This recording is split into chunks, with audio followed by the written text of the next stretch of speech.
Aloha, mahalo. Oh. Good morning, all the graveyard shift workers getting off their graveyard shift. What is happening? It's good to be back on the roast. Good morning, everybody out there getting ready for work. If you're at work, what is happening? And the strippers, you know I got to say good morning to the strippers, man. It's been a long week without you. Shasky Spadoni, love it. It's good to be back here at 95.7 The Game. Everybody on the YouTube chat, good morning to you. Good morning to everybody on the Comcast Business text line. And, of course, Twitch. We're going to have a lot of fun, man. We got the week of training camp. Training camp starting. And you know what? The Giants have a couple more days to beat yesterday's news. You got a couple more days before we start. There's Shasky. What's happening, my man? I'm doing fantastic. Easiest show of the year for me. Why is that? Because you're going to come in like Rambo in the middle of the jungle, and you're going to have clips loaded with takes left and right. Nah, it was good to sit back last week. Oh, stop that. In the Just pool. Stop that. First 2 days, all you did was text us. No, well, I was texting you guys because I'm 3 hours behind you guys. 3 hours behind you guys. So I had time on my hands. And don't act like it was all day. It was in spurts. It was like 5-minute spurts. Boom, boom, boom, boom, boom. Phone down. Ramping up? No, I wasn't ramping up. I was actually, so it was about 80 degrees out there. Very humid. Yeah, I was going to say very sticky. Humid at the Grand Wailea. And there was a roaster out there who showed me a picture. It's like, I knew you were here. So it was all good. But, I had my Bill Walsh book, Reading the Genius. Feet up. Feet up in the pool, in an inner tube, just chilling, thinking, boy, they got to be feeling good with the Giants winning 7 in a row. They've got a lot of content with Steph Curry winning the celebrity golf tournament on that eagle putt. That was great. I watched that live in Hawaii. That was awesome. And well, Marty Fish got screwed, but he did get screwed. Marty Fish did get screwed. I said that right. It was that's like, neither here nor there. That was so wrong. Some jerk just screaming in his swing. You hear what happened? The guy had a bet on Steph. Yeah, I did hear that. But it shows how lovable Steph is. Well, that's obvious. People will go out there and ruin it for everybody else to make sure that Steph wins. And then, of course, you get the Steph Curry doc. Yes. But it got hijacked all last week because Draymond Green wanted to start talking on the Pat Bev podcast, which is hilarious to me. We'll get into that. But they make great bedfellows. Yeah, best friends. Hey, what about his guy, Rome? How about him? He was the real star of the podcast. I mean, Bonte, these athlete podcasts are out of control. No, it's not just the athlete. What about Rome, the white guy who's next to Pat Bev? I don't even know who that guy is. Well, he was awesome. I don't know who he is. I don't know who he is. It's Pat Bev's boy, man. He's the Bobby Boucher of that podcast. No, he was good. That is such an insider joke. Yeah, Loveman, I love you, but that you went so inside with that joke. Damn, Loveman coming in. We got some loyal listeners on the show. They know the reference. Well, Loveman just popping the mic on at 6:07. Can we set the tone for a second, Loveman? Jeez. He's ready to go, though. He looks good. He's ramped up the heat on Farhan Zaidi. I don't know why. I asked him what his expectations was before the season. Why is he changing with the Giants? You weren't here last week, but I don't know. I had made a joke about him sitting on Farhan's lap, and somehow it turned around, and Sam said that he wanted Farhan to sit on his lap. Ever since then, I can't look at the man the same. You guys actually text about that. Spadoni is laughing his ass off because he knows it's true. You actually text about that. I was like, what are you guys talking about? Sitting on laps and Farhan's Santa lap. Claus Sam. It was a joke. I don't even know where we were going. I don't know what the hell's going on, man. I don't remember this happening, so. No, while you guys were arguing and bitching and moaning about Farhan Zaidi and the Giants, I was on the road to Honda chilling, eating the best banana bread I've ever had in my life and the best coconut ice cream ever. And you were in a helicopter. And I was, I'm going to be honest with you. I think I'm out on helicopters. I was out on helicopters too, but then Anna booked it without my permission about 2 months before. Wait, permission? Like you need to sign a permission slip? Well, no, just asked me, hey, you want to get in the helicopter? Because she knew the answer would be no. So, a week out, she was like, oh, by the way, I booked this helicopter ride, and I can't cancel it. Kind of scare me. I'm going to be honest, just me. What? But you do you. I had positive thoughts. I got to the helicopter. We had the mic. I was talking to the pilot. It was all good. Nice. Got to see the coral reef from way above with the stingrays out there. Nice. Seeing Maui, going through the waterfalls or whatnot. It was actually pretty cool. It wasn't bad. Now, would I do it again? I probably wouldn't do it in San Francisco. Rest in peace, Kobe Bryant, because I'm not going to lie. Well, Kobe hit my mind a few times. Immediately that's what I thought. Well, all the worst crashes are in these small personal planes or helicopters. You know what? I don't even like flying in a Boeing or whatever they're called, the 757, 747, whatever the hell they are. Whatever it is. But you know what? It was a lot of fun. I felt like Franklin Saint. Oh. When he was in the snowfall, when he's flying the jet or plane or whatnot. I felt like him and the other dude were, doing illegal runs. Yeah, I know. And that didn't seem very safe. Yeah, it didn't seem very safe. But this was very safe. Hawaiian Blue. It was a lot of fun. They made one dip down and it was straight water. I was like, oh. And you felt your guts go up into your lungs. Well, and it goes, ah! And I was just comical. I was like, it's all right, babe. It's all right. Got to be there for him. Got to show how strong you are, Shasky. Got to show how strong you are. So it was a lot of fun. Got to read my Bill Walsh book on leadership and communication, and it got me thinking about Draymond Green and leadership and all the chirping there. You're glowing right now. Keep going. No, I love it. You're glowing. I'm not unloading at all. I mean, after your multiple presentation spot on the Steph Curry doc, if I was you, I'd be floating too. That was pretty cool. Yeah, amazing. That was pretty cool. I'm not gonna lie. They even did the I'm Bonte Hill on post-game I heard that. And then I thought they were going to throw it to Kareth Burke because you were going to throw it to Kareth Burke, but you never did. And then it was an entire soliloquy of you. They even played our intro. Yeah, I know. It was like 25 seconds. I got text messages from people that I haven't heard from in so long, and they're all saying the same thing. Hey, look, man, you got a long career ahead of you. I'm like, I don't know if I got a long career ahead of me. Yeah. And they said, at minimum, you at least got a couple of lines in on the Steph Curry doc. There you go. And I can die a happy man. There you go. Radnich was even in it. Radnich was in it. I did hear Radnich. I couldn't believe it. I couldn't believe Steiny wasn't in it. All the hate he'd be doing. It would have been perfect for that documentary. Why's that? Because he's always hating on Steph. Well, they didn't really dive into the doc was, look, it was very well done. I enjoyed the absolute hell out of it. I wanted more. Now, he's in the middle of his career, so I assume they're going to go more. And I'm not trying to crush it at all. I'm not. I wanted to hear from Monte. I wanted to hear from Don Nelson. I wanted more of those years. There's so many layers. It was a little too much Davidson stuff for me. It felt like a Davidson doc. But for Anna, who didn't know about Steph Curry, I was kind of pointing out, I was like, oh, this was the turning point game. Because she asked me, did you know about Steph Curry? I said, I didn't know about Stephen Curry until the Georgetown game. Well, what about, they didn't even show the junior year when everybody, like Russell Westbrook and all those guys went. So I thought they were going to kind of dive into that. It felt like it was really about the lead up to the sophomore year and then them going to the Elite Eight and playing Kansas. By the way, Brandon Rush on that Kansas team. Rush, they were loaded on that Chalmers, team. Arthur, and they still had a shot. Arthur. And they still had a shot. Well, poor guy, that's his last shot of his entire college career, and he was getting all emotional. And look, it was an excellent, excellent doc. We all loved it. The one thing that I think was the most underrated that I didn't see anyone talk about, the still shots of San Francisco.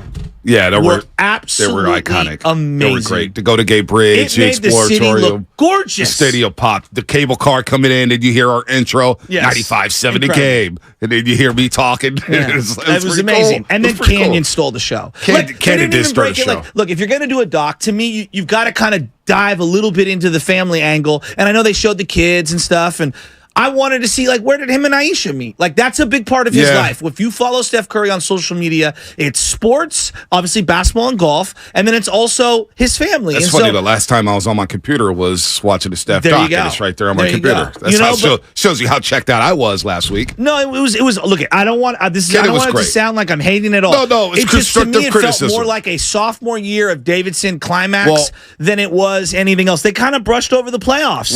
Well, I wanted to see the first 4 years of the Golden State Warriors career. Absolutely. With the ankle injuries, the turmoil with Monte Ellis or whatnot. I can't play with him. There's a lot there. And then they glossed over all the leg injuries, even though they showed them. You know what, though? I mean, all that's missing, all they're going to do is resurface it.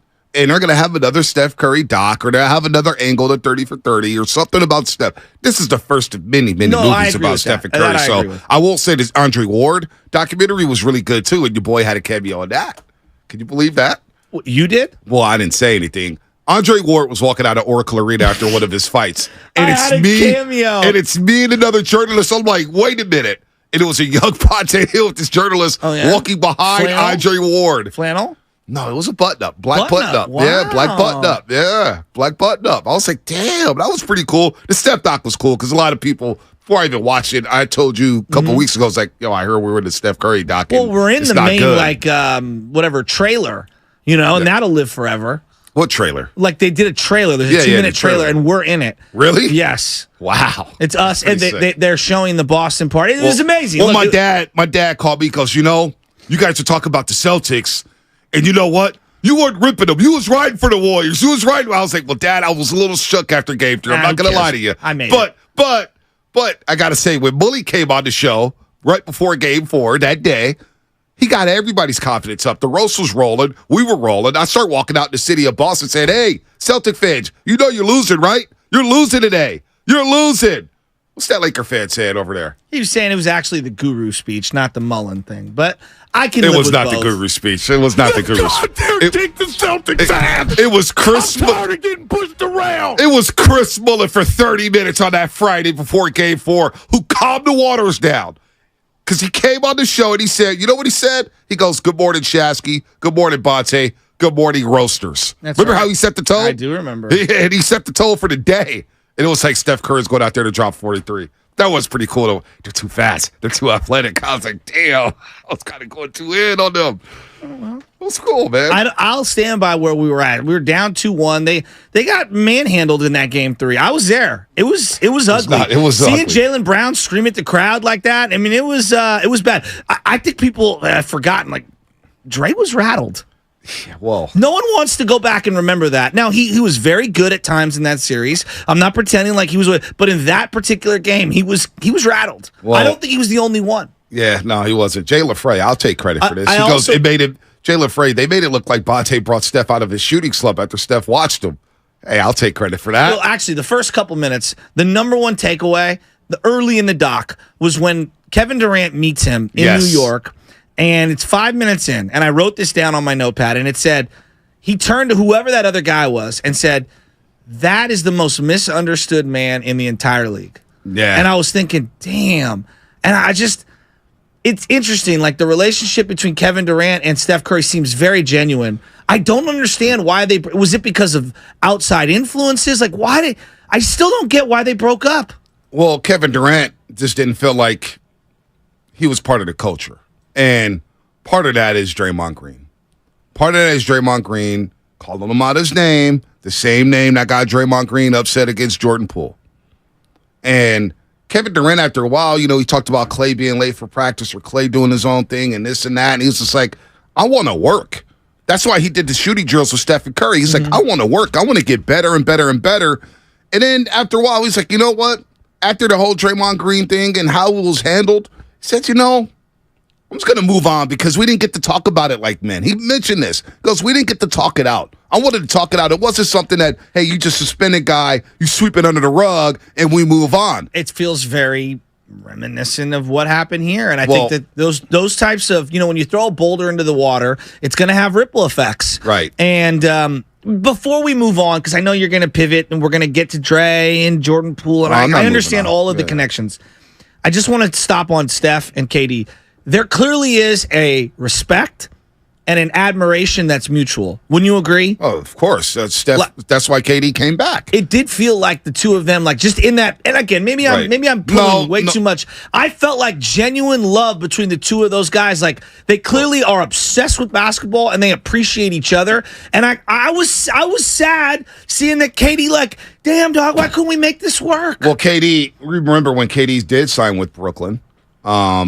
Steph Curry, when he was coming over from Europe or whatnot, had the Jets stop in Jersey or New York or whatnot and went to go see Kevin Durant or, make sure that he was good and thank them for all the years and all the memories or whatnot. Yeah. And that was a cool moment because last week on Twitter, even though I didn't tweet, I was kind of searching and browsing around, and I'm seeing all the hate for Kevin Durant. Why? All the he's missing. He's going at people are telling Kevin Durant how to run the pick and roll. People are telling Kevin Durant what a pin down is. People are telling Kevin Durant what off the ball movement it is. It's just like we should embrace that one of the 15 greatest players in the NBA has the time of day to engage with normal basketball fans like us. I just think he's high as hell and having fun. I hear you. But say that's fine, and that's okay. Yeah, no, it is fine. He spends his time high as hell. It's harmless. Talking to people on Twitter. It's harmless. I have no problem with that, but yeah. he gets a bad rap, so that was a cool doc. But it just got me thinking about reading the Bill Walsh book and watching Steph Curry, and I'm seeing Curry get a lot of blowback for what Draymond Green is talking about. Steph Curry's not a leader. He's not a. What does Steph Curry have to do with Draymond Green popping off?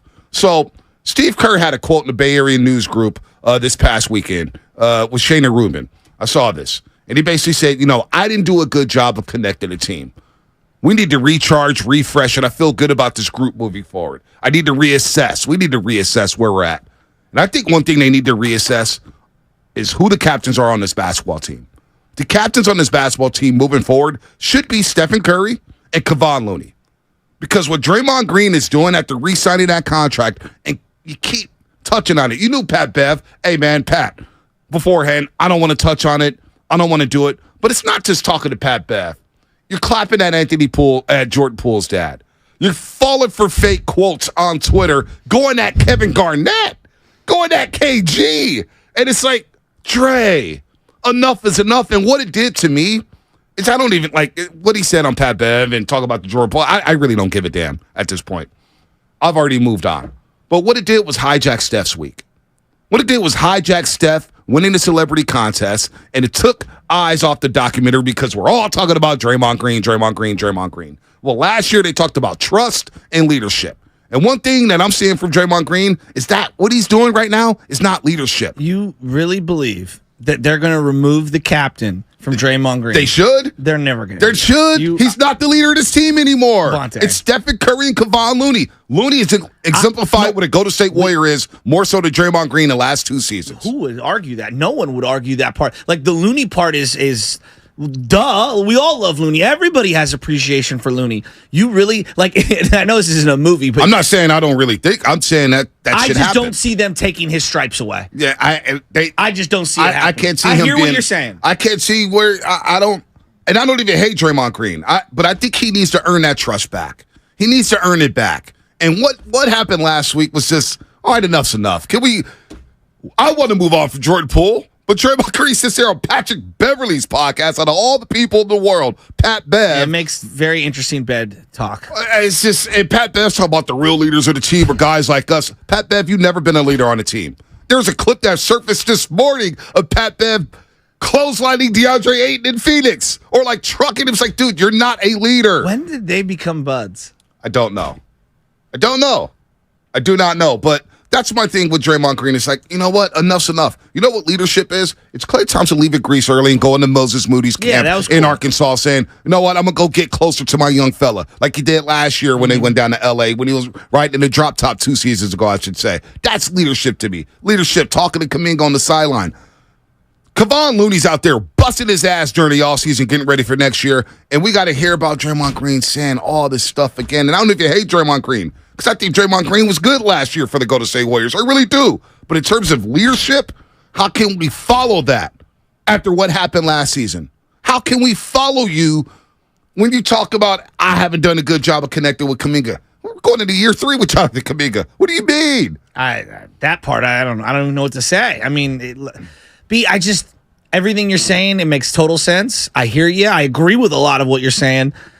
I just, to see them take the C off of Draymond, I don't see that ever happen. It may not ever happen.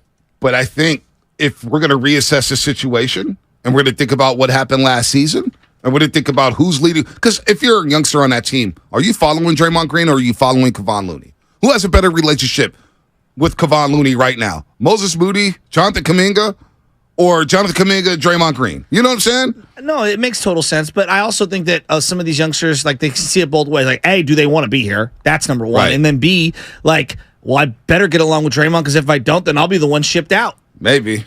And 2 of the guys have already been shipped out. Hell, maybe even 3. Patrick Baldwin Jr., Jordan Poole, James Wiseman. They're all gone. By the way, the Jordan Poole boxing video. I told you. You called me yesterday. We were talking, and I go, yeah, and then he was boxing. And you were like, what? And I was like, yeah, he was boxing. Didn't look good. Let's go to Robin real quick in the city. Hey, Sugar. It's good to hear from you, Robin.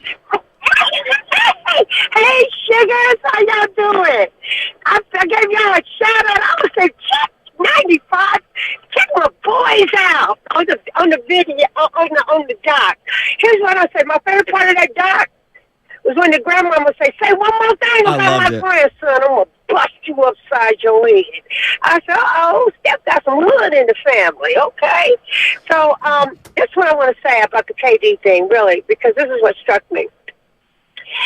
So KD and Curry have always had a beautiful relationship. I really believe that he came here. One of the main reasons why he came to Golden State was to play with Steph Curry. Agreed. He knew Steph Curry played in the AA group basketball. But one thing I love about you, Bonte, because you keep it real. Dre did drive him up. Dre was a huge part of that. Okay, and let's just face it. Steve Kerr talks about this thing about we wouldn't have won 4 They wouldn't have won 4 championships without Dre. No, you wouldn't have won 2 of them without KD. That's a fact. Yeah. And the fan base also didn't appreciate him and ran him off. And all this narrative about he wanted his own team, no, he didn't. He's not dumb. He wanted to just play ball. And let me tell you something.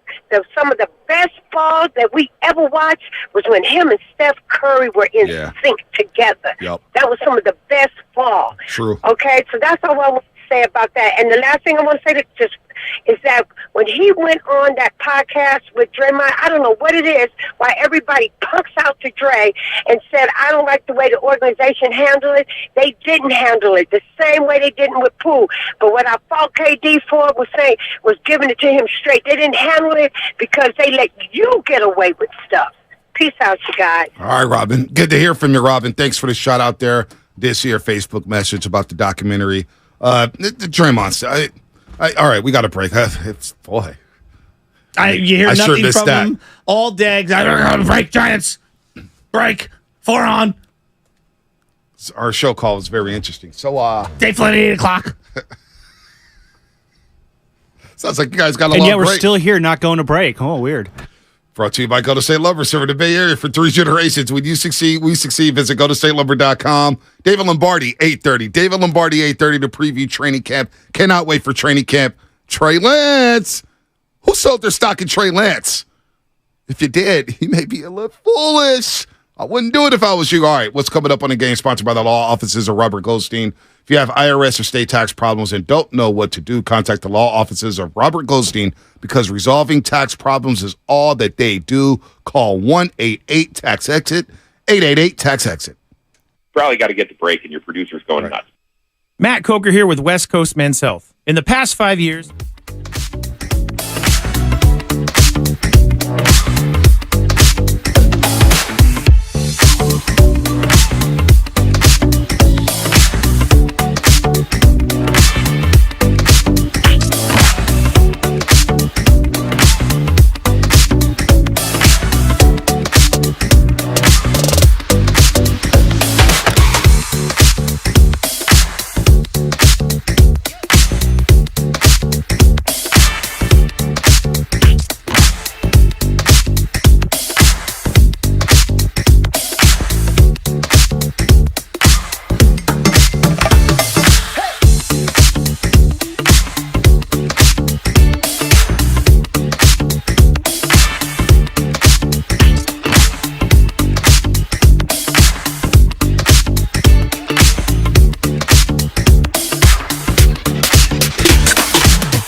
The Morning Roast is live on YouTube right now.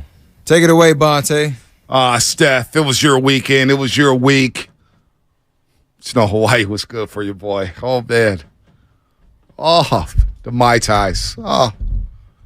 They had these pork nachos. Sorry, Soda Diet. One day I had to cheat.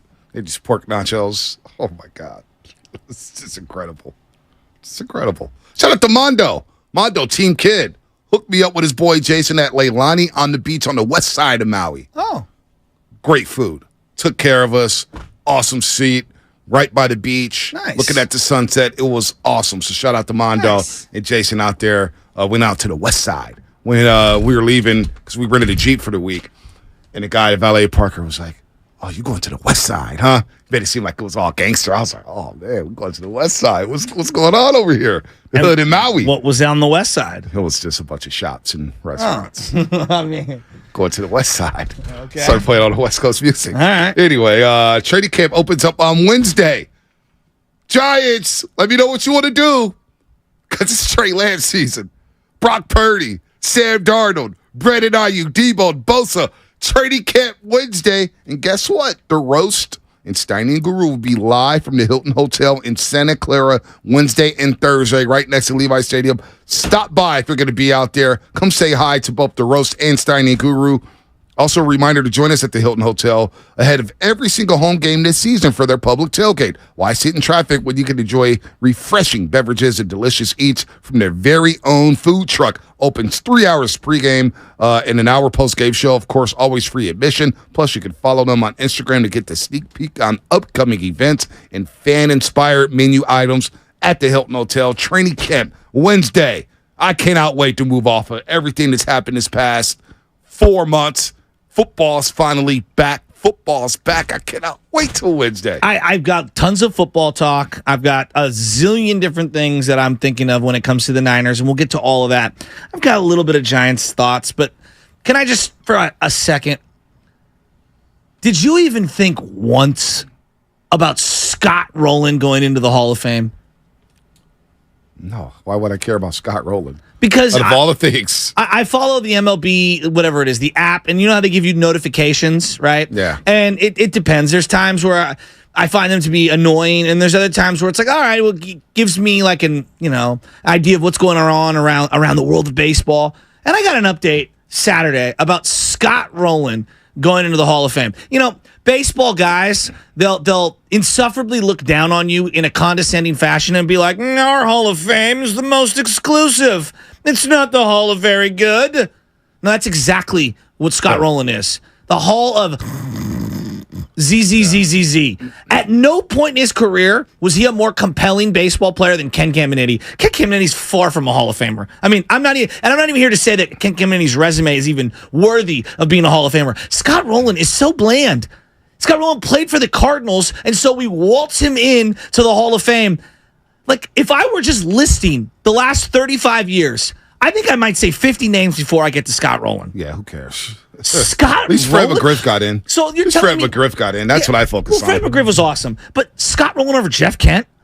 Scott Rowland over Gary Sheffield? Yeah, we do this every year. No, but it's ridiculous. I'm not going to get worked up over Scott Rowland, not on Monday. Because you know my what it is? My favorite day of the week. No, seriously, we get worked up over Scott Rowland. It is what it is. He's in the Hall of Fame. You know why? Whatever. Because he wore a certain uniform. We do this in football. Oh, you wore the Steeler uniform. You're going into the Hall. Well, Fred McGriff wore some good uniforms. He wore the Braves uniform. He wore the Blue Jays uniform. Fred McGriff had almost 500 home runs. He was an Gary excellent Sheffield's played player. for some iconic franchises. Yeah, iconic. Had 100 RBIs and of he's 7 still different not in the Hall of teams. Fame. So Baseball Hall of Fame on who they induct, who they don't induct. Oh, but if Sheffield played for the Cardinals, maybe. Oh, maybe. I don't know. I'm not going to get worked up about Scott Rowland. I won't even get worked up about Farhan Zaidi and the San Francisco Giants. Look, they've exceeded expectations so far. If you would have told me before the season they'd be 54-46 at this point, I'd say, yeah, you're lying. They're not going to be 54-46. But they are. Despite losing 5 in a row, they're 8 games over 500. Now, what are the Giants going to do at the deadline? Are they going to go try to buy Justin Verlander? Are they going to try to buy Jay Leto or Tim Anderson or some other name? Tim Anderson's been on fire. Yeah, of course he is. Yeah, he's batting 284 in July. He wants out. No home runs, 17 RBIs. They're actually talking about his trade value right now. JP Morosi, a.k.a. Bubba. Look, the Giants, I actually think they should try to sell off the assets of Sean Manaea, Ross Stripling, and Mitch Haniger, and try to start there and just stay the course. Yeah, I mean, that's a strong statement. These guys stink. These guys stink. But I did find it interesting on how, again, what gets me worked up is how we cover the Giants. They go on a 5-game losing streak. Oh, it's okay. It's the ebb and flow of the season. But when they win 7 in a row, it's, oh, you know what? Here we go, NLCS. My thing is this. How much heat we gave Bob Myers and John Lynch over the years. We held the Warriors. We hold the Warriors. And we hold the Niners to a championship standard.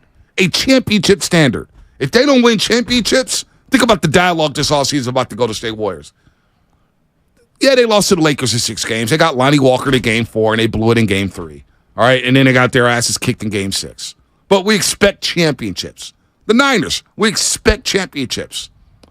What do we expect from the Giants?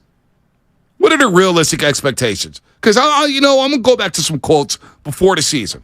When Larry Bear he duped everybody. And Larry Bear gets heat for this. The Giants opening day payroll should go about, from $155 million to $183. Last year was $155. This year is $183 million. They're $17 million away from having a $200 million payroll. That team over the weekend looked like a 4A team. It was a AAA team against the Nationals. They got swept by the Nats out of all teams. Bear said he thinks fans are starting to appreciate that. Despite missing bigger names in free agency, the Giants are heavily invested in the 23 roster. I think we're finding that some of it takes some explaining, he told the Bay Area News Group, because it's not in the headlines. I think the explanation is going well with the fans. We're getting reactions. Fans are like, okay, we get it. We understand now. When they start seeing Stripling pitching and Sean Manaea pitching and Conforto Taylor Rogers, it's like, okay, I get it. You did a lot of moves that added up. The light bulb went on, but the light bulb didn't go on immediately. So it's been a little bit of a lag effect. Earth to Larry Bear and the San Francisco Giants, my light bulb on Sean Manaea and Ross Stripling is still off. The light bulb ain't working. I need a new light bulb. I need a 40 watt. I need a 200 watt. I need 300 watt. What are you talking about? What about disco? Oh, my God. The stopper yesterday? They had to leave him out there, and it was like, to eat innings. The disco light is out. It is out. I missed the disco light is out. Oh, the disco light is out. So they are batting. Here's the thing: like their starting pitching is clearly a problem, right? We all acknowledge. Right. Like they've got, Cobb had a bad start. His last start, Webb a bad start, but like they've been good all year. Okay, so they have 2 guys. Outside of that, it's been, I would say, a Band-Aid at best. But it's not just the lack of starting pitching. Even though they're X amount of games over 500, Bonte, in the month of July, they're batting an MLB low 206. Yes. And let me give you some Yaz numbers. I mean, we talk all this about Casey Schmidt, and everybody's losing their mind on Casey Schmidt. Casey Schmidt's 24. Yaz is 31? All right, here's Yaz. The month of July, 4 for 44, 13 strikeouts and 3 RBIs. Yeah, it's not good. So defensively, I don't know if you saw their outfield yesterday. Well, I saw Austin Slater. Left field. That was comedy. That was comedy. Listen, and you know what? We all owe Wilmer Flores an apology. He's actually keeping the Giants going. Wilmer Flores has been red hot. Well, and then base running is a problem. I mean, yes, it's always a base problem, but he's been hitting. Let me give you some DeSclafani numbers. These are incredible. Okay, since the 5-2 May 2nd start where he went 8 innings and no runs. In May, he had 29 innings pitched, 17 earned runs. In June, 22 innings pitched, 17 earned runs. In July, he's pitched 8 innings, 10 earned runs. Woo! We'll break it down like this. He has a 6.74 ERA. We'll break it down like this. In July, 10.61 ERA. June, 6.65 ERA. I mean, so when we talk about trading for Verlander or trading for some of these guys, the Giants are 7 players away. They've got more than one hole, folks. So what is Farhan going to do? Because they talked a lot. And I read that Larry Bear quote. You imagine if that was Joe Lacob? These lines would be lit up, ripping Joe Lacob. Well, this is what I would add. You imagine if that was John Lynch and Jet York? No. We'd be ripping these guys. But I hear like Lubin's like, just make the playoffs. I want to make the playoffs too. And it means a little something to me. But it does feel, just to me, when you let in all the teams in the league for baseball Right. playoffs, it's not as exclusive as it used to be. It's like being a play-in team. Yeah, That's what it feels like to joke. me. So, like, if I was saying, hey, the Sacramento Kings or whatever, they've had this long playoff drought. Did they just want to be a play-in team? Right. Or do they want to be, what were they? What did they end up being? They The were the 4 3 seed? seed. They were the 3 3 seed. seed. Sac's hungry now. They want more now. They want more. The Giants have been an afterthought. They've been basically one winning season since the Obama administration, and we're like throwing a ticker taper parade because they're in the play-in scenario? No, they won't be there long with the way they're playing. With the payroll that they have? With the payroll that they have and the quotes that they had in the offseason, they need to be held to a higher standard, like the Niners and the Warriors. If they're going to talk like they're going to talk. We're going to continue on this. What's coming up on the game? Sponsored by Fremont Bank. Full service banking, no compromises. We're all over the place. 888-957-9570. Wide open phone lines. Talk about whatever the hell you want to talk about. The British Open, or excuse me, the Open Championship. Your boy Harmon ran away with it.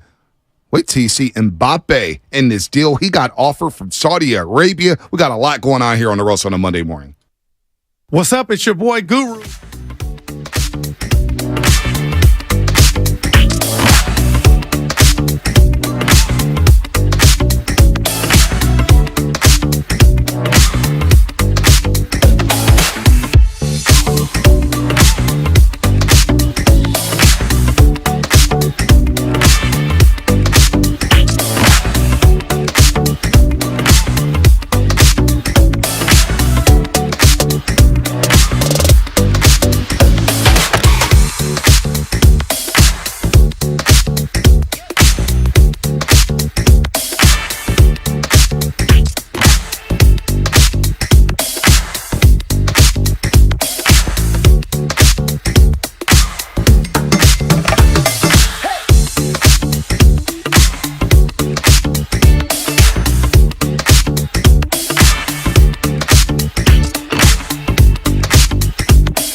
This is Steve Kerr, and you're listening to the Morning Roast on 95.7 The Game. I want to go back on vacation. Especially that last interaction during the break. Thank God we don't keep the cameras on. Actually on Instagram watching Alvin Mack highlights from the program. Talking mess. Somebody had to caption the god of all trash talkers. Remember Alvin Mack? No, the best part about that entire movie is when the guy is lifting weights. And they're like, Lattimore? Yeah, and they're like, he put on 40 pounds of muscle. Yeah. And he's in the background like, No, he's squatting and he goes, Lattimore might be the greatest character ever. I don't know if that movie aged well because that movie came out today. Remember Lattimore like threw the little girl across the room. They're like, rage. Dude. Yeah, he had the road rage. Kind of like Sam Lutman raging out on me over the Giants making the playoffs. Yeah, no, Sam Lutman is, I don't know, man. You guys are something else. But anyway, this segment is sponsored by Golden State Lumber. Serving the Bay Area for 3 generations. When you succeed, we succeed. Visit GoldenStateLumber.com. I'll ask this then. Since we're on Giants right now, 888-957-9570. And I'm going to see if these lines light up. Because I'm telling you right now, nobody really gives a damn about the Giants in sports radio anymore. I'm just telling you that right now. 888-957-9570. Well, you care. I care. Lutman obviously cares. A lot of people don't give a damn about this Giants team. So I'm going to ask everybody out there. Yeah, what's the question? Does it matter to you if they make the playoffs this season? Honest question. Does it matter if they make the playoffs this season for you? A little. Like, it's an accomplishment, but... think about that. We have to think about that and ask that question about the Giants. But it feels like with the added playoff spots, it feels diluted. That's number one. And number two, I can't take you serious. I can't take you serious as a contender, like just a true World Series contender, when I look at your rotation and you have 2 guys that are competent and the rest is I have no clue. And then I look at their everyday lineup and I say to myself, you don't have one all-star. I mean, let's look at the lineup right now. Like with Estrada out, I think it looks really bad right now, and they really miss him. But like Estrada's a very unproven player. He's had one good year, a good half. I would say great half. Because I tell you, I miss him right now. Because watching Brett Wisely, he's just not doing it for me. And then I look at Lamont Wade Jr. obviously has been hurt, and I think it's fair to be skeptical on Lamont. He's had basically a 3-month stretch in 2021. And wasn't good last year, has been really good this year, but unproven. J.D. Davis, unproven, great year. He's dipping big time right now. You look at his numbers, 264, and this reminds me of the argument Lubman was having. J.D. Davis has been better than Austin Riley, and you see Austin Riley, what he's doing with the Braves. It's like, don't even put them in the same sentence. And let's have a legitimate conversation here. 7 for his last 52. Patrick Bailey has been struggling. He is. And we knew this was going to happen at some point because he's a young player. We lost our minds on Casey Schmidt struggling. I don't see anybody losing their mind on Patrick Bailey, although I'm worried about him. Bonte, what have I said to you for weeks now? He's hitting well above whatever his minor league averages were. And it was way, way high. At some point, it's going to dip back down, and it has. He's basically 234 over his last month. That's what he's batting right now. But I'm not mad at the young guys. To me, they just don't have... Patrick Bailey looks worn out. He looks tired. And I saw a quote from Flim saying, he's a little concerned about him in this road trip, 11 games. You don't have any days off. You got to play Detroit today in the makeup game. Then you got to come back home. You're playing. You don't have many days off. No. He's tired. Yes. Your boy, it was Thomas yesterday. He stole 4 bases for the Nats. Yes. He looked like he was Ricky Henderson, the white Ricky Henderson. I know who this guy running the bases left and right. Damn. But the team is dipping. They have a team-wide batting average of 206, and I pulled up Lamont Wade. He's 8 for his last 39. Like, go across the diamond right now and go all around the field, and you tell me who's playing great ball right now. Yastrzemski's frozen. I mean, he is so ice cold. Antarctica, you could use him right now, to be quite honest with you. Casey Schmidt, 213 this season. Yaz struggling. I mean, here's where I'm at. I saw Matos in a few at-bats over the weekend. Just bat the guy second. Here's my philosophy with this team. Oh, you don't like Jock and Wilmer batting too? No, I would trade Jock tomorrow. Who? But, okay. Nobody wants him, that's but just move him. Just move him as I throw my pin. Who is fighting for themselves? Like, I gotta have Wilmer. That's why I laughed. Platoon. Well, that's why I laughed. And shout out to Mark Wilmer's Willard. Been good. Shout out to Mark Willard. But when Jock signed a $19.6 million qualifying offer, I was like, "Hey, gave Jock $20 million." He goes, "Don't worry about it. It's just $20 million." It's like, wait, it's just $20 million. This guy's a softball player who basically, how many home runs does Jock have this year? How many home runs does he have? He has 11? 10 home runs this year, I was gonna say. 35 RBIs, and 197 at-bats, batting .244. He basically had a great couple of months last year to start the year. And has done nothing since. Since the Tommy Pham slap, he's got like 15 home runs. He slapped the pride out of him. That's what happened. He slapped the soul out of Tommy Pham. Pride out of Dude, Jock Peterson's it's not even funny anymore. Dog, he slapped Lubman, the pride out. has Jock Peterson been the same guy since he got pimp slapped in right field in Cincinnati? Honestly, this year, I think he's been a very positive influence in that clubhouse. When you go in after wins and losses, like, guys are upbeat, and he seems like he's at the center of whatever's creating this upbeat move. What's that? So he should just be coaching then. I think whatever he's doing just within the clubhouse is working. I mean, it may not be like showing in the stat line, but I do think that, behind the scenes, he's been a very net positive for the team. Like, if Jock was not in the clubhouse, like, it would be a much different vibe. It would be a much different team if Jock was not on this team. What?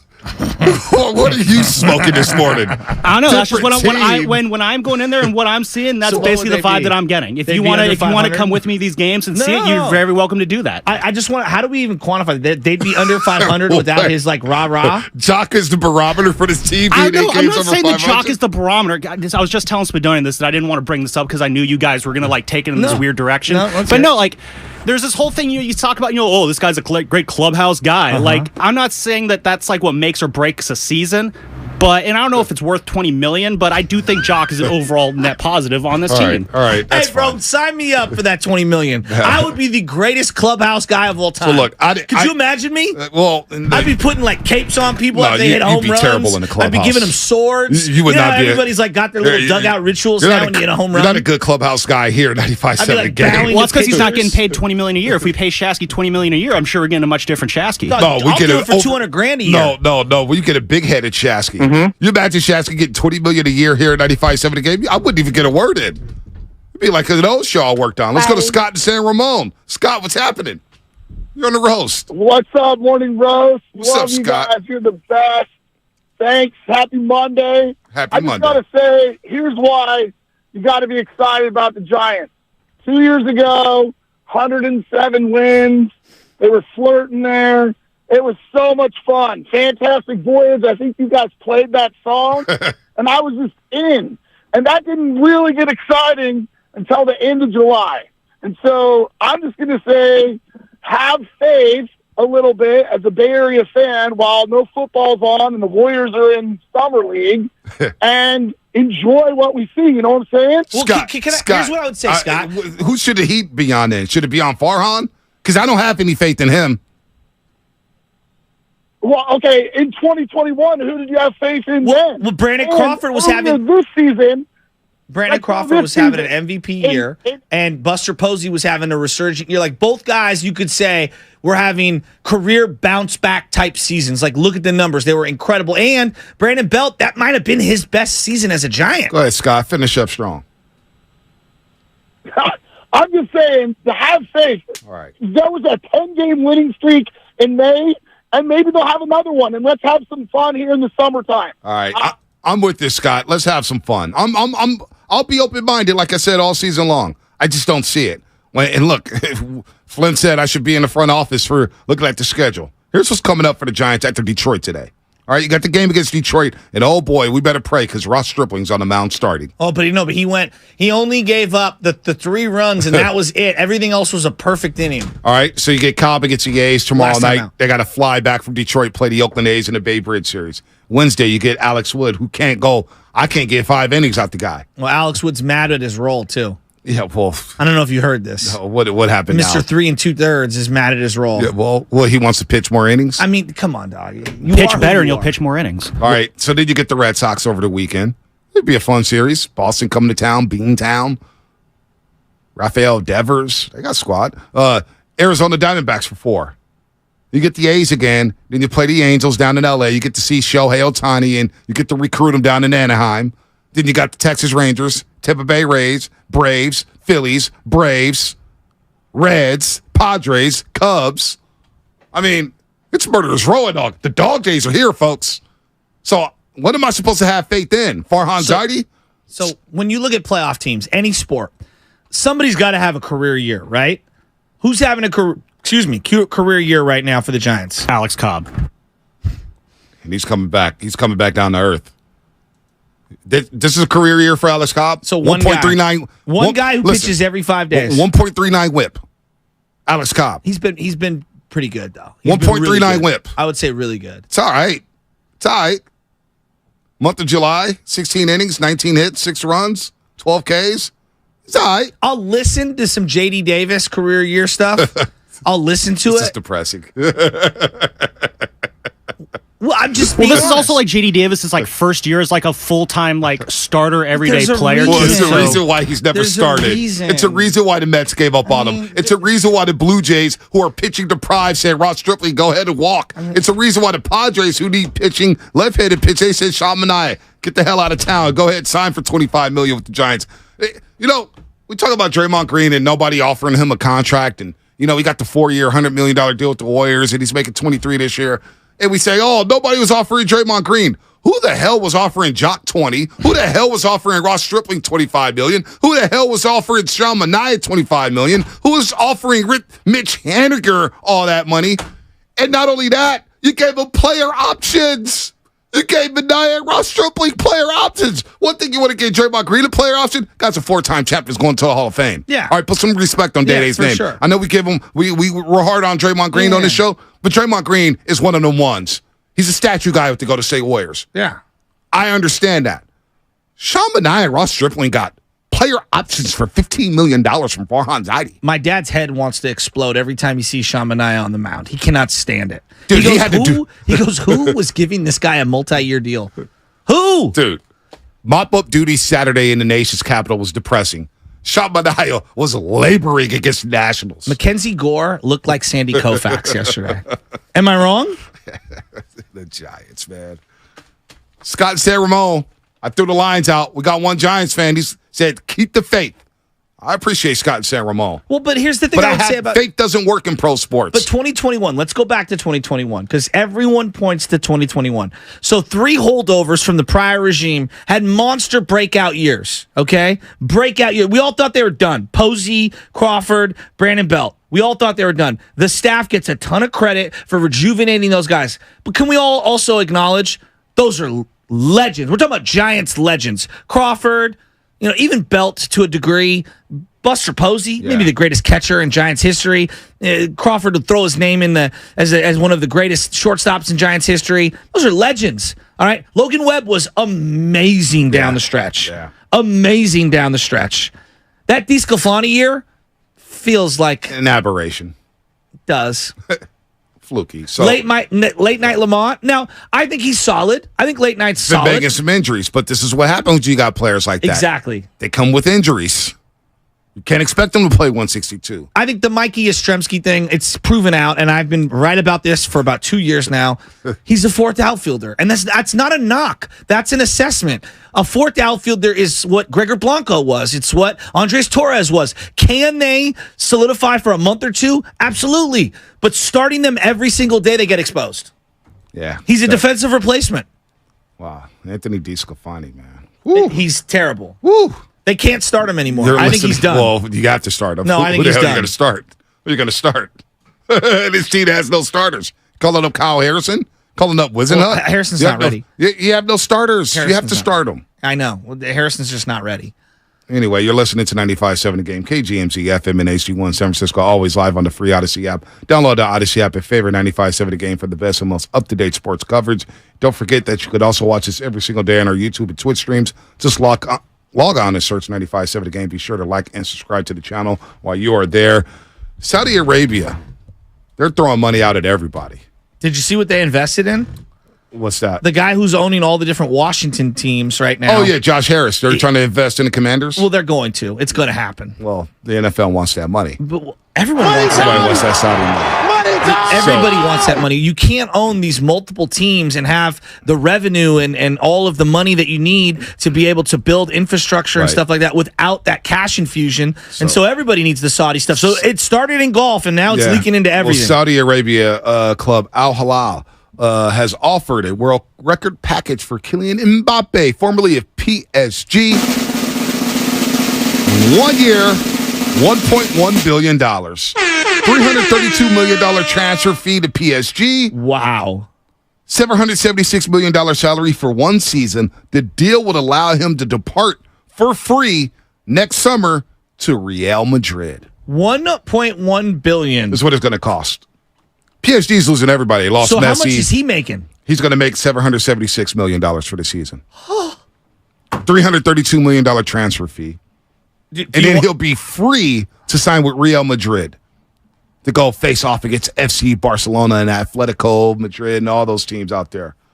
JMC_9018. Why you got to say stupid stuff like that? Bonte doesn't know who Messi is. Shut up. Just stop. We talk soccer if we want. I'm the biggest. Spadoni and I talk soccer all the time. My Tottenham Hotspurs, they stink. May have to transfer to Liverpool or something. I don't know. $700 million for 1 year. Money's getting out of control. $700 million for 1 year. Yep. When does that crack come into play for you? Wow. In Saudi Arabia, didn't they just sign, who's the other guy from Real Madrid, play for France? The name's slipping me. Karim Benzema. They just signed him. We already know about Cristiano Ronaldo. Now, Messi came over to MLS. We saw what he did in his debut, which was pretty cool. But money's flying around. The Messi debut was more than cool. That was pretty awesome. It was awesome. That was pretty awesome. It's pretty cool. I mean, for him to hit a game winner like that and all the different angles that came out on the internet of everybody in their videos from the stands. I don't know. As a non-soccer diehard, I thought that was pretty awesome. Well, it's sad with PSG because they invested all this money. Qatar Airlines sponsors PSG, and they got it all over the stadium, Qatar Airlines. And they really try to invest in Messi, Neymar, and Mbappe to make a run at the Champions League. You know, the Champions League, where they bring in all these teams from whether it's Italy League in Italy, Barcelona, France, Premier League, all that stuff. And they couldn't win in the Champions League. They got smoked, actually. And so Messi's like, I'm out. He got booed during his last game in PSG. Neymar's just kind of going along for the ride. And then Mbappe's like, even though I got control and I got a final say in basically the roster and everything, I want out too. He needs more competition because that French league, it's not all that strong. So Saudi Arabia, $776 million. And he's got me thinking about Shohei, what he's going to make in Major League Baseball. These contracts are about to skyrocket. What do you think it would take for like LeBron or Steph Curry to go over there? Wow. What's the number? Wow. I mean, these guys already have generational They might be 40 wealth. years old. Like, Steph could turn 38, right? Say if he's at the end of this contract, whatever, he'll be 37, 38 years old. Saudi Arabia might come in and say, hey, come play in our league 1 year, $500 million. I'd be there in a heartbeat. But Steph is not about, I know what they represent in Saudi Arabia. Kind of goes against his ethics or whatever. I don't know, but it's a lot of money out there. This is what I've said since the jump regarding all of it. I think everyone has got their own moral compass, and I understand that. I cannot be outraged at every single turn by finding out who's donating to what and what company is backed by what, horrible business or whatever. Like, I look at my iPhone every day, Bonte, this iPhone. I can't live without it. I got an Apple Watch. I know where they're made. I'm well aware of where they're made and some of the terrible things that happen at some of the facilities that these are built at. And yet, you know what? I compromise all those moralities and I utilize my phone and I absolutely love it. So I agree, Jeff. Everyone's got their own settings. The French league is a joke. Why is that? Is a joke. It's not that strong. Which is why it was surprising to see Messi and Mbappe and stuff. And you're like, you want to see these guys in the Premier League. You want to see these guys, whether it's in La Liga or something. You know what I mean? You want to see these guys in the top leagues. Like Saudi Arabia, I've not seen one highlight from Cristiano Ronaldo in Saudi Arabia. How much is he getting paid? What, $200 million a year? Man, he's got to feel like he sold low. A lot of money. Lot of money. One thing I did realize in Hawaii, though, sports are on fire. In terms of the Bay Area, the Giants, the Niners, but also boxing, soccer's on fire. I don't think there's any such thing as a slow period in sports anymore. No. I was thinking about that pool side. I was like, everything's happening. Yeah. Whether it's summer league, free agency, player podcasts. That's got to slow down. That's got to slow down. Although Jeff Teague, I figured out he's got a good podcast. Jeff Teague's kind of funny. It's kind of funny. Jumped Jeff Teague now we're getting to. Come on. We're good at Jeff Teague. What are we doing? He's better than Patrick Beverly. Patrick Beverly. He was sick on the Hawks, Jeff Teague. He was sick. Who is searching out Jeff Teague content? He's really good. He had a great story about Steph Curry cooking him in the preseason in China.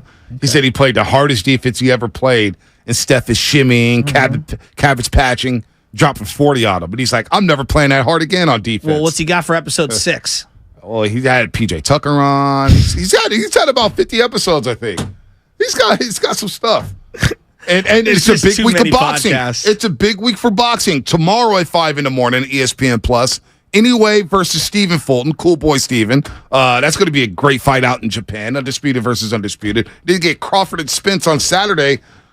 Sports is on fire, man. That's what I thought. There's no such thing as a slow period anymore. No, there's not. The only thing that's slow is the Giants' bats.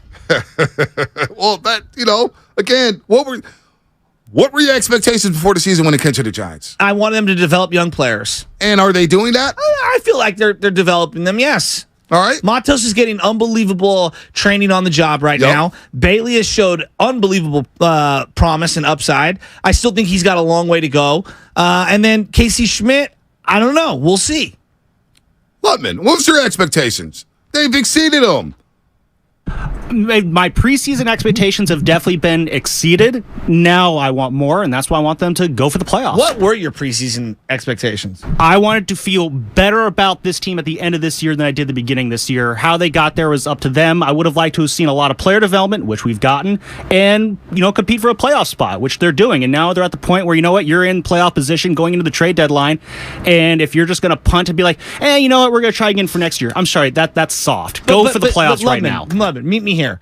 You got a catcher that you really like, and we'll see. Well, you got a center fielder that you really like, and we'll see. And what are you selling? You need 7 other guys. And if you do go buy somebody, are you ready to tear apart the farm to go buy players? I don't think you need to tear apart the farm to go get guys. Okay. But if Farhan's so good at finding guys, he should be able to replenish it. Why are we so risk averse? Oh no, I agree with that. Like, he should be able to find it. But I don't think you could make additions. We gotta get to break here. I think you can make additions to get this team into the playoffs without tearing up the farm system. I definitely think it's possible. The Barbie movie is, Barbie movie's out of control. See how these people dressing up like Barbie? Wow. Unbelievable. What's coming up on the game sponsored by Save Martin Lucky, California. Hot Pink is in. Did you see Miami on Friday night? I did see Miami. You want to start wearing pink, Shasky? Go ahead, get your camera on. I got no problem wearing pink. I didn't say he did. One of my favorite shirts is a pink button-down shirt that I like to wear. Goes with everything. Good for you. Goes with everything. Good for you. Yeah. All right, we're good to go. Let's break. Bye. Join Lucky Rewards today. You'll earn points for cash back every time you shop.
Is that why you 5-0?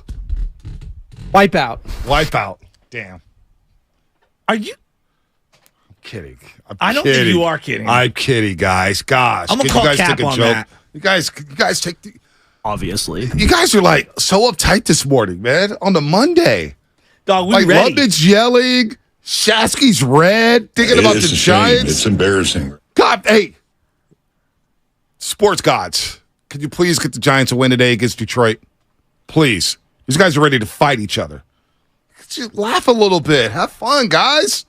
It's a Monday. It's summertime. Training camp starts on Wednesday. The Warriors have Chris Paul in the building. You know, I do wonder, after all the Draymond stuff. Did you see what happened on Friday? What happened on with Friday? Chris Paul? Oh, you didn't see it? Kim Kardashian? No. That was an old video. Forget that. What? They released his jersey. Oh, yeah, I did see that. All over the internet. Yeah, that's great. I wonder how many people are going to go buy a Chris Paul jersey. There's already... I'm serious. How many do you think? I was sent some photos about some people in the Chris Paul jersey at some festivals. Oh, they'd already copped one. People already got him. Already got him. Chris Paul's here. That's a gamble. Can we admit that? Well, it's probably a 1-year rental. Well, I see D'Angelo jerseys from time to time. Russell? Yeah. Oh my God, that's all time. Well, they were on discount. Yeah. It's like having that Nick Van Exel City jersey. I still wouldn't buy a D'Angelo Russell discounted jersey. Well, good luck, Lakers. If your name was Russell, maybe. Yeah, I guess. Chris Paul. See, everybody's all what's the worst jersey, a one and done for a Warrior? Is it Oubre? Who the hell bought Oubre jerseys? I'm just asking. Omri Caspi. I don't even know if that was available. Well, Caspi's Jewish, right? So you get the Jewish community, because you don't have a lot of Jews in that makes the sense. NBA. Is there a Kai Bowman jersey out there? There cannot be a Kai Bowman jersey out there. Listen, y'all can hate on Chris Paul all you want to. I'm not. And the Draymond stuff, y'all can hate on Draymond. The fact is, the Warriors going to be a top 4 team in the Western Conference. You're ready to say that with your chest right now? I'm saying it in my chest right now. Say that again. The Warriors are going to be a top 4 team in the Western Conference. They will be in the Final Four. 2023. 2023. 2024. They will be in the Final Four meaning they'll be in the Western Conference Finals?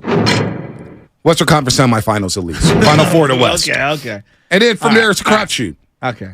They will be there, though. All right. It's as much as you guys are talking bad about the Warriors, my Warriors, they're going to be back.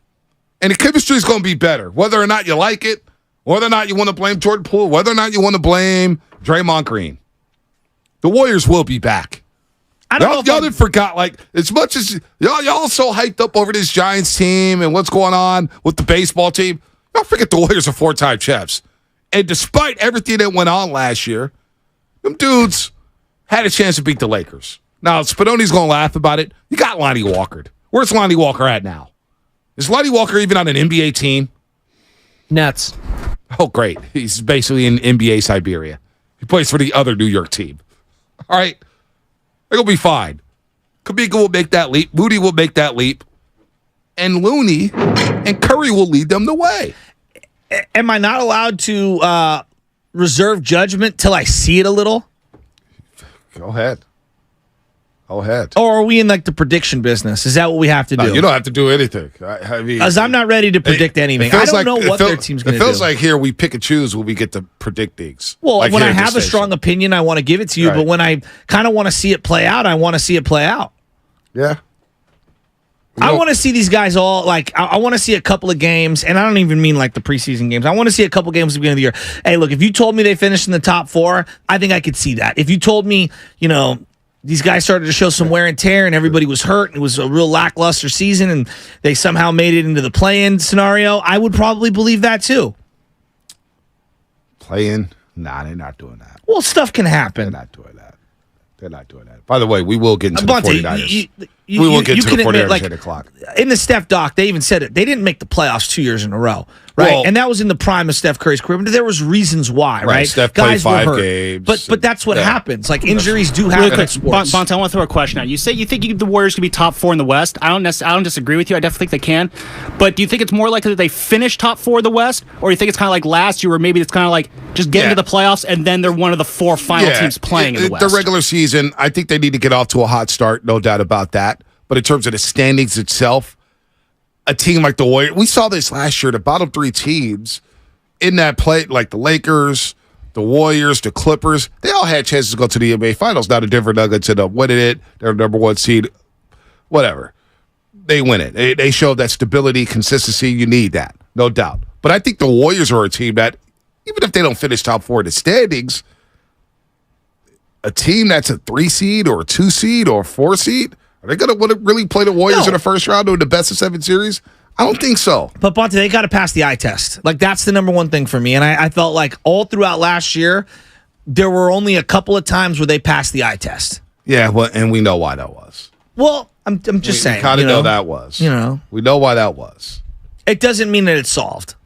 But I think they're in a better position this year than they were heading into last year, considering all those. Now that we're starting to see all the different dramas that were kind of laid out. Yeah. I think we've obsessed about Dre and Poole, but there's other elements to this. There's other elements, but let's not be mistaken. That's done now. Poole's in D.C. Draymond's still here. You get Chris Paul. You got Kuminga working out. You got Moody and Clay hanging out. You got Steve Kerr actually come to Jesus saying, you know what? I didn't do a good job of connecting this basketball team. We need to reassess some things. And one of the things that needs to get reassessed is the leadership of this basketball team. Now, Eddie Johnson, our boy down in Phoenix, was on Sirius XM Radio last week. He was tweeting a lot last week. Tweeting about Draymond? Yeah. Well, saying that the guy who talks the most trash in the entire league couldn't stand someone talking trash to him. It was an interesting point. Here you go. I don't think he likes Draymond. Here you go. When he says Jordan Poole's not an adult, then you know what? You failed, Steph failed, Clay failed, Steve Kerr failed. Because he's a young player. You grab young players when they get into the league and you try to harness them and you try to help them grow to adults. Okay? I had one of the most combustible rookies you could ever have. That was Gary Payton. And you know Gary's come on this show and he has said it. Okay? All right? One of the most combustible rookies. I had a young Shawn Kemp. Okay? It's a way to approach them. I would have never gone public on Gary Payton and say he's got to be an adult. I told him to his face in private between he and I. Okay? That's how I handled it. And Gary Payton turned into one of the greatest guards ever in the history of the league. And he thanks me for it. He thanks Nate McMillan for it. He thanks Sam Perkins for it. Michael Cade, just a number of players that he thanks for it because he needed that. And so now Jordan Poole is not an adult. Well, you know what? It was on your watch, Draymond, and you didn't know about how to go help him mature. So don't throw him under the bus because he's still a young player. It's just bad leadership, man. And it was bad leadership. There's no doubt there was bad leadership. Now, I'm not putting that on Curry. I'm putting that on Draymond. And Bob Myers spoke about that last offseason directly after the punch. He'll tell you he's been over that line. You know it. But he always comes back. He's a unique guy. I mean, without him, we don't win. And I want to win. Our ownership wants to win. Our players want to win. Our players want him on the team. And if you play, that's the most important thing. Nobody's saying we don't want him around. We don't want him on the team. They know what he does. They know what he needs. But yesterday wasn't a good moment. It's bottom line. It wasn't. There's people in life that make mistakes and don't apologize or don't earn your trust back. He always does that. I don't think he likes putting himself in these spots. He's in one, and I think he'll find a way to earn the respect of his teammates and Jordan back, but that's the work he has to do. That's the work he has to do. Has he done that work? When was that quote? That was the day after the punch happened. That was the day out. Wow. And the day before the video surfaced. Interesting. You said that Curry doesn't bear any of the responsibility at all? I think Curry tried his best to connect his basketball team. He went out a day after the Poole stuff and made sure to debunk all the narratives about Jordan Poole or whatnot. Curry's spoken out to Jordan Poole. He's had communication with Jordan Poole. Jordan Poole admitted that, hey, I've talked to Curry. I talked to Clay. We've talked a lot. We talked after the trade. We talked before the trade. But I don't get why Curry's getting so much heat for what Draymond Green is doing.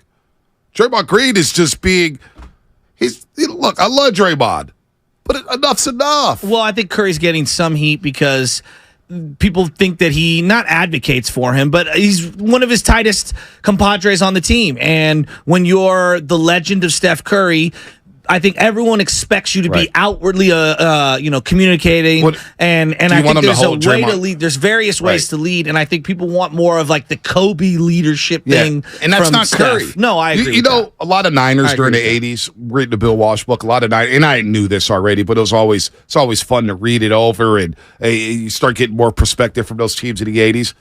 Like a lot of those players said, Bill Walsh never raised his voice. No. They can't remember Bill Walsh yelling at them one time, yet they call him the ultimate leader. Well, he yelled at the coaches. He yelled at the coaches to get to the players. Exactly. But he didn't yell at the players. And the way he led was different. Steph Curry leads by example. He leads with his actions. But also Kevon Looney, which is why I want Kevon Looney to be a captain next season. Speaking of which, Kevon Looney, this is what Looney said, because Poole was like his little brother from Milwaukee. It's been different. It's been complicated. There's something. We done had a lot of things happen here in my time, but a lot of things usually get to stay in the house, and we get to handle it most of the time like that. So it's a little different with it being out in the public and all the outside commotion, weighing in on people's decision on what people think. So it's difficult, but I think we got the leadership and the right people to get through it. Whenever adversity hits, this team usually responds the right way. And this is the ultimate test for us, and I think we're going to be able to get through it. Jordan, he's going to work and do what he's going to do. And Draymond, he's a veteran. He's been the leader on his team for a reason. And he got some work to do to get that trust back from us, but I think he's willing to do it. So, the ultimate test, and they failed it, obviously. They admitted that they failed it. They admitted, and the reason why we're playing this is because Draymond Green last week went on Pat Bev's podcast and, basically said some things and, it's just enough's enough, right? Can we just all move off of it? But my problem with Draymond, not so much what he said on the Patrick Beverley podcast. I don't care. It's you're coming at Poole's dad and you're going for fake quotes about KG. You don't care. That's a problem. You don't care, but do you think the Warriors care? I think the Warriors are annoyed. Behind the scenes, I think they're annoyed that Draymond said, look, we're trying to move on. We gave you the contract. Let's turn the page and look forward to next season. And yet, here we are again, because you don't think somebody's going to come in on media day and ask the same questions? But this was my point last week, and we were talking about this, Joe Spadoni and I, as he was filling in for you, and it was like, Dre, the only one who's breathing oxygen into this fire is you right now. Right. You've won. You got an extension. He's gone. Like, the court of public opinion is now, in my estimation, and maybe he views it differently, it feels like public has already ruled on this, and everyone feels like, oh, Poole's at fault. Right. That's why he's gone. He's the immature one. He's the guy who led the league in turnovers. He's the guy that needed to go. He's the one who's not mature enough. He's the guy that was unplayable in the playoffs. He's the guy that couldn't get off the bench. And so you're the one who got an extension, Draymond. You're going to be here for another 4 years. You're still with this team. That guy's gone. Right. You've won. So why are you going over land that's already been tilled? Right. It's already been fertilized. It's over. For Patrick Beverley. Pat Bev. Come on, let's be honest. Pat Bev is a glorified glue guy. All right? And Pat Bev was on that podcast talking about, we're the leaders in the locker room. And Pat Bev, you ain't no leader. You're the guy who was a sore loser, pushed Chris Paul in the elimination game. You're the guy bringing a camera out there to the referee to show him about fouls of LeBron James. Yeah, but it's dumb. Funny. That's reckless. He's not a leader. I know, but it was funny. So that's what that is. Both could be true. Here's what Curry said a couple days after the punch. Actually, the day after the punch, Curry, on how he communicates with Draymond Green in this situation. We're rehashing this stuff because I think we need to bring it back to the level, bring it back to the audience here about how they communicate with Draymond Green, because Steph is getting a lot of heat for his quote-unquote leadership. To be honest with him, he respects my opinion. He respects how I feel, and we've had those conversations. So be honest with him about the disappointment in the situation in and of itself, but also, I think we've earned the ability to say, I trust that you're going to do the work to figure it out. That's all you can do right now. You rely on the history, you rely on the confidence and who I know him to be, kind of put all your chips in that. So does that mean we got a problem with Steph Curry's leadership? He's just explained, hey, I just try to be honest with Draymond Green, and he knows he's got work to do. What else do you want Curry to do? You want him to start yelling? Well, when you're the leader of a team and your team does what this team did over the last 12 months, you're going to get criticized. No doubt. I think that's Jeter. That's we would fair. do that to Jeter. We would do that to Brady. That's we would fair. do that to anyone. But, not knowing the inner workings of what's going on inside, I find it hard to blame Steph Curry for things that other people are saying on podcasts and podiums. Exactly. But he will get criticized because the body of work by the team fell short. Well, and you know what's unfair is that Draymond Green may struggle next season. And say if the Warriors don't get to the ultimate goal, which is to win the NBA championship, because that's what their goal is. The 49ers and the Warriors, their goals are to win championships. I'm still trying to figure out the San Francisco Giants' goals. All right? That's just the truth. What are their goals? Make the playoffs, develop. What? To make you understand that the team that they've assembled is actually better than you want to believe. Okay. Wasn't that what Larry Barrett was? Yeah, Larry Barrett said the light bulb's going off. Oh, let me read the quote. You were asking, and I found it to be quite funny. It's hilarious. It's hilarious what the Giants are selling to us. I know the Warriors and the Niners are going for championships, which I respect. Larry Barrett said, I think we're finding that it takes some time explaining because it's not the headlines. It's not in the headlines. I think the explanation is going well with the fans. We're getting reactions. Fans are like, okay, we get it. We understand now. When they start seeing Strip League pitching and Shabaniah pitching, and I just stopped right there because we watched them pitch. Could you imagine watching them over the weekend? I get it now. Shabaniah mop-up duty. Boy, this is the biggest start of the year for Ross Stripling today in Detroit. Damn. But Draymond Green in leadership. That's why I kind of want to see them say, you know what, Draymond? You have to earn it after this offseason. You'd have to earn it after last year. Probably won't happen. That would be that would be a huge change in organizational philosophy because right now it does, fair or not, I think it's fair because it's earned. These guys are three made men. Yeah. I'm talking about Clay, Steph, and Dre, right? They're made men and almost feels like they can do no wrong. I'm not saying that's exactly true, but it feels like that on the outside. Right. So for them to do something as steep as taking away his captaincy, that feels very unlikely. It feels unlikely, but it would be fair. Especially after what Monty Poole said last week on Steiny and Guru about the punch. A lot of what happened when he swung on Jordan last year, one of my first thoughts is the Warriors have a bunch of young guys on this team. This is the exact wrong kind of impression you want to see from your leader. You know what? Here's Draymond, the four-time champion, defensive player of the year, all defensive team guy, a team leader, and he's swinging on a guy who's a lot smarter than he is, who is 9 years younger than he is. And it struck the wrong tone. And the Warriors had Kuminga and Moody and Wiseman and Baldwin and Robbins, and all those guys were in training camp, and they saw this. And some of these guys are so new to the NBA, and they might be thinking, is this what leadership is? So it's one of those things. It's a problem. It's a problem, and it can only be fixed by Draymond, who has to commit himself to doing that. And honestly, at this point, we're not sure that he's ready to do that. They signed him to a new contract, which sort of implies that they believe he can and will.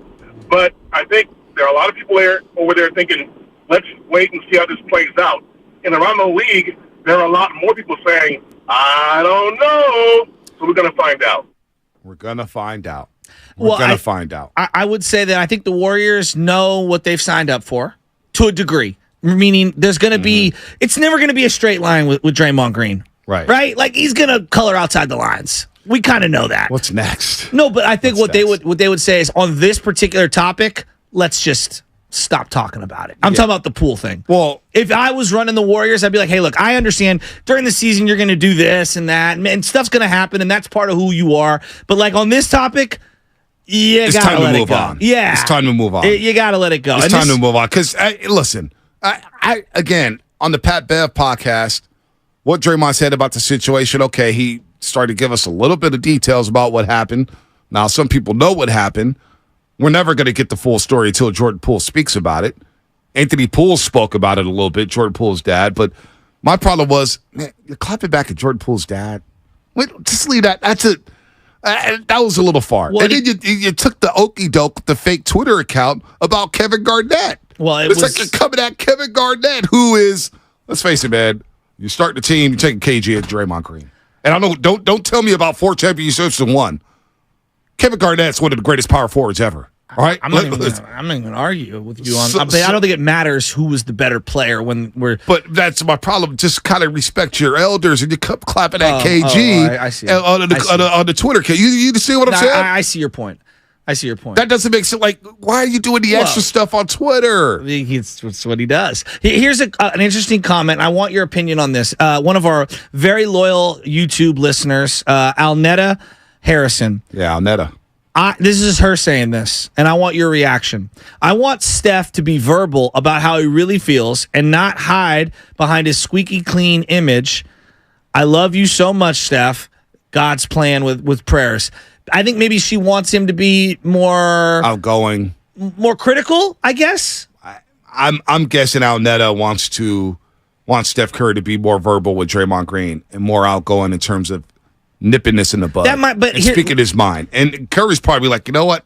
I'm not hiding behind no image. I want this to go away. Yeah. And we're trying to make sure that we keep the drama out of our locker room, because the Warriors during this championship run have done so much to keep this locker room intact. But that's just not. It's not in. That's not in Steph's nature, and so not that he couldn't do it. It would probably feel inauthentic, like him telling everybody, if you don't even want to get on the bus to play this game, like that was out of body. Well, that was very out of character. Very out of character. Like that is how he reacts. Throwing a mouthpiece is out of character. Right. You know, obviously he's a competitor and he's cutthroat when it comes to playing the game, but that's just kind of not who he is. And also, you have to know the source of who you're talking about. Dre wouldn't. I don't know if Dre's going to respond to that. Who knows? Like he might know Dre better than all of us. Right. Dre just might not respond to that kind of tactic. Well, and Steph knows how to get to Draymond Green in a way that Steph can do it. He knows how to get to Draymond Green, but I don't want Steph Curry to be out of character. People want him to be Kobe, Jordan, yelling at people. No, that's not leadership. That's not leadership. You can lead in different ways. But when I look at leadership on this basketball team moving forward, I look at Stephen Curry. I look at Kevon Looney. And I say maybe Klay Thompson. I respect Klay Thompson in this trip short in Greece, going to Moses Moody's basketball camp, embracing the youngsters on his team, which didn't happen last year. And that's what Monty Poole was talking about. Once that punch happened, there was two teams on the team. There was two teams on the Warriors. It was the youngsters and it was the veterans. And it never was connected. And Steve Kerr talked about that over the weekend. He said that. I didn't do a good job of connecting his team and getting them together. And we need to reassess. But I do feel rejuvenated, and I feel like we're going to have a great season. And I think Draymond's tried to do that. When we were talking about that 3 weeks ago, he said, I have done a poor job of trying to get the nose out of the Kuminga. Well, you know what? That's the next step for Draymond Green. You want to be accountable? I respect that. I appreciate that. Now we need to see it. Because I tell you what, I'm tired of talking about the damn punch. I was happy as hell not to be at work last week talking about that damn punch. Well, I think it's overshadowed a lot of the other flaws on the team, and I think that we're thinking that Chris Paul's going to be a fix-all. I think he's going to be a big help. Wiggins being healthy for the majority of the games is going to be crucial. Yep. Klay coming in ready to go early in the season is going to be crucial. Having a healthier Steph Curry for a majority of the year is going to be crucial.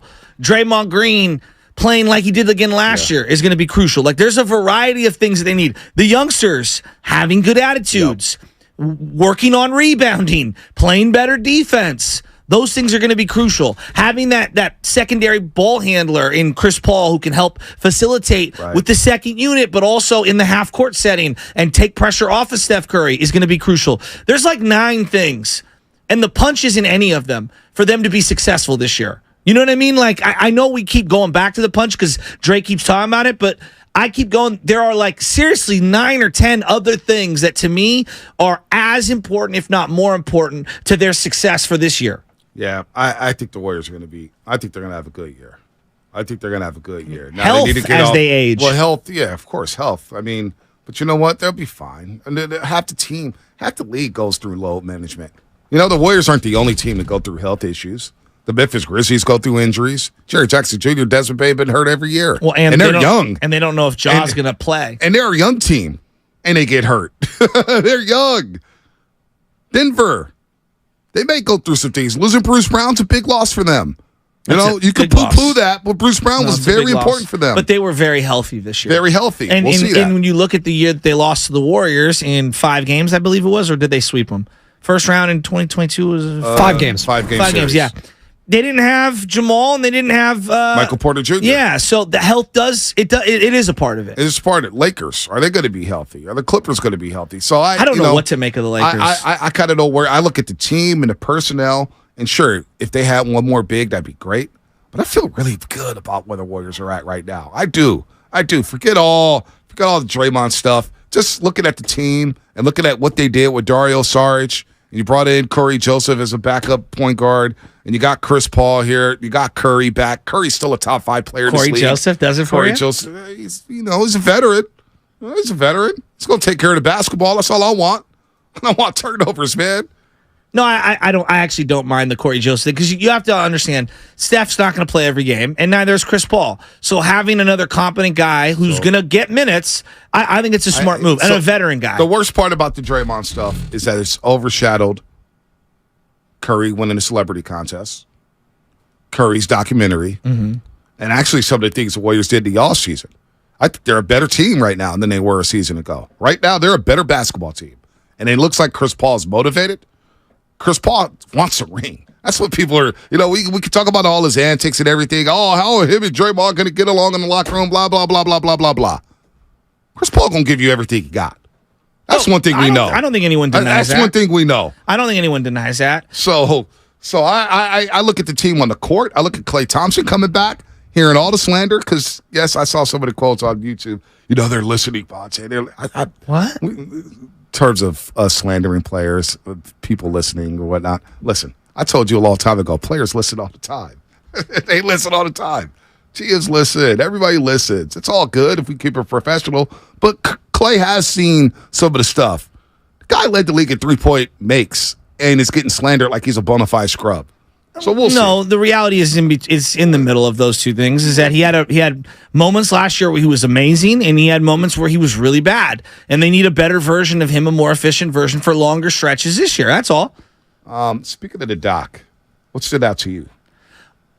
The Steph Curry doc. Well, number one, man, I subscribe to every freaking outlet. The amount of people that don't have Apple Plus, I think maybe I underrated it because I've heard from a lot of people like, I don't have that.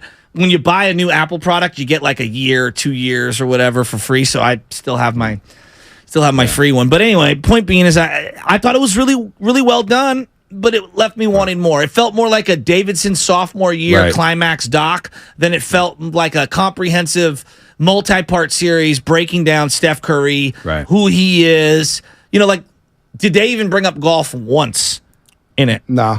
But we all know golf is very important to Steph. Did they even bring up, Aisha was very, off to the side. That's very important to him.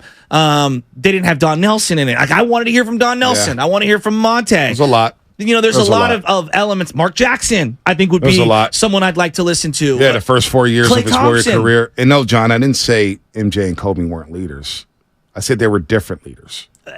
They're more boisterous. They're more abrasive. We didn't get Klay Thompson really outside of him, which I can't watch. Every time I see it, him going up for the Yam and Danny Green and the injury and him falling, I get squeamish watching that every single time. There's so many other people that I would love to have seen been a part of it. I wanted to see him at a younger age, but it was excellent and it was well done. I'm expecting a more comprehensive version when his career's over. That's the first one. Underrated. It wasn't bad at all. I would like to see a lot more of the first 4 years with the ankle injuries and some of the rhetoric that was around him.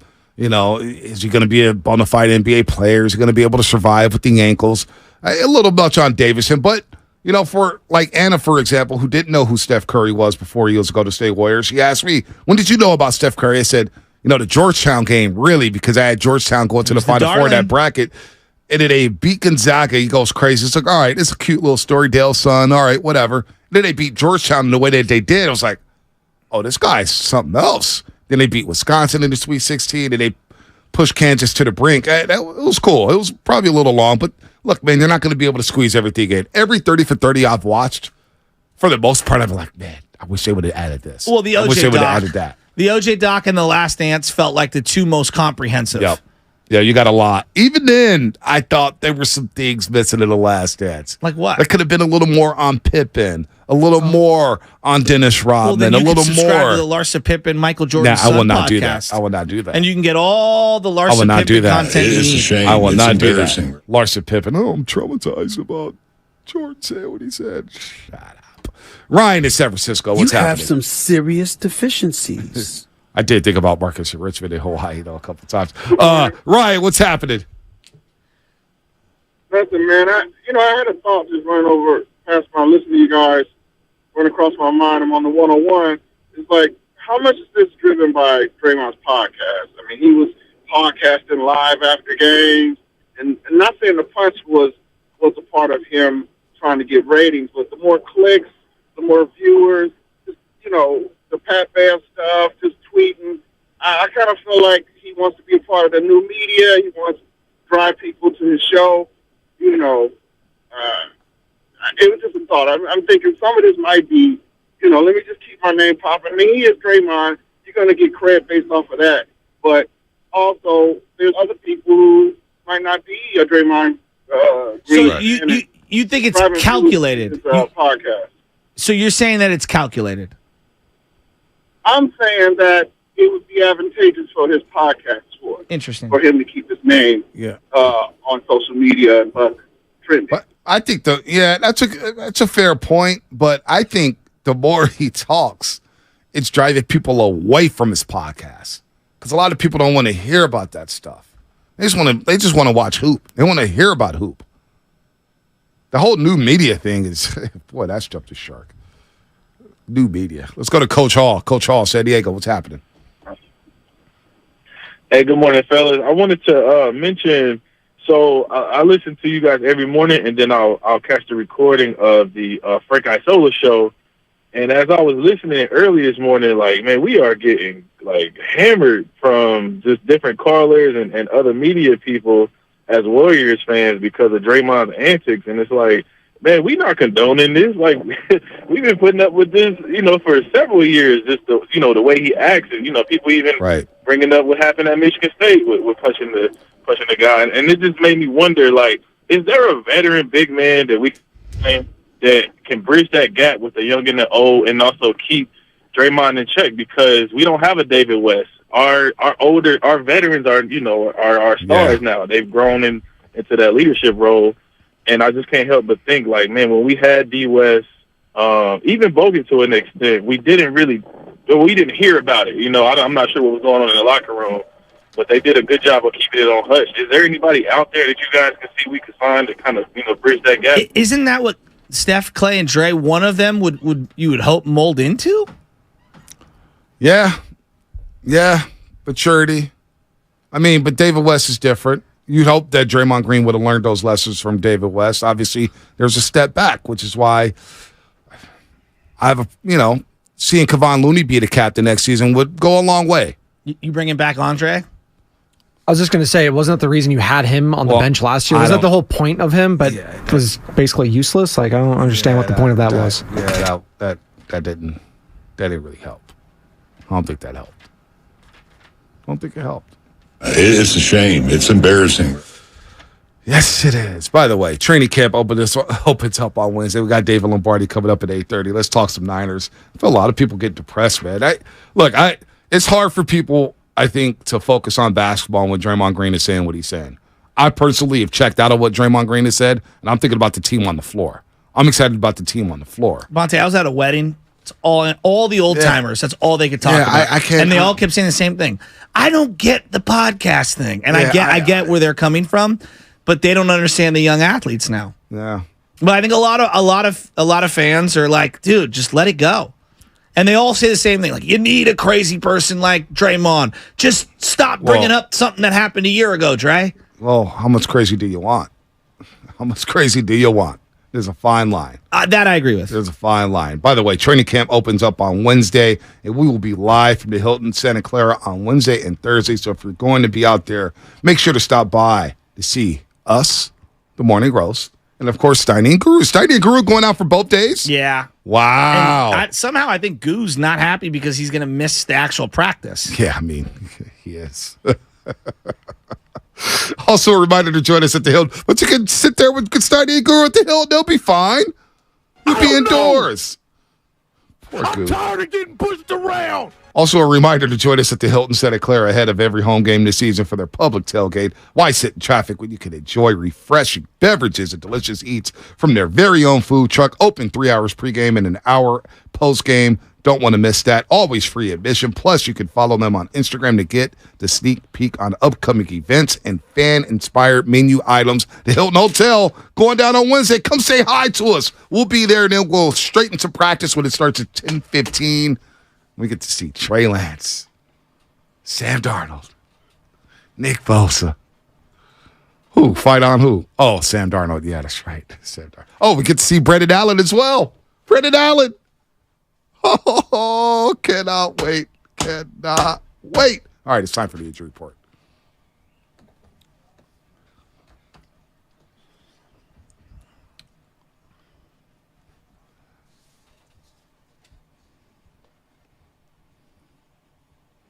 That's out. Oh, they played the Doc, underrated Doc at Thrive City. They were playing it at Thrive City. It was pretty cool. Yeah, Chase Center. Doc was cool, man. We got some cameos in it. Got some cameos. Did you finish the quarterback doc on Netflix? Oh, did I? I finished that poolside the first day. You know what comes out of that looking very good? Kirk Cousins. Oh no, my goodness. He looks soft. Looks awesome. No, Everyone's talking about NFL Network all morning how good he looks. You can have respect for Kirk Cousins and still say that you don't want him maybe as your quarterback, but you can't look less of Kirk Cousins after watching that. Okay, he's a quarterback.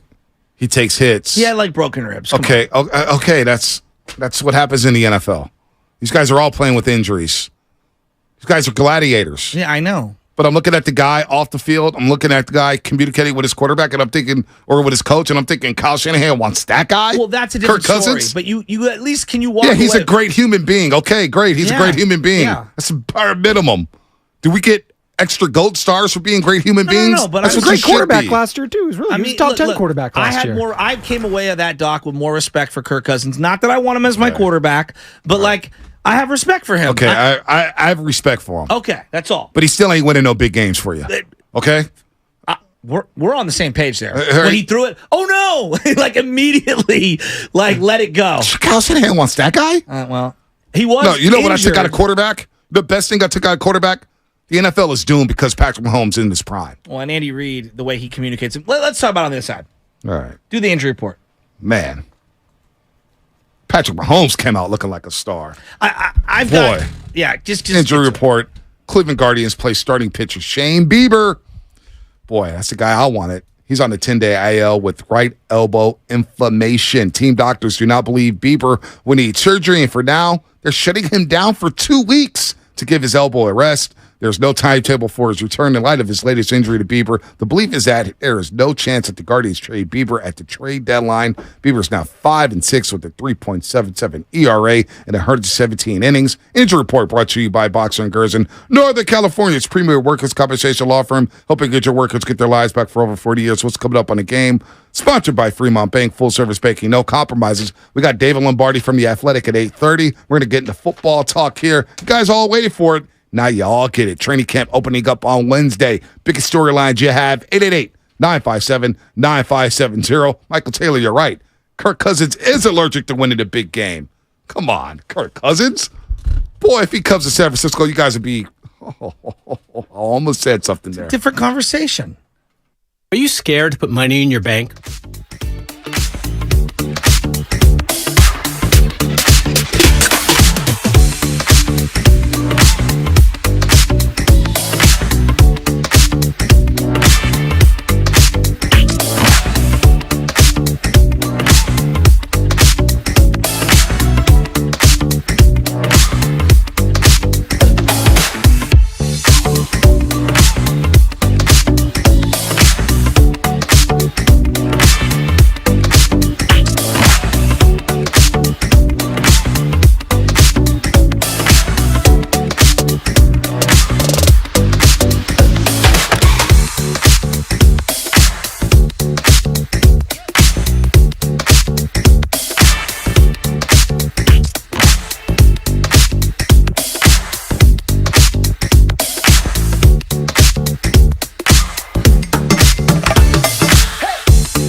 good to be back on the roast here on a Monday morning, my favorite day of the week. Good morning to everybody out there getting off their graveyard shift. If you're at work, what is happening? Good morning to everybody out there getting ready for summer camps, or if you're coming back from camps, what is happening? Spadoni, Lutman, and Joe Shasky. Good morning to everybody out there on YouTube, Comcast Business Text Line, and Twitch. And good morning to all the professional dancers. You know who you are. Summertime, baby. Gotta 11 get that minutes, dough. you can do better. My brother, you are not Bernie Mac. Hey, Spadoni, I might make Shasky a little uncomfortable here, but I'm going to ask him a question anyway. Do you find yourself looking at the clock? No. I'm in the moment. When you're done, Spadoni, you're looking at the clock now. No. Here's the question. There's no doubt Love is looking at the clock. No, I'm just picturing this whole scenario. And then you got someone, you have a Bluetooth headset in, and someone says you got to hit the brake. You got the little producer in your ear. There's a shot clock. Let me ask you guys a question. Can I say something? Gotta hit the brakes. Gotta win the big days. I'm not going to lie. It may have been a night. Oh, I looked at the clock in the nightstand in the hotel in Maui. And you just start laughing? Start laughing, saying, boy, Marcus and Richmond would have been disappointed with me. You have some serious deficiencies. I'm done. All right, that's it. That's done. I'm done. All right, so I went to a wedding, and we're going to get into the NFL in a second. I went to a wedding on the same kind of similar conversation. Well, now I know. Went to a wedding this weekend. Oh, by the way, Michelle's looking really good. She was glowing. Thank you. I appreciate that. She'll appreciate that. You looked okay. What? You know, I had the linen suit on. I was feeling myself. It's the Jerry Rice of weddings right there. Yeah, it was. I was dancing. I was cutting up a rug. So, Does anyone really have a choice? No. My wife tried on 7,000 dresses on Wednesday and Thursday. She's got a closet full of dresses, and for a variety of reasons, this doesn't fit because of the seasonality and blah blah blah blah blah blah blah. Why is it on all women's dresses they have these tiny little zippers?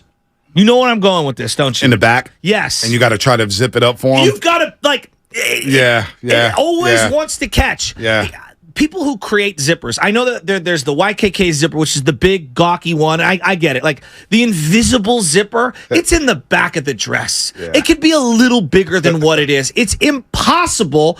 For every one of these dresses, you have to piece the whole thing together, hold it, and then it always gets stuck. They get me so frustrated. Oh my God! Because I'm like, I'm going to break it, I'm going to break it, I'm going to break it. Yeah, no, that's what I think. I know exactly what you're talking about. I am saying to people who make women's garments, and I'm sure there are men's garments that have this tiny zipper that I'm talking about. I'm looking at what it's called. It's called the invisible zipper.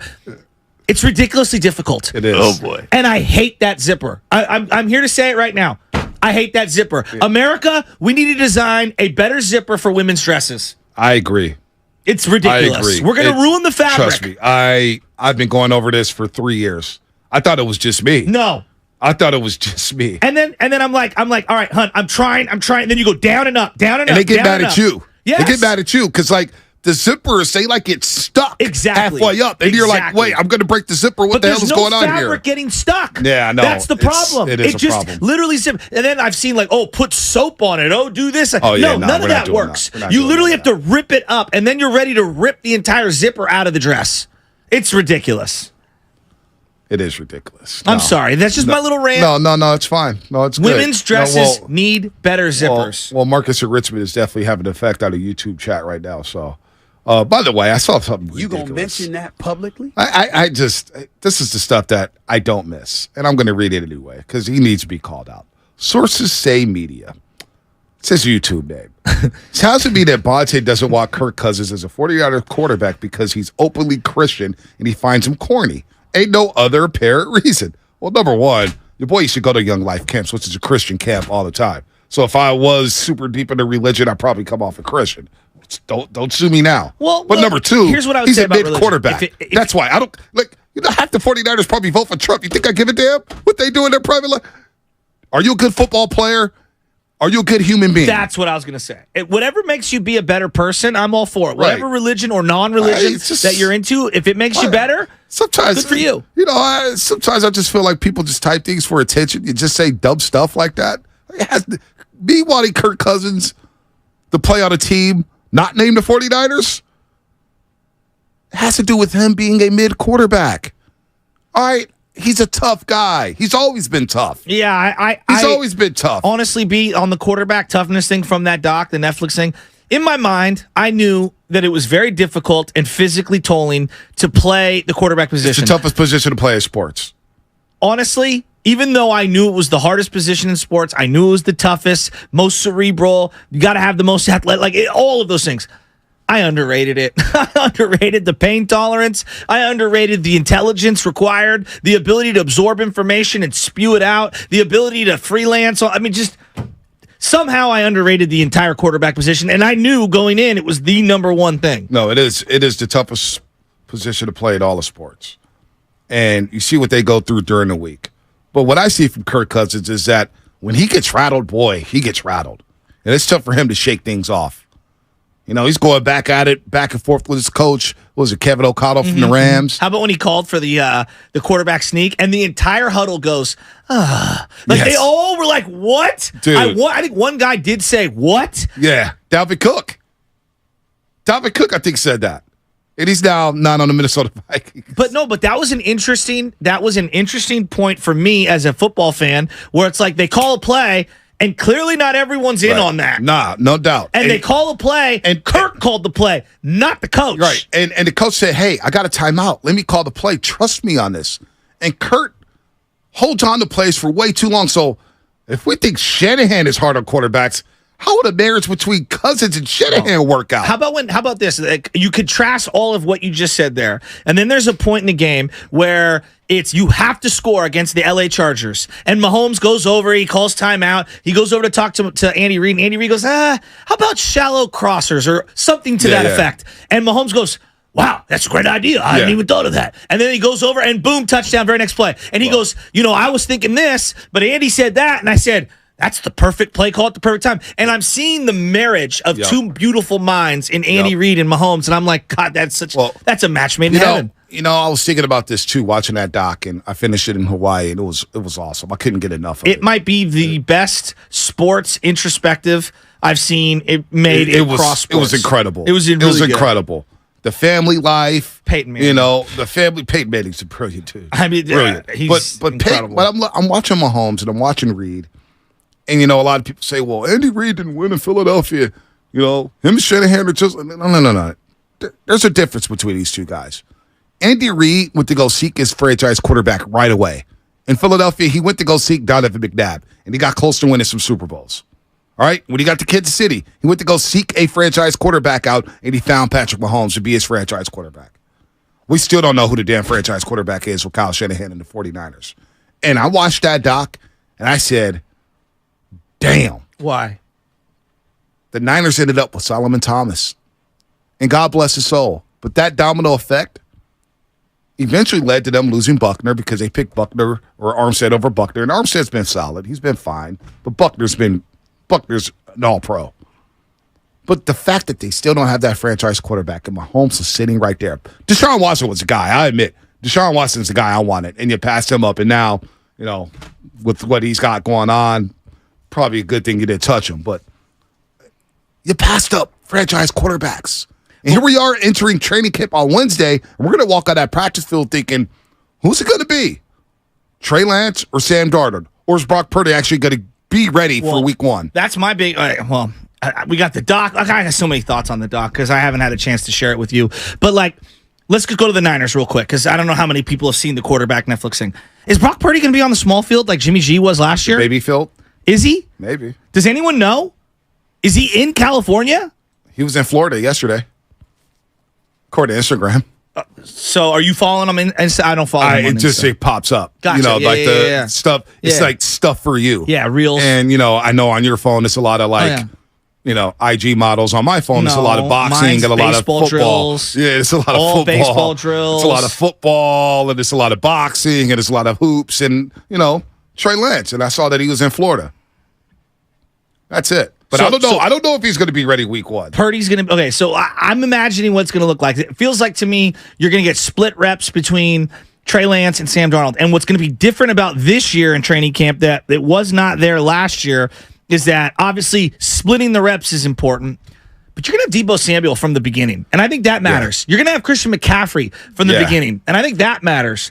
And I'm looking at it and I'm saying, all right, from an offensive point of view, you're going up against what I believe to be, personnel-wise, a top 2 or 3 defense in the league. Mm-hmm. I think this is a great test for both young quarterbacks. Put Brock to the side because, like I said, I don't know where he's at. For both Sam Darnold and Trey Lance, this is a great opportunity to hone their craft and show themselves something. But I don't want to make any sweeping judgments on these guys when you're going up against a top 3 defense in the league. Yeah, I want to see him move the ball. Because last year when I was in Europe, I was reading, oh boy, Trey Lance has been very inconsistent. Well, come to find out he was practicing against the best defense in the NFL. Well, who's not going to struggle? There's 11 on 11s, and then there's individual drills. Right. Like there's lots that we can break down. There's 7 on 7. Yes. There's 1-on-1s. Yes. There's drills by yourself, and then there's drills against the defense. Now, if you're going to struggle in 11 on 11s, then you know what? You're going up against the number 1 defense again. You're getting the best reps you could possibly get against the top defense in the league, and you're trying to move the ball against guys like Fred Warner and Nick Bosa. Okay, you're going to struggle.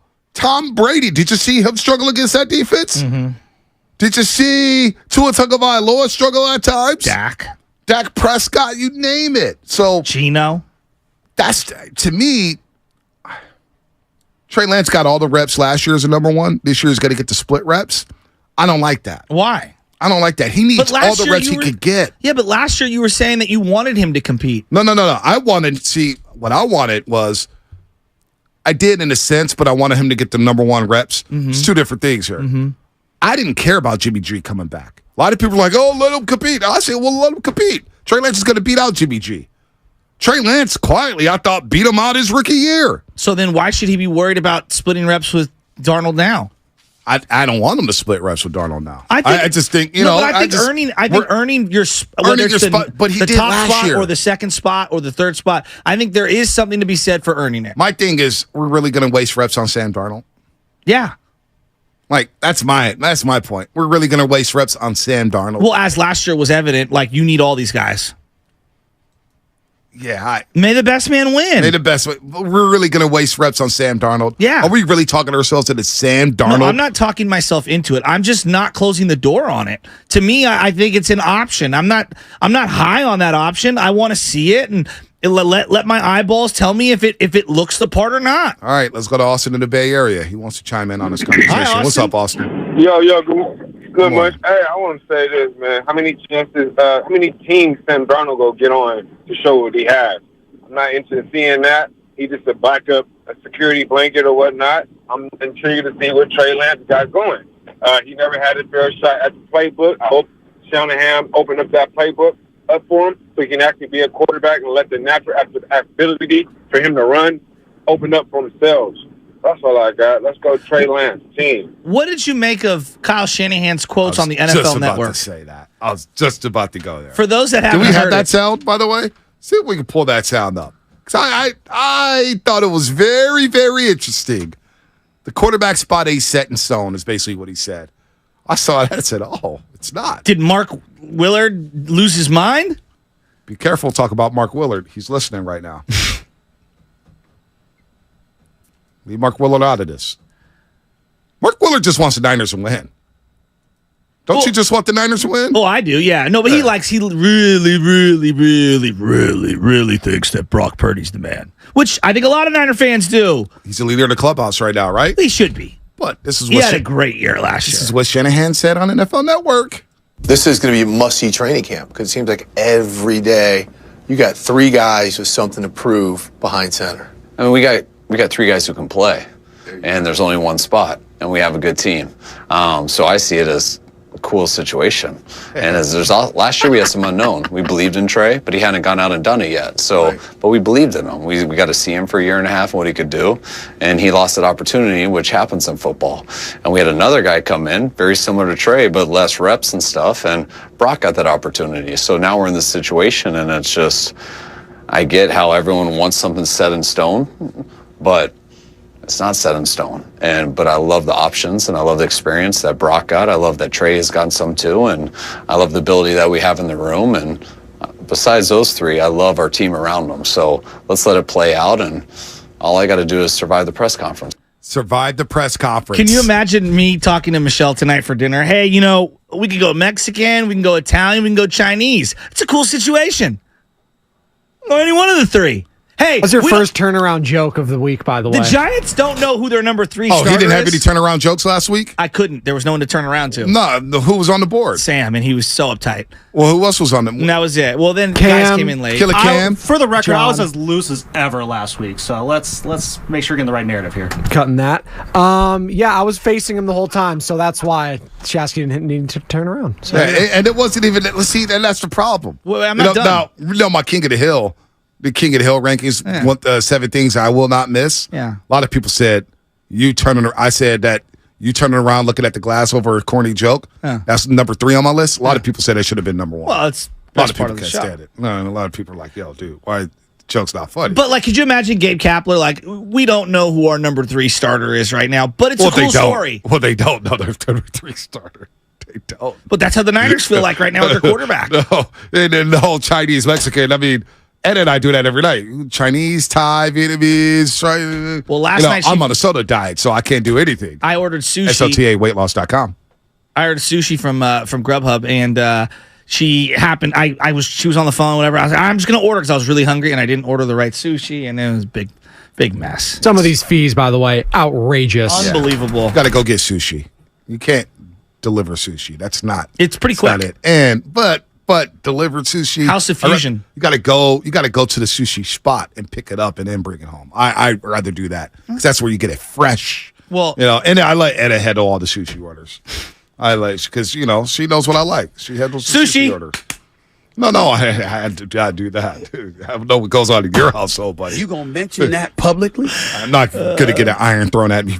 Hey, chop sushi. No, you don't do that. Iron thrown at you. That could hurt you. I'm saying, you gotta be respectful. Was that the Shield? Where was the one where he threw the guy's face on the burner? That was the Shield, right? No, that was Snowfall. Was it Snowfall? Franklin Saint. Oh, they did that in another show too. Oh, well, I remember Franklin Saint. Dude was like, "You want to cook? Then cook." Oh, that's right. That was at the end. Yes, that's right.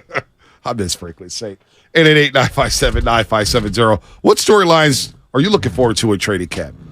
What storylines? You know what I'm looking forward to? I want to ask David Lombardi in 10 minutes from The Athletic. He's going to join us. Does a great job covering the Niners. A lot of people, it feels like, you can't have Ayuk and Debo on the team. You can't pay them all. Why? That's my question. Why not? Why wouldn't you want these playmakers? You got homegrown playmakers. Why wouldn't you want to pay Ayuk and keep them here? Especially with the television deals coming up again. Right. And they're going to make more money, and the cap's going to explode. Yeah. Why? We do this weird thing where we start counting money 5 years down the line. You do it all the time. What are you talking about? No, I talk about it all the time. There's a difference between you always in Joe Laco's pockets, man. Joe Laco's like, yo, I'm paying money. Okay. Always in his pockets. 650. Shanahan was just doing coach speak when he was talking about the quarterbacks. I don't know. I think Shanahan does. Don't you think the Niners want Trey Lance to work out? They traded 3 picks for him. Well, in their heart of hearts, yeah, they would love for it to work out. Because if it doesn't work out, that could go down as one of the biggest blunders in draft history. Yes, but it would be offset if Brock turns into what they also think Brock is. Do they really think Brock is a franchise quarterback? If he didn't get hurt, I really believe that this offseason would have went down very differently. Why? You think Trey would have been somewhere else? I don't know necessarily that Trey would have been somewhere else. I just think it would have been a monumental offseason for Brock Purdy, working with the wide receivers, working with the coach. Like right now, having to rehab as opposed to study the playbook, build synergy, all those things, that's going to set him back. We'll see. Let's go to Clark the Shark. Clark the Shark? Man, it's a who's who today.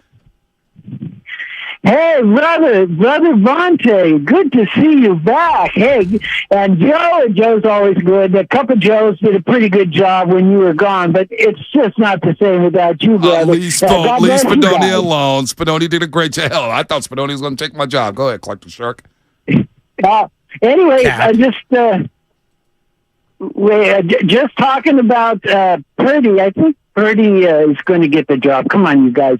He looked so good. If his arm's okay, I think he's okay. If they keep Trey Lance, I think that he'll get his chance, though, and we'll see. It's interesting that you had a big blunder with Solomon Thomas, Now, if Trey Lance goes down and he doesn't work, that's too bad marks on your record there. But I'm really happy. I think the Niners are going to win the Super Bowl. There it is, Clark and Sharp, Myrtle Beach, Super Bowl champs, 49ers. Now, he talked about blunders in the draft. Well, it's not just Solomon Thomas. The verdict's out on Trey Lance. Nick Bosa's home run hitter. I think Brandon Ayuk been a very good pick. Very good pick. Kinlaw? Mike McGlinchey? Already gone. Reuben Foster? Out of the league. They've had some blunders in the top end of the draft. They've made up for it by having good third-round picks, fourth-round picks, fifth-round picks, sixth-round picks. They've made up for it. But, boy, if Trey Lance doesn't work out, this is going down in history. This has to work out for them. Like, the more and more I think about it, what they gave up to move up for that pick in number 3 overall, to take Trey Lance, after all the quarterbacks they've gone through or talked about or passed up or not traded for, this would be bad, Chasky. Remember when Colin Kaepernick took the Niners to the Super Bowl and came in halfway through the year? Yeah. Second-round pick. Were there people as skeptical as they were? Like, were there people skeptical in real time, especially because they made a quarterback decision regarding? They were very skeptical of Kaepernick, even though he advanced to the Super Bowl. He was very. I think people were very skeptical. Whose body of work was more impressive? What Kaepernick did that year, or what Brock did last year? Kaepernick, to me personally. Do you know that Kaepernick threw for more yards? Yes, absolutely. Ran for clearly more yards. Absolutely. His playoff performances were more excellent. Yep. Multiple. Yep. And I'm not knocking Purdy at all. I mean, Kaepernick was a comet. He was a lightning. I just find it interesting that we had so many people super skeptical of Colin Kaepernick, and he backed that up with a 12-4 season with a lot of stats that would be the best that the 49ers had in 10 years at the quarterback position. And yet it still felt like there were a lot of skeptics on there. There was a lot of skeptics. So why is it a negative for me to be like, I loved what Brock Purdy did? Who said it was a negative? Well, I feel like a lot of people are like, you're hating. And I'm not hating. I'm like, hey, I just want to see him do it again. I really believe in the guy, but I'm a little skeptical. And Kaepernick was not coming off of an injury as devastating as the Brock Purdy injury. Yeah. That's interesting. I see a lot of parallels. Yeah, no, because Kaepernick did get, and it was Alex Smith because he was a nice guy, and I think that's what it was, because we got to know Alex Smith, and Alex Smith was a nice guy, and he was a member of the community, so people got, they felt bad for him when he got a spot took, because his spot was taken when he suffered a concussion. He was playing his best football. Brock Purdy took over for Jimmy G, where, let's face it, this fan base, overall, we kind of out on Jimmy G, and we didn't know about Trey Lance. So Brock comes in out of nowhere, and he's a 7th-round pick, the last pick of the NFL draft. So you got the Cinderella story to it. Mm-hmm. The whole Cinderella Man. I was watching that over the weekend. Russell Crowe, great movie. Ooh, good call. Jim Braddock. It was a great story. Brock Purdy being that underdog, that's what gravitated people towards him. This last pick. Why did people love Tom Brady at first? Yeah. 6th-round draft pick. That's a good point. So let's talk to David Lombardi. Kaepernick almost doubled Brock Purdy's stats. Now, granted, he got the extra game in, right? But you just look at the yards, passing, the running. I'm talking about in the playoffs in particular. Kaepernick's playoff, I think we've forgotten how great he was in the Green Bay and then the Atlanta game, and then what he did in the second half of the Super Bowl. Yeah, he threw for over 300 in the Super Bowl, man. Cap was sick. He's out of the league. It's coming up on a game sponsored by AC Transit. Then one and only David Lombardi from The Athletic to spit some stuff about the 49ers training camp. It opens up on Wednesday, and we'll be live from the Hilton Hotel. Come by and see us. We'll have more details on the other side. Get in where you fit in. AC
you coaching.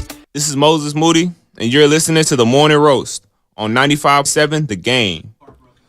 Moses Moody having some fun in Arkansas, throwing his basketball camp. Klay Thompson joined him. That was good to see. All the kids and the campers throwing the paper airplanes. Warriors will be back in our lives sooner rather than later.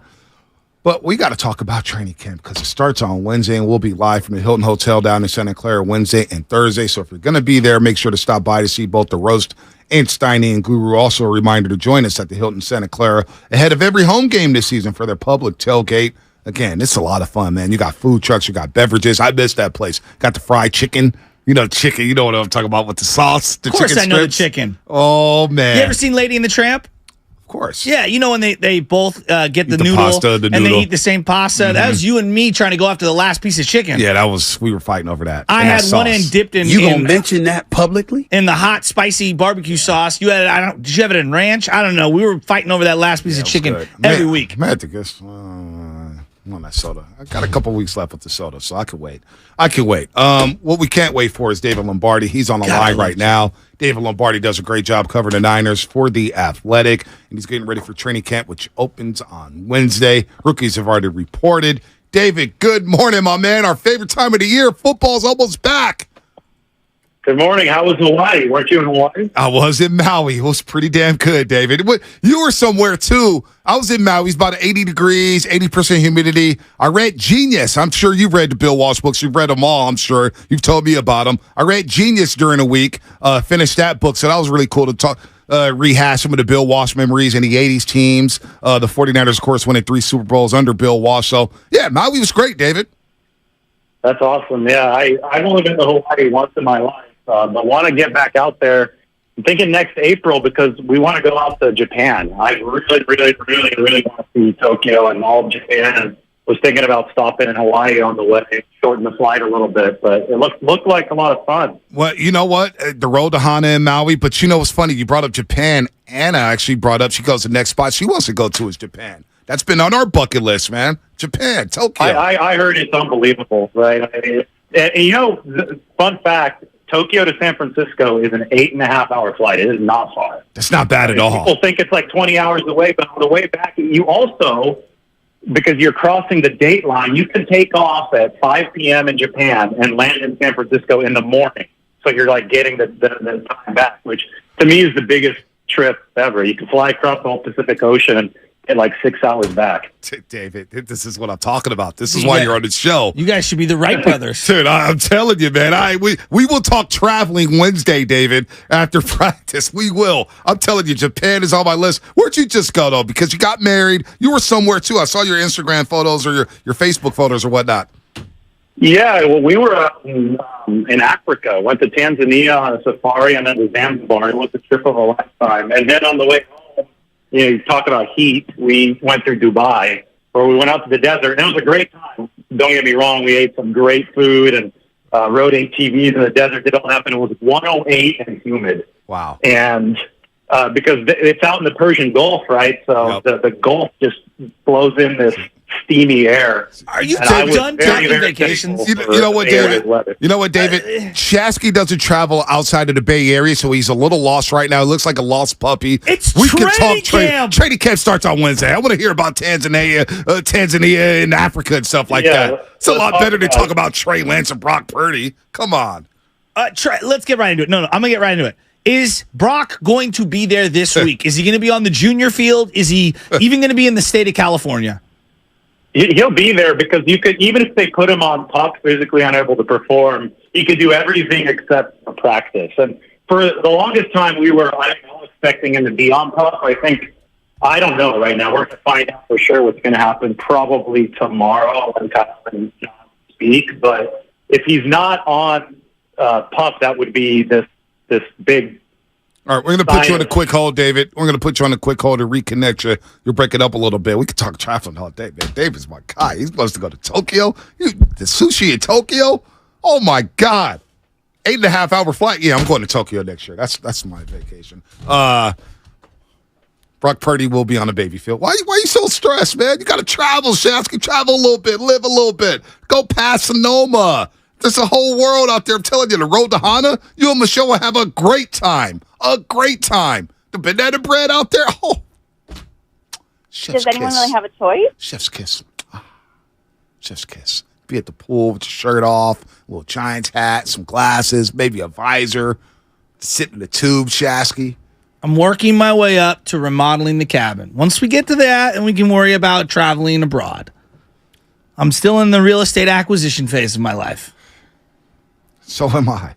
But I'm actually I'm in training camp mode right now, if I'm being 100% honest with you. You don't look like it. You got your Giant stuff off.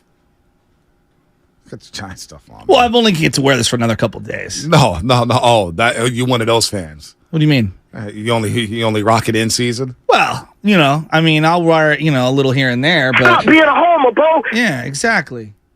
I'm just fired up. Like, we've got Brock Purdy. It sounds like he's not going to be put on the PUP. If he gets put on the PUP, I guess my question is, if he gets put on the PUP, does that mean he's automatically out for a couple of games of the regular season? Because I know when you declare someone on the physically unable to perform list, that designates them to miss a certain amount of time. So I don't even know if that's a thing. Is David back? I am. Do you hear me? Yeah. So you're not designated to miss any sort of time. There are two different PUP lists. Okay. There's one for training camp, and then there's one for the regular season. And we're only going to be dealing with the training camp one if Purdy lands there. And you can activate a player at any time from the training camp one. Now, what you can't do is put a player on PUP after they've practiced. Once a player's practiced and you want to put them on an injury list, it would have to be IR, which in training camp would end the player's season. So putting him on PUP would be a no downside maneuver if he's not 100%, which is why I think we all have expected Purdy to go on PUP, because the timeline for the longest time since the surgery has not added up until around the start of the preseason, at least. But if he's way ahead of schedule, then he won't be on PUP and he's going to be practicing on Wednesday.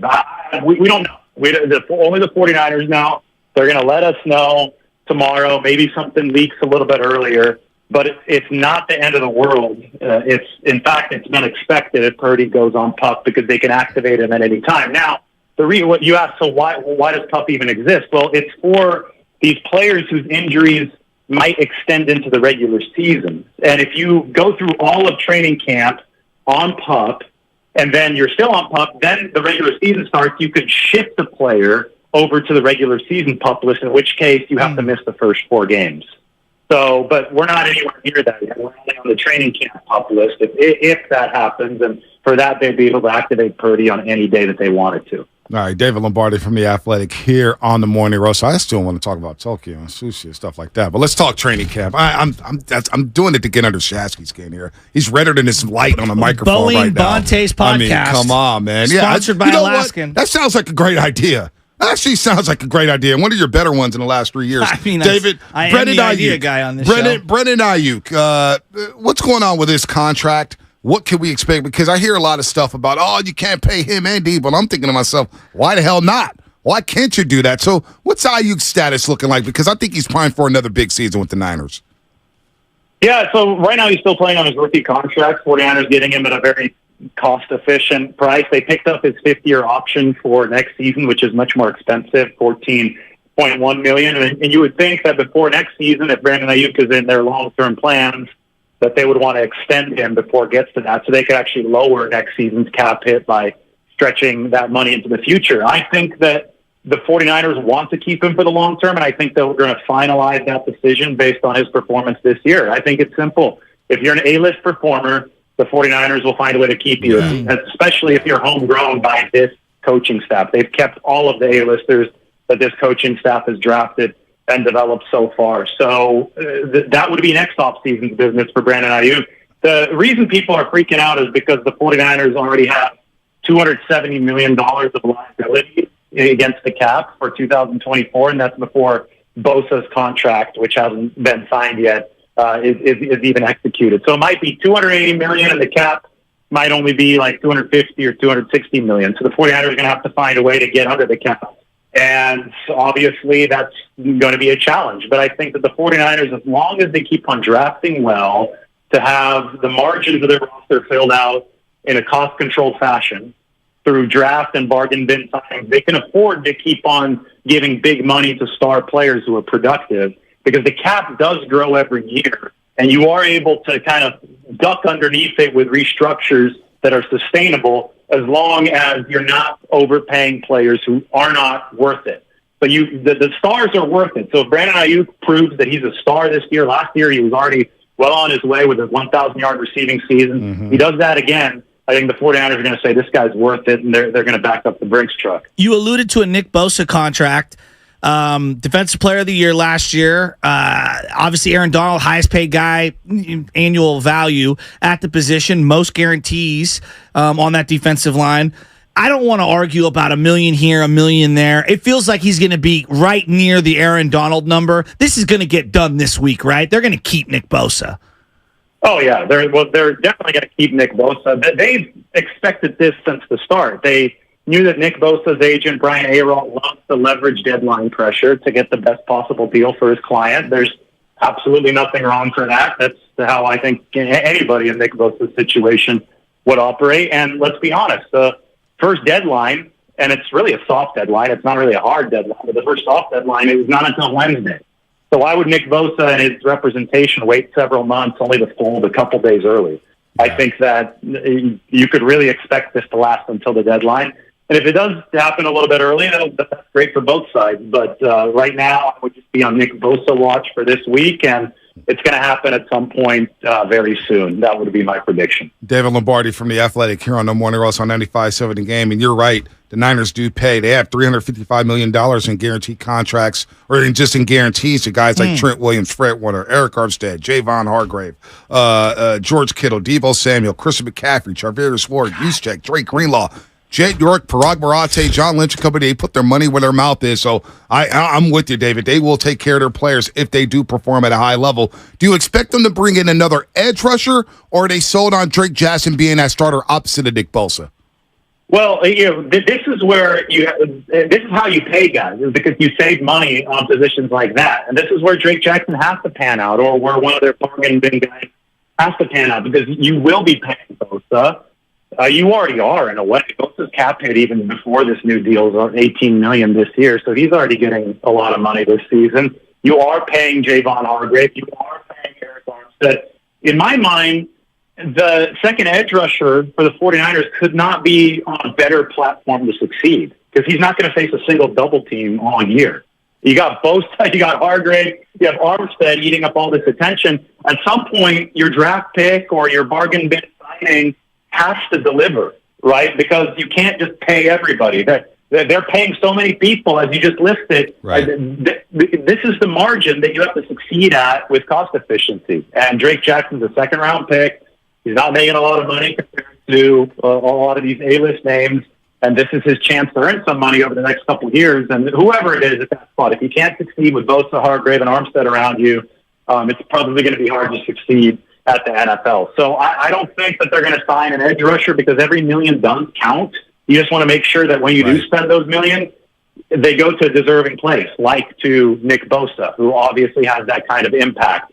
If they get desperate toward the deadline and they're not getting the production they need at that second edge rusher spot, maybe they do have a little extra money right now. But I think they'd much rather get the production on a cheaper basis now and then roll that money over next year when they have that $270 million bill and liabilities to pay. All right, David, we're going to let you go. We'll see you Wednesday. Hey, maybe one of the days, Wednesday, Thursday, you stop by the Hilton, man. We'll do a quick hit or something before practice.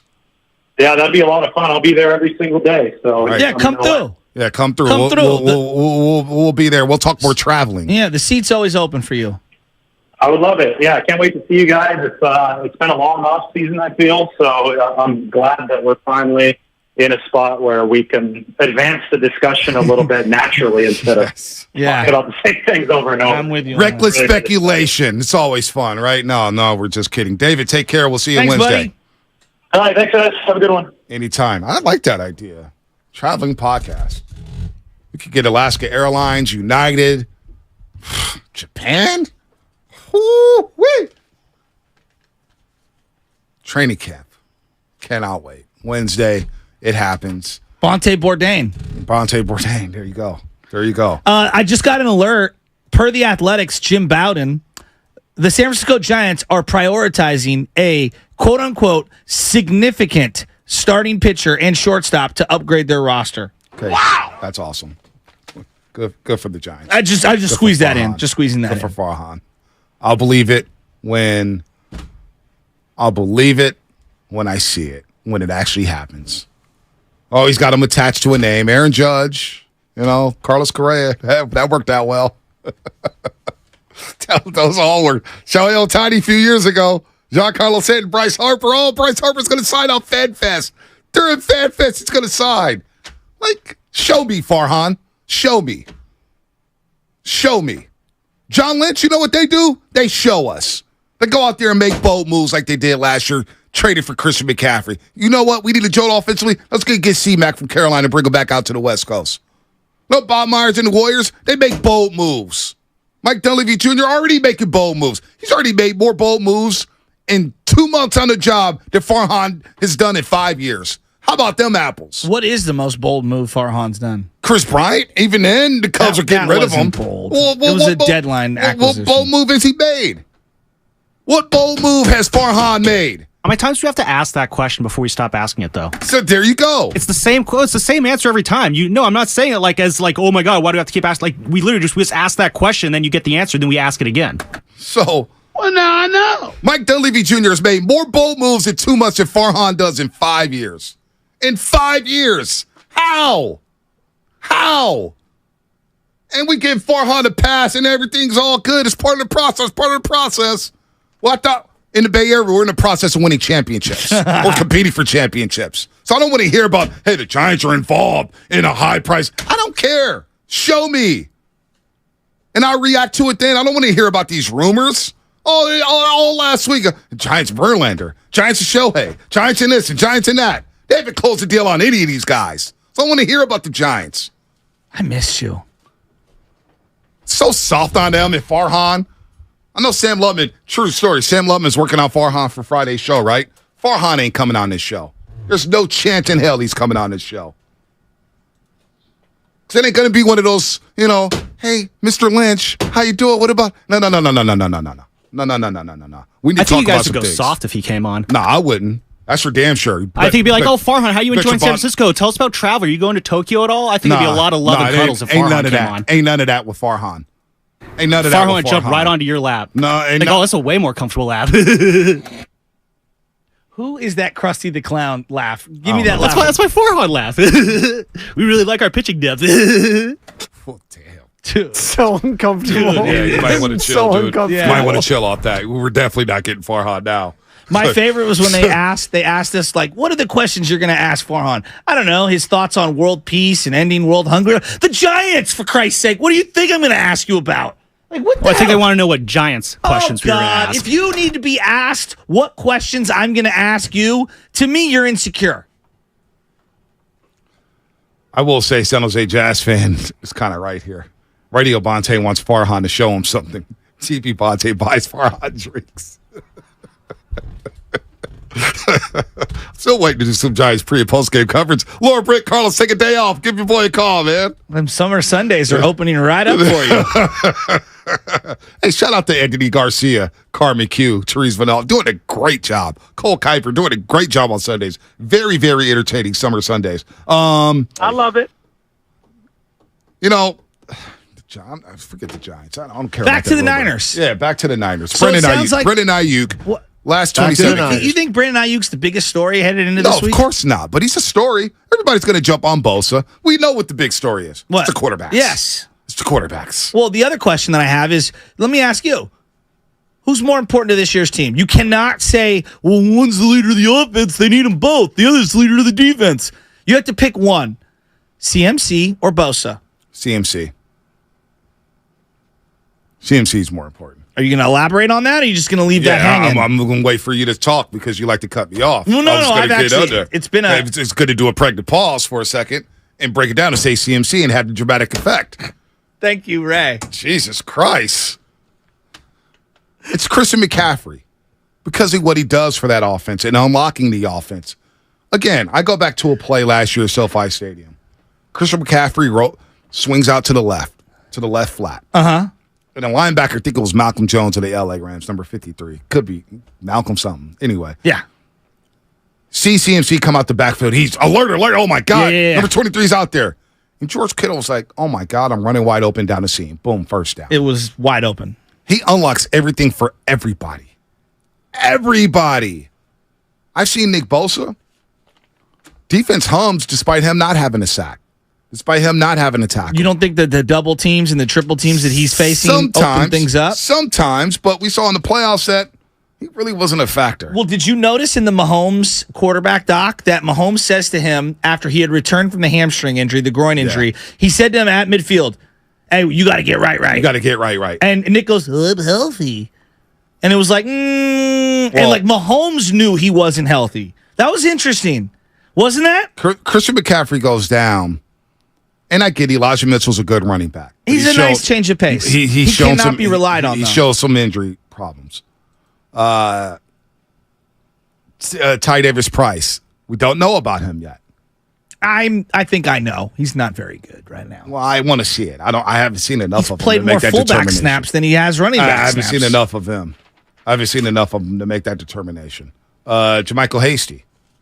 He's tough, but can he be your everyday running back? Can he get you 15 carries a game? He's a third, fourth string. To me, Christian McCaffrey. I like Jordan Mason. Christian McCaffrey took this offense to another level. And offense wins in the NFL. Yeah, we can say defense. Did you guys watch the Super Bowl? Have you guys watched the last few Super Bowls? You know, have you watched the NBA? But isn't this a team driven by the run game and the defense as opposed to the quarterback? So maybe you could lean in the Bosa direction if you were to make that argument? You could make the argument for Bosa. You take Bosa off the defense, they're probably not a number one defense. But if you take Christian McCaffrey off the 49ers offense, are you fearing this offense? Because it felt like people sniffed out the Debo run game, right? Yes, Debo Samuel, that got sniffed out. That I agree with. George Kittle. They're both very important. Very important. But what I saw with Christian McCaffrey last year as a 3-down back, as a guy where you have to account for him in the passing game, how many of those, again, we were trying to talk about running backs and home run hitters, which is why I wanted Christian McCaffrey or any type of home run hitter. What he does in your pass game, okay, there's nothing open downfield. Ayuk's covered, Debo's covered, George Kittle's covered. Let me dump it down to 23 and get 6 yards. Yeah. Not a set in your face in the 2nd and 4. All right?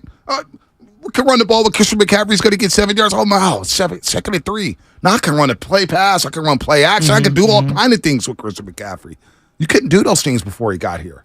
Not last year. You think about the way that season ended in 2021 against the LA Rams. Their offense is Debo Samuel, and more Debo Samuel. Yeah, you're 100% right. There's an argument for Bosa. The CMC thing, especially given their quarterback situation and the way that this team wants to play football, everything sprouts off the run game. The play action stuff, the ability to suck those linebackers in and then hit them on the quick slants and a lot of the crossing route stuff and that mid-range, as I call it, that intermediate passing game. Right. George Kittle being able to block and then leak out. It's all there because of CMC. Yep. It feels like they have great weaponry. Their weaponry is almost unguardable when McCaffrey's out there. Exactly. And you need playmakers. You look at the Philadelphia Eagles and all their playmakers. You look at the Chiefs and all their playmakers. Cincinnati, all these you need playmakers, man. You need playmakers. But Bosa, look, he is a defensive player of the year. I feel like you're down on him a little. I'm not down on Bosa. Again, we can't be critical of players without somebody I'm just saying, like, I think in general you want more from him. No, I think you get enough from him. But there's a part of me that's saying, boy, this new contract's going to be fat, right? Why is that? Because he is the defensive player of the year. He's one of the best edge rushers in all of football. If you were doing a 25 and under draft, he's number one on defense. On defense, probably. Yeah. $30 million a year is probably going to get. It's worth it. Came up small in the playoffs, man. I can't unsee that. He's also the all-time leading sack rusher in 49er history. Defense for playoffs. YouTube super chat. Todd K spent $2 to say Steve Young said, "Don't rush Purdy back. Let it heal." Yes, he did. Let it heal. Yeah. So are they going to rush Purdy back? I don't know. Bosa's good. I'm not down on Bosa. Well, it's just, again, you just mentioned 30 minutes ago how if you say anything critical about Brock Purdy, people say, "Oh man, you're down on Purdy." Yeah. I just in the 2 big playoff games, he was bad. For his standards. Michael Parsons was the best defensive player on the field during that Cowboys. No question. And I would also say that Tyron Smith and Lane Johnson did a great had job. Their way with him, which was very. I had not seen that. In his Lane career. Johnson had a torn groin. I know. Well, We can also argue about Lane Johnson leaving a little early, but you're right. He did a great job against him. I don't think Bosa was healthy at the end of last year. I thought he gutted it out, and they needed him dramatically. He's clearly very, very important. If they don't have him, I don't think anything fits. I want to see what he looks like with Hargraves alongside of him and Armstead. I think that's going to be very, very crucial this year. As much as that opposite edge rusher is very important, I feel like Hargraves, we're kind of sleeping on that signing. Because we kind of slept on the Charvarius Ward signing heading into last year. Watching him in practice, I was like, oh, they got themselves a very good corner. I don't know where he stacks up. He's their best corner by far, and it showed itself this year. He was excellent in terms of a free agent signing. No, he was good. Charvarius really Ward was excellent, and that was a big, risky move. Well, the other side, with Bosa getting all the attention, because he is that damn good, he's going to get all the attention. Offenses are going to say, all right, Jake Jackson, prove it to us. Yeah. Can you beat one-on-ones? And he also got Clelin Ferrell from the Las Vegas Raiders, former first-round pick. He's trying to prove himself. And that's where Chris Kocurek comes in, the defensive line coach with the 49ers. He is lauded as the best defensive line coach. That's one of the things I'm looking forward to this year, is just being there by the sled, watching the defensive linemen get off and hit that sled and see who's quick off the ball.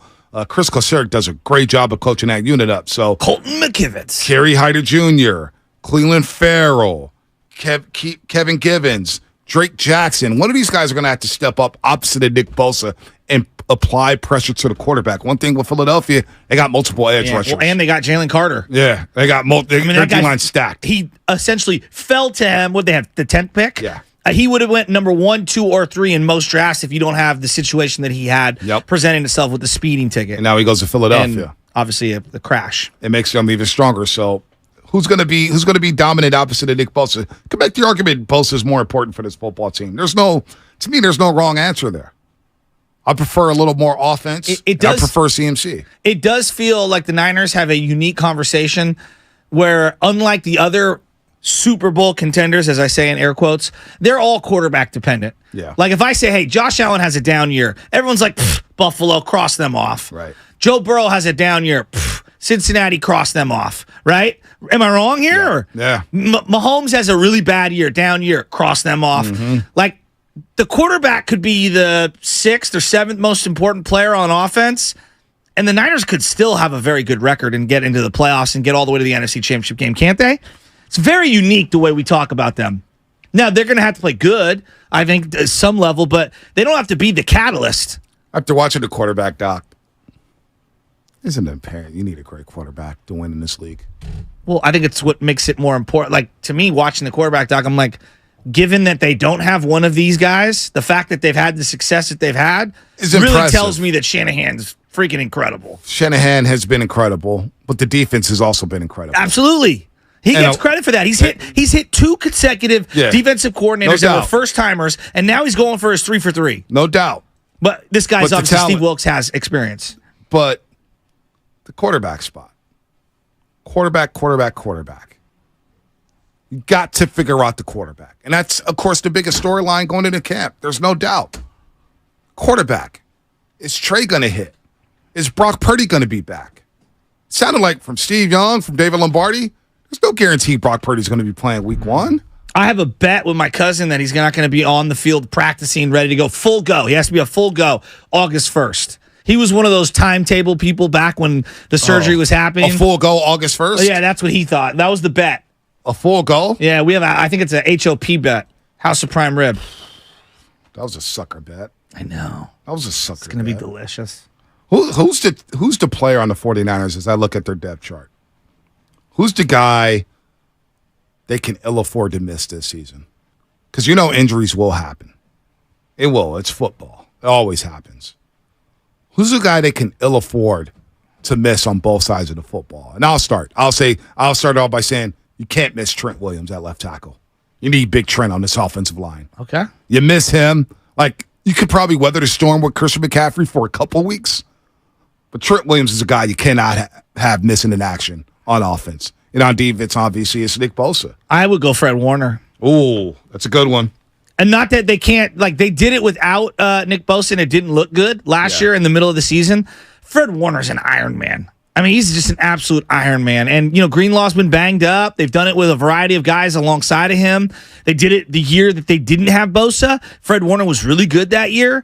I don't know. Fred Warner's we're splicing hairs here because Bosa is obviously excellent. But I really think that it's going to be difficult for this team to function without their defensive quarterback in Fred Warner. And just everything he brings to the table. Right. Offensively, if you miss Christian McCaffrey for a couple games, you get Elijah Mitchell, you get Jordan Mason, you get Ty Davis Price. I think you could manage a couple games without those guys. And also, you saw late in the year, they would ride some of those other guys late in the game, like Elijah Mitchell and Jordan Mason, and kind of just, get some thump in there and kind of preserve Christian McCaffrey down the stretch. I'm really worried about this offensive line. I'm really worried. I did this for last the second year to grow. But no, but you got look. Can we have like a realistic conversation? Fair or not, all these quarterbacks went down. Yeah. All right. Now we can say, Joe, that's on each individual quarterback on each individual play. Leading up to Trey Lance's injury, what did you and I say? He's getting hit too often. Well, the offensive line. Well, and play calling. They go hand in hand. Play calling. All right. Jimmy G, remember the New Orleans game? We came in here. What did I say to you? You and I agreed. We were in lockstep. He's getting hit too much. He's not going to make it. He's getting hit too much. And then when they're going up against Philadelphia Eagles, it was, wow, look at that defensive line. Now you can say, Joe, each one of those injuries came on isolated plays and blah, blah. Go back and watch that Dallas game. That Dallas defense suffocated our offensive line. Dominated them. It's a problem every year, it feels like. Now, that's an elite defense for Dallas, but the point being is that I'm very worried about this offensive line. Well, the guy on the hot seat is Colton McKivitz at right tackle. Obviously so. Aaron Banks, I think, played better than we all thought. He was much better than I thought going in. I also worried about Jake Brendel in the middle.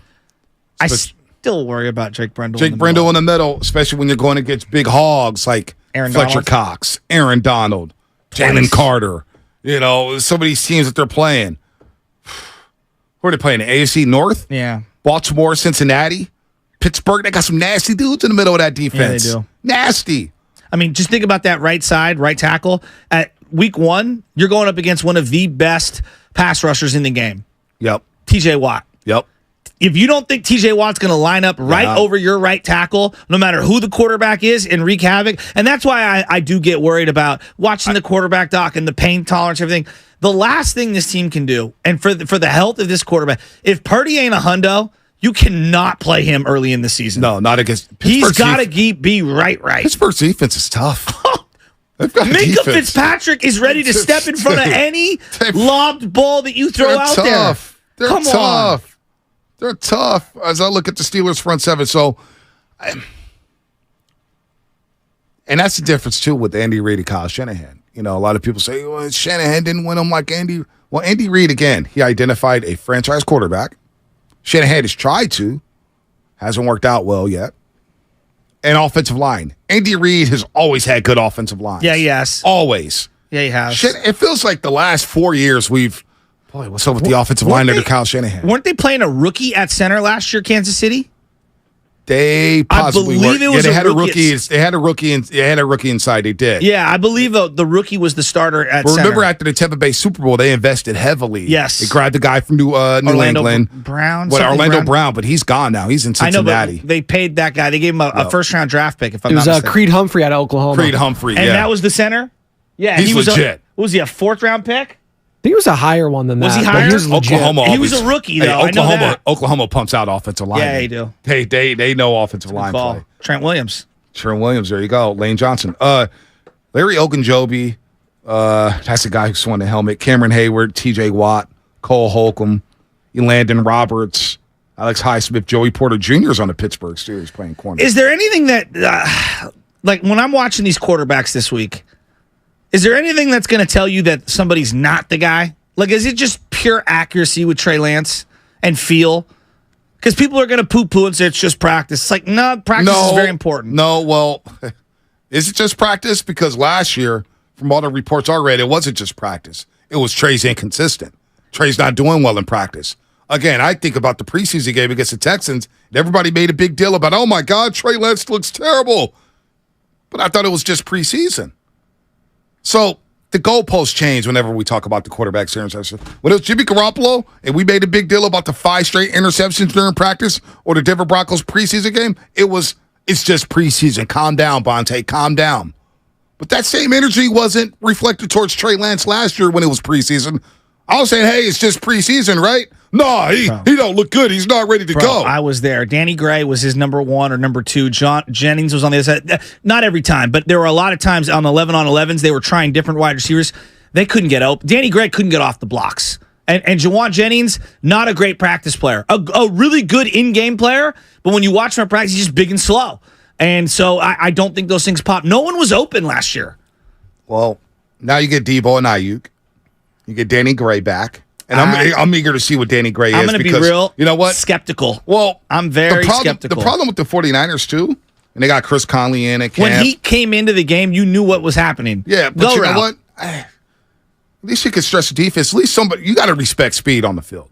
That's one thing. Well, that's why McLeod was playing last year as much as he did, is because he brought a little better catching and could get off the line, and he brought you elements of that speed. But he's not good enough. Delete the Falcons film.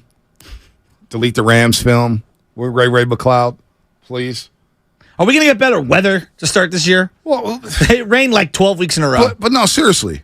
The third wide receiver spot has been a problem for the 49ers. Now, you could say George Kittle's your third wide receiver. You got Ayuk, you got Debo, you got Christian McCaffrey, and maybe you go Juszczyk. You do have weapons, but I do want to see a third receiver step up. Juwan Jennings has moments. He has moments. But he's more of a chain mover than he is a dynamic playmaker as your 3 wide receiver. I want a guy to stretch the defense. I want Danny Gray to work out. Well, they also drafted another guy, a smaller guy, from SMU, I believe. They got Tay Martin. Tay Martin, that was the other guy. Tay Martin, Daz Newsome, Willie Snead's on the roster right now. Ronnie Bell from Michigan. Willie Snead will get wide open in a preseason game and drop the ball. Oh, you guys went crazy on them last year. Ronnie Bell. Ronnie Bell's the guy from Michigan. Ronnie Bell. He goes deep. Guy. He's got some speed, too. Played for Harbaugh. He's here on the depth chart wearing number 10. Ray McLeod still on the roster. Juwan Jennings. A lot of things. 888-957-9570. 49er fans, what's the biggest storyline for you outside of the quarterback position? Now, obviously, quarterback is number 1. But outside of that, what are you looking forward to? You're looking at the offensive line. You're looking inside of the D-line. Linebackers, if Fred Warner, Drake Greenlaw go down, who's going to step up in that spot? The secondary. Hufanga starting for the second. Remember, no Jimmy Ward. I'm not going to see Jimmy Ward in the Niners uniform for the first time since he entered the draft. I'm really excited to see this Penn State safety. This guy looks good. I just want to see what he looks like. I'm really interested. Last year with Hufanga, when you go to practice, you could see that he could see the field better. I saw him breaking on balls, breaking things up. Tim Ryan and I were standing next to each other for a couple of different days, and he's like, the guy just sees the game so much better now than he did last year. Yeah, that was a drop. I know. Dude, Pittsburgh. Wait till you see the glasses Tim Ryan's wearing. I'm going to try to one-up him this year with my glasses. I got my baseball shades. I'm ready. The green ones. You wearing baseball shades on a football field? Well, yeah, the Oakleys. I'm wearing Sutro Ray-Bans, lights. baby. We're going Ray-Bans. Pittsburgh. This Pittsburgh game's not going to be easy, man. Not going to be easy. 888-957-9570. What's the most exciting aspect about training camp? 6 more Sundays. Yeah, and what other? You got Giants baseball. See if the Giants get. You got the Jim Bowden Ruber. We got 7 days till the deadline. Oh, man. Giants on the clock? Mm-hmm. Giants going to do something? Mm-mm. All right, what's coming up on the game? Sponsored by AC Transit. Your phone call's coming up. 888-957-9570. Get in where you fit in. AC Transit wants you to drive the East Bay. Take the wheel of your career and level up. No driving experience required. Paid training is provided. New bus operators are eligible for a $2,000 bonus. Secure the bag. Apply today at AC Transit. This just in, BMO is coming. Let's go live to the scene. I'm at what will soon be a BMO branch, and it's remarkable. I'm hearing a BMO debit card gets you more fee-free ATMs than the 2 largest U.S. banks combined. And you can earn a cash reward.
Because all he wants to do is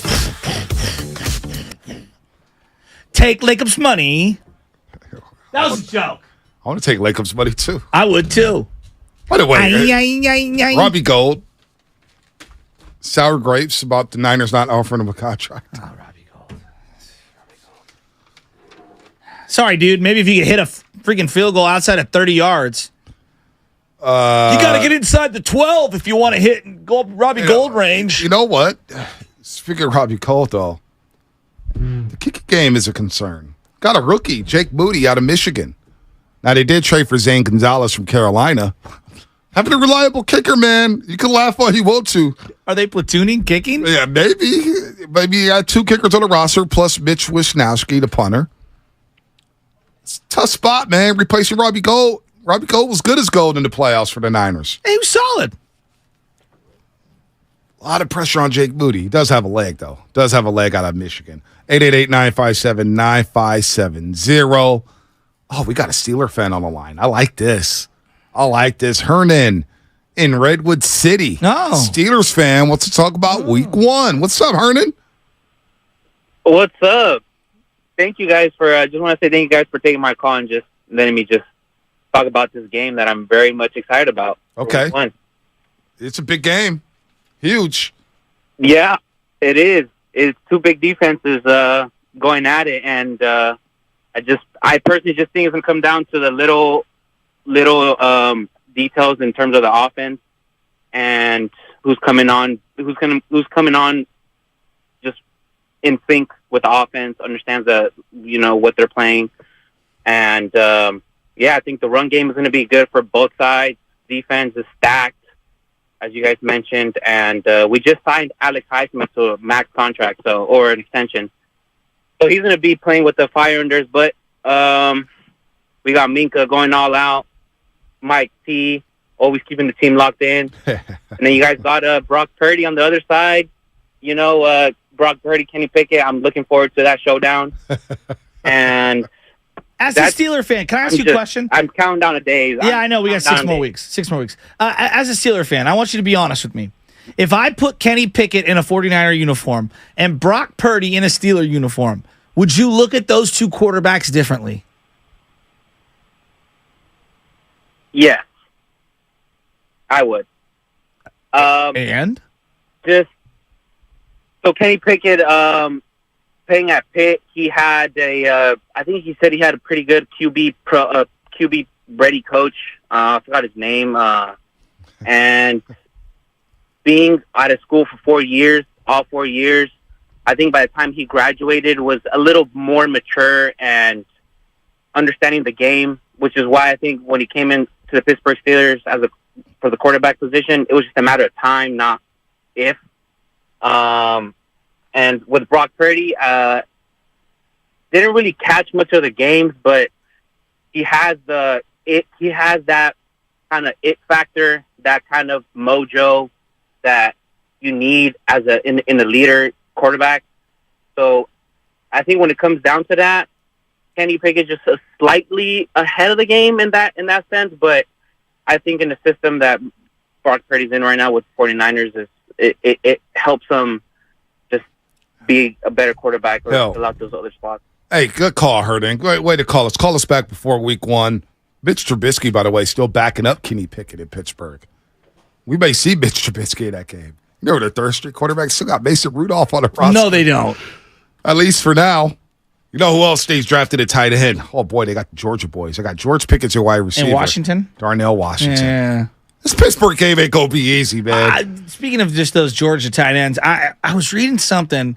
I forget where I saw it. They were like, the kid from Napa High. Come on. Oh, Brock Bowers. Brock Bowers. I love Brock Bowers. Will be a Hall of Famer. I was like, whoa. Well, just chill for a second. He second. hasn't even played a snap. He's legit, though. No, he's awesome. But, like, we're now predicting Hall of Famers? Well, remember the last can't miss prospect was Kyle Pitts, and I don't know. He's pretty sick. He's been solid, but I don't think he's putting up Hall of Fame numbers this early in his career. Underwhelming. Yes, I would agree with that. He's been underwhelming in Atlanta. I would say he's drafted in the top 5. You're expecting a Hall of Famer. Yeah. Jerry Rice could have had Mariota and he wasn't drafted in the top 5. Desmond Ridder, and he would have been garbage. He wasn't drafted in the top 5 though. The expectations is so much different with Kyle Pitts, and I don't think he's lived up to him. Not saying it's his fault, I'm just saying. The same was said about Vernon Davis, and he switched it around. Like, I'm sorry, like having the right quarterback matters. It does have. Okay, like right no system, one is sitting here like, dude, that's the place that I want to play wide receiver at is Atlanta. Before we get to Spoon and Fairfield, how disappointed was Marcus Mariota in that doc? It was sad. He quit on the Falcons. It was sad. He got benched and decided to have surgery on his knee and moved to Las Vegas. Well, there was the human element of him having his daughter the day that he found out. I get that. Like I get that. But at least finish the season with the team they were in Atlanta. No, that I agree with. His stock dropped big time. Well, and then not telling Arthur Smith that you were going to have surgery. There was a lot of questionable. Yeah, that was. Did I say his name right? No, Arthur Smith. Yeah, Arthur Blank. They got two Arthurs. Yeah, they got two Arthurs. Arthur Smith's father is like he's part of a billionaire family. Did you know that? I did not know that. Yeah, I got to look it up. I forget what the exact is. The guy started doing. I like Arthur Smith as a coach. I do too. They really beat up on the Niners last year. Although the Niners missed like seven guys on defense. Let's get to Spoon and Fairfield. Spoon, what's happening, man? Hey, what's going on, fellas, man? I just wanted to give you all a shout out, man. You guys are awesome. I don't know too much about sports, but my buddy D-Lo, he listens to it every day at the Kaiser on the Creek. And I love you guys. You guys had some good prizes last week. Bonte, I seen you on the TV. I'm a Cowboys fan, been since Super Bowl 30. Hopefully we win. Niners look great. How you feeling about the Cowboys this year? Thanks, everybody. Spoon, real quick, Spoon. How you feeling about the Cowboys? Yes, sir. How you feeling about the boys? I was a Cowboys fan. My best friend at the time in 1995 was his father was from Pittsburgh, so he wanted to bet $20 that Pittsburgh was going to beat the Cowboys. So that was the first actual game I ever really watched. I won that $20. I took that $20. I bought a Dallas Cowboys hat. Me and my dad went to the mall, and I had enough money to buy a Cinnabon after. So I've been a Cowboys fan since then. But we always fall off in the playoffs. We'll win one game in the playoffs, and then the next one's over. I'd like to see it in my lifetime, a 6th ring. If the Niners get it before us, at least I'm from Fairfield, so I'll still get to see a parade. There it is. There it is. We got a Steeler fan and a Cowboy fan calling in. Arthur Smith's dad was the founder and CEO of FedEx. Wow. He has 9 siblings. Damn. So he doesn't even need to coach. He's just doing it for fun. You know what? Respect. Damn. Must be nice. Must be nice. God, FedEx money. Could you imagine having that kind of family money? God, no, I couldn't imagine. Yeah, that would be great. As I answer my own question. Yeah, I wouldn't be here if I had FedEx money. That's for damn sure. Joe who? Spadoni? Who's that? Shasky? London would not have my phone number. That's for sure. 888-957-9570. Biggest storyline outside of the quarterback spot for you with the 49ers? Biggest storyline? Well, I think it's this. This feels to me like can Shanahan win the big one? And it's not a answer that we'll get during training camp, but it feels like we're headed toward that direction where quarterback be damned. It's getting to the point where, I mean, how many more years are these guys going to all stay healthy and together in this elite? And they got 6 guys in the top 50 of PFF's rankings of the best players in the NFL. That's crazy. Yeah. That's crazy. But no quarterback. Or we think they have a quarterback. But is it the year of Shanahan again? Is this year on Shanahan? Well, what he says. What he says. Just what he said about the quarterback position. Shanahan last week with Steve Weiss, who does a great job for NFL Network. Steve Weiss sat down with Kyle Shanahan about the quarterback spot, and here's what Shanahan said. This is going to be a must-see training camp because it seems like every day you got 3 guys with something to prove behind center. I mean, we got 3 guys who can play, and there's only one spot, and we have a good team. So I see it as a cool situation. And last year we had some unknown. We believed in Trey, but he hadn't gone out and done it yet. So, but we believed in him. We got to see him for a year and a half and what he could do, and he lost that opportunity, which happens in football. And we had another guy come in, very similar to Trey, but less reps and stuff, and Brock got that opportunity. So now we're in this situation, and it's just, I get how everyone wants something set in stone, but it's not set in stone. But I love the options, and I love the experience that Brock got. I love that Trey has gotten some too, and I love the ability that we have in the room, and besides those three, I love our team around them. So let's let it play out, and all I got to do is survive the press conference. Why do you think he's hesitant to just say, Brock's my guy? Because I don't believe he believes that Brock will be ready to be his guy. Why do you say that? I still think he believes in Trey Lance. There's a little part of Shanahan saying, you know what, if Trey Lance doesn't work out, how can I hide from that? Because a lot of people will say, oh, Trey Lance, he's not good enough, he's not good enough. Well, if he's not good enough, okay, a lot of that is on Trey, but how can a lot of that not be on Shanahan and Lynch for drafting him and not developing him? You move up to number 3 in the draft and move up all those picks, you deserve a lot of that blame if it doesn't work out, right? Well, a lot of people are saying like, oh, well, he's got to say what he's got to say to increase potential trade value. Guys, no one is like, oh, Kyle said this on the NFL Network. I would have given you a 5th rounder. Now I'm giving you a 2nd rounder. That's not how GMs work. They're not that naive, all right? So things that are said at a podium, people within the league, it's like no one's taking that at face value. Right. Like the film is telling people what their value is on someone like Trey Lance. His cap number is telling you, and then obviously having to pick or not pick up that 5th-year option is going to set in stone his draft value. What does it behoove Kyle Shanahan? Why can't he just come out and say it is set in Brock, a.k.a. set in stone? Because he doesn't know if Brock's going to be ready. Brock Purdy. He doesn't know if Brock's going to be ready. You believe that? Yes, I do believe that. And what if Trey does come out and he starts? Or if it's Sam Darnold who starts, because it could be Sam Darnold. And they come out of the gates and they're 3-0. Or they're 2-1 and the quarterbacks look really, really good. And you got Brock Purdy who hasn't had any practice, hasn't had any preseason. You're just going to throw him back in there? I don't know, but I keep thinking about how does that sit with these other guys? Like, Purdy was amazing last year, and the players themselves kept talking about, that's our quarterback, he's our guy, this, that, and the other, if you're reading between the tea leaves and listening to what they're saying. So it would have to be something monumental for one of these other guys to unseat him. Well, my thing is, too... And, how does that sit with them? Well, how does it sit with Debo, Brandon Ayuk, George Kittle, Juszczyk, Christian McCaffrey? Don't they want to know who the quarterback is, or do they know who the quarterback is already? And Shanahan's just with 888-957-9570. How do fans feel about that? Because I know if I was a Kansas City fan, I feel great knowing I got my guy. If I'm in Cincinnati, I know, damn, I got my guy. I'm in Buffalo. No, I got a quarterback for the next 5 years, health permitting. You know, do you think LaFleur? The Jets right now, Jets fans are feeling great because they feel like we got a guy. Well, and there's reports that Zach Wilson looks the best he's ever looked. Oh, okay. I don't know if I believe that either. Great example. Robert Saleh's coming out saying that Zach Wilson looks the best he's ever looked. Do people think that that's to boost his trade value? Probably. Okay. His trade value is his trade value. Yeah. Zach Wilson's tape is telling you what people are going to think of him, not what Robert Saleh. Hey, did you hear what Robert said? Right. Zach Wilson looks great. Right. So I don't know. I don't buy any of that stuff. They say it for whatever reasons, but think about it's that. not because they're boosting trade value. Everybody that has a set quarterback, like Philadelphia right now, they know Jalen Hurts is our guy. And they paid him. And they paid him, and they're like, this is our guy. He's proved himself. They paid him. You got to make a decision on Trey and Brock over the next 2 seasons. You got to figure out, one of these guys got to pop, right? Or is it, hey, we just go to free agency and we try to swing a deal for Kirk Cousins? Are we going to do that? Kirk Cousins, how old is he? 33? Yeah. I mean, it's it's actually a bit unsettling to know that, hey, for the 3rd season in a row, we don't know who the quarterback is going to be for week 1. Now, a lot of people could say, well, we knew it was Jimmy in 2021.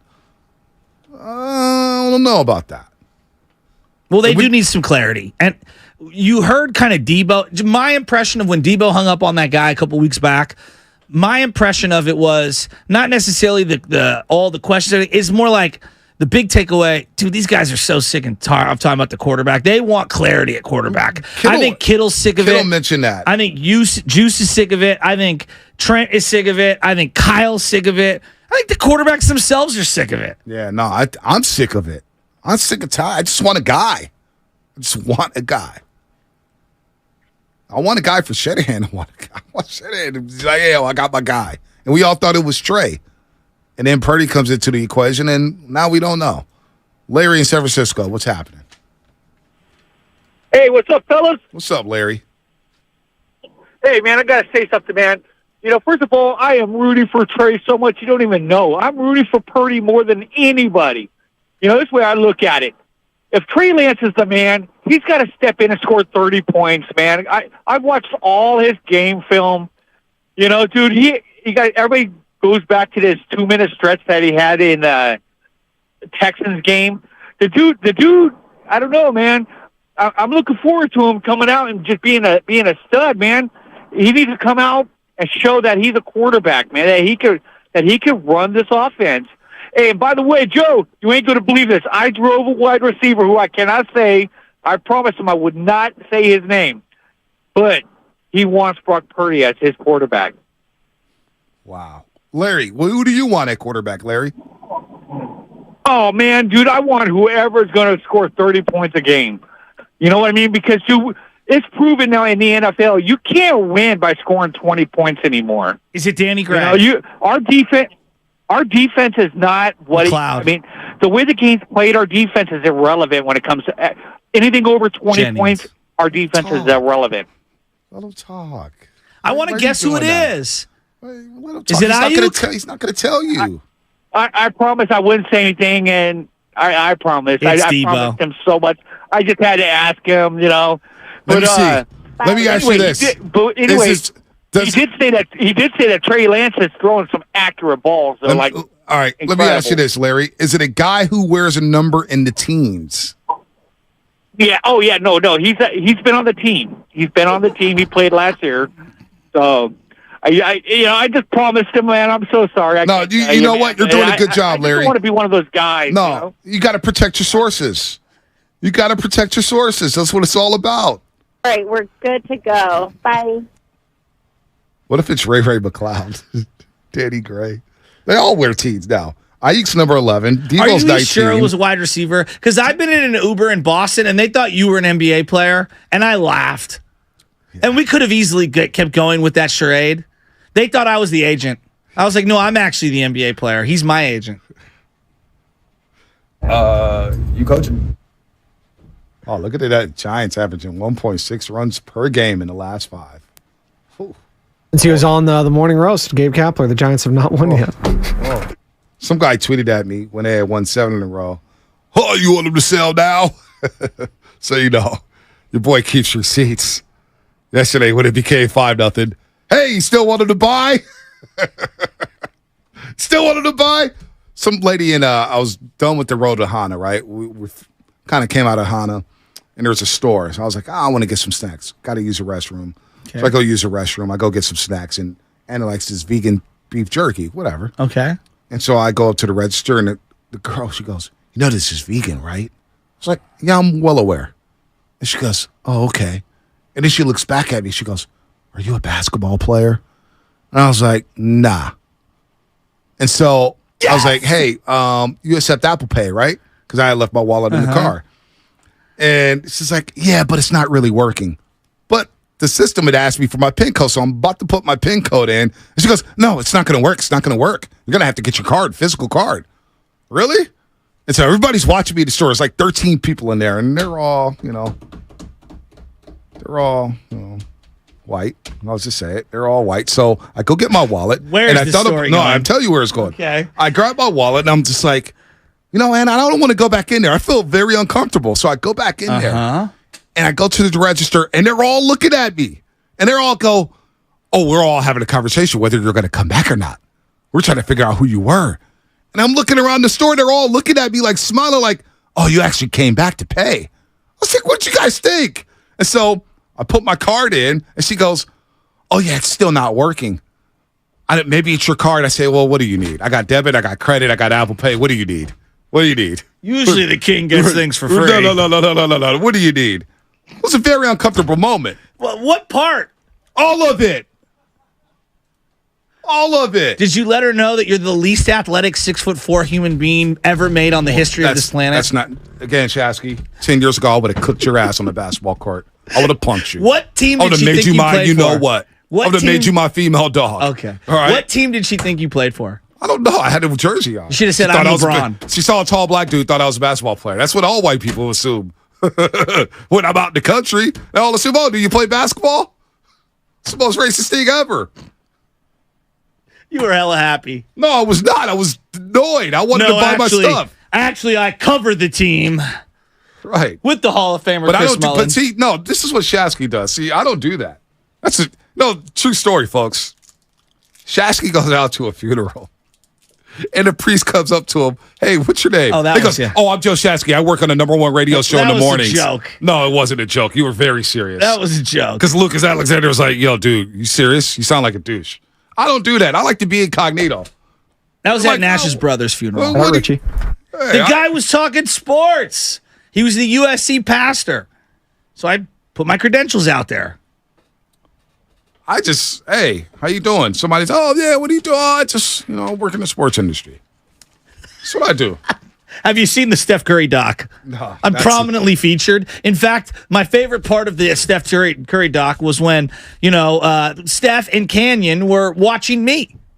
Actually, it was Steph and a security guard. Oh, I thought it was Canyon. No, that's Cannon, not Cannon. Am I saying it wrong? I apologize. I apologize. See, I mean, no disrespect. This is what you do, man. You start projecting on to me. With Shasky, probably got it on his phone. Guarantee you, Shasky has it on his phone. I don't need it on my phone. It's on my Apple Plus. It's downloaded for life. Mr. Big Man over here flexing his Apple Plus subscription.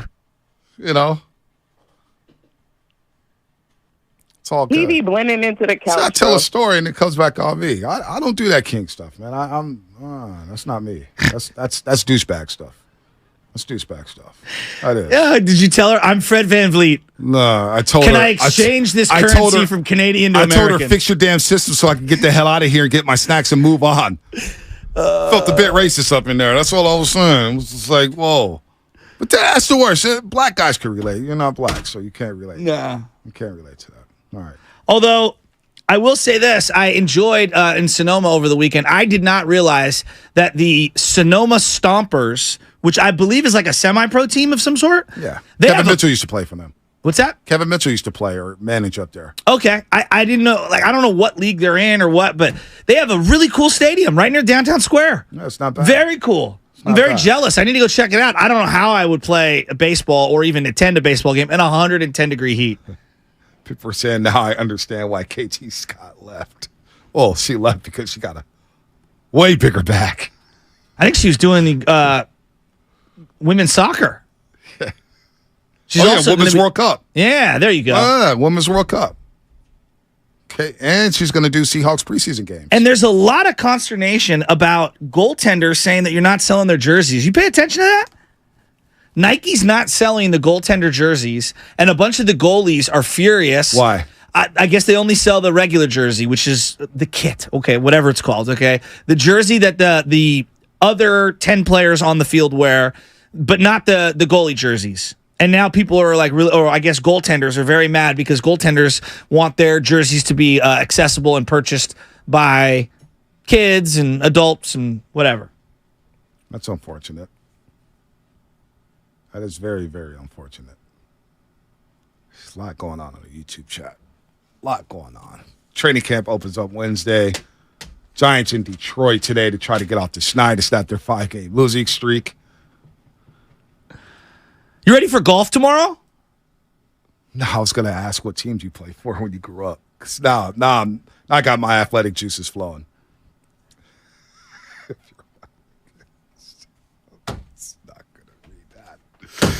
Not going to read that one. I did watch golf, though. The Open Championship. Brian Harman? I watched the last 2 rounds in its entirety because Baby Chaz gets up. Mm-hmm. She gets up at, 6 in the morning? So the Open was coming on at 6 in the morning. Just popped that thing on.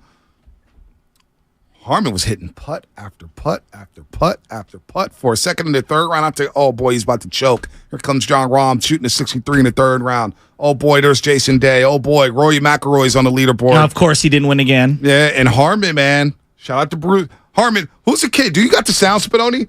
Some spectator was like, Harman, you ain't got the chops for this. And he said that motivated him. Well, better than Justin Thomas, who if someone talks smack to him, he kicks him out of the tournament. So no, Brian Harman has been around forever. Brian Harman would be like, how would I describe this? It would actually be like Kirk Cousins winning a championship. It would, because he's a journeyman. He's been around for a long time, and I think that the Open Championship, unlike the other majors, The Open Championship tests all your skills, your driving, your iron skills, your accuracy, your short game, your putting. It feels like the other three majors, the PGA, the U.S. Open, and even Augusta, the prerequisite is power. You have to have power. You have to have distance. The Masters, you still have to have accuracy and things like that, but it feels like a more well-rounded golfer. More guys can compete at the Open, so it was nice to see someone like him win. Yeah, Fleetwood did gag. Fleetwood, boy, he was in that group. He's another guy. He's just can't win on Sunday. Here's Harman here. Listen to Harman. After I made the second bogey yesterday, a guy, when I was passing him, he said, "Harman, you don't have the stones for this." That helped. That was the motivation? Yeah, that helped a lot. I think he was anyway, that helped. I mean, it just helped snap me back in, I'm good enough to do this. I'm going to do this. I'm going to go through my process, and the next shot's going to be good. So it was a case of trying to prove any doubt was wrong. I'm not going to give that guy any more. I shouldn't have given him credit right there. But I mean, yeah, just the resilience, just knowing. I knew I was going to make. I figured at some point that I was going to hit bad shots. I mean, it just with the weather and the scenario, you're going to hit bad shots, and I knew that the way I responded to that would determine whether I'd be sitting here or not. He's right. He shouldn't have gave that heckler any more attention. It's all these wannabe athletes who never played anything past YMCA, think they know everything. They could just talk trash to pros. You see it all the time with Kevin Durant on Twitter. These morons just talking trash to Kevin Durant. One of the 15 greatest basketball players ever. It's like, he doesn't. Trying to explain to Kevin Durant what a pin down is. Well, there's no doubt. And again, watching the quarterback, these guys, the quarterback doc, the Steph Curry doc, watch any of these docs. Everyone has absolutely zero clue about what it takes for these guys, not just to get there, but to maintain and to be one of the greats of the greats. Like, I don't think people understand the dedication, the life dedication that you have to take to get to be where this at. Like Brian Harman he's going to have a very, not underwhelming, but mediocre, golf career. Yes, the one major is incredible, and that puts him in rarefied air. But if Brian Harman walked down Market Street right now, does anyone know what he looks like or who he is? Nope. No, right? Do you know how many golf balls that guy's probably hit in his life? 1 million. Billions! And he's dedicated his entire life to it. So I'm with you. I think the average person thinks that they can just roll out of bed and do what these guys do. You're sadly mistaken. Yeah, Austin San Jose. Bonte, that's like the roasters talking crap to you. They don't know what it takes to be you. That's a good point, Austin. Good point. Kim, San Mateo, what's happening? Hey, how you doing? Doing good, Kim. Hey, what's going on? You guys, can you hear me? Uh-huh. Oh, sorry. Yeah, you guys were all talking about the Sonoma Stompers. My son played for them last year. Oh, no way. My son, he plays for Cal Poly. He's a left-handed pitcher. Noah Larkin. He's a left-handed relief pitcher for Cal Poly. That's part of the California Collegiate Summer Team, and they send all the college teams send their kids out to these teams all over the country. This year he's playing actually in Waterloo, Iowa. We just went out there for a week. But the Sonoma Stompers, that's a lot of fun to go out there watch a game. Dude, it's so hot. And that stadium's really, really cool. But I couldn't get over how hot it was playing. Like there are no trees anywhere near that stadium. No, there's nothing. He called me last year. He's like, "Dad, I got a funny story for you. One of our players just got traded." I was like, "Oh yeah, what happened?" He's like, "Oh yeah, well he got traded for a team up in Healdsburg for 4 gallons of paint." No. Yeah. So it's kind of like so it's all college teams. The kids all look at all college kids. The kids all live with host families who put them up for the summer. And they play like 60 games, 70 games in like 3 months. They play every single night. Wow. Yeah, reps. Yeah. It's crazy. Yeah. All right, I want to get up to Detroit real quick. Brianna in Detroit. Good call, Kim. Thanks for the call. Brianna, Detroit, what's happening? What's up, Bonte? How are you? I'm doing all right. How you doing? I'm doing great. So let me say this real quick. So people got to remember, when KD came to play for the Warriors, he loved the culture of the Warriors, but also he thought he probably would connect with Steph more than what he did. Steph was a family man already by the time KD came to play with the Warriors, and he had, his family. So when he would play, they would practice together. They would shoot together. They would, battle together on the court. But then when the game was over, Steph would go home and be a family man. And KD, he lived his single life doing whatever he did. So I felt like if maybe, Steph would have been single and not a married man, him and KD probably would have connected better. I think it has less to do with Draymond calling him a bitch, because I think that, they could have got past that. But I just think that, he probably also felt like it was a lot of favoritism, in Golden State with, Clay and different things like that. So a lot of people try to blame a lot of things on Draymond as usual. But, Draymond has his faults. Yeah, let me ask you this, Brianna. What did you think about last week with Draymond Green on the Pat Bev podcast? What did you think about that whole scenario? Okay, so I told you last time I called in. Let me say this real quick also, because when I called in last time, Shasky was saying, he was mentioning James Wiseman. I saw people in the comments saying, who does she know? Well, I do know for a fact that James Wiseman, told people around the Pistons organization that he felt as though the Warriors did not get him ready. He felt like that they could have done more to get him ready. I disagree, because I felt like they brought the Joker's coach in to train him, and it's only so much that they can do. At some point, you have to take control of your own destiny, and you have to become that bull. You have to do what you have to do. But what he said about Poole, he was asked a question. I think that's going to be his last time talking about it. I think that he's going to let it die out now, but he was asked the question. I think he needed to get a little bit more off his chest, and I think he did that at that time. Got it. How you feel about the Warriors next season, Brianna? I feel like they're going to win another chip. Ooh. Talk to me, Brianna. Talk to me. Call back. It's the confidence I like. It's a way to end this wacky-ass show. Well, now you got me thinking. Who, me? Yeah, you do. Because you always do this stuff. It kind of bothers me. What? I'm not going to lie. It kind of bothers me. What? Because I know you do this stuff. Hey, I'm Joe Shasky, Morning Roast 95.7 The Cape. Is that appropriate for people to do that in a position of... When have I ever done that? You did it at the funeral. Well, that was a joke, and it was in front of Lucas. It was joking. Well, Lucas said it wasn't a joke. Well, it was one time. Everyone's allowed a mistake. That's why pencils have erasers. I've never done that before. Well, you don't have to. No, I never have. Ever. You don't have to either. But do people do that in this business? I wonder. Or if, like, NBA players, hey, I'm Deebo Samuel. I'm a wide receiver for the 49ers. I mean, guys get pulled over all the time. Like, I'm Marcelo Zuna. Yeah. I mean, come on. Like, this happens all the time. I don't, though. I get pulled over. I'm like, hey, officer, how you doing? That's all I do. Give him my ID. I got my hands out of the window. Because, got a little color. You got to be careful. Wasn't it you who told me a story about how you were talking about going to Oakland to Oracle to cover the team, and then you were talking about that?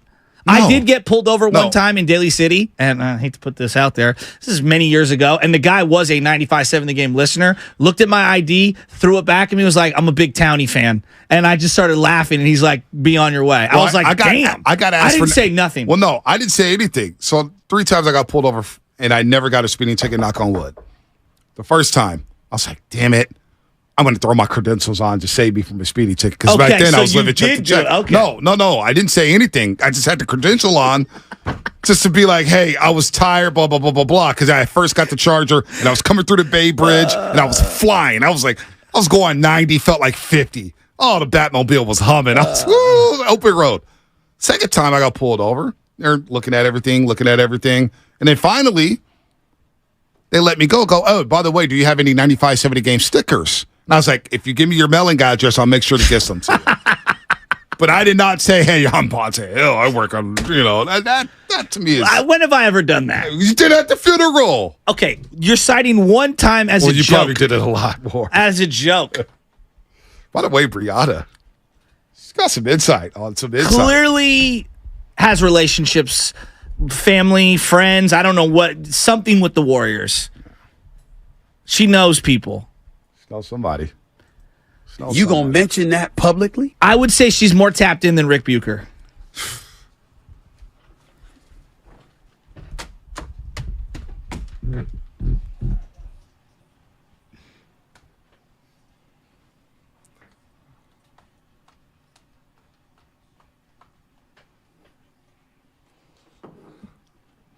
I'm not going to rip Rick Bucher because he's accomplished a lot more than I have in this business. I'm put some respect on Rick Bucher's name. He's a friend of the program, too. Fan of the station. I just said she's got sources. Wow. Here's my final thoughts. Giants are interested in everybody. First off, and I already know it's going to happen, they could buy and sell. Ain't nobody want what they're selling. You're going to pay for those guys to go away. That's called dumping, okay? You're dumping. You're paying to go away. The Giants need to acquire a starting pitcher under team control for next year. Even if they can get into the playoffs this year, it's really all about big picture. Develop the youth, and get a rounded out staff so that when you hit free agency this offseason, you look enticing. That's the most important thing. Big picture, not small picture. Lubman. There are two types of people in this world, gentlemen. There are complainers, and then there are those who come up with solutions. While you guys were complaining about Farhan this morning, I came up with a solution that will save the Giants season.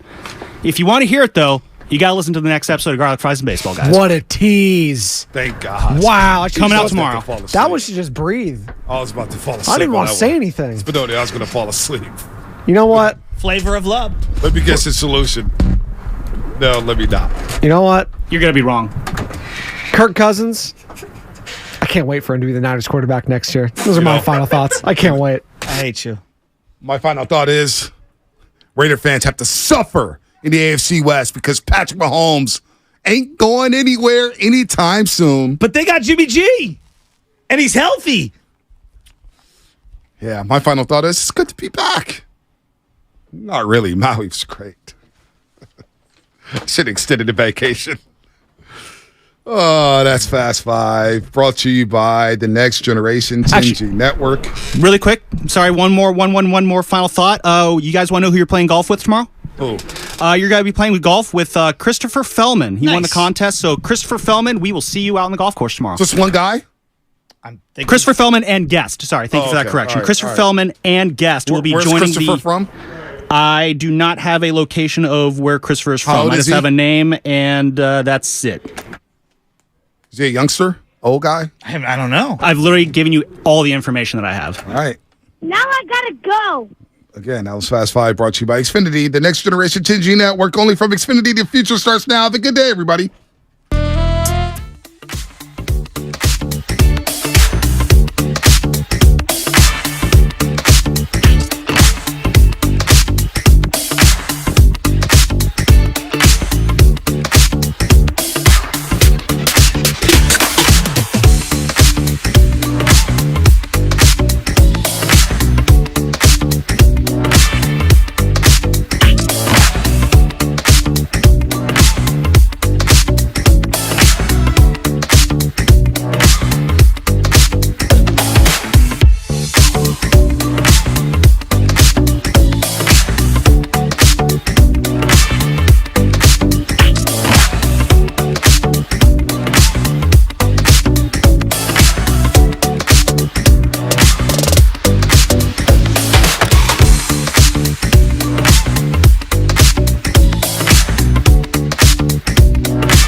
All right, good morning, everybody. Matt Steinmetz along with JD John Dickinson today. Darryl the Guru Johnson will be back tomorrow, I promise you.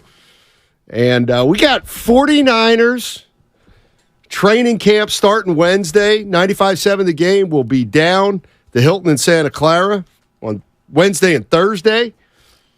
And JD, it's funny because I've heard some 49er talk, and it always comes back to the quarterback, at least right now. And it is. It's the big question. Now, let me tell the listeners how my morning started.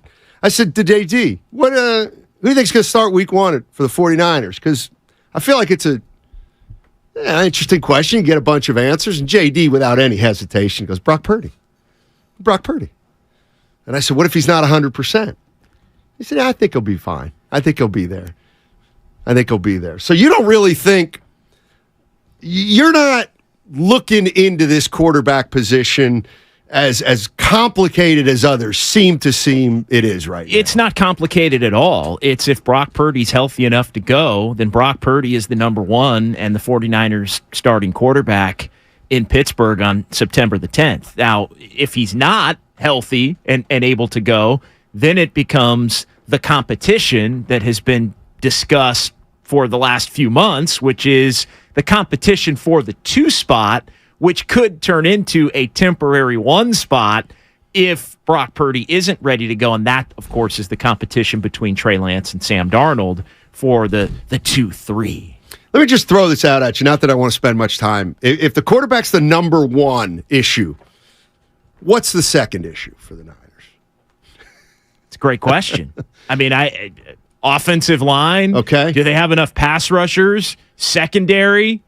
Pass rushers beyond Bosa. Secondary. But it all kind of the usual stuff. But we've seen that the 49ers have had more than enough in those other areas when they've had quality enough quarterback play to win a lot of games. And Brock Purdy was the latest example of that, as was even Jimmy Garoppolo once he took over for Trey Lance and led them into December with a good chunk of that winning streak that closed the regular season from the end of October all the way until that NFC Championship game loss where Purdy went down. Right. One of the reasons I love having JD in is because I haven't had a chance to touch base with him on a few things. That's happened in the sports world. And I think that's what we're going to do today. We'll spend a lot of time on the Niners. I'm also going to want to touch base with JD on the Warriors. I haven't talked to JD about the Warriors since before they acquired Chris Paul. So we got a lot of things to talk about there. A little later in the show, we'll talk about the Giants. They've lost 5 in a row, and they're in between a rock and a hard place. We'll talk about them. But here's where and I know you've heard this sound before, but I want to play it again because it's going to be my jumping off point with JD. And it was Kyle Shanahan on with Steve Weiss of the NFL Network, and he was asked about the quarterback position. And I got to be honest with you, JD, I've listened to this 7 times, and every time, like, something new kind of hits me, and I'll tell you what hit me the very last time, but take a listen. This is going to be a must-see training camp because it seems like every day you got 3 guys with something to prove behind center. I mean, we got 3 guys who can play, and there's only 1 spot, and we have a good team. So I see it as a cool situation. And last year we had some unknown. We believed in Trey, but he hadn't gone out and done it yet. So, right. But we believed in him. We got to see him for a year and a half and what he could do. And he lost that opportunity, which happens in football. And we had another guy come in, very similar to Trey, but less reps and stuff. And Brock got that opportunity. So now we're in this situation, and it's just, I get how everyone wants something set in stone, but it's not set in stone. But I love the options, and I love the experience that Brock got. I love that Trey has gotten some too, and I love the ability that we have in the room. And besides those 3, I love our team around them. So let's let it play out, and all I got to do is survive the press conference.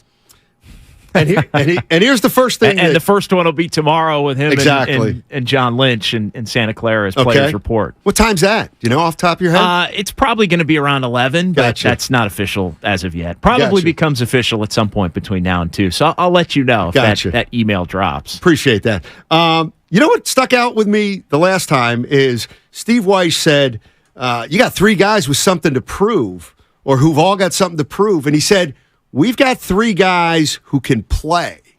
So even that I was starting to think about. Confidence. Exactly. He's not he basically, and good for him, is saying we got 3 quarterbacks we can win with. Now, the question I have is, if Brock Purdy is definitively the starter, even like why is it getting so convoluted, JD, that, okay, if Brock Purdy's not ready week 1, he won't start, but if he's ready week 3, that's when he's going to start? I guess the thing would be, well, what if he misses the first month or two and the second quarterback, whoever it is playing well? Yeah, then there's a conversation to be had. Right. But at that point, we'd be a month or maybe even 2 months into the regular season. So it would be natural to have that conversation at that point. I think that's in line with what Coach Shanahan is saying, in that we have to just let it play out. He's exuding confidence in all 3 quarterbacks. I don't think that's much of a surprise, considering the fact that he's had success with Purdy and had as much success as he had with Jimmy Garoppolo. I do think he thinks this team's really talented in a lot of areas, and he can figure out the quarterback. He's got enough at the quarterback position between the 3 to where he doesn't think it's going to be enough of an albatross to prevent the rest of it from being able to shine through and them to be able to win a lot of games. And I do think there's a track record now with what Purdy was able to do that gives you confidence no matter what, because for the longest time, really since Jimmy Garoppolo had been with the 49ers going back 2017, those final 5 games of the year, it had been only Jimmy Garoppolo that had been able to consistently win and have success. Right. So the question was always, well, if it's not Jimmy, can Kyle figure it out with somebody else? And I think Brock Purdy showed that Kyle can figure it out with somebody else. We still don't know, because to paraphrase what Shanahan said about Trey, Trey Lance still hasn't gone out and done it yet. Right? They have a lot of confidence in him if he has the ability to do it and gets the opportunity to do it. But he still has to go out and do it. We don't know about that. But I have more confidence, believe it or not, that if Trey Lance winds up on the field, he will be capable, just based on the fact that Brock Purdy was able to be so capable, if that makes sense. Because now it's been proven that Shanahan can do it with somebody other than Garoppolo, which was this weird phenomenon that kind of captivated and I think confounded a lot of 49er fans. You know what I'm thinking right now about the quarterback position, and I believe it. Like, Kyle Shanahan can. Here's where I'm at. Kyle Shanahan can win using a number of different quarterbacks, assuming they're competent. Like, he can take a competent quarterback and make him, let's say, reach his potential. But I do think that there's a difference between winning with a quarterback and winning it all with one of these quarterbacks. And I get the argument. You know, Jimmy Garoppolo was one great pass away from winning the Super Bowl. That's true. There's no doubt about it. Could they have won it all last year with Brock Purdy? I think it's pretty clear they could have. They might have. But they might have, but let's say they'd gotten to the Super Bowl and not won it. See, here's where I'm at right now with the quarterback position. It's that old Don Nelson. Once you get real deep, I think they're going to be just good enough to get you beat. And while Kyle Shanahan can win a lot of games with let's say an average quarterback or a little bit above average quarterback, I just think in the NFL there's going to be a point where you got to have that guy who can make a play, make you better. And is it Brock Purdy? I mean, do you think if this is who Brock Purdy is, the Brock Purdy that we saw, say he takes a little step back, can they win it with Brock Purdy? I think they can. Do you? Yeah. If he's pretty close to what he was at the end of last year, up until he got hurt in the NFC Championship game, with everything else on this roster, I do think they can win it with him. What about the fact that do you think he's going to get better? This is about who he is, or he may take a little step back? Because there's always that thing about, well, he's going to get better because doesn't have enough, getting experience. He could take a step back. I mean, look, it's all on the table. He could not be very good. Like, that's on the table. Like, I'm going into this thing open-minded both ways. He may not quite be as good because he's less than 100% compared to where he was at the end of last season. So I think that's something that has to factor in. This is a pretty major injury that he's coming back from. Now, It sounds like everything's on track for him to be able to be productive and be able to be productive from week one. Now, we'll see if it actually plays out that way. The 49ers have had plenty of injuries over the years where you think it's going to go one way, and then all of a sudden as things get closer, you realize, oh, it's actually not going to go that way. So that's why the Trey Lance, Sam Darnold competition is so important. Right. Even though it's a competition for the two. It's a competition for the two that very easily could be the one. And here's the other part of the equation. The 49ers have needed 3 quarterbacks essentially every single season, or 4 out of the 6 seasons that Shanahan's been with the 49ers. So you're going to need it. You may need them all at some point. And I think that's part of why the 49ers did what they did in going out and getting somebody as established, if you will, as Sam Darnold to basically be the 3. Right. And compete. All right. So this is the monkey wrench here. And this is what Steve Young, former 49er quarterback, talked about a little bit last week. This is the monkey wrench. We have this incredible, unique human being named Brock Purdy. And I'm just not going to limit him. I'm not going to say, oh, he's not bigger, he's not as strong, he's not as fast. I'm just not going to limit him. I think he's just an incredibly unique human made for quarterbacking, and I'm just let him cook. I don't know how else to say it. I don't want to prejudge anything that he say he can't or can do, can or can't do. I think it's all possible with Brock. But the problem is that he tore a ligament. And I was talking to one of the Dr. Elatraj, who does a lot of these, and we spent the weekend together a couple weekends ago. And we're just talking about all of that. And he said, first of all, he would have done it differently. But that's just another opinion.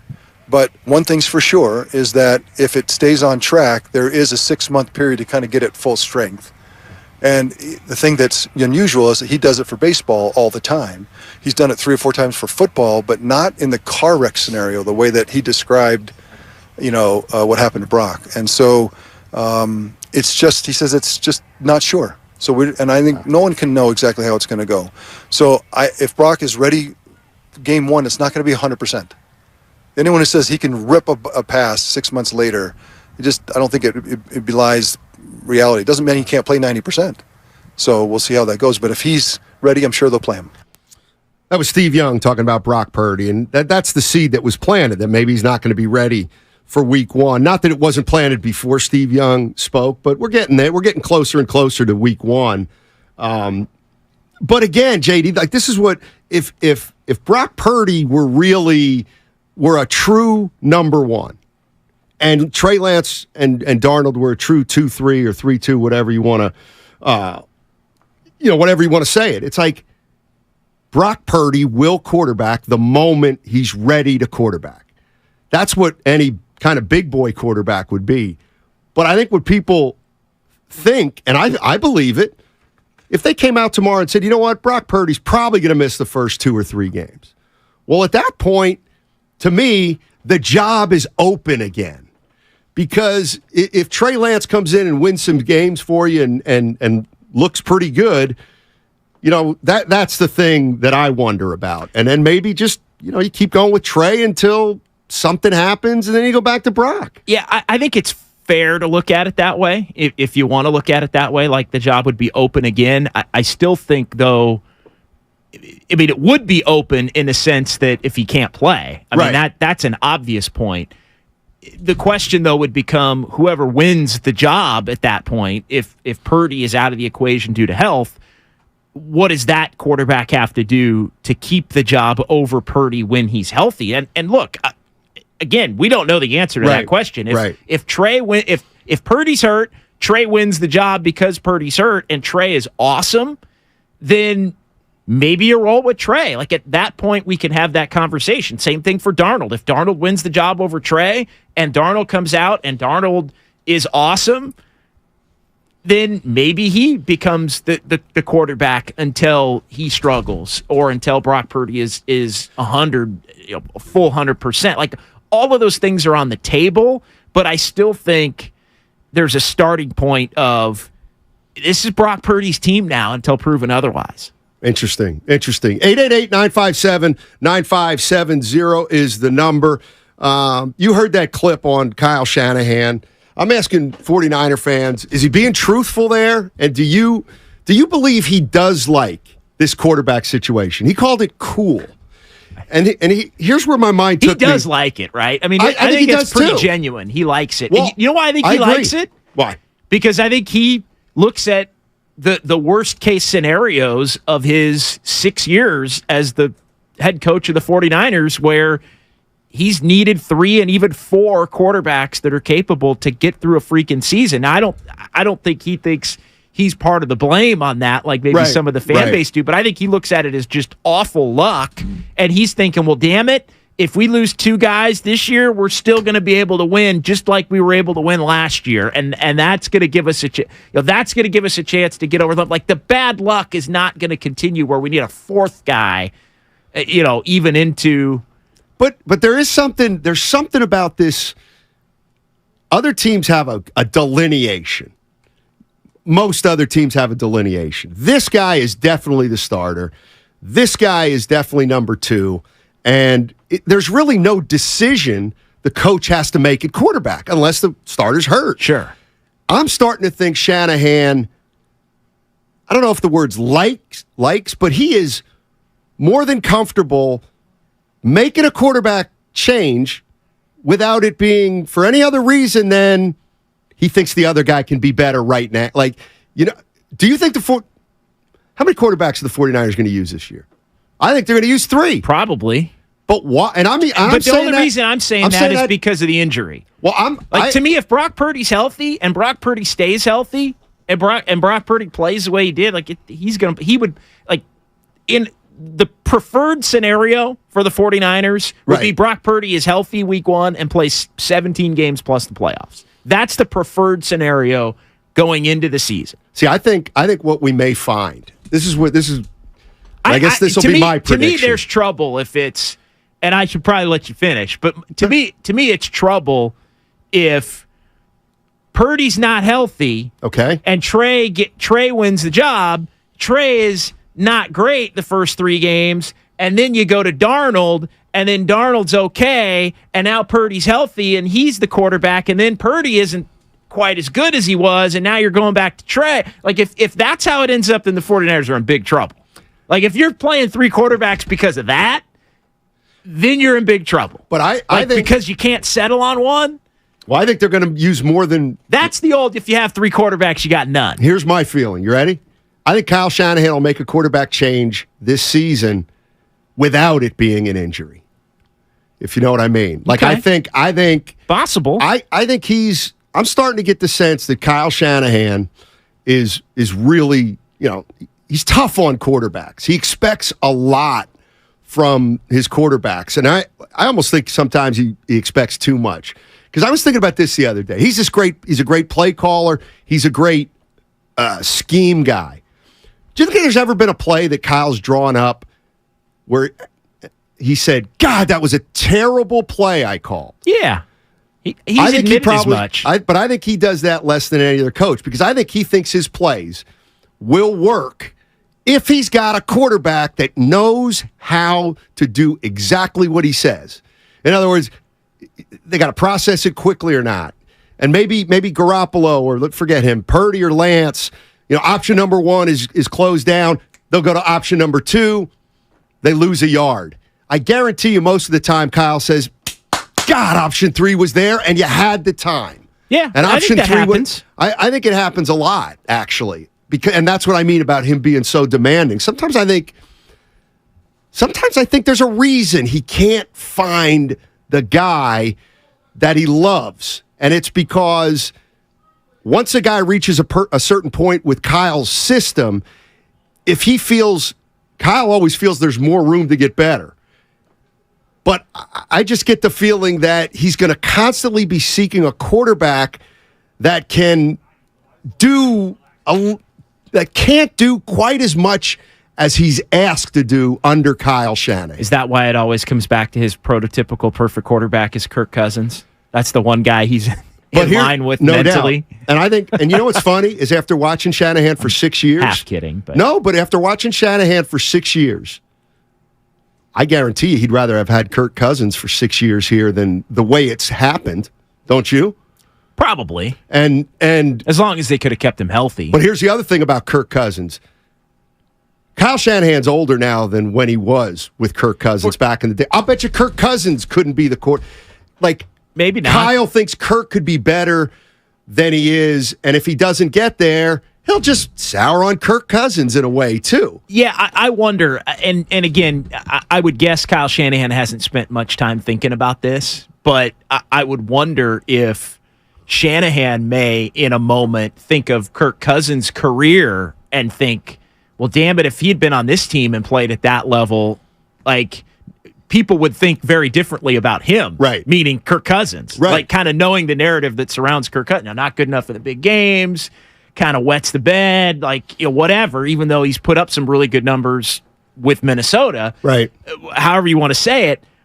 But I could almost see Shanahan saying, well, damn, if he had done that for us, we'd have won a couple Super Bowls. Well, I think everybody so. would look at him differently. I think Kyle Shanahan absolutely believes that. And I'll bet he believes it too, because he's probably looking at where Kirk Cousins is quarterbacked and said, well, I'm not going to put him in, he's not going to have to win games alone for me.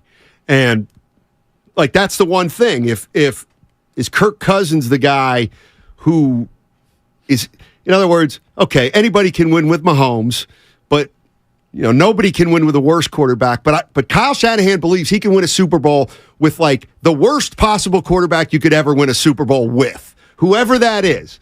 It might have been Jimmy Garoppolo, but they didn't get it done. So if he thinks Kirk Cousins can do it, I think he thinks he can do it not because Kirk Cousins is going to come in here and throw for 325 yards a game, but he's going to be exactly like the 49er quarterbacks that we've seen for 6 years, but he'll just be able to do a little more. And so he won't have to win games by himself. He could be the perfect complement of skill set and being aligned with Kyle Shanahan's brain. Exactly. And that's why it's been so appealing, I think, to Shanahan over the years, even though it never worked out because the Niners went and got Jimmy Garoppolo back in 2017. But the good news is, forward thinking as we are on this show, this could be our conversation a year from now, because I mean, let's say options 1, 2, and 3 don't work out for the 49ers this year. And don't forget about Brandon Allen, who was the Cincinnati backup, who comes in as the 4 for the 49ers. So they've even upgraded that spot over Josh Johnson, where it was at the end of the year. Right. But if the 3 quarterbacks the Niners have don't work out for whatever reason, we're going to be talking about Kirk Cousins being a 49er, I think, in 2024. Or at least the potential of it. 5? I'd love Kirk Cousins. I'll tell you what. Imagine that offseason. This is February, March right now, if the Niners need a quarterback. JD, you don't know this probably, but the listeners do. I'm having a hell of a year.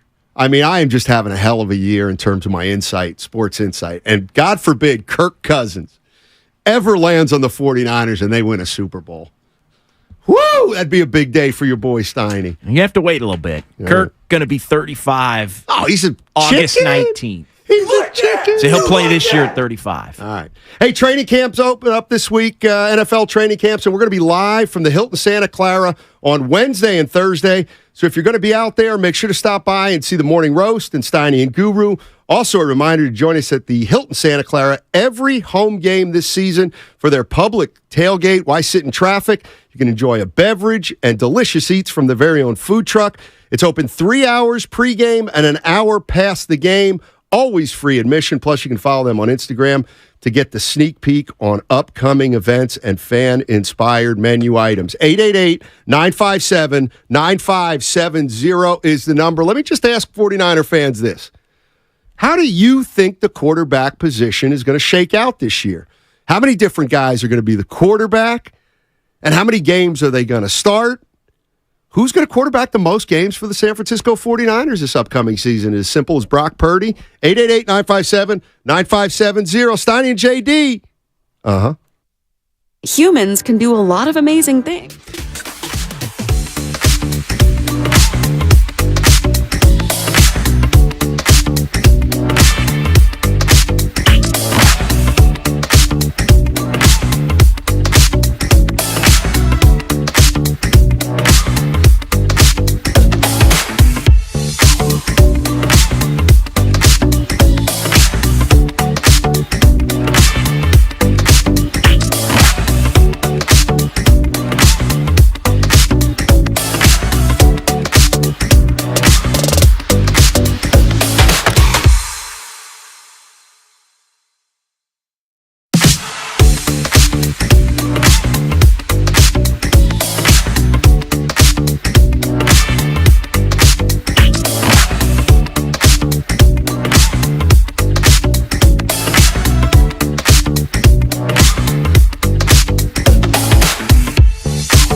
This is Kevon Looney. Welcome back to Steiny and Guru on 95.7 The Game. Take it away, Steiny. Oh, thank you very much, Kevon.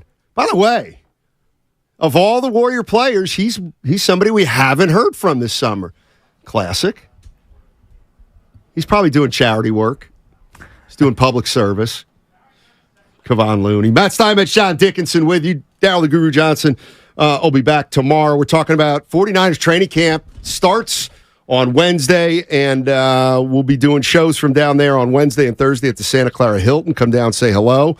The morning roast will be there, and our show, Steiny Guru, will be there. And so if you get down there, you want to watch some of the practice. I think Thursdays is open. Is that? I think the first two are open. Okay, the first two are open. I think so Wednesday, come by. Yeah, Wednesday and Thursday. Gotcha. But there's a process you got to go through. Sure. With to get in. So JD will be down there all week, and he'll be joining our show. Hopefully around 1 o'clock on Wednesday and Thursday from the Santa Clara Hilton. So if you if you got some time, pop by, say hello to us all. But right now we're talking about what else, the quarterback situation. Here's the question I have is, do you think Kyle Shanahan really thinks the quarterback situation is cool, or do you think he's just making the best out of a tough situation? And the thing I wonder about is, let's say Purdy is 100%. Let's say he is 100% and he starts week 1. How much rope does he have?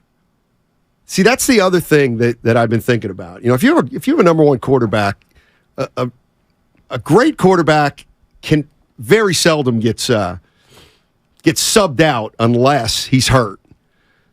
But Brock Purdy's not Aaron Rodgers. He's not Brady, obviously. So how much rope do you give Brock Purdy with this team if he is the starter? Like, how does he have to be? I think your record always determines it, but I think he's got 5 games or so to see how he plays as it compares to the way that he played last year. And are you winning? I mean, I think that's the part of it. I said last year at the beginning when Trey Lance was going to be the starting quarterback and was the starting quarterback for those first couple of games before he got hurt, when Jimmy Garoppolo was brought back into the fold, I think the leash for Trey Lance became shorter. And it was already, I think, even in week 1, headed toward a path where Kyle Shanahan was probably going to have to make a switch if they were not winning. And they ended up 3-4, I think, to start the year before they won their final 10 games. If they had been 1-2, 2-3, 3-4 with Trey Lance, right, and Jimmy Garoppolo was the backup quarterback in waiting, Kyle Shanahan was going to make a switch at some point. I think we were already off to the races and seeing it based on the way that Trey Lance played, especially in the second half of the opener at Chicago. The one thing I was a lot of people don't want to admit that, but it was often not a great start. No. What, the Trey Lance era? Yes. No, not at all. And I think the more I think about it, maybe the best case scenario for the 49ers is for Trey Lance to start the season. But I think Purdy's got more of a leash than Lance would have had than Lance was going to have last year, because he's done more than Trey Lance has done to this point in his career. Now, Lance hasn't had the opportunity because of injury, which is unfortunate for him, but that doesn't matter. But Brock Purdy went out there and played in the final, 8 games, yep, and the 49ers were as efficient an offensive football team as they'd ever been under Kyle Shanahan. So that gives Brock Purdy a little more leeway than Trey Lance would have had as somebody that was coming in as essentially a complete unknown, trying to figure it out as a young quarterback. Well, and the more I think about the whole season, no, but it gives him a longer leash than. But I also think the leash, and this is where we might find out. We might not. It might not play out, but we may find out really what the truth is with Kyle Shanahan and how he evaluates the quarterbacks, because a starter's leash may only be as long as how bad the second string quarterback is. So, in other words, Kyle may be able to say, hey, I like our 3 quarterbacks, but if he feels like Brock Purdy is significantly better than Trey Lance still, and we'll leave Darnold out of the conversation, well, Purdy's going to have more leash.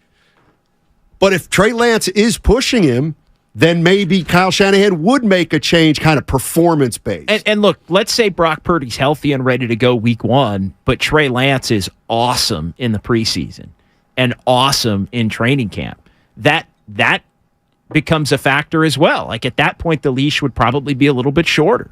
And because the pressure would be coming from the media and coming from the fan base, because I do still think there's a belief, at least among the fans. I mean, I'm willing to let it play out either way, but I still think there's a belief that the best of Trey Lance is the best of the 3 quarterbacks. Like if Trey Lance reaches, I have to see it. Oh, you're talking about it as just a belief that's out there. The best of Trey Lance is better than everybody, right? Gotcha. Because of the arm strength and the athleticism and the skill set. Like if Trey hits that best he can be, then that's better than everybody else. Which I think that's why they drafted him for sure. The question is, have they changed their mind in 2 years? But what I'm saying is, if he shows some of that in the preseason and Purdy is healthy, then I think it gets a little bit tighter as far as when maybe there would be a change or how much room Brock Purdy would have to struggle at that point. Let me ask 49er fans this at 888-957-9570.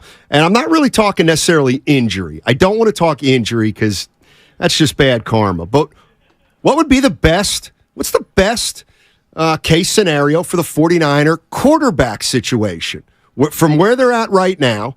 And then what's the worst? And in a crazy kind of way, JD, to me at this point, the best case scenario, and this is just best case scenario, it would be Purdy out the first month. And then Trey Lance, quarterbacks 4 games, and you say, this guy is going to be pretty good. This guy is pretty good. And then what? Well, then you're going to have a decision to make most likely, but then at least you do know you have one good maybe you have 2 good quarterbacks. And I know if you have 2 quarterbacks, you don't have any. Well, if they're both playing well, it's different. Exactly. So to me, that would be the best case scenario. That, to me, Lance quarterback in 4 games and showing he can do it, or, we do have something here. Yeah, is better than Purdy starting week 1, starting the first 10 games of the season. Yeah, the best case scenario for me is Purdy's healthy and Purdy looks pretty close to the guy that he was. December and January. And then what do you do with Trey Lance? If he plays well in training camp, he's your backup. If you feel like there's a trade market for him and you're comfortable with Darnold and Brandon Allen as the 2-3, then maybe you trade him. To me, all those things are on the table. Like, I don't think it's a bad thing that Brock Purdy is healthy, and it's an awesome thing if Brock Purdy's healthy and close to as good as he was at the end of last year.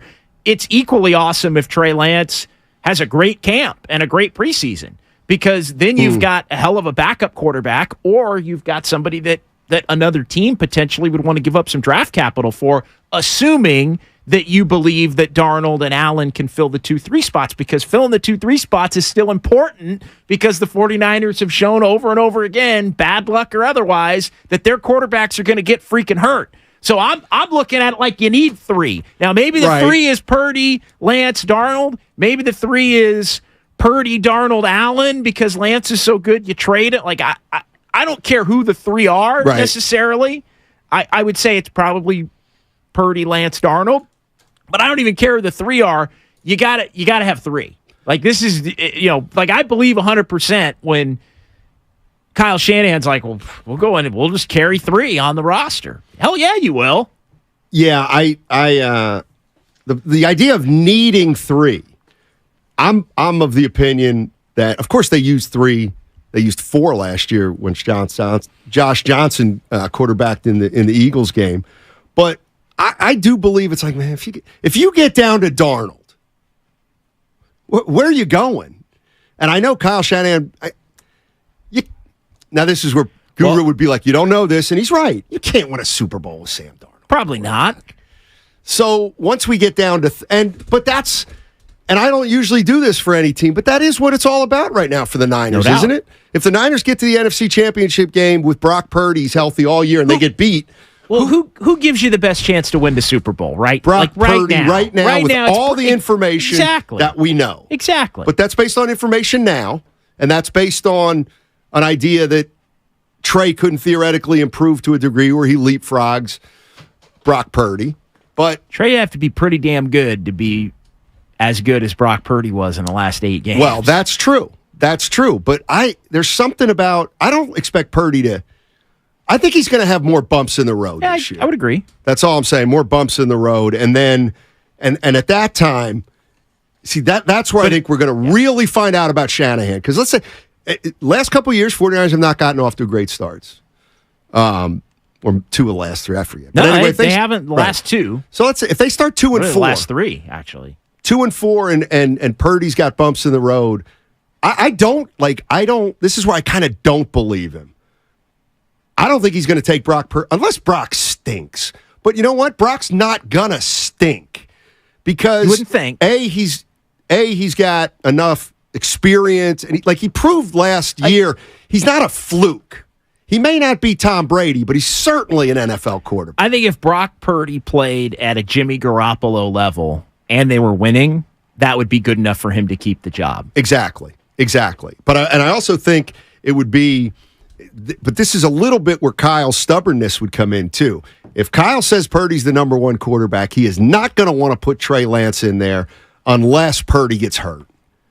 To me, he's more liable to stick with Purdy much longer, even if he's not playing well, because of the idea that Kyle said, if he's my number 1, damn it, he's going to play as a starter until he can't.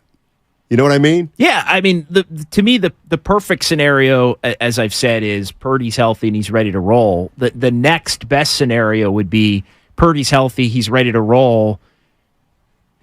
If something unfortunate happens and he gets hurt and has to miss time, not maybe a season, but let's say Purdy plays the first 6 games, looks pretty good. Niners are 5-1. He gets hurt. He's got to miss a month. Well, the next best situation is Trey Lance or Sam Darnold, whoever wins the 2 job. Right. Let's just say Trey Lance comes in and he's good enough to where they can go 4-1 in 5 games. Purdy's got to miss.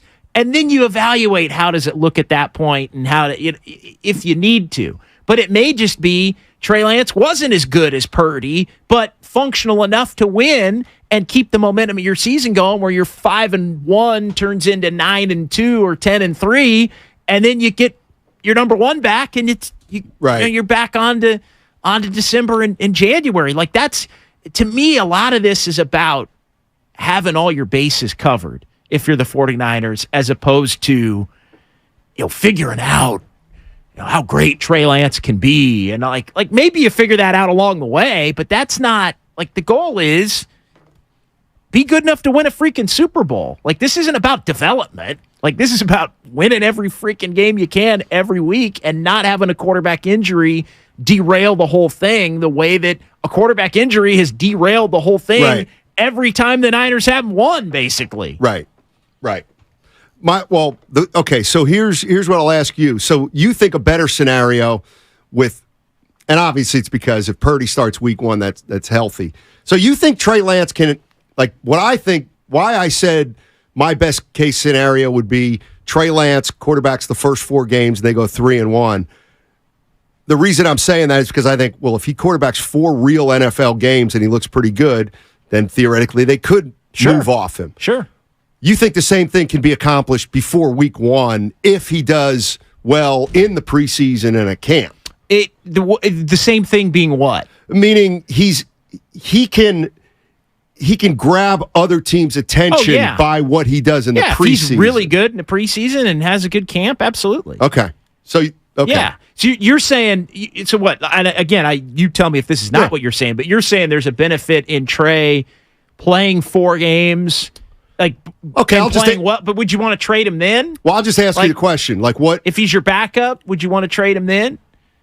Well, it depends how good Darnold is. If he has 4 good games, let's say at the beginning of the year, but Purdy's coming back week 5, and Lance has not been better than Purdy was in the 8 games last year at this point, but good enough to where you could win, and he shows some things. Well, at that point, are you wanting to trade Trey Lance just because you have? To me, I wouldn't be wanting to trade Trey Lance at that point. I'd be like, he's a really good backup that's shown he's capable, and we may need him again at some point down the line. That's kind of what I'm getting at as far as bases covered for this season. I'm not getting caught up in, oh, well, he showed something and now he's appealing to other teams. So now in October, we want to trade him because we got to get that draft capital back that we like. Forget that. Like, you want to have somebody capable to where if you need him again later, he can play for you. But that also stops short from, having him play so much that you know who he is for the rest of his career. Like, I don't really care about that as much either. Yeah, I don't think we're going to find that out. We never find that out in 1 year. But I would think that there's some out there that are like, well, hell, if Trey plays 4 good games, I want to see if he can play 10 good games. Well, I would too, wouldn't you? Not if he's not better than now. If he's Purdy from last year at the end of the year, then we're having a different conversation.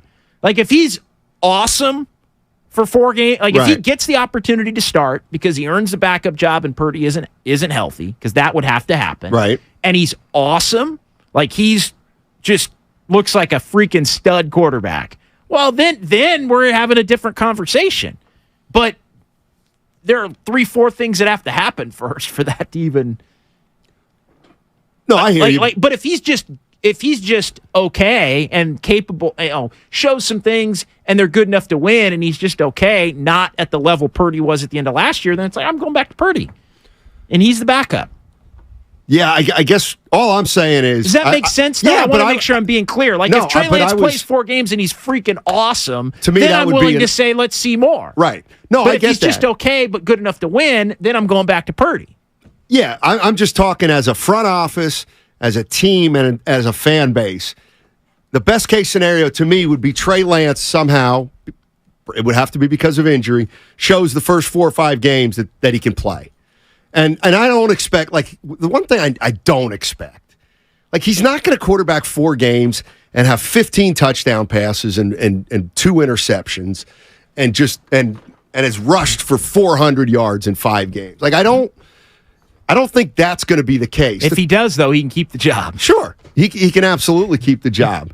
But my question is, this guy's got to establish a baseline at this point. And I don't think he did that last year. Not that and I'm not saying it was his fault. No, he didn't. But between the Chicago game, which was a little bit of an outlier, we don't know anything right now about Trey Lance. It's true.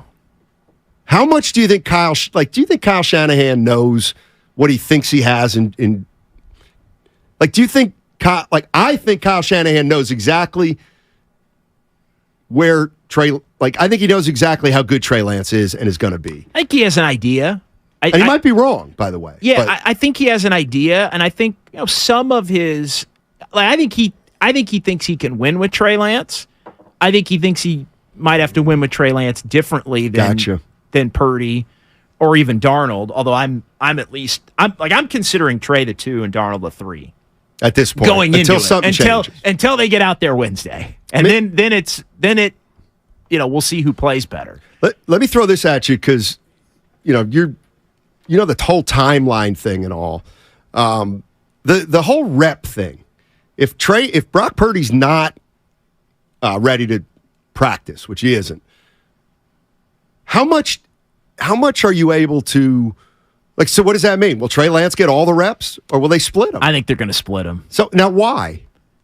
Because that's an acknowledgement that we don't know who the second stringer is. And I think we'll find out some clarity on that. Maybe not tomorrow because it'll be before they're actually out there, but once we actually get out there and get to see it and then ask Kyle Shanahan questions about it, you'd get an idea. But he said throughout the offseason program they're going to split. And if Trey's getting the first team reps today, then Darnold's probably going to get him tomorrow, and they're going to be relatively even. So yes, everyone will make a big deal on Wednesday if Trey is the number 1 quarterback at the beginning, but that will mean is that Darnold probably will be the number 1 quarterback Thursday. Can I throw something at you? So Sam Darnold, and I think why wouldn't he just say, Trey, you're the backup right now? Well, you're taking all the reps. I think there's two things. One, I think he wants Trey Lance competing. Okay. And 2, I think he promised Sam Darnold he's got a shot at 2. That's why Sam Darnold comes. Right. Like, Sam Darnold doesn't come if he thinks I'm going to be the 3. Like, Sam Darnold's thinking, what Sam Darnold's going to sign, I'm going to sign with the 49ers. Sam Darnold's thinking, well, Purdy might not be healthy, and I'm better than Trey Lance. Right. Like that's what I'm saying. So I might be week 1 in Pittsburgh under center as the starter. Like that's why. But he might be on. But if I'm not getting that opportunity, if Shanahan's saying, "Hey, you're coming in, you're the 3. If you could, you're the 3, Trey's the 2. If you beat him out, we'll reevaluate." But like, no, to me, you owe it to Sam Darnold to say you've got a shot to win the job, whether it's true or not. I think it's also within the realm of possibility that Sam Darnold says, yeah, okay, you know what? Not that Kyle Shanahan said you're going to have a chance for the 2, but if I'm Sam Darnold, the way I've seen the quarterback situation play out here and seeing that they've got essentially one guy who's the last pick in the draft, one guy who was raw, Sam Darnold, and I believe it, but I do think Sam Darnold could say, fine, I'll come in there as the 3. Stuff happens. I'll end up starting. Well, that maybe, but yeah, you may end up starting anyway. But I think he wants an opportunity to start week 1, which I think is technically still on the table. When Sam Darnold signed with the 49ers, but that's just, I don't know this to be true, but I 100% believe this to be true. When Sam Darnold signed with the 49ers, Sam Darnold is thinking, I've got an opportunity to be the starting quarterback week 1. Whether that's Purdy's, now it means he's going to have to beat out Trey in an open competition, but me, if I'm Sam Darnold or his agent are like, is it really an open competition? Now, only Shanahan knows if it really is or not. But of course, Shanahan's going to say to his agent, open competition. You guys are going to get the same reps. Now, maybe you want some guarantees verbally that you're going to get the same reps if you're Darnold, and that's where are you going to be true to your word?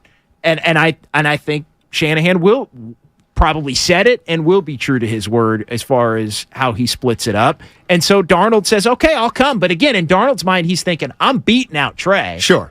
And if Purdy isn't ready, then I'm the starting quarterback. And then I get the opportunity to win 4 games and play well and push the envelope as to remain the starter or not.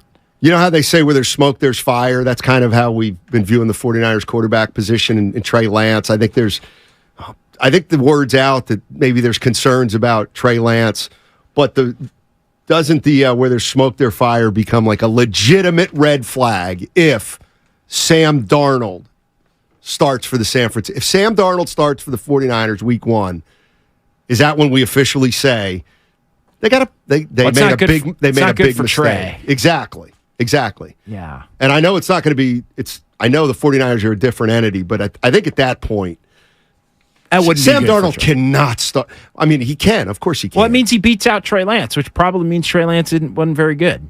Maybe not entirely, but probably. All right. Hey, training camp opens up this week, as we've been talking about. We're going to be live from the Hilton Santa Clara on Wednesday and Thursday. So if you're going to be out there, make sure to stop by, see the morning roast, see Steiny and Guru, and also a reminder to join us at the Hilton Santa Clara in front of every game this season for their public tailgate. Why sit in traffic when you can enjoy refreshing beverages and a delicious food truck? That's right. It's open 3 hours pregame and an hour postgame. It's always free admission. Plus, you can follow them on Instagram to get the sneak peek on upcoming events and fan-inspired menu items. One of the things I was looking forward to with JD coming in today is touching on all the teams. I haven't talked to JD since the Warriors. Very interesting offseason started. And we're going to talk a little Chris Paul, Draymond Green on the other side on 95.7 The Game.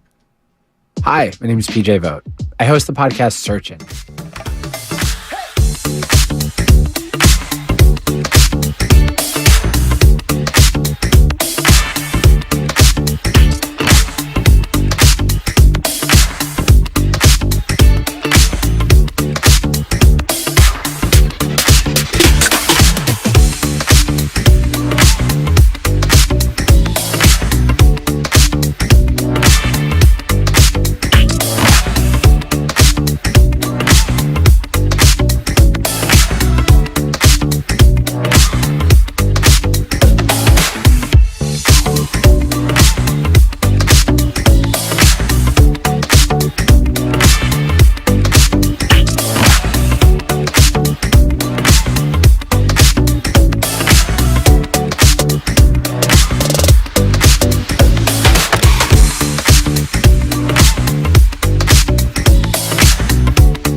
I told you about my big tip, right? This is Tim Roy, and you're listening to Steiny and Guru on 95.7 The Game. All righty. Matt Steinmetz and John Dickinson with you. Guru will be in tomorrow, and catching up with JD. Haven't talked to him in a little while, and haven't talked sports with him in a little while, so we're touching base on the Bay Area teams. And the next one to touch base with is Golden State Warriors. So, JD, since I last talked to you, Jordan Poole's been traded, and Chris Paul's here, and Draymond Green's been re-signed. And I have a question, but I got so many, I don't know where to start. So I'll start here. Chemistry. Was Jordan Poole the biggest issue last year for the Golden State Warriors in the locker room? I think, that's a tricky one. I think part of it, do you think their chemistry problems have largely been solved?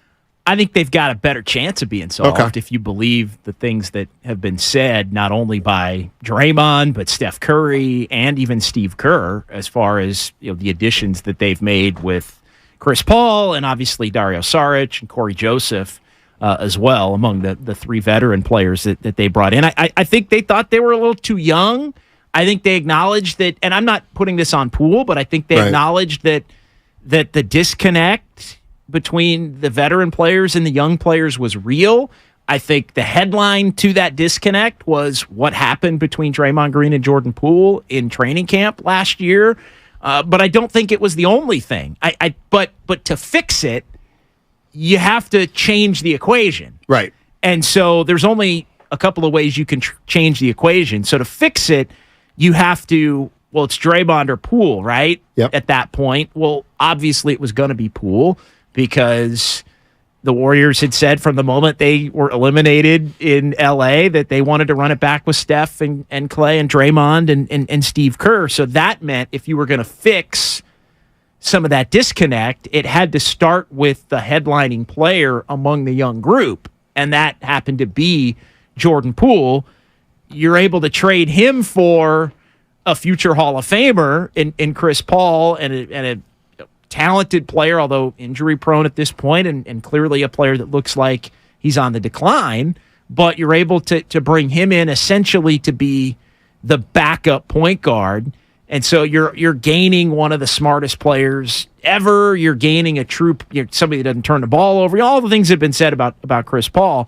You're also gaining the ability to trade him next offseason for a $30 million player, and then the team that acquires Chris Paul can cut him for nothing, which I think is a big part of this as well. There's a placeholder there for the Warriors to basically do what Phoenix did. Phoenix traded him to Washington, right? But Washington could have cut him for $15 million. Correct. Instead of 30. Well, Washington didn't do that. They ended up trading him to the Warriors, which guaranteed his contract for this season. But he's got the same thing in his deal next year, where the team that has him can either keep him for 30 or let him go for nothing. Right. So you could trade Chris Paul, if you're the Warriors, in June for a $30 million player if you wanted to, and the team that gets Chris Paul can say bye-bye, we just saved $30 million. So that is a... That's a part of why you make the deal. That's unlikely, isn't it? Sure. It's part of why you make the deal, though. But if there's a player you want to get, that a disgruntled star, right, but they'll have to probably take on a boatload of money again. And that's a decision they'll have to make. And see, I don't think they're going to do that. Maybe they don't. Because depends on the player, depends on how close or far they are to winning a championship again. There are a lot of different factors in play as to why you would or wouldn't do it. The point I'm getting at is added value in bringing in Chris Paul is the ability to use that as a chip down the line. Right. But here's what I would bet against right now. Sure. I would bet against the Golden State Warriors re-signing Klay at the end of the year and taking on a $30 million player for Chris Paul. That's fair. That doesn't make any sense. Financially, it makes sense. If they choose that there's a player out there that's worth paying the exorbitant luxury tax, and there's a player out there, and they're close enough to contending for a championship, then they could do it. My point is they have the option. I'm not saying it's likely or not likely. Right. I'll give you that it's not likely, but it gives you the option. If there's a Andrew Wiggins type of player out there, they could do it if they wanted to do it. They could do it as part of a reset even. They could decide. Well, that's true. But you have the point is it gives you the option. That and again, there's a value in that's to me that was part of why you would take on Chris Paul for a year. It's not just next year. It's not just he's going to run the second unit. It's not just he's one of your 5 best players. It's not just it's all of those different things. Yeah, I just think that the message Joe Lacob's been sending for the last year or two is, they got to get off the second. So the second, Poole. Getting rid of Poole allows them now to do that if they choose to do that. And I think they'll be better next year with Paul. But if they re-sign Clay and trade Chris Paul for a legitimate player, they're over the second apron again. Yeah, most likely. They may be. But they could choose to do that. I don't think they will. Depends on how close or far away they are to win a championship. So I wouldn't completely rule it out. I'm not ruling it out, but I think it's unlikely. I think it's unlikely for 2 reasons. I think it's unlikely because I'm not sure they're going to be close enough to want to do that in terms of close enough to a championship. But I think what did Joe Lacob say? The system's not meant to have three big boys getting paid or something like that. But I know you've been on that kick, and he said it. But he's just proven it, if you know what I mean. We don't know that, though. Well, no, he's given himself the option because they're paying more next year. They're paying more. Like Chris Paul's making more next year than Poole is making. Right, but Chris Paul only has 1 year left. That's right, exactly. Right. So you have the option to get off of the money if you want, or you cannot. Like that decision. You could make the case that decision hasn't been made yet. You could. Again, it's easier to go down It's easier to go down the path that you're talking about now because all you have to do is let Chris Paul go in free agency. Okay. But here's what I would say. But it doesn't mean you're going down that path. Well, I would argue that they've started to go down that path. Okay. And so here's what I find hard to believe. Maybe I'm wrong. You let GP2 go. Money reasons. Sure. You bring him back. Money reasons. Yeah, you got rid of Wiseman. So you don't have to pay Wiseman down the road. But you're paying GP. Right, but less for less year. But you probably saved money. That's basically a wash. Maybe you saved a little. Look, they're doing things that save them out-of-pocket money, for sure. Yes. But what I'm saying is, I think they look at it as, we got off $100 million. Future with Jordan Poole, essentially. 90. But that money can be redistributed to somebody else if they choose. It can be, but I don't think it will be. Right. Exactly. That's all I'm saying. And what I'm saying is... Because I don't think Joe Lacob wants to go back there. Well, and what I'm saying is we'll see. We'll see how close they are to winning a championship. We'll see who the player is that may or may not be available. They may be far enough away that it's an easy decision to not do it. Well, now, or that there isn't a player out there that it fits for, or that they're, April, May 24 comes around and they're just done. That's on the table. That the whole thing's just over. They can't win it anymore. They're too old. They're too banged up. They can't get it together. That's on the table too. Well, see that believe it or not, that's a scenario in which I could see them doing it. If there's a $30 million player that comes available, I don't think he's likely going to be a guy who you say, wow, we get this guy for Chris Paul, put him with the big three, we're golden. I think it's more that I think the only way it would, not the only way, but I think one of the ways it could happen is, this year is, let's say, like last year, and then a young player is available that you think you might be able, that you think may be part of the core for the next 8 years. I don't know. Kyle Kuzma comes available. And I'm not saying he's a one, but you could use that player Yeah. As a pivot off the big three. Well, that's another option. Maybe not re-sign Clay. Well, that's another option. I think that's almost more likely. But I don't know if it would be Clay, but it would have to be Clay in terms of who's getting paid next. But I definitely think we're at the point. Yeah, see, and the bottom line is this, is if they trade Chris Paul for a $30 million player with 3 or 4 years left on his deal, they're right back to the situation that Joe Lacob's been describing as wanting to get out of. Yeah, if you're not contending for championships. Right. And we don't know that they're not going to be. I mean, we can project and say you like this, you don't like that. Everybody's going to be another year older. Like that'll be the debate that goes on until October and once they actually start playing games. I guess what I'm saying is this. You don't think they're going to do it? No, I don't. You don't think they're going to? You think Lacob's done spending money at that level and he's not going to do it? I believe Lacob, absolutely believe Joe Lacob wants the big three to retire here or wants them to end their careers here. Well, and I do believe they will extend Klay Thompson at the end of the year, assuming he's got assuming he has a year. A year. I don't know if it's a great year, whatever. He has a solid year. So the minute you once again start leaning on Curry, Klay, Draymond, and Wiggins, because he'll be there, boy, I just don't see room for a $30 million player. And again, maybe it's a $40 million player, and Jonathan Kuminga's going in a deal for somebody. Like again, it gives you the option to do some things, to make some moves, to improve your team. Yes, you'd have to pay for it down the line. All I'm saying is that's part of why you do it. You give yourself the option. You got more of an option to do something like that than you would have had if you had Jordan Poole's deal on the books for 3 more years at that point. Especially not knowing what kind of player Jordan Poole was going to be with the Warriors moving forward. So the Warriors clearly cut on that early. They're like, hey, it didn't work last year. Don't know how it's going to work this year. Probably don't think it can work again.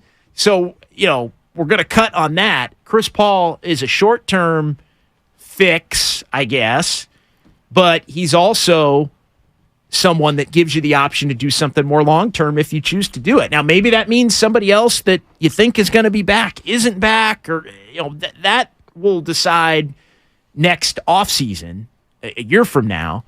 But the Warriors have the ability now to make that move, which they wouldn't have had the ability to make that move. Drew Down, flexibility, what's so hard to understand? I understand the flexibility. Hey, you just don't think Lacob's going to No. You think he's done spending at that level? I do not. Here's what I do not believe they will re-sign Klay Thompson and then trade Chris Paul for somebody who's got a $30 million contract. Because I don't think Joe Lacob they could have traded Jordan Poole for future picks this year and just completely done away with it. What do you mean? Like to a team they didn't so far under the cap? Yeah, they didn't. They didn't have to. Like if they really wanted to save the money and save them, like they could have saved the money now. Like Jordan Poole could have been a straight salary dump if they really wanted to do that. Well, but they couldn't do that. I mean, they not sell it to the fan. They couldn't have moved Jordan Poole. They didn't want to do it because they thought they could improve the team short term and have the flexibility later on. I think they did it so you don't think they think they're better today than they were. No. I was going to follow up and say I think they traded for Chris Paul because there's a chance they could be better next year with Chris Paul, and so that they can kind of talk about flexibility. Okay, but I'm the idea that 2 years from now, Steph's going to be making 50, Klay's going to be making 30. Wiggins and Draymond are going to be making 25, and then there's another player on this roster making 30. That I got to see. That's all I'm saying. And I'm not saying they don't have flexibility to do it, but that means, JD, you're going to go all in so late in the careers of those three guys. Well, and you're not doing it if you don't think you can still win a championship. So, I mean, a lot of it is going to be how close or far away are they from winning a championship based on the way this season plays out. It may be a complete non-story because they're just not good enough, or they're too old, or too banged up, or whatever. Like we may know the answer April 14th, with the day that the regular season is scheduled to end, but it remains to be seen. See, I think the most significant, not most significant, but one of the tea leaves. Like, what are you doing if you're not, like, you're bringing everybody back, you want all these guys to retire, you're talking about still trying to contend. Like, what are you doing if you get to a year from now and you think you can contend and you're like, well, hey, sorry, we want to save that $30 million more. Well, then if you're going to do that, you might as well just tear the whole thing down to the studs anyway. If they win let's say they win a championship this year. Which they obviously don't want to do. Let's say they win a championship this year. Okay, so then it almost doesn't matter. You know what I mean? They can do whatever they want with Chris Paul. But what if their year is similar to this past year? 6th seed, maybe even lose in the first round. Maybe you get to the second round. And the big three, they're fine again, but they're missing some games, et cetera. Then what? Then where are you? Then it's like, okay, now you have Chris Paul. You let him walk. Yeah. You're not as good. Right. Well, then you may have to start having bigger conversations. Like, this whole thing for the Warriors right now, Steiny, is a year-to-year proposition. Like, they've made the determination. No, that I believe. They've made the and I mean as far as tearing the whole thing up. Like they made the decision the night they got eliminated in the post-game press conference down in L.A. that they were going to run it back. Like, it was crazy. I'm doing the post-game show, and we're playing some of the audio and taking calls, everything, and it basically was like, we're running it back. We're running it back. We're running it back. I mean, it was obvious that there was no drama at that point. Like, it was pretty clear to me that night, well, Jordan Poole's gone. We'll see about Kuminga. They're keeping Draymond clearly. They did. And then we'll figure out how they can get better or not. But that's only for next year. Like, the proposition it's year to year. They may end, next season may end, and they may, if it's a similar season to this year, you do that 2 years in a row, and it's like, well, we can't win it anymore with this group. We're gonna break it up. Like, that could be in play. We got a guy on the YouTube chat, Drew Down. He's regular. Yeah, he's a regular. Yeah, okay. He's a big fan of the Warriors.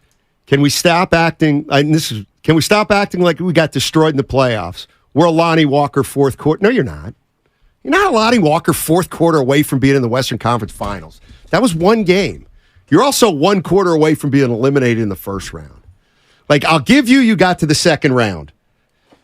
I'll give you that.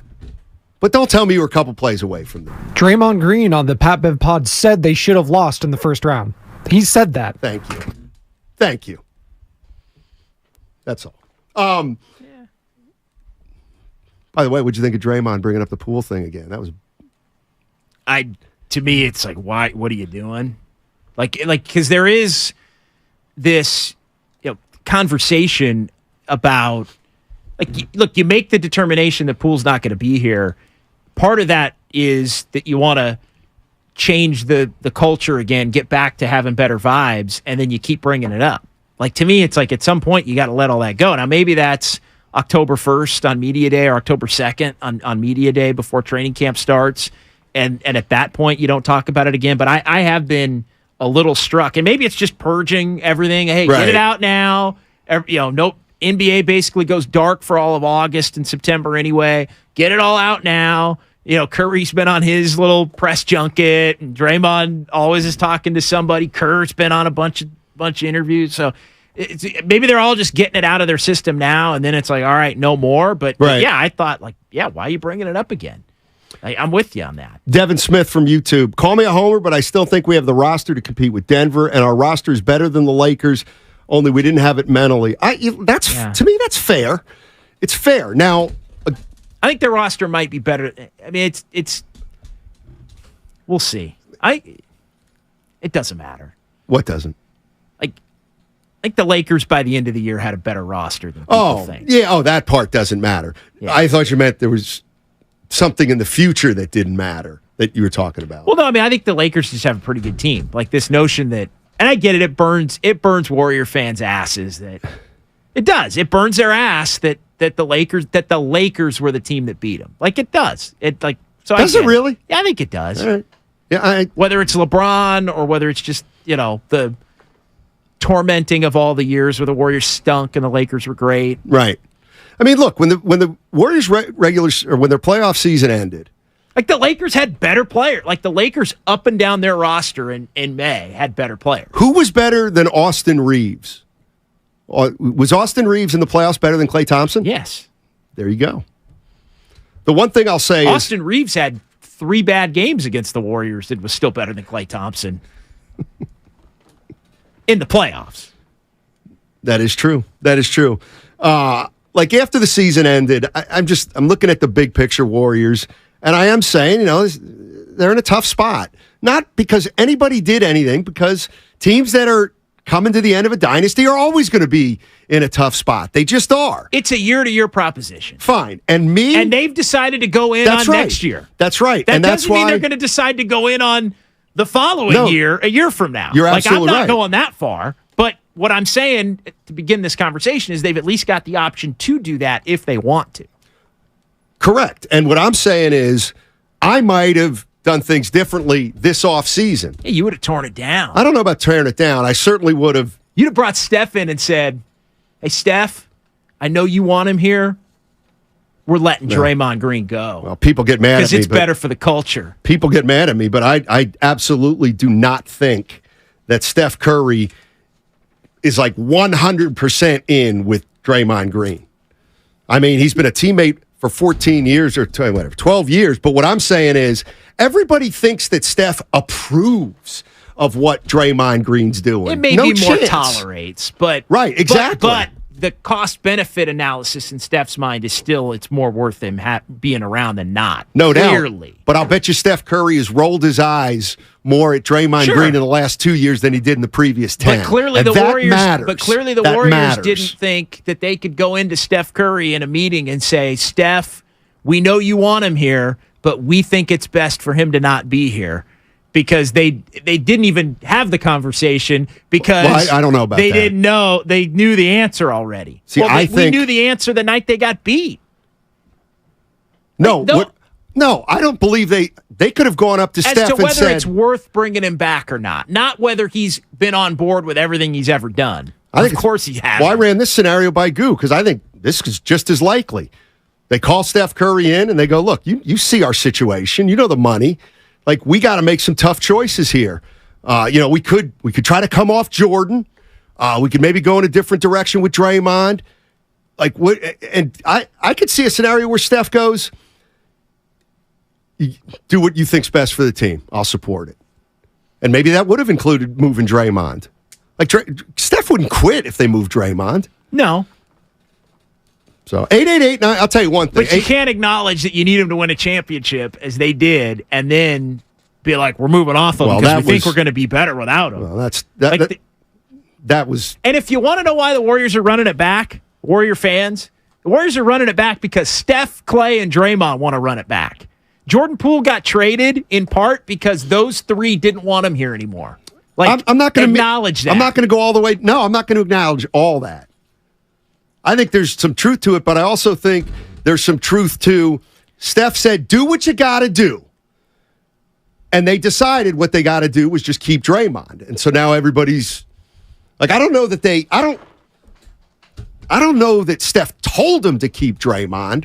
I think Steph might have said, I get how complicated this is. I trust you. And then after everything happened, they decided getting rid of Poole was the right move. By the way, there is one, if you look at all the tea leaves from the offseason, there absolutely positively is an odd man out here for the Golden State Warriors, and we haven't talked about him, but it's time to on the other side. It's all sponsored by Fremont Bank, full-service banking, no compromises. Matt Coker here with West Coast Men's Health. In the past 5 years, we've seen thousands of men at our clinics. Most guys...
Now back to Steiny and Guru.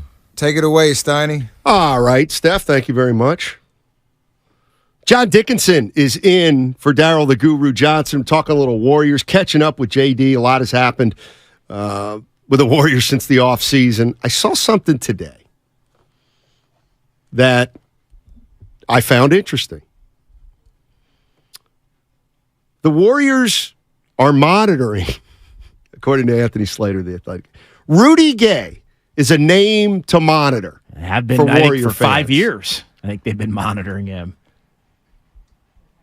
If that's true, and you want Rudy Gay here, and the Warriors get Rudy Gay in here, that's a problem for Kuminga. And the more I think about it, JD, the more I'm thinking, I'm not going to say they have a problem with Kuminga at all, but there's still so much gray around Kuminga and what they really, really believe he can do. So it became clear that halfway through the year, the Warriors had a big problem. Their young and old players didn't mesh. All right, so let's talk about all that's happened. You traded Wiseman.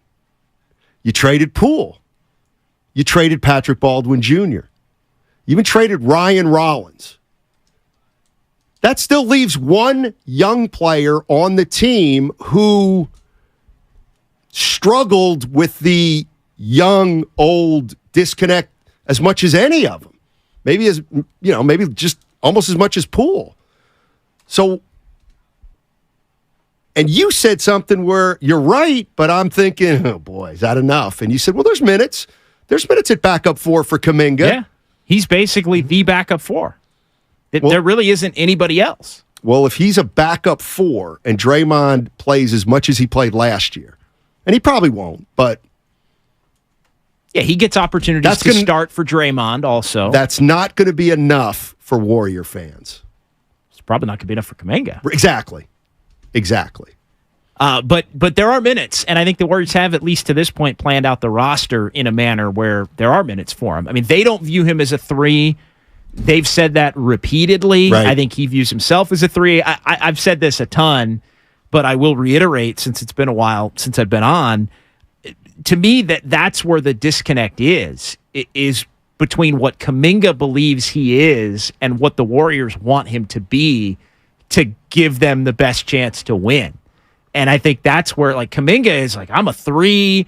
I want to put it on the deck, out on the wing. I want to shoot, drive and hit pull-up jumpers. I want to be a slasher. Like, I think he views himself one way. I think the Warriors view him as, we want you to be an on-ball defender. We want you to be a tenacious rebounder. We want you to be a ball mover. We want you to be a cutter that basically gets his offense, based on everything else that happens on the court in the context of what the Warriors do.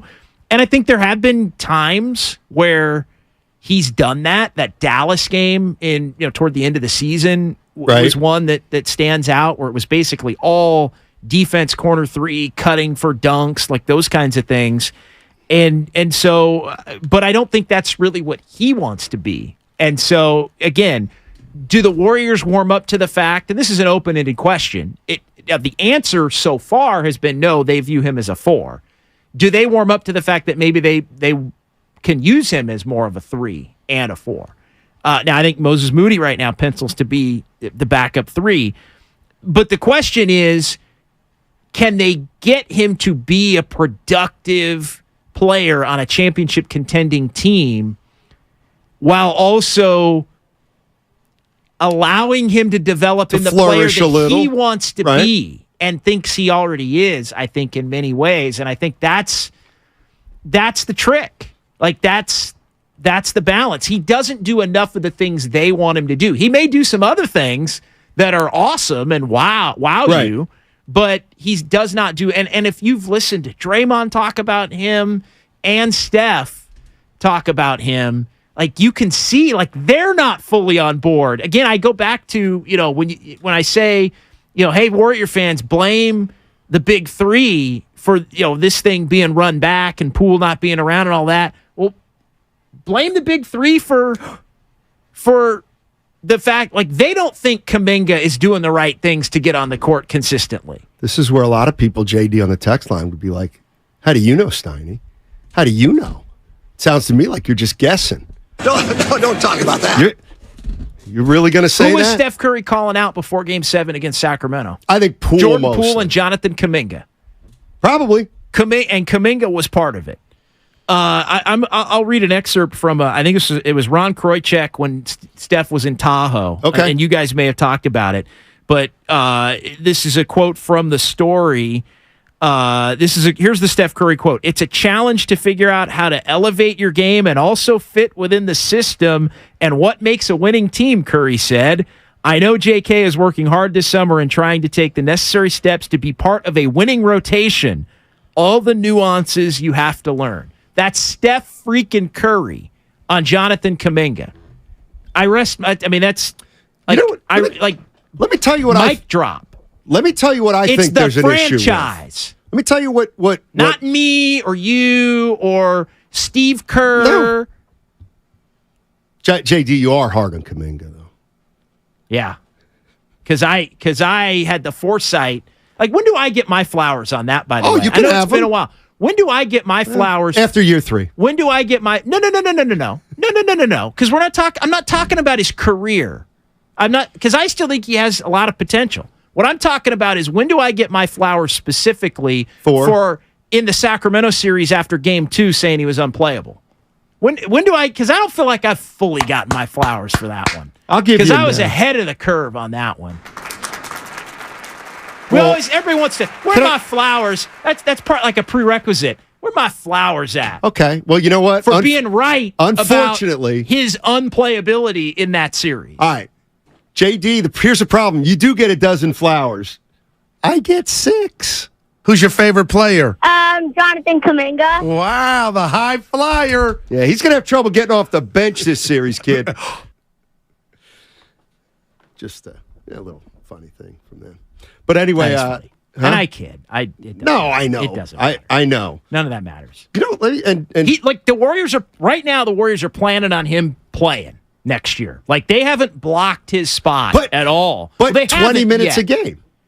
Well, yeah. 25. Well, I know. And 2025. Right. I mean, not everybody's going to be healthy every game. That's not enough for some Warrior fans. Steph Curry, quote, it's a challenge to figure out how to elevate your game and also fit within the system and what makes a winning team. I know JK is working hard this summer and trying to take the necessary steps to be part of a winning rotation, all the nuances you have to learn. That's what it is. But that's what it is. It's, can he do the things that the coaching staff and the other veteran players want? It's not about, can he become a superstar, right? It's not about that. He may become that. Like, I think he's really freaking talented. But the Warriors don't care as much about 2026 Jonathan Kuminga as they do about 2023-24 Jonathan Kuminga and how he can help this team win. Because if he can do the things they want him to do, then he actually could be a pretty significant wild card as to improving them over the team that they were this past year. 888-957-9570 is the number. You want to jump in on the conversation? The one thing, I just feel like Kuminga right now is the one guy on the team who, I don't want to say doesn't fit, but that kind of the collective really assessed what they've done in the offseason and how it may affect Kuminga. By the way, I want to make one thing. When we talk about the Warriors' young players and a disconnect, I think we must officially exclude Moses Moody. Yeah, he's a veteran. Exactly. Like, he acts like a veteran. Exactly. He's a young player, but he acts like a veteran, which is why he was able to play. Exactly. And I've said this too. You think the big guys have trouble with Moses Moody? No. Of course I just think he's a little bit of a tweener sometimes in terms of position. I just think positionally they considered him a guard, but then when he would play the guard spot, he just wasn't quite quick enough to be a guard. I think at times maybe he isn't quite long enough to be a wing. To me, it's more about that. And then, his effectiveness when he's out there. I mean, I said, if he had made threes the way he did in the playoffs, if he had made threes at that level in the regular season, he would have been playing in the regular season, but he didn't make shots in the regular season. He did play. Kuminga being unplayable allowed Moses Moody to get an opportunity because that's who started playing when Kerr altered the rotation, and it started in that game too against the Kings. He said, all right, Moses, go in there. And it was kind of a throw my hands up, you're the next guy, I'm just going to give you a chance. And he played well enough for the rest of the playoffs to be out there every single game. So that's a credit to him. So yeah, no, I don't think he is necessarily included, but he's still got to show he can do it in the regular season. Right. I'm talking more. He was not a part. I don't think he was a part of disconnect with the veterans. Not at all. Yeah. Jay's in Brooklyn. Hey, Jay, what's going on, man? Hey, y'all can hear me good? Yeah, loud and clear. Okay. I'm a first-time caller. I always listen to y'all guys, but the reason why I wanted to make a phone call because the other day a caller called up and they was telling y'all how Kerr doesn't develop players, and one of you said Looney and Green is great examples, and that just angered me, so I had to call in and push back on that. That they weren't. Reason why Looney and Green kind of works for y'all to use as an example is because they just role players. Like, see, when Wiseman was on Golden State, right? Wiseman, anybody could see he's a 20-10 guy, future All-Star. Same thing with Kuminga. But Kerr, he likes to turn those guys into just role players. And nobody likes that. So I can't blame the young guys for feeling, not comfortable with that. You can't make everybody a Looney and a Green. Nobody wants to be just a role player when they clearly have all-star potential. Because when the playoffs come, Steph Curry needs scoring help. So if we get bumped in the playoffs this year, I don't want to hear no excuses about Curry need more help. He need more scoring help. Because you take the alpha out of the guys who has it in them. You want everybody to just be role players? Like, I'm fully convinced if we drafted Jimmy Butler, literally right now, let's say the world didn't know who Jimmy Butler was. If we drafted Jimmy Butler right now, Kerr would use him like a Jason Hart type player. Like, I don't know what's up with this dude. Like, he can't develop a code in the wintertime. He tries to turn everybody into just role players, system players, when they clearly got more talent than that, man. Appreciate it, Jay. The only thing I'd push back on is very few players come into the league. Like, I'm sorry if you get drafted by the Golden State Warriors, there's only one way to become a star, and that's to become a role player first. Yeah. Nobody says you got to do that forever. Again, nobody's trying to limit Kuminga's future potential. They just want to get him on the floor now in ways that he can help. Can I tell you something that's starting to hit me not in a great way? If he played more like a hustle player than a guy who thinks he's a little too cool out there a lot of the time. He can be. When he plays like a hustle player, when he's flying around on defense, when he's getting in position to dunk, when he's cutting, when he's doing those things, he is a helpful player. When he's high motor, when he's trying to get rebounds, but too often he's kind of low motor, and that's a problem. It is. And I'm not sure that it's not every game. It's some games he's got it, and some games he doesn't. But I don't expect him to be a different player attitude-wise next year. Well, he needs to be, or I think he's gone. Well, I think he may be gone anyway, and I wouldn't. Well, that trade goes back to this Rudy Gay thing, right? Because if they're, can I tell you one thing that if they're really trying to sign Rudy Gay, that's he would take minutes from Kuminga, no doubt, unless they're all of a sudden going to have this paradigm shift of Kuminga's a 3, right? The one thing, and you said this a little, and I think you were doing it for effect, but I'm gonna take you up on it, and even if it is overstated, I'm gonna question it. There's a difference here between the Warriors doing right by the big three and the Warriors' big three kind of making the decisions. And I get the big three wants to stay together, but if that's not what's best for your team, the hell with them. I mean, you cannot. At some point, they may have to do that, but they clearly were nowhere near thinking about that now.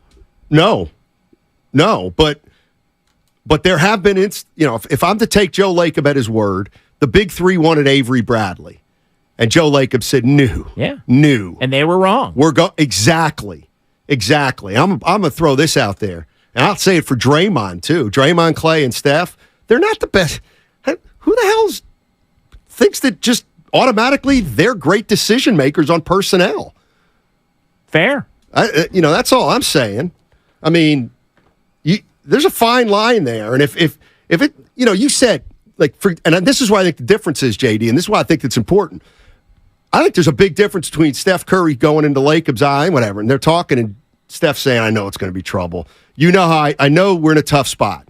Joe, you know how I feel about Draymond. I want him around here, but I also realize that this is really going to be hard to get out of. So there it is. I want Draymond here, but I trust the organization. That to me is a big difference between that and then Draymond saying, if Jordan Poole's here, get me out. And they said, no, we'll keep you here. There's a big difference between that, I think. And to me, it's more nuanced. I'm sorry, but they're going to do stuff that's selfish for them. Sure. And for now. Well, of course, but that's where I think there was somewhat of a disconnect, and the fact that they won the championship last year, a year ago, right, was, I think it masked everything because the young players didn't really contribute to that championship. Exactly. So they could carry the young players on the roster, but they, at the end of the day, didn't need them to play a lot. That was not the case this year. You could, and again, so to your point on, are they going to blame? Well, no, they're not going to blame themselves. Of course not. But they needed more, or either more from, or contributions in different ways from the young players that, because the roster was different compared to the year they won the title, and they didn't get it. So to me, it's easy at that point to where, all right, you're at a crossroads at the end of the season. Well, what are you going to do? Well, again, the one thing that the Warriors have said over and over, they, from the night they got eliminated, is that they believe in the Big Three, and they think that the Big Three still have it, and that they can win another title. They've said those things, about each other, from Steve Kerr down, they're the ones saying it. So once you say that, then you have to change the roster in other ways, and that means Jordan Poole's done. What happens with Kuminga? Seems like, at least for now, they're content with the veterans that they've added, to where they think they have Kerr said this in a few interviews, a better balance of young and old. So, ultimately, do they need to add another veteran that can play that 4 spot? Maybe, if Kuminga doesn't do the things that they need him to do. I mean, maybe. But if they're doing it to keep those veteran players happy. They're doing it because the Big Three wants it. It doesn't mean that the Big Three goes in and demands it necessarily, but it's implied. I mean, look, the bottom line is this. Okay, if it's implied, then the Golden State Warriors players, essentially, they got Wiseman moved. In part. They got Poole moved. In part. No doubt. I don't disagree with that. If there comes a point where they don't think, and I think Kuminga, while we're not there yet, I think Kuminga would be the next one in line. I do too. If Kuminga, I don't think he fits now. If Kuminga's on the team, and I think Steve Kerr's done a nice job of trying to at least set the table for him to be on the team with the whole better balance quote. But if he can't, in the first 20, 25 games, be the role player they want and need, then I think he's done too. But that's the cost of doing business with the path in which they've gone down. There's no more wondering about the path, right? There's no more. No. The path is they're all in on the veterans.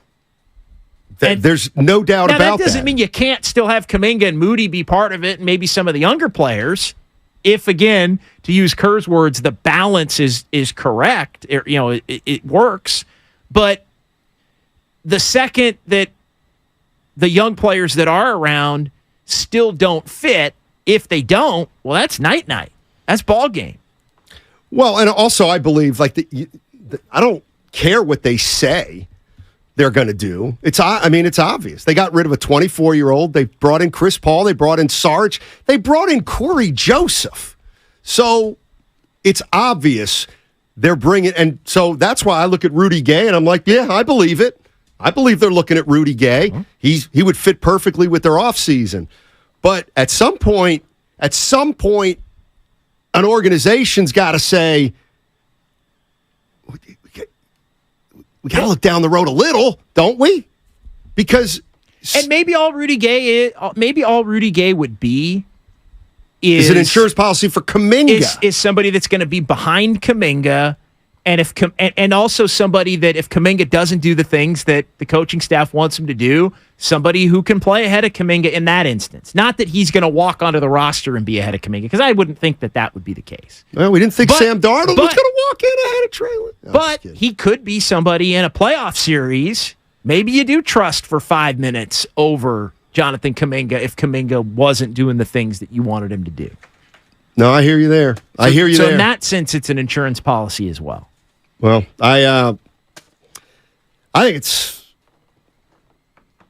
I mean, when you have a big three like the Warriors have, of course they've got influence, of course they've got pedigree, etc. But here's where you and I differ.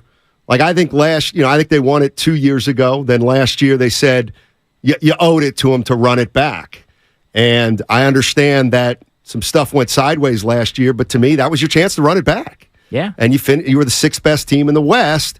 So it surprised me how quickly they came out after the game 6. It did.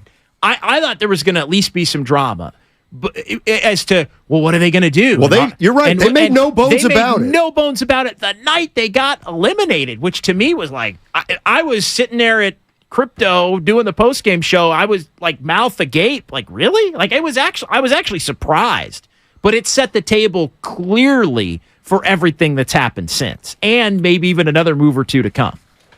888-957-9570 is the number. Rudy Gay is a name to monitor, apparently, if you're a Golden State Warrior fan. There's no way acquiring Rudy Gay would be a good sign for Jonathan Kuminga, even if it's just to support Jonathan Kuminga. 888-957-9570 is the number. The other thing I wanted to bring up with you, JD, was I think Chris Paul's kind of got a right to be annoyed if he is annoyed, and he sure looks annoyed. It's all brought to you by SC Johnson. How about that?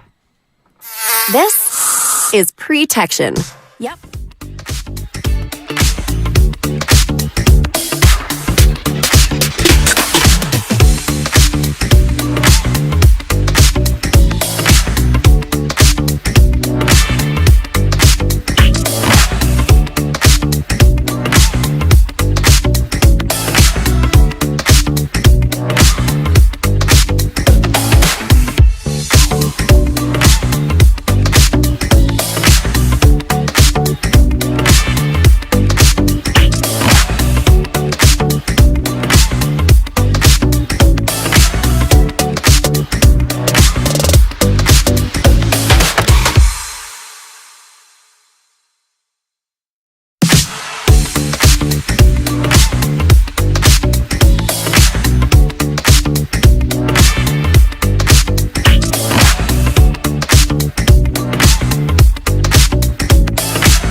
You coaching. Now, back to Steiny and Guru on 95.7 The Game.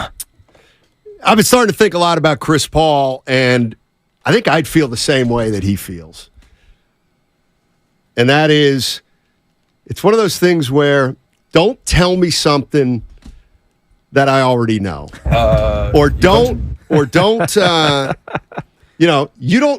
Don't tell me I played poorly. I know I played poorly, and so I'm a kind of guy that doesn't need to hear it.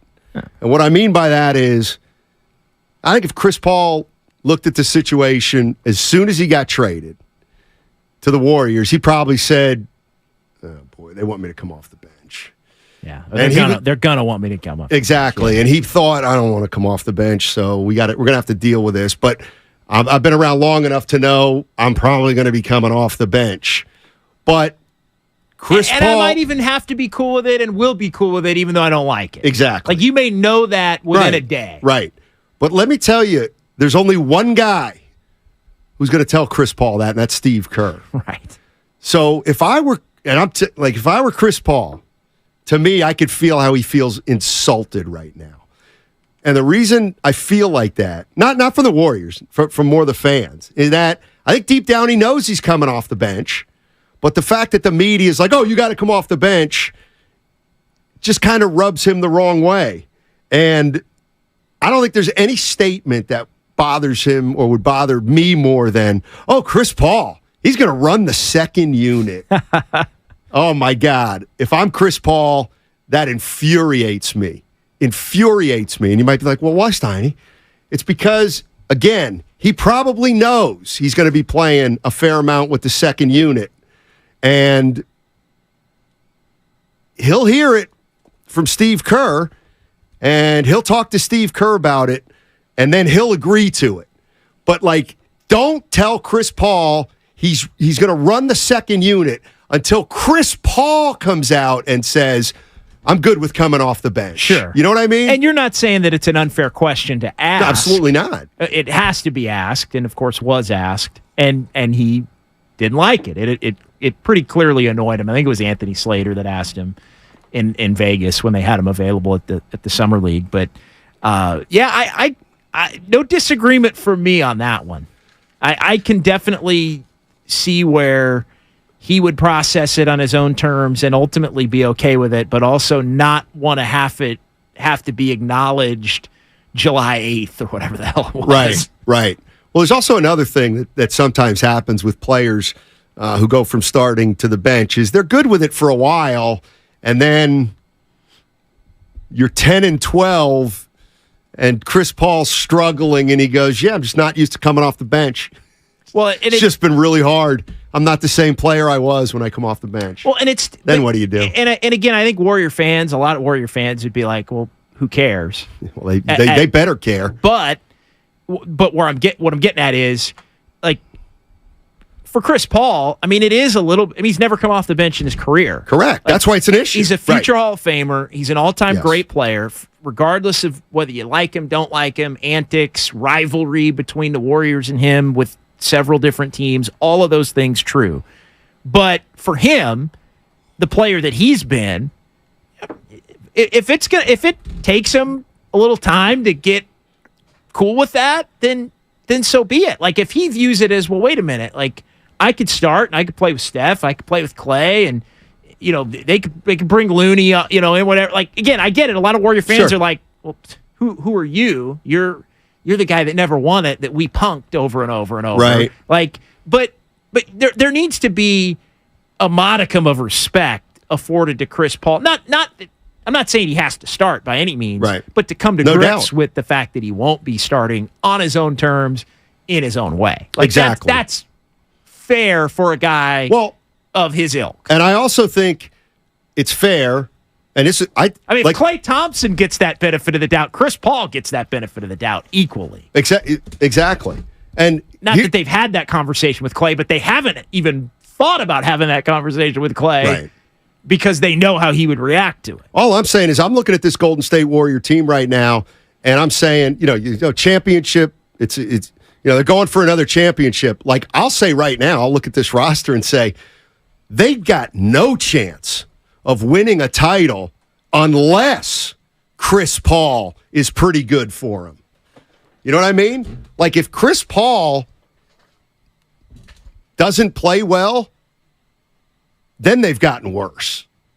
But I will allow for the possibility that Paul could be a better fit than Poole to the extent that the team becomes better.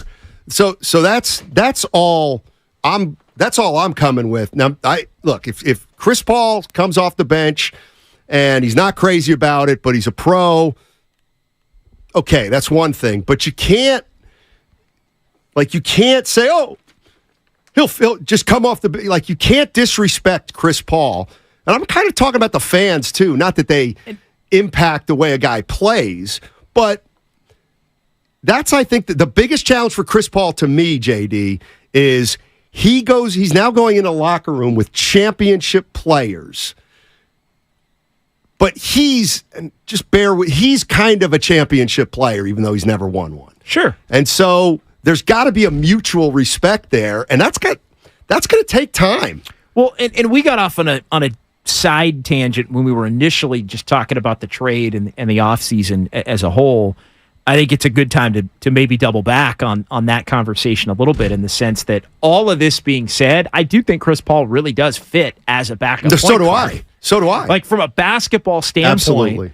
I think he is a really good fit. Doesn't turn the ball over.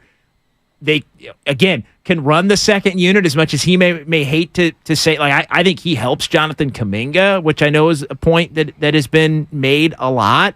And so I think you could start to pencil in what that second unit would look like. Probably him and Clay are out there together. I think Kuminga's out there. I think Saric is out there. Like, 4 of the 5, I think you could see immediately just in your head as you kind of pencil through, the best combinations of players and how the Warriors have operated in the past.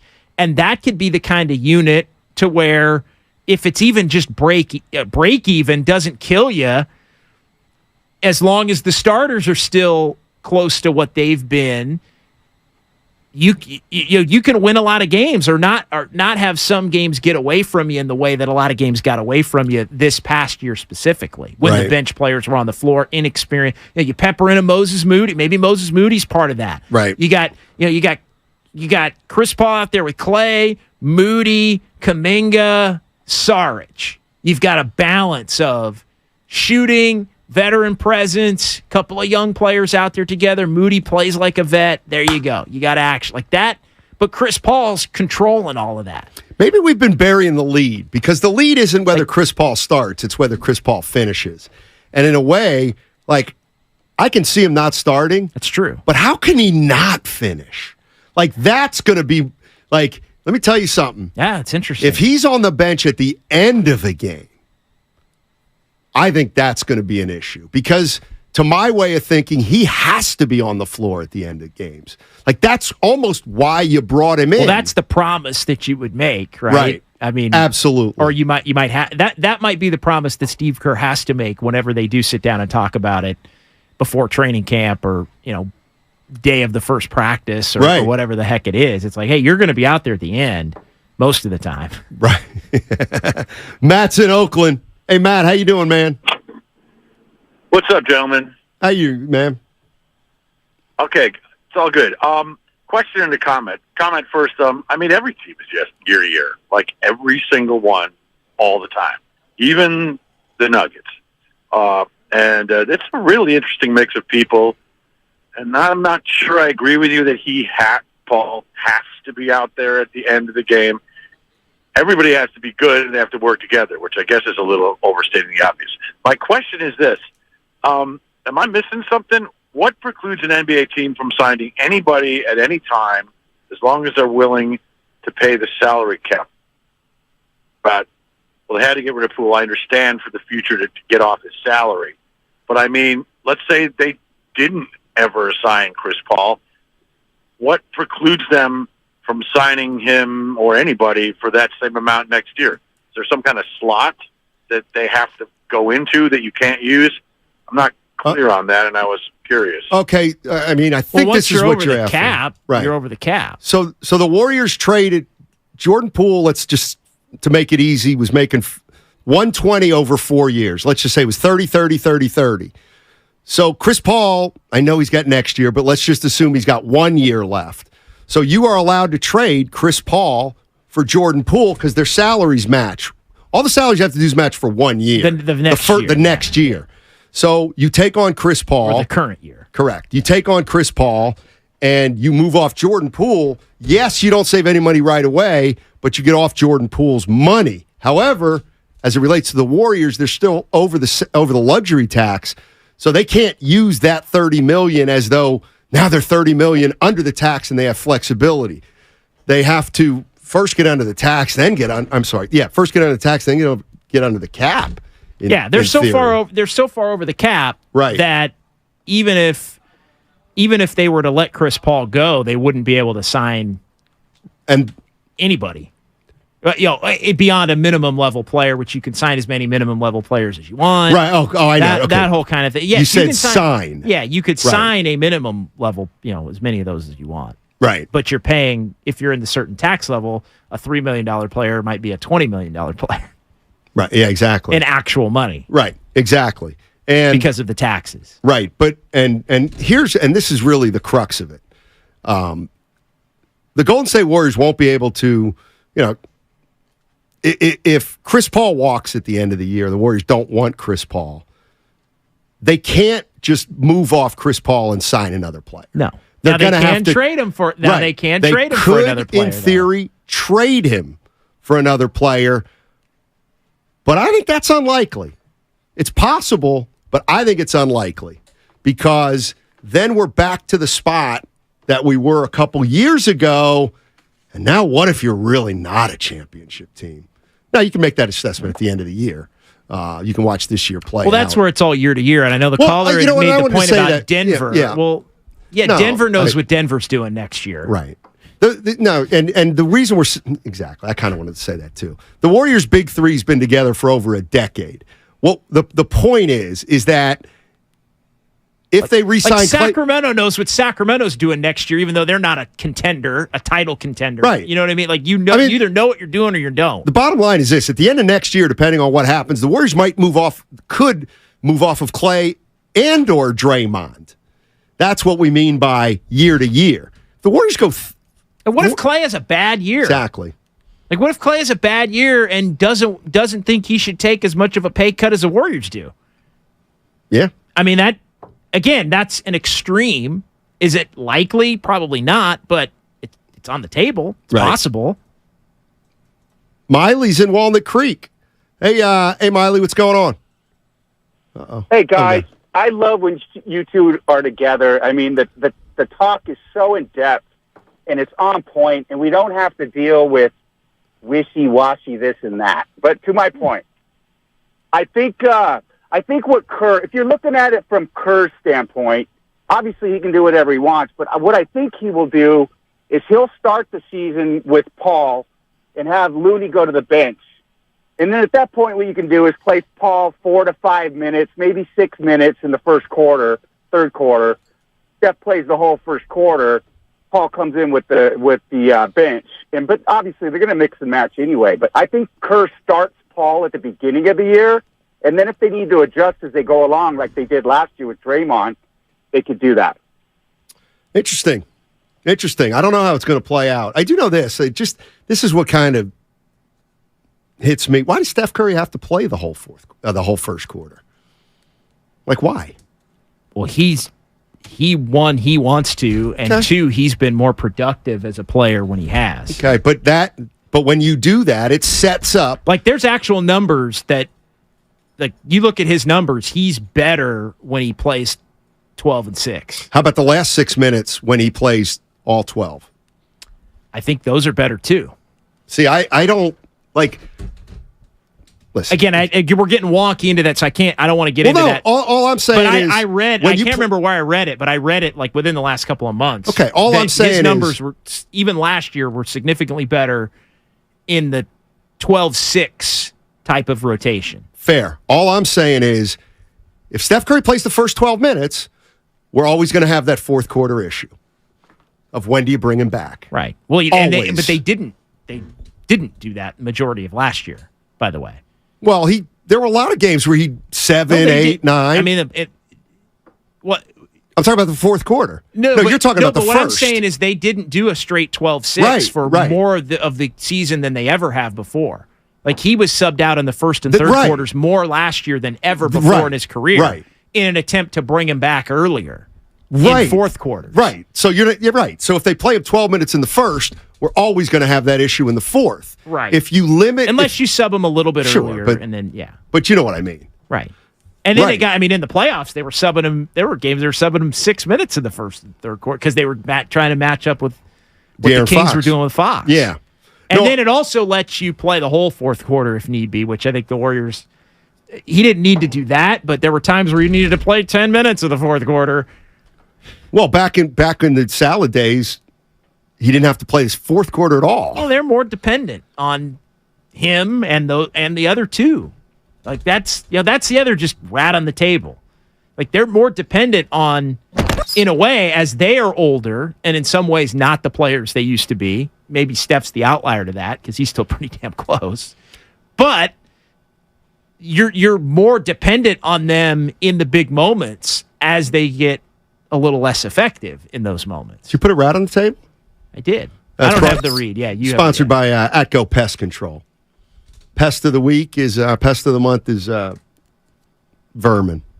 Oh, something like that. I don't know what it is. I think they really do. Were you gonna say something, Ev? I think mosquitoes are in there somewhere. Still, it's all month. Pests. It's all month. Just getting into the finishing lineup. Like, the reason I think Chris Paul has to play is obvious. He's the second high. He'll be one of the smartest guys on the team. He makes his foul shots. Makes shots mid-range. Like, I don't see a scenario in which Chris Paul can be on the bench late for two reasons. One is I do think he's going to be your best option. And I know they're small. I'd rather be small and smart than using somebody who is just there because you don't want to go small. Sure. But I think Chris Paul. And look, Clay might be more of a 3 now. Oh, I thought you were going to say Clay might come off the. Clay might not be. No, I'm just saying Clay. Minutes. I mean, is like Chris Paul and Steph can play together. Sure. That's not the issue. Clay, right. Clay can play more 3 now. I think because the league is smaller and he's a little slower. Right. Can use his strength more. I mean, there were times where Clay was pseudo playing the 4.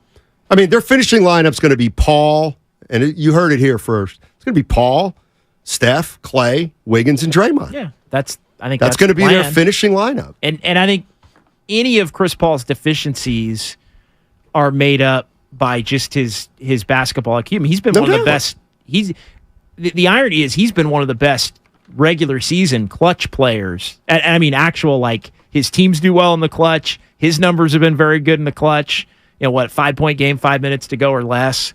And that's been an area where the Warriors really haven't been as good as I think they would want to be. They haven't been executing down the stretch in close games. They could get a little better at that, that's a way you can go from 44 to 50. You don't again. So Jordan Poole finished sometimes last year, right? I don't know the percentage, but he was in finishing. I think lineups. in a perfect world he would have been finishing all the time, but it was clear that wasn't right. So going to be able. Here's to what I'm saying: you get rid of Jordan Poole and you get Chris Paul, and you wanted Jordan Poole to finish most nights. Well, Chris Paul better finish most nights because he's the player you got for crunch time. Like, if you really had a problem with the young guys and Jordan Poole, well, your IQ just soared. So you got to play him late. You have to. Matt's in Carmichael. What's up, Matt? How you doing, man? Doing well, thanks, guys. Yeah. Hey, I heard you lock it into the finishing lineup, but I mean, what do you guys do? What are you saying you do against a team like Minnesota or the Lakers? I mean, we saw the Lakers just dominate the Warriors with Anthony Davis, and now you're saying that, I mean, you're not really changing much besides adding Chris Paul. I mean, we need some size to end the game when we're playing these guys like Jokic and these kind of all NBA type guys. So just want to hear your response to that. Thanks. I mean, I guess you could get a little bigger with Saric, putting Saric at the 5 and Draymond at the 4. Yeah. And then Chris Paul, Steph, and Clay.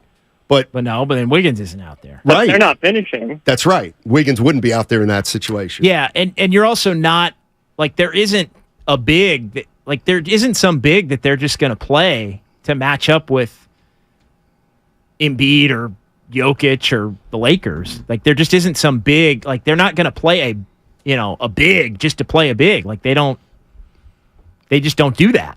And they didn't sign that player. Exactly. And they might have drafted somebody that could be that player eventually in Trace Jackson Davis, but JD, seriously, did you guys even watch Chris Paul play one game last year? This man fell off a cliff. Maybe. He didn't have a good year.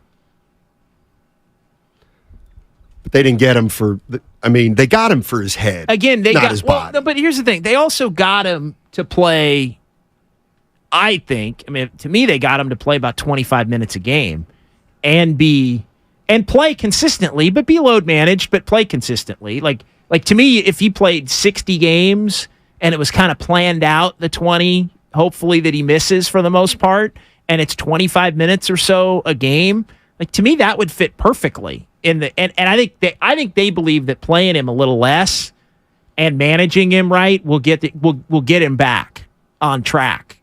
Well, to where he was, before he fell off a cliff, so to speak. The other thing is, Chris Paul here could mean, you can start playing Steph less. Like I think with Chris Paul here, maybe this is and I know it's changed subtly over the years, but maybe with Chris Paul here, you do start the process of limiting Steph to 30 or 32 minutes a game. So I think there's a chance that the way Steph is used in terms of minutes and rotation and when he comes in, comes out, like all bets might be off next year because they have Chris Paul. Let's go to Cockroach in Oakland. What's going on, Cockroach? How you doing? Hey, how you guys doing? Hey, I appreciate the mix-up. It's not too often that we get a chance to see Steiny and JD together. So I appreciate hearing you guys this morning. Sure. And also, I just wanted to add in on Matt Steinman's final point, which was I think this actually, with the addition of Chris Paul, can add a year to Steph's career, because I think where we fell off was when Steph left the floor, we lost the lead several times, even with Jordan Poole supposedly picking up the slack. Chris Paul will definitely do a better job there without turning the ball over. And then after that, I think with them starting, the teams won't be able to double team Steph Curry at half court and sometimes full court if he's already down underneath the basket with Chris Paul bringing up the ball. So I think the addition will work really good. I think the biggest benefit is that it'll add a year to Steph's career and actually kind of save him so they won't have to ride him for 38 minutes throughout the process. Other than that, all you guys made some great points this morning, man. It's always good listening to you guys. Appreciate the call, Cockroach. Really do. Here's the other reason I think Chris Paul's got to finish games. Warriors have gotten a little sloppy. Steph turns it over. Draymond turned it over a lot last year. And you've got a guy who does not turn the ball over. Plain and simple. And in fairness, you've replaced Poole, who turns the ball over a lot and was sloppy with the ball, with Chris Paul. Even just the bad at the end of quarters thing. Like the Warriors were awful at the end of quarter. How many times did Jordan Poole kick it out of bounds or have a live ball, pick six kind of turnover going the other way that led to a layup or a dunk? Like the Warriors were awful at the end of quarters. That's one area they could improve and have it impact winning. How do you get from 44 to 50 is kind of how you probably look at it in terms of that wins. Would be how. Yeah, they lost a lot of games late where I'm not saying they're not going to win them all, but they should have won more. Now, they won a lot of games without Steph because Jordan Poole was a carrier in those games. So you have to offset that too. That is true. 510, have you seen CP3 in the playoffs? He's a turnover machine. I'm going to check the numbers when we go to break. In the meantime, training camp opens this week. That's NFL training camp. We're going to be live from the Hilton Santa Clara on Wednesday and Thursday. So if you're going to be out there, stop by and say hello. The Morning Roast and Steiny and Guru, both shows will be there. Also, a reminder to join us at the Hilton Santa Clara ahead of every 49er home game this season for their public tailgate. Why sit in traffic when you can enjoy refreshing beverages and a food truck? Open 3 hours pregame and an hour postgame. Admission is always free. Plus, you can follow them on Instagram or get the sneak peek on upcoming events and fun-inspired menus. Do we have a problem in the Bay with one of our teams? It looks like we might on 95.7 The Game. No, Guru's fine. I'm the problem. Hi, I'm Nabil Ahmed at East Bay.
tickets to all 3 shows.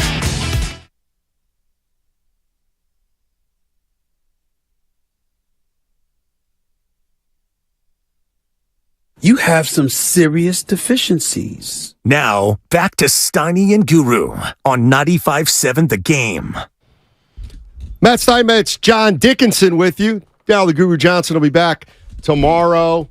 And 49ers training camp starts Wednesday. We're going to be out at the Hilton Santa Clara Wednesday and Thursday for the opening of 49ers training camp. Come out and say hello if you're there. Right now we're talking a little Golden State Warriors.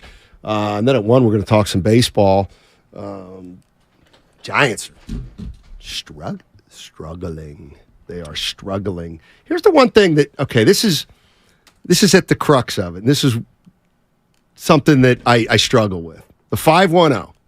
Chris Paul folds like a lawn chair. He's done it 18 straight years.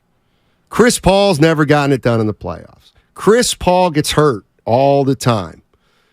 Okay, let's say that's the case. And I'll just paraphrase what JD said. Well, who cares if he's the Warriors' 5th best player? He's not the Warriors. Yeah. He's not going to be the Warriors' best player. So you're not going to have to rely on him as much. And I guess the question that you asked, JD, is like, if I asked people, is Chris Paul a winner? I think you get 50 say yes, 50% say no. I really do. Yeah. Like, I think Chris Paul's a winner. Sure. I agree with that. I think he is. But you could be a winner and not have won a title. Exactly. So he's a winning player for sure. Yeah. And again, in the context of this Warriors team, what are we really talking about? We're talking about him probably being their 5th best player if everything works as anticipated. And so if part of the reason why he hasn't come through in the playoffs at times or to win a championship at times, if part of that reason has been maybe because he's either been the best or the second best player on his respective team, well, now you're kicking him down not just a notch from there, but 3 or 4 notches from there. And so why wouldn't that, in theory, enhance his ability to make a more positive contribution in those big moments? Like, to me, the Warriors almost have a better shot of allowing for that to happen if everything else works out than he's had being the best or the second best player on his team. Exactly. And so what are you worried about? Like Chris Paul is the 5th best player is going to screw the Warriors out of winning that title. Well, and it's not like he's a choke artist. See, that's the part that I think people get mixed up, and it's not fair. Like, Chris Paul's had injury problems at the wrong time. He's had some bad luck. But is there anybody out there that doesn't think he's getting it done for a reason outside of injury? I don't think that. I think he's had some tough luck injury-wise. He's had some bad losses though. A bad loss is a bad loss. I'm talking about characterizing a guy as a non-winner. But because yeah, I know what you're saying, but I mean, the 3-1 to the Rockets when he was with the Clippers, right? The year that they were going to play the Warriors in the Western Conference Finals. The 0-2 in the finals to Milwaukee. I mean, that doesn't make him not a winner in my mind, but those are some tough inabilities to get over the hump. In addition to the years where he's been injured, and that's been a part of him. They had the lead against Dallas a couple years ago. They had the lead in the finals. They've had leads with Houston that they couldn't finish. Clippers had some leads that they couldn't finish. So those are all parts of his resume, even if you don't, and you and I are aligned in this, even if you don't believe that makes him not a winner. I mean, I never understand why people held it against, or people like Harden and CP3 when they were with Houston, I couldn't get it done. They weren't as good as the Warriors. Like, the Warriors were better. Like, I actually give the Rockets credit for pushing. Rockets, you know what? The Rockets pushed the Warriors more than they ever should have pushed the Warriors. So the 18 and 19 teams did. Well, as anybody, as it pertains to the Rockets, I mean, as anybody say, Rockets, they were underachievers. They were underachievers. They should have beaten the Warriors. Get out of here. They did better than any other team virtually at it. Eric's in Redwood City. What's up, Eric? How you doing, man? Hey guys, love this conversation. Thank you. I think it has to do more about the environment Chris Paul's coming into. The Warriors have a history of finding players that may not have had the most successful path, whether you think they're winners or not, and taking them and making them into a winner because of the combination, because of the environment, the culture, everything that happens when you become a Warrior. And we see that time and time again. One season, players come in and they have their best season ever, and the Warriors go on and win. So I don't doubt that Chris Paul is going to benefit from being on the Warriors. He is or not, or is not? No, he is. Oh, he is going to benefit from being on the Warriors. Yeah, I think he is going to benefit. Yeah. No, if things work out, he will. We got a player that's not going to fall down as much as Jordan Poole. So probably not. He plays closer to the ground. Thanks a lot for the call, Eric. You know, the one thing I think we got to acknowledge, or maybe it's an outlier. So the big three, and I don't want to piggyback too much on what Willard and Dibbs were doing on Friday, because they said is the big three exclusionary. But don't we have to acknowledge that it's not just young players that have sometimes struggled with the Warriors and fitting in, but it's veterans too, right? I mean, Kevin Durant was here for 3 years and he left. How about Kelly Oubre? And they might say, well, Kelly Oubre. Well, yeah, I'm just saying. But Kelly Oubre's a veteran. There are a lot of veterans like Kelly Oubre who look, the problem is if the Warriors put the wrong kind of veteran on this, Nick Young, if the Warriors, there's Nick a chance. Young work or not work? He didn't work. If he worked, they would have brought him back for another year. They won a title with him. They didn't bring him back. But what I'm saying, JD, is I'm just saying what were you expecting? Like, maybe so. Like, how long did JaVale McGee play with the Warriors? Just 1 year? No, he's a couple years. Yeah.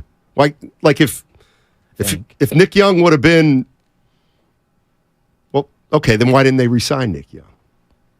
Well, because he was kind of done as a player at that point. Like, I don't think did Nick Young even. I don't know, but I think for what he was as a player, he did help him. You know, it was good vibes. And he made some threes here. Oh, he played with joy. He sure did. Well, he's a perfect player, right? He makes some threes. Well, no, in the sense that this is the dominant Warriors. And look, I wasn't a Nick Young fan, but Nick Young, he was an easy guy to laugh at, basically. Like, you like him on the team because he was always doing stuff. He was smiling. He was joking around. He was doing stuff that would go viral, and people would, seriously, like, he was, in a lot of ways, for a dominant team, like, he's kind of perfect. JaVale McGee was kind of the same way, right? He was always having a good time, smiling, doing stuff that maybe would make you laugh a little bit, unintentionally, but the mistakes didn't kill you because you were so damn good that the mistakes didn't kill you. Like, that's kind of perfect. Chris A. Steiny, you just don't like Nick Young. Yeah, put me in Draymond's camp there. Apparently Draymond didn't like him either. He was an ultimate slap. Total. But, again, when you're that good... Here's all I'm saying. It's funny. It's cute. How about this? As long as you make 3 threes against the Rockets in a big game. How about this? When you haven't played in a month. You can't just assume any player can come onto this team where it's at right now and fit in. That's true, because we've seen varying degrees of that over the last, let's say, 4 or 5 years. Exactly. And we've seen it from a variety of different levels. Like, KD didn't like it here. Or he was sick of it after 2 or 3 years. And James Wiseman, wasn't great here and ended up getting traded.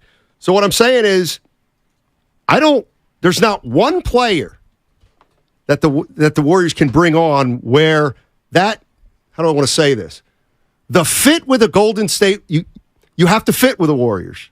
You have to fit with the Golden State Warriors, and it's up to the player, plain and simple. And you never truly know, right? Kelly Oubre doesn't fit. Gary Payton II does fit. Otto Porter does fit. JaMychal Green didn't really fit.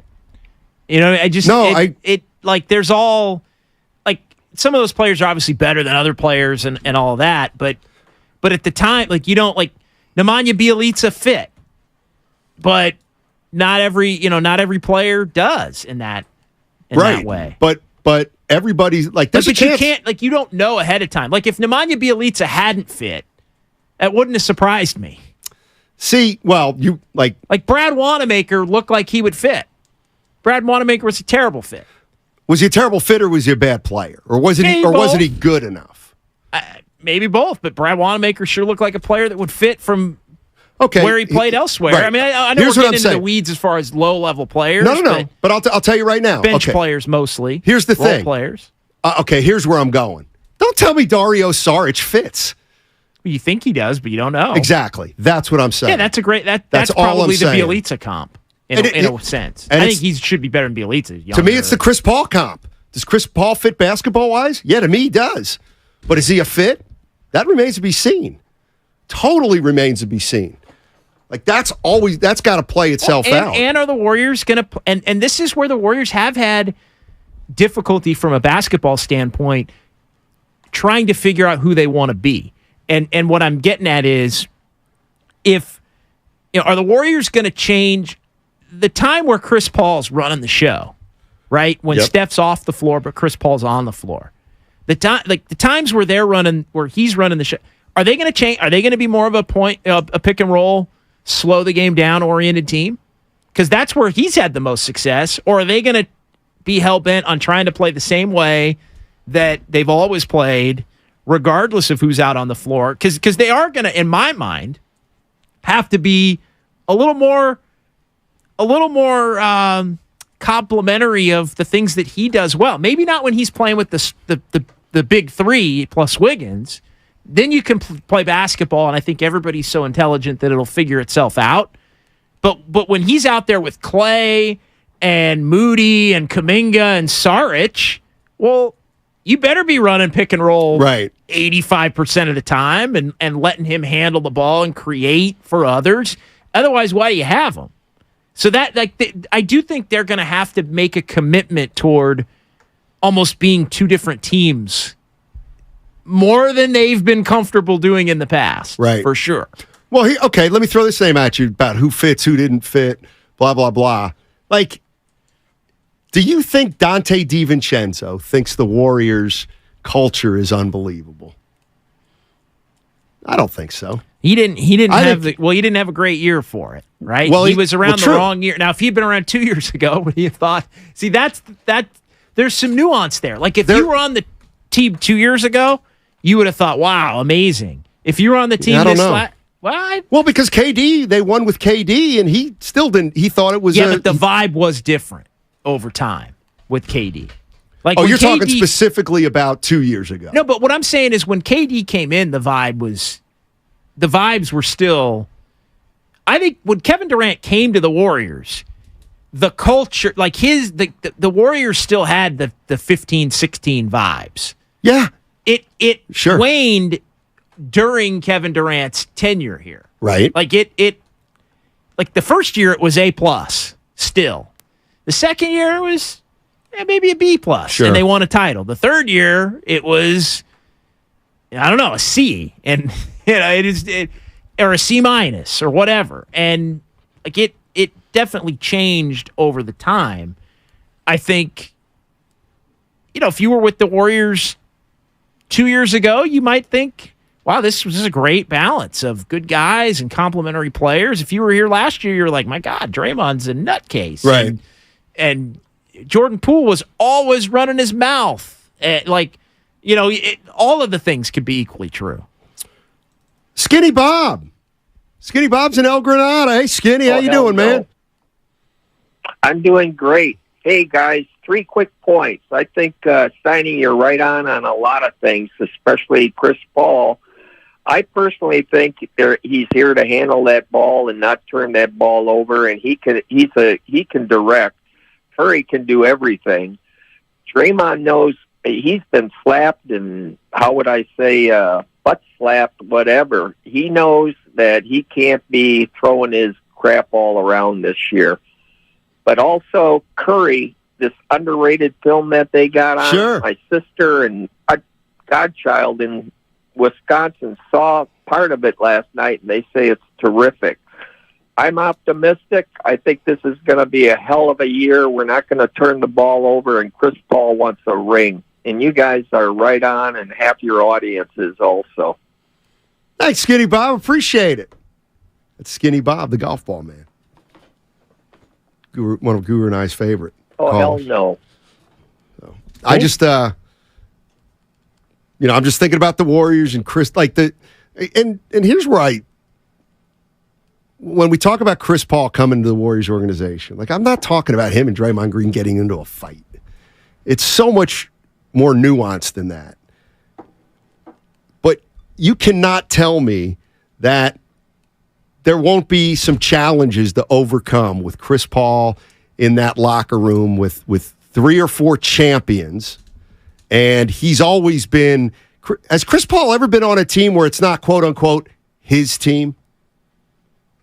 Or at least where he's shared a team? Because Eddie Johnson, I heard doing an interview, and he said when Chris Paul got there, it became his team, basically. Not that he was better than Devin Booker, but Devin Booker, it's Chris Paul's team. Right. Like Chris Paul is used to directing.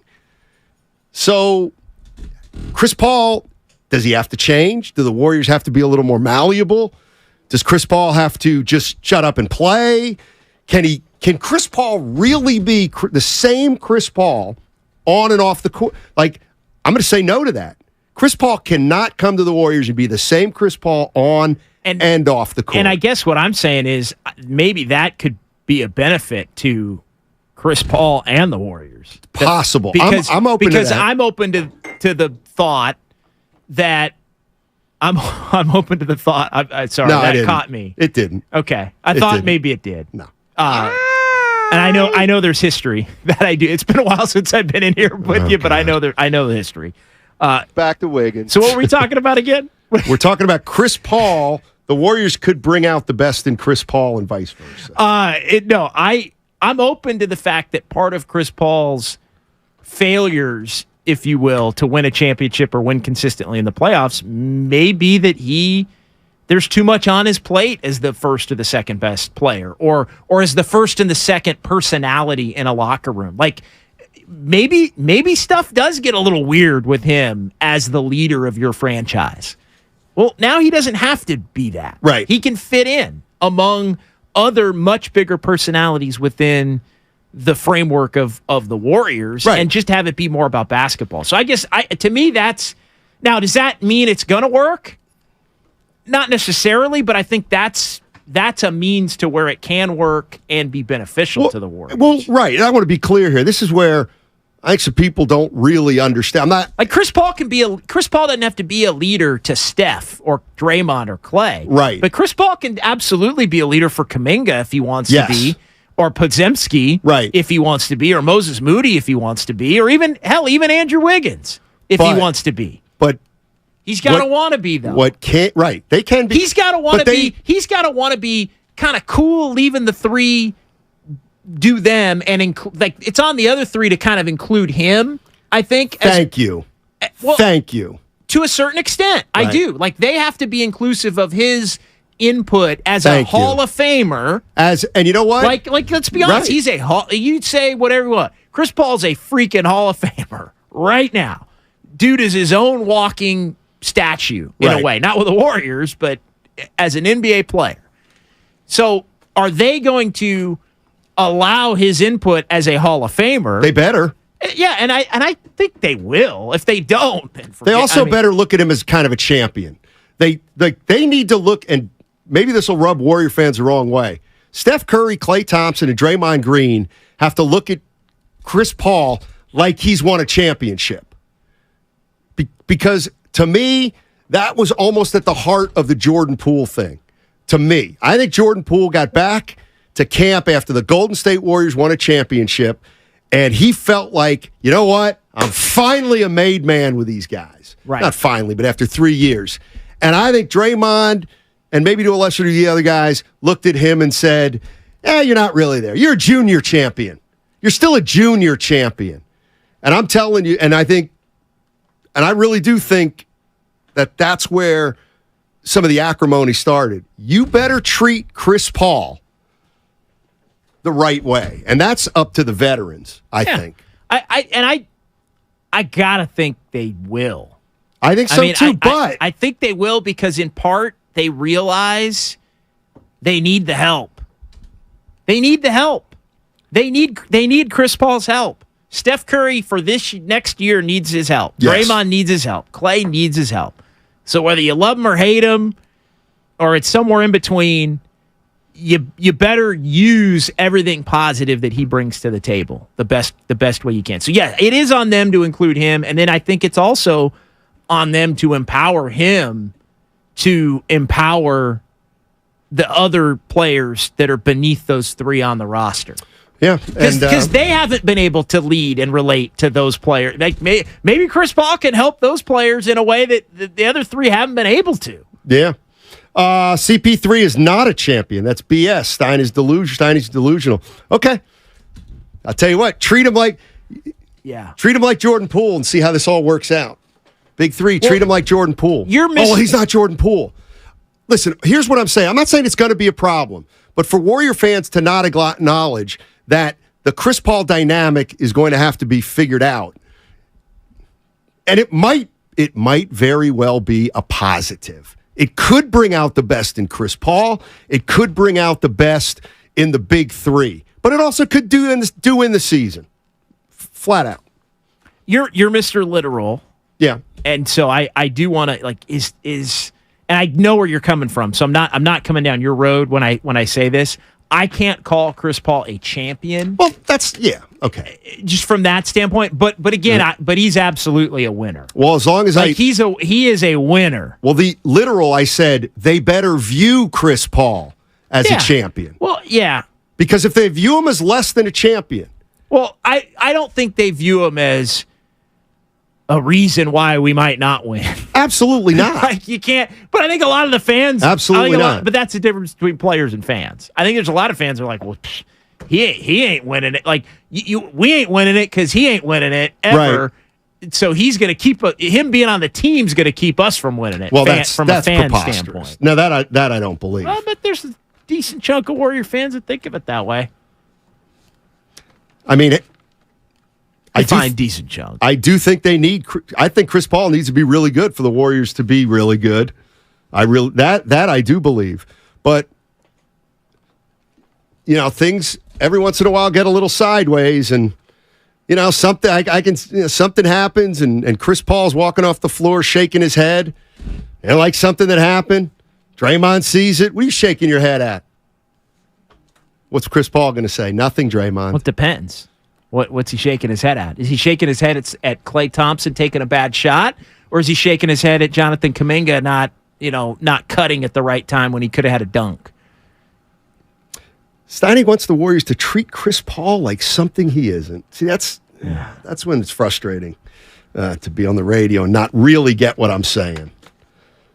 I'm not saying literally a champion, but Steph Curry better be as respectful to Chris Paul as he is respectful to Draymond Green and Klay Thompson. That's the bottom line. The bottom line is that Chris Paul better be respected every bit as much in that locker room as the big three. Whether you're a champion or not, you're a future Hall of Famer. Exactly. And one of the best players ever, and one of the smartest players ever. So again, the antics and all the rest of it, that's one thing. But to me, there is a respect level that Chris Paul has earned, whether you want to say he's a champion or not. 888-957-9570 is the number if you want to jump into this conversation. To me, Chris Paul fitting in at his best, he makes the Warriors better. There's no doubt about it. I think as a basketball fit, he's perfect. As for a locker room fit, I'm not saying he's bad, but I do think the dynamic is something that's going to be very fun to watch and interesting to watch. It's all sponsored by Lucky California. Join Lucky Rewards today. You'll earn points for cash back every time you shop and earn extra savings each week with digital coupons on the Lucky app. This week,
Go back to New York, Steinmetz. I'm from Pennsylvania. I don't have a strong opinion. This is Kevon Looney. Welcome back to Steiny and Guru on 95.7 The Game. Take it away, Steiny. Thank you, Kevon. Sorry to interrupt you. I know you've never interrupted anybody. He's a listener first and foremost. John Dickinson in for Daryl the Guru Johnson. And we're talking Warriors. Steph Curry missed 26 games last year. Warriors, they had about the same winning percentage with or without him last year. Strange, but true. They were 14-12 without Steph Curry. Are they likely to, if he misses 26 games, the Warriors going to be able to go, let's say he misses 20 games. Can the Warriors go 11-9 without, are they more likely to go 11-9 without Jordan Poole as with Jordan Poole? Because that's the one thing that I would worry about. I think there are certainly areas where Chris Paul can make this team better. Sure. But I don't think he gives the Warriors a better chance to win games if Steph doesn't play. Because I think in those games is when Jordan Poole really helped the Warriors win games. When Steph Curry didn't play. And scoring is an issue without Steph Curry. But Poole made it less of an issue. Well, Chris Paul's not a scorer. No. That's the one thing I'd be a little concerned about. They could let Jordan Poole play the Steph role and go get buckets, and it wasn't always perfect. I know the Warriors did have a home-heavy schedule in a lot of the games that Curry missed, and they were very good at home, and that helped. But they could kind of let Poole play like Steph, and exactly. He could go get buckets. And that's the one thing that Chris Paul does not do in that role is go get buckets. Now, he can facilitate buckets for others. I know Wiggins was out a decent chunk of those games because Wiggins was out a decent chunk of all the games. Maybe you're getting Wiggins back who helps offset that. Clay really went off the second stint that Steph missed and helped. So you're going to be more Clay, I think, and Wiggins dependent on the scoring load and Chris Paul's ability to get him involved in those instances. So that is a tricky dynamic that the Warriors are going to have to work through if Steph is going to miss that much time. And I think you have to plan for Steph to miss between 20 and 30, and I think you have to plan for Chris Paul to probably miss between 20 and 30. I agree with you. That's why they signed Corey Joseph. Right. Anthony's in Benicia. Hey, Anthony, how you doing, man? Good afternoon, fellas. I'm doing well. So it's incredible to me. People have such selective memory, and about just the whole situation. JP and Draymond, and even selective memory about what they see in Chris Paul trying to convince himself that this is actually a really good pick. And I just can't, for the life of me, understand why people think that we're going to be so much better with him.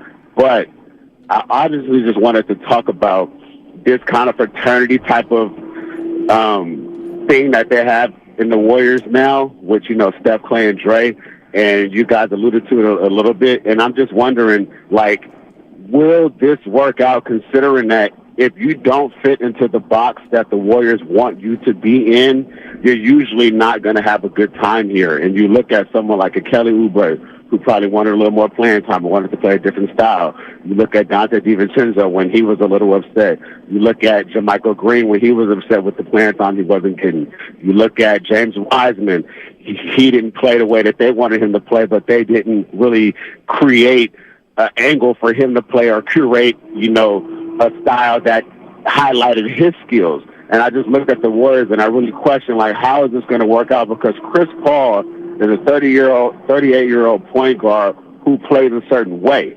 And the way that he plays is not the way the Warriors play. And I really think that this has the potential to be really bad. It can also be great, hopefully, but there's no middle ground. And I don't think enough people are talking about that.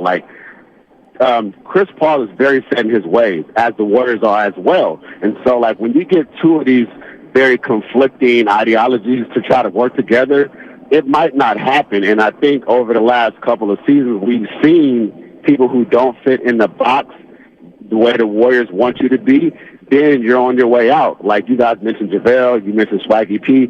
They played the position that they were best suited for, so it worked out for them. But everybody else that kind of wanted to draw outside of the lines so to speak, it didn't really work for them. The KD situation was a little different because there was some acrimony between him and the team. But overall, it seems like if you don't fit in that box, you're not going to do well here.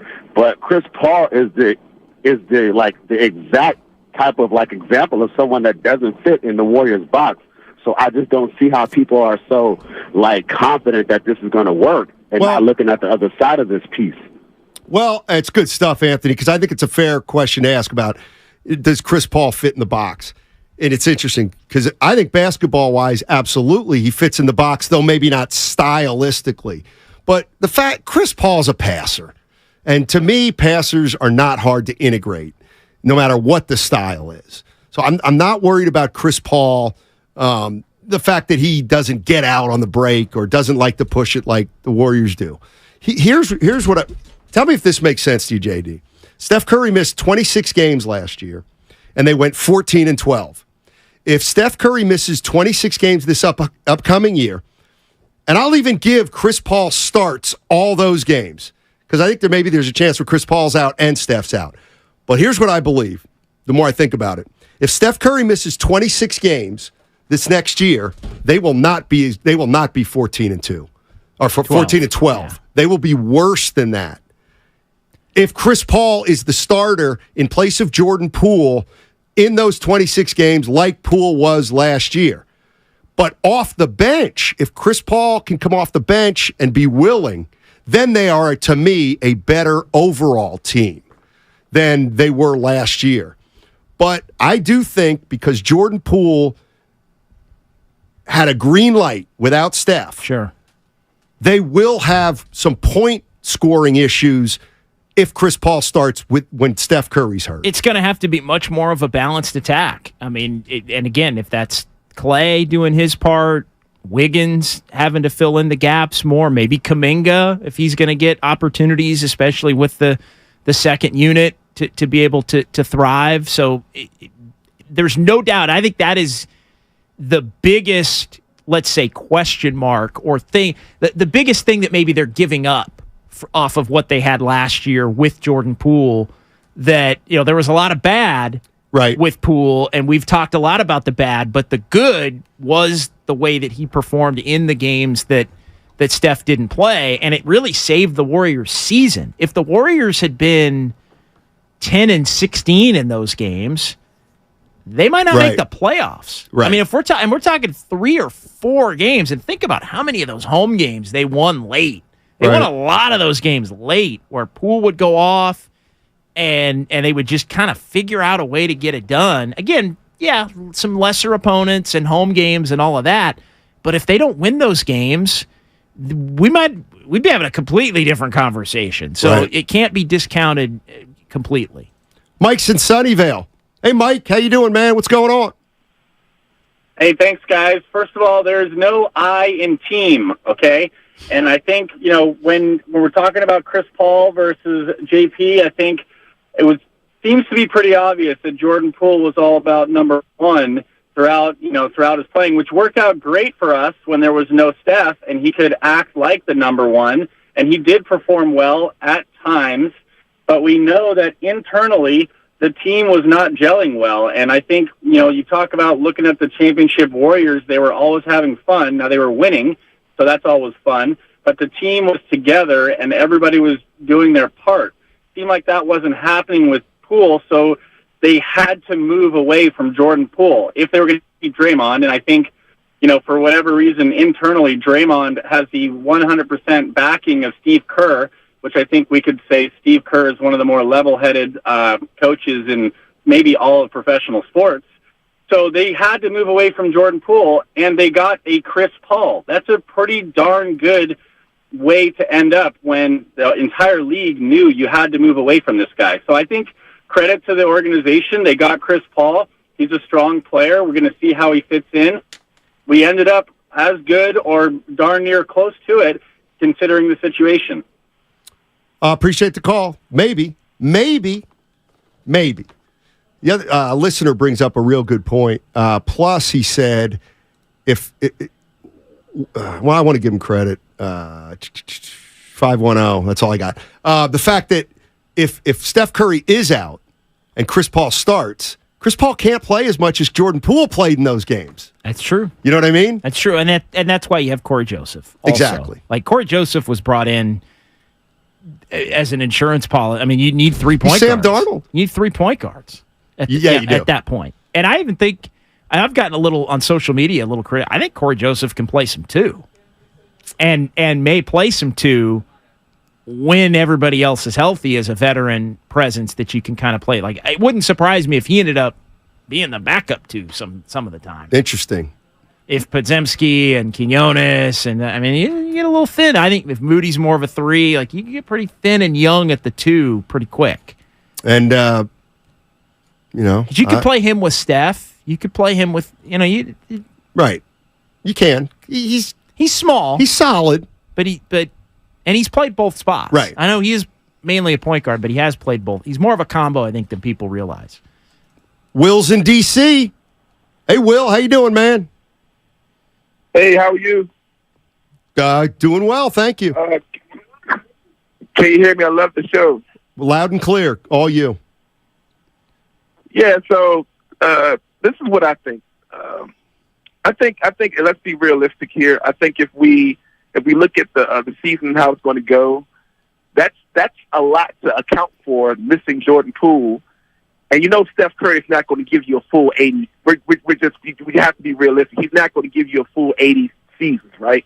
You're asking a balanced attack to lead. You're asking a balanced attack between Chris Paul and Corey Joseph to actually make up the points for which Jordan Poole makes up. That's not accounting playmaking.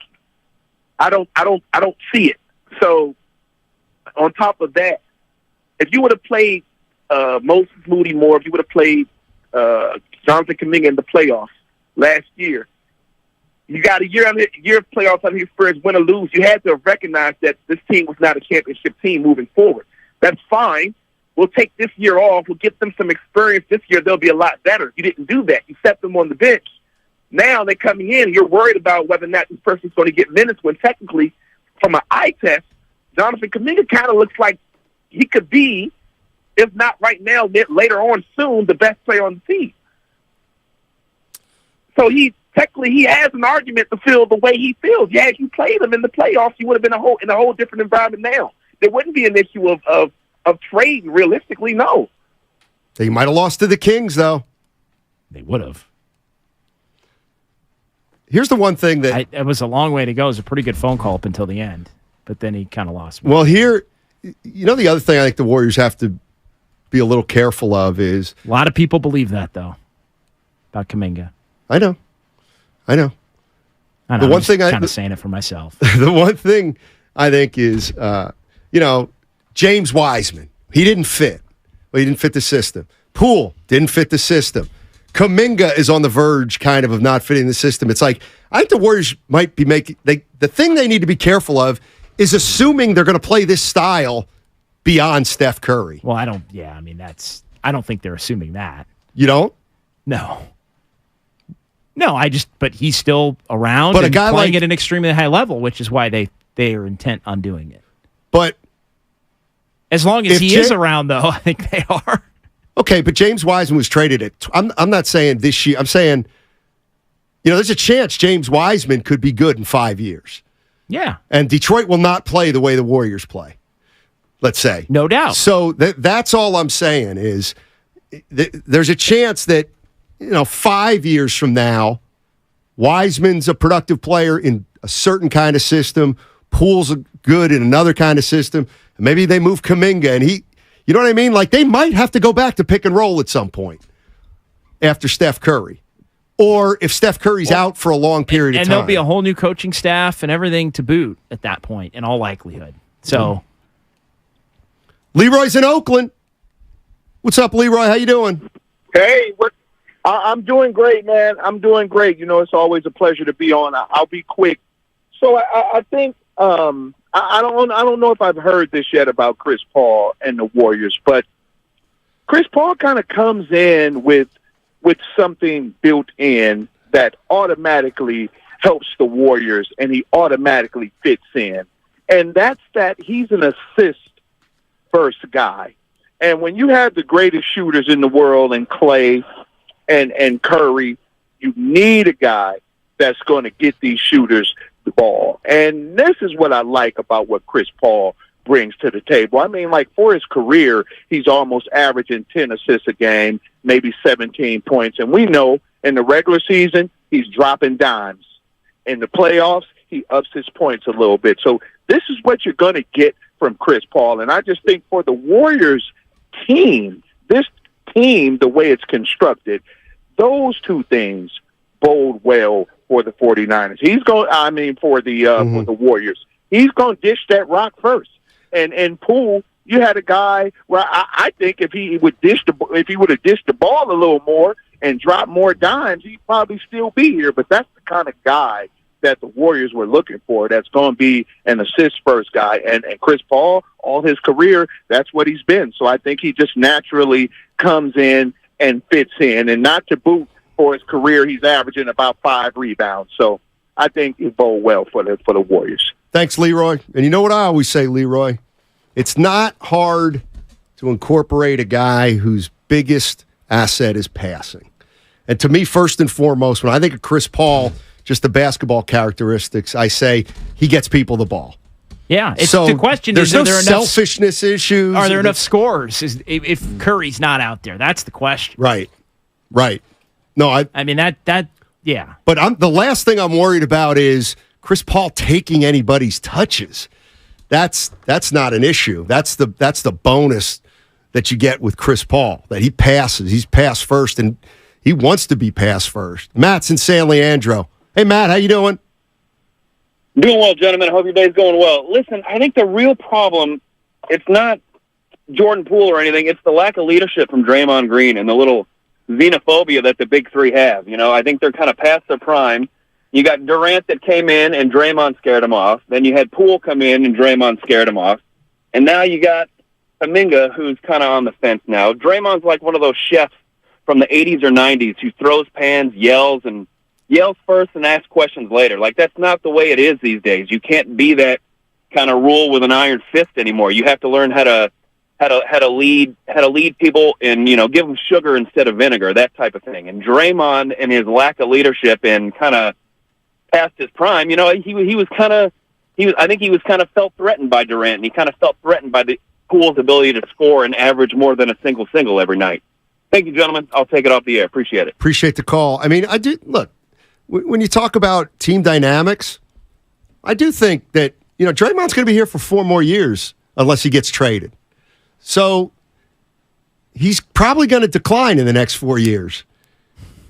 And so his value as a player is going to diminish, but his value as a voice, he ain't going to diminish.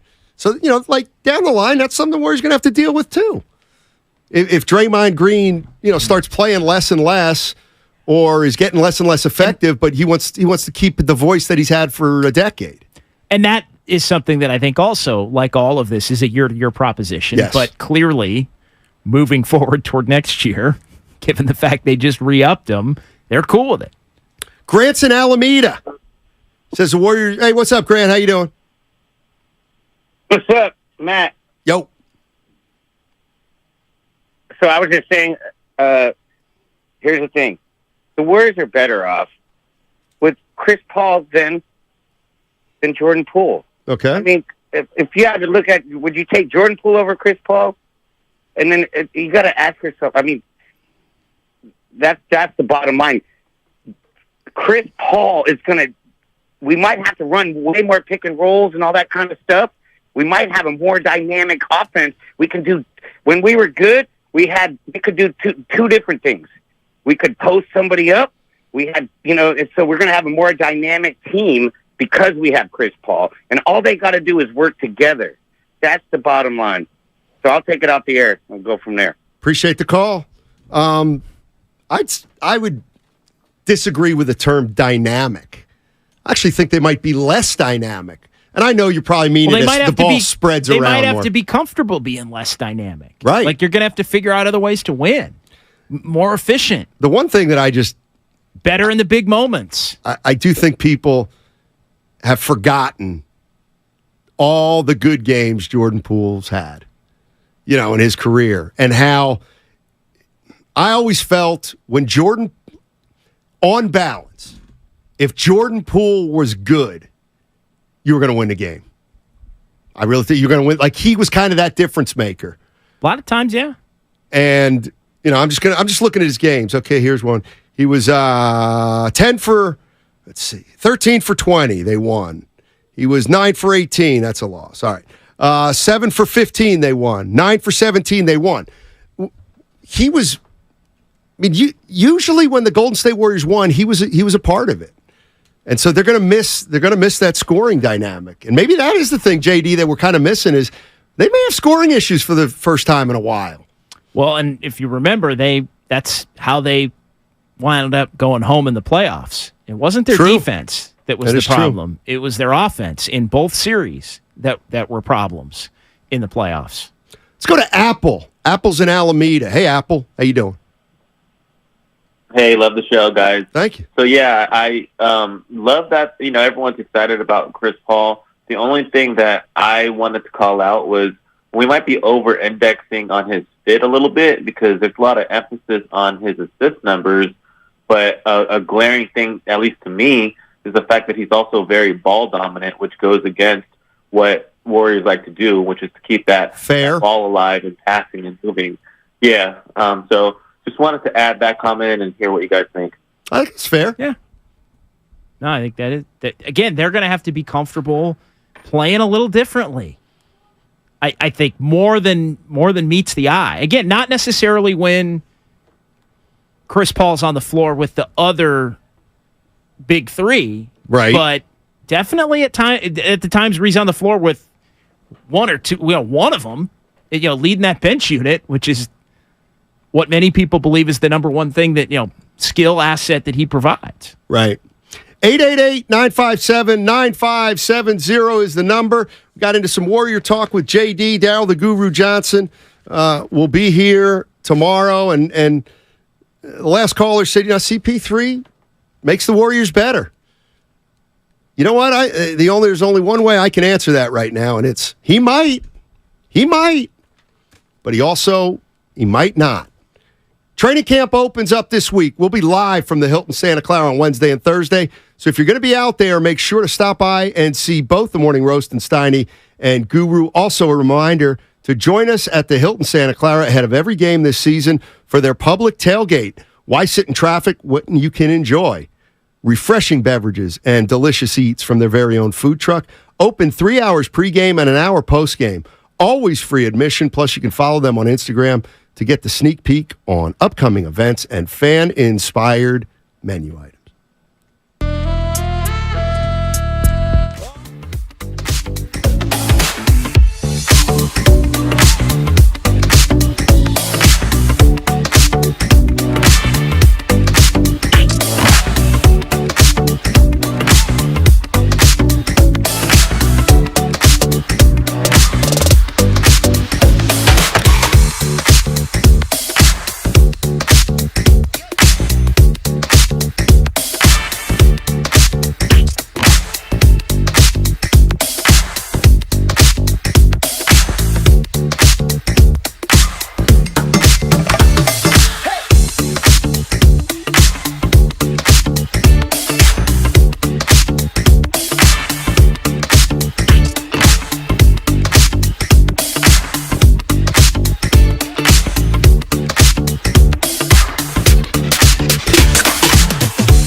Here's why.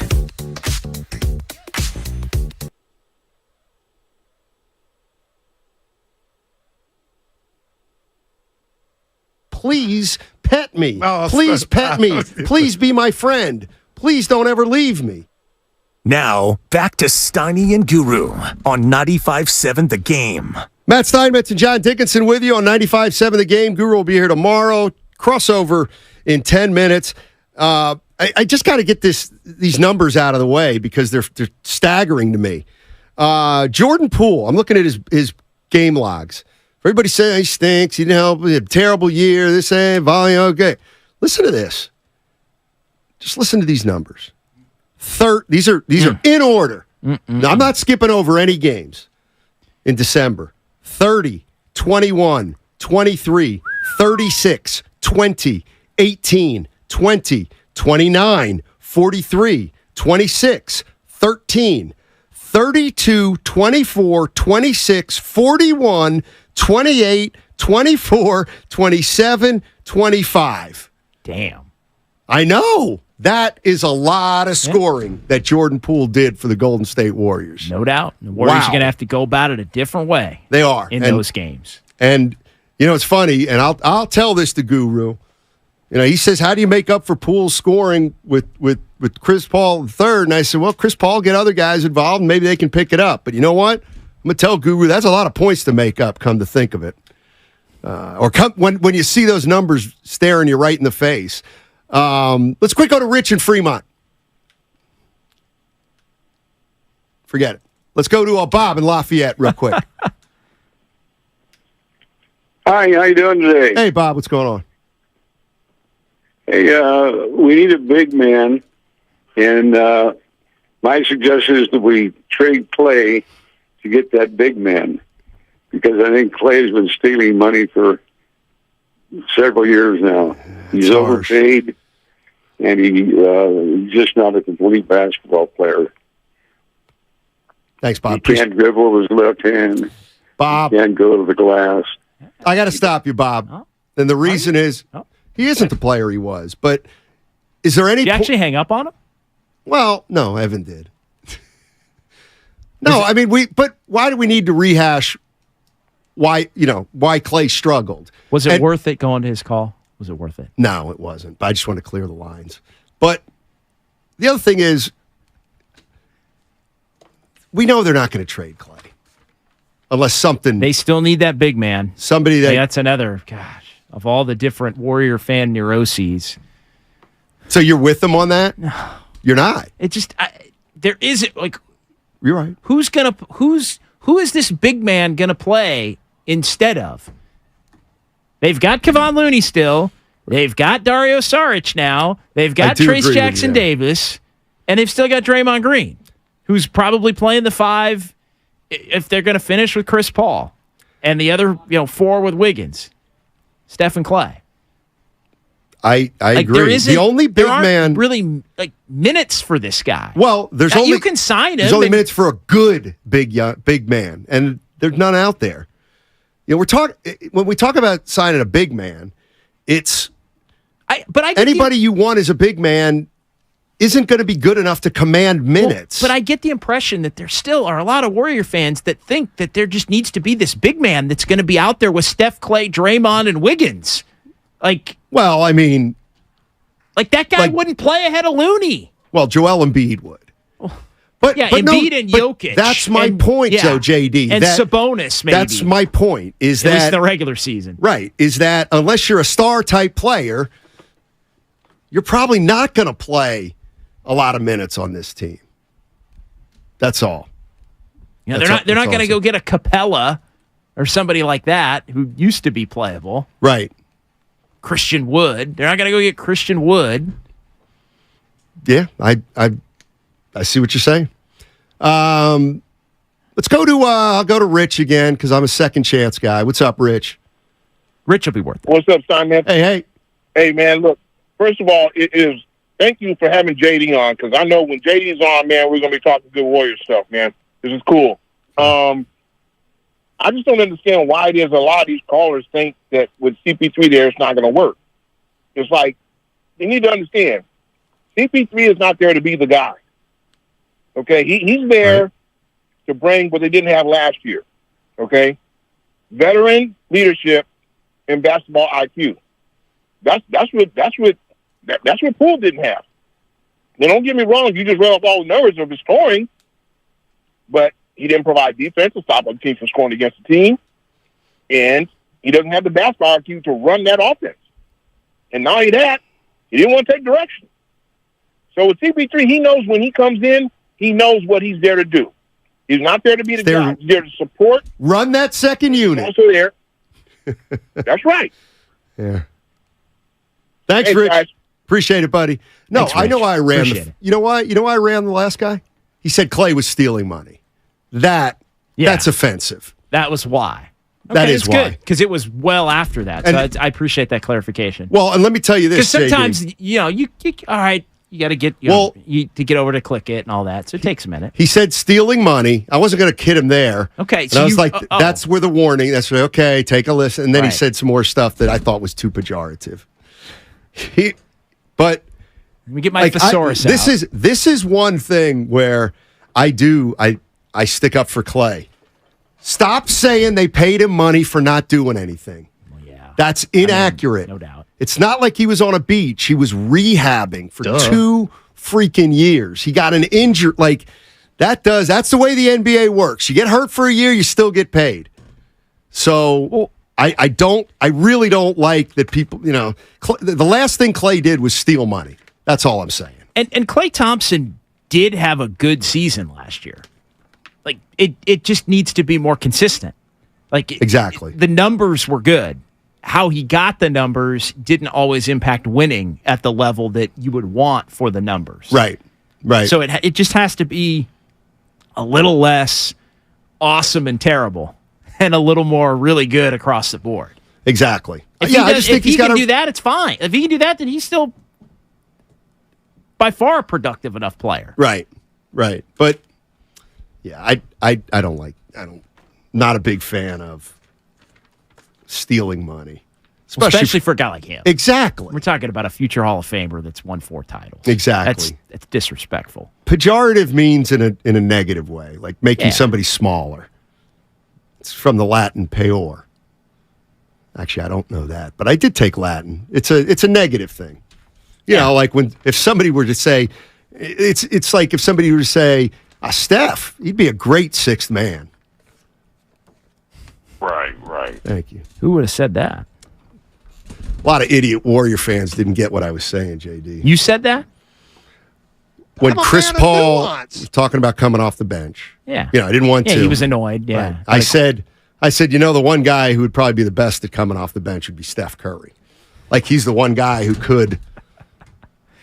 And people say Steiny wants Steph Curry to come off the bench. No, I don't. I wanted to say that Steph Curry could come off the bench as a way of affirming how different of a professional athlete he is.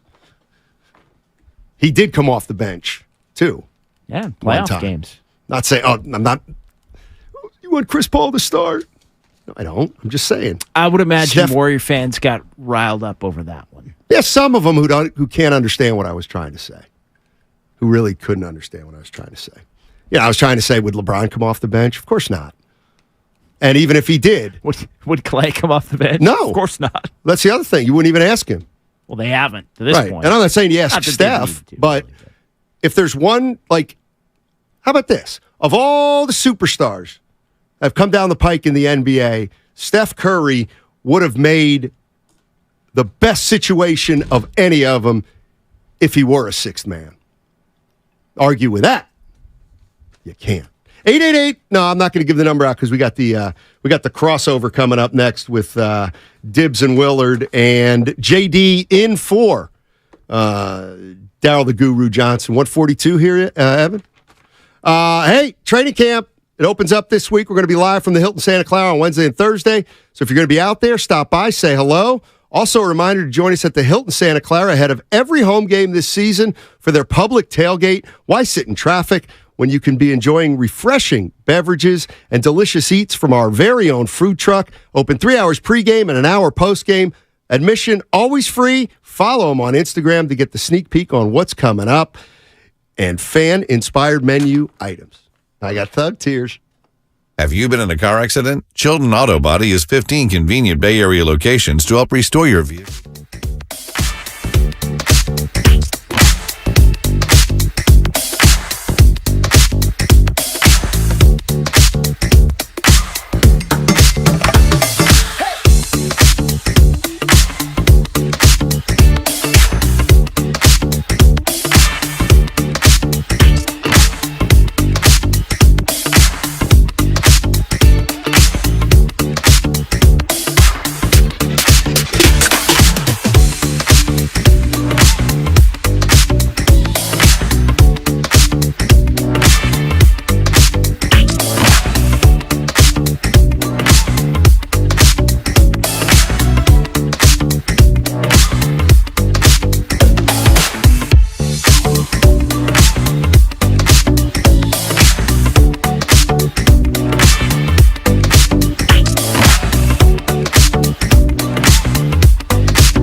been a great year so far in baseball. This is the first time I'm going to ask Willard a question I thought I'd ask him earlier. You worried about the Giants?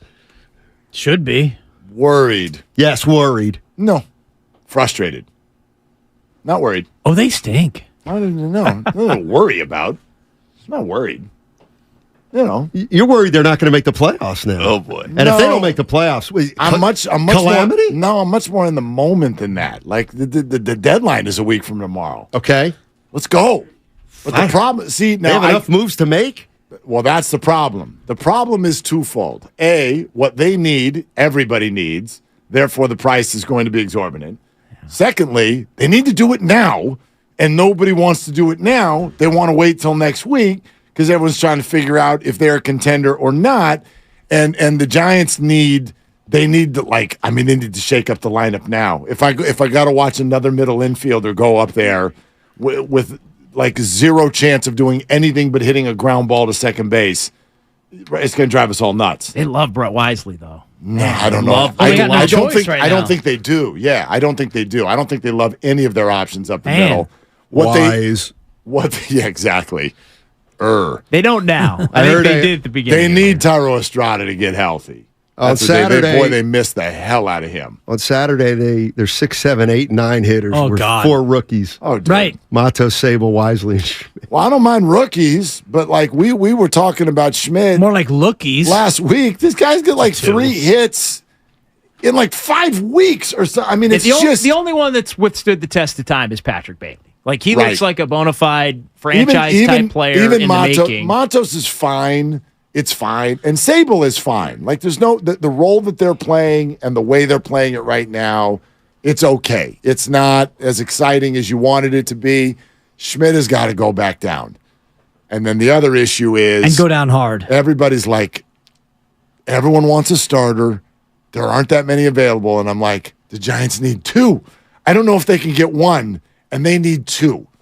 This whole Stripling, Manaea, DeSclafani, Wood thing... Stripling looked good today. He's okay. He looked good.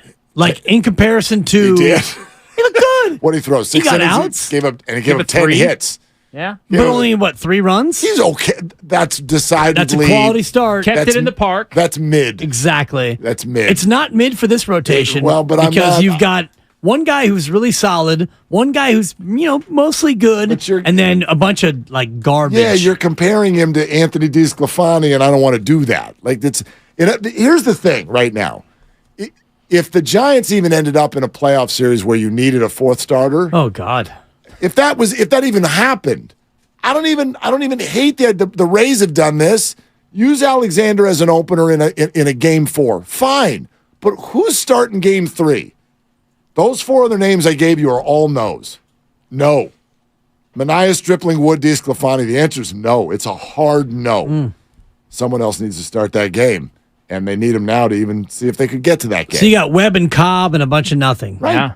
Right. As opposed to Spawn and Sane and Pray for Rain. Exactly. You got Webb, Cobb, and a bunch of doorknobs. Yeah, their third best starter has been Brebbia or Walker. I mean, it's been the opener. Look, they've got an opener. They've done well. Right.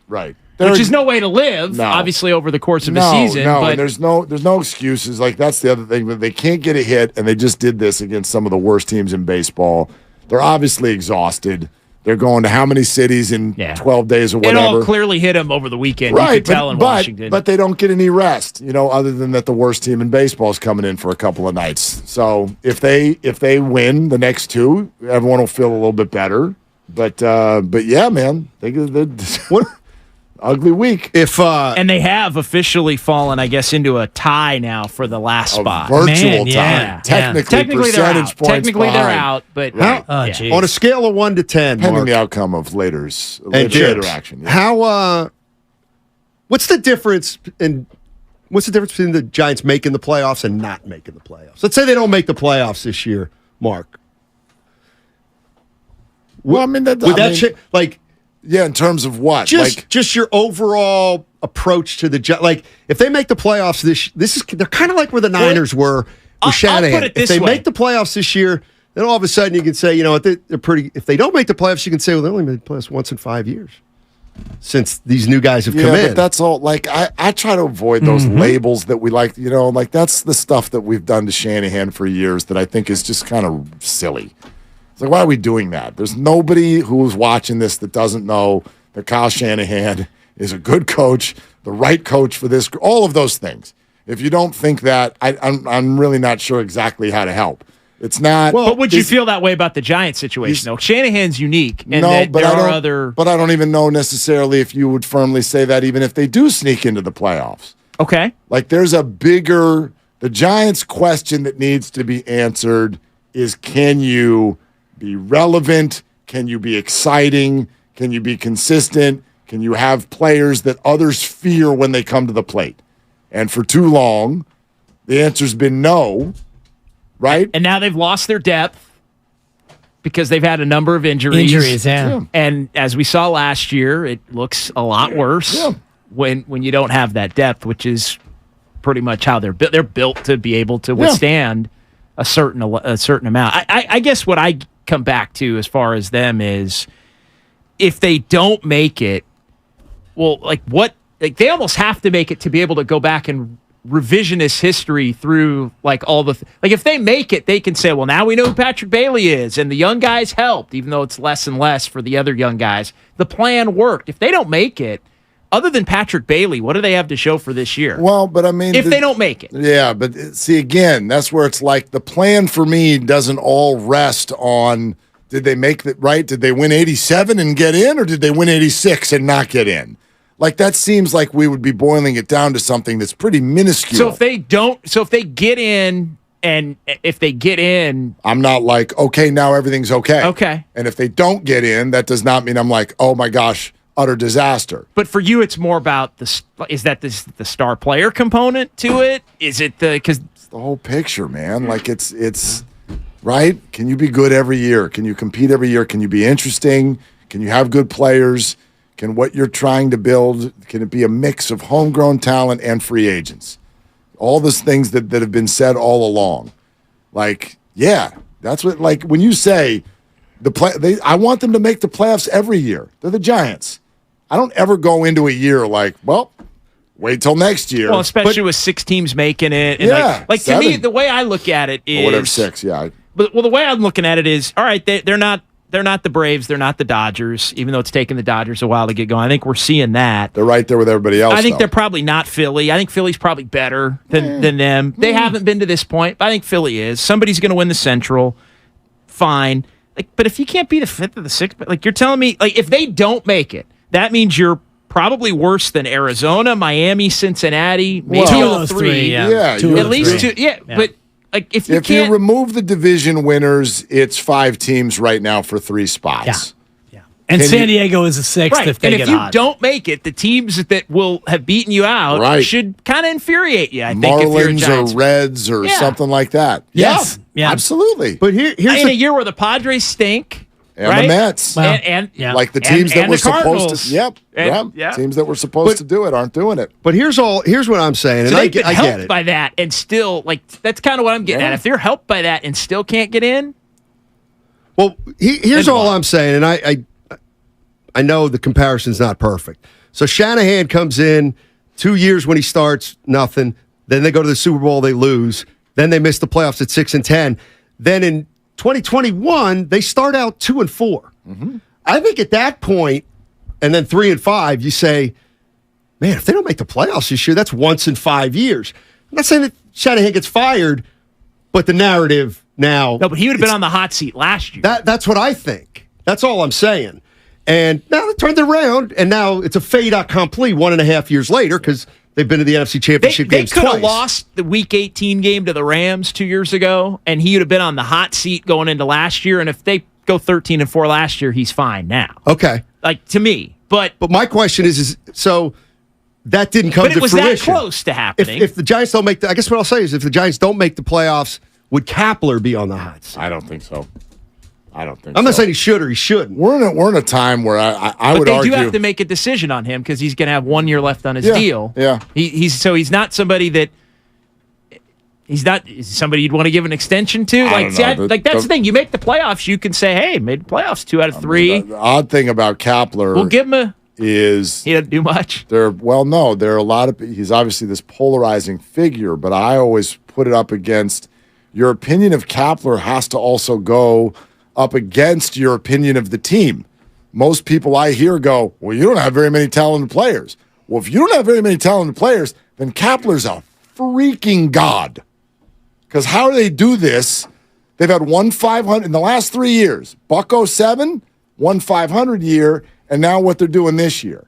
And what I hear on the streets is they're doing all of it without any good players.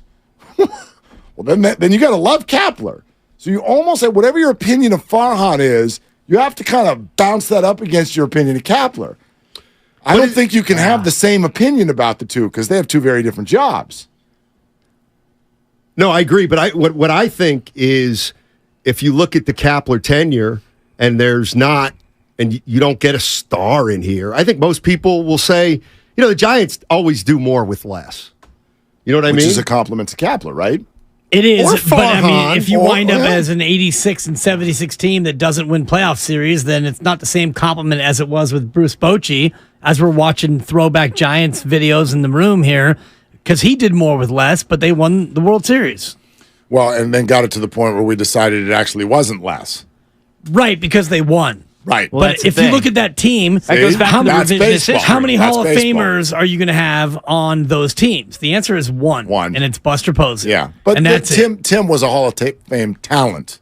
It just didn't last. Sure. Yeah. Yeah, Mark Fidrich, same thing. And Bumgarner, that for those 5 years. Yeah. That was elite. Yeah. It was elite. For sure. Yeah. For sure.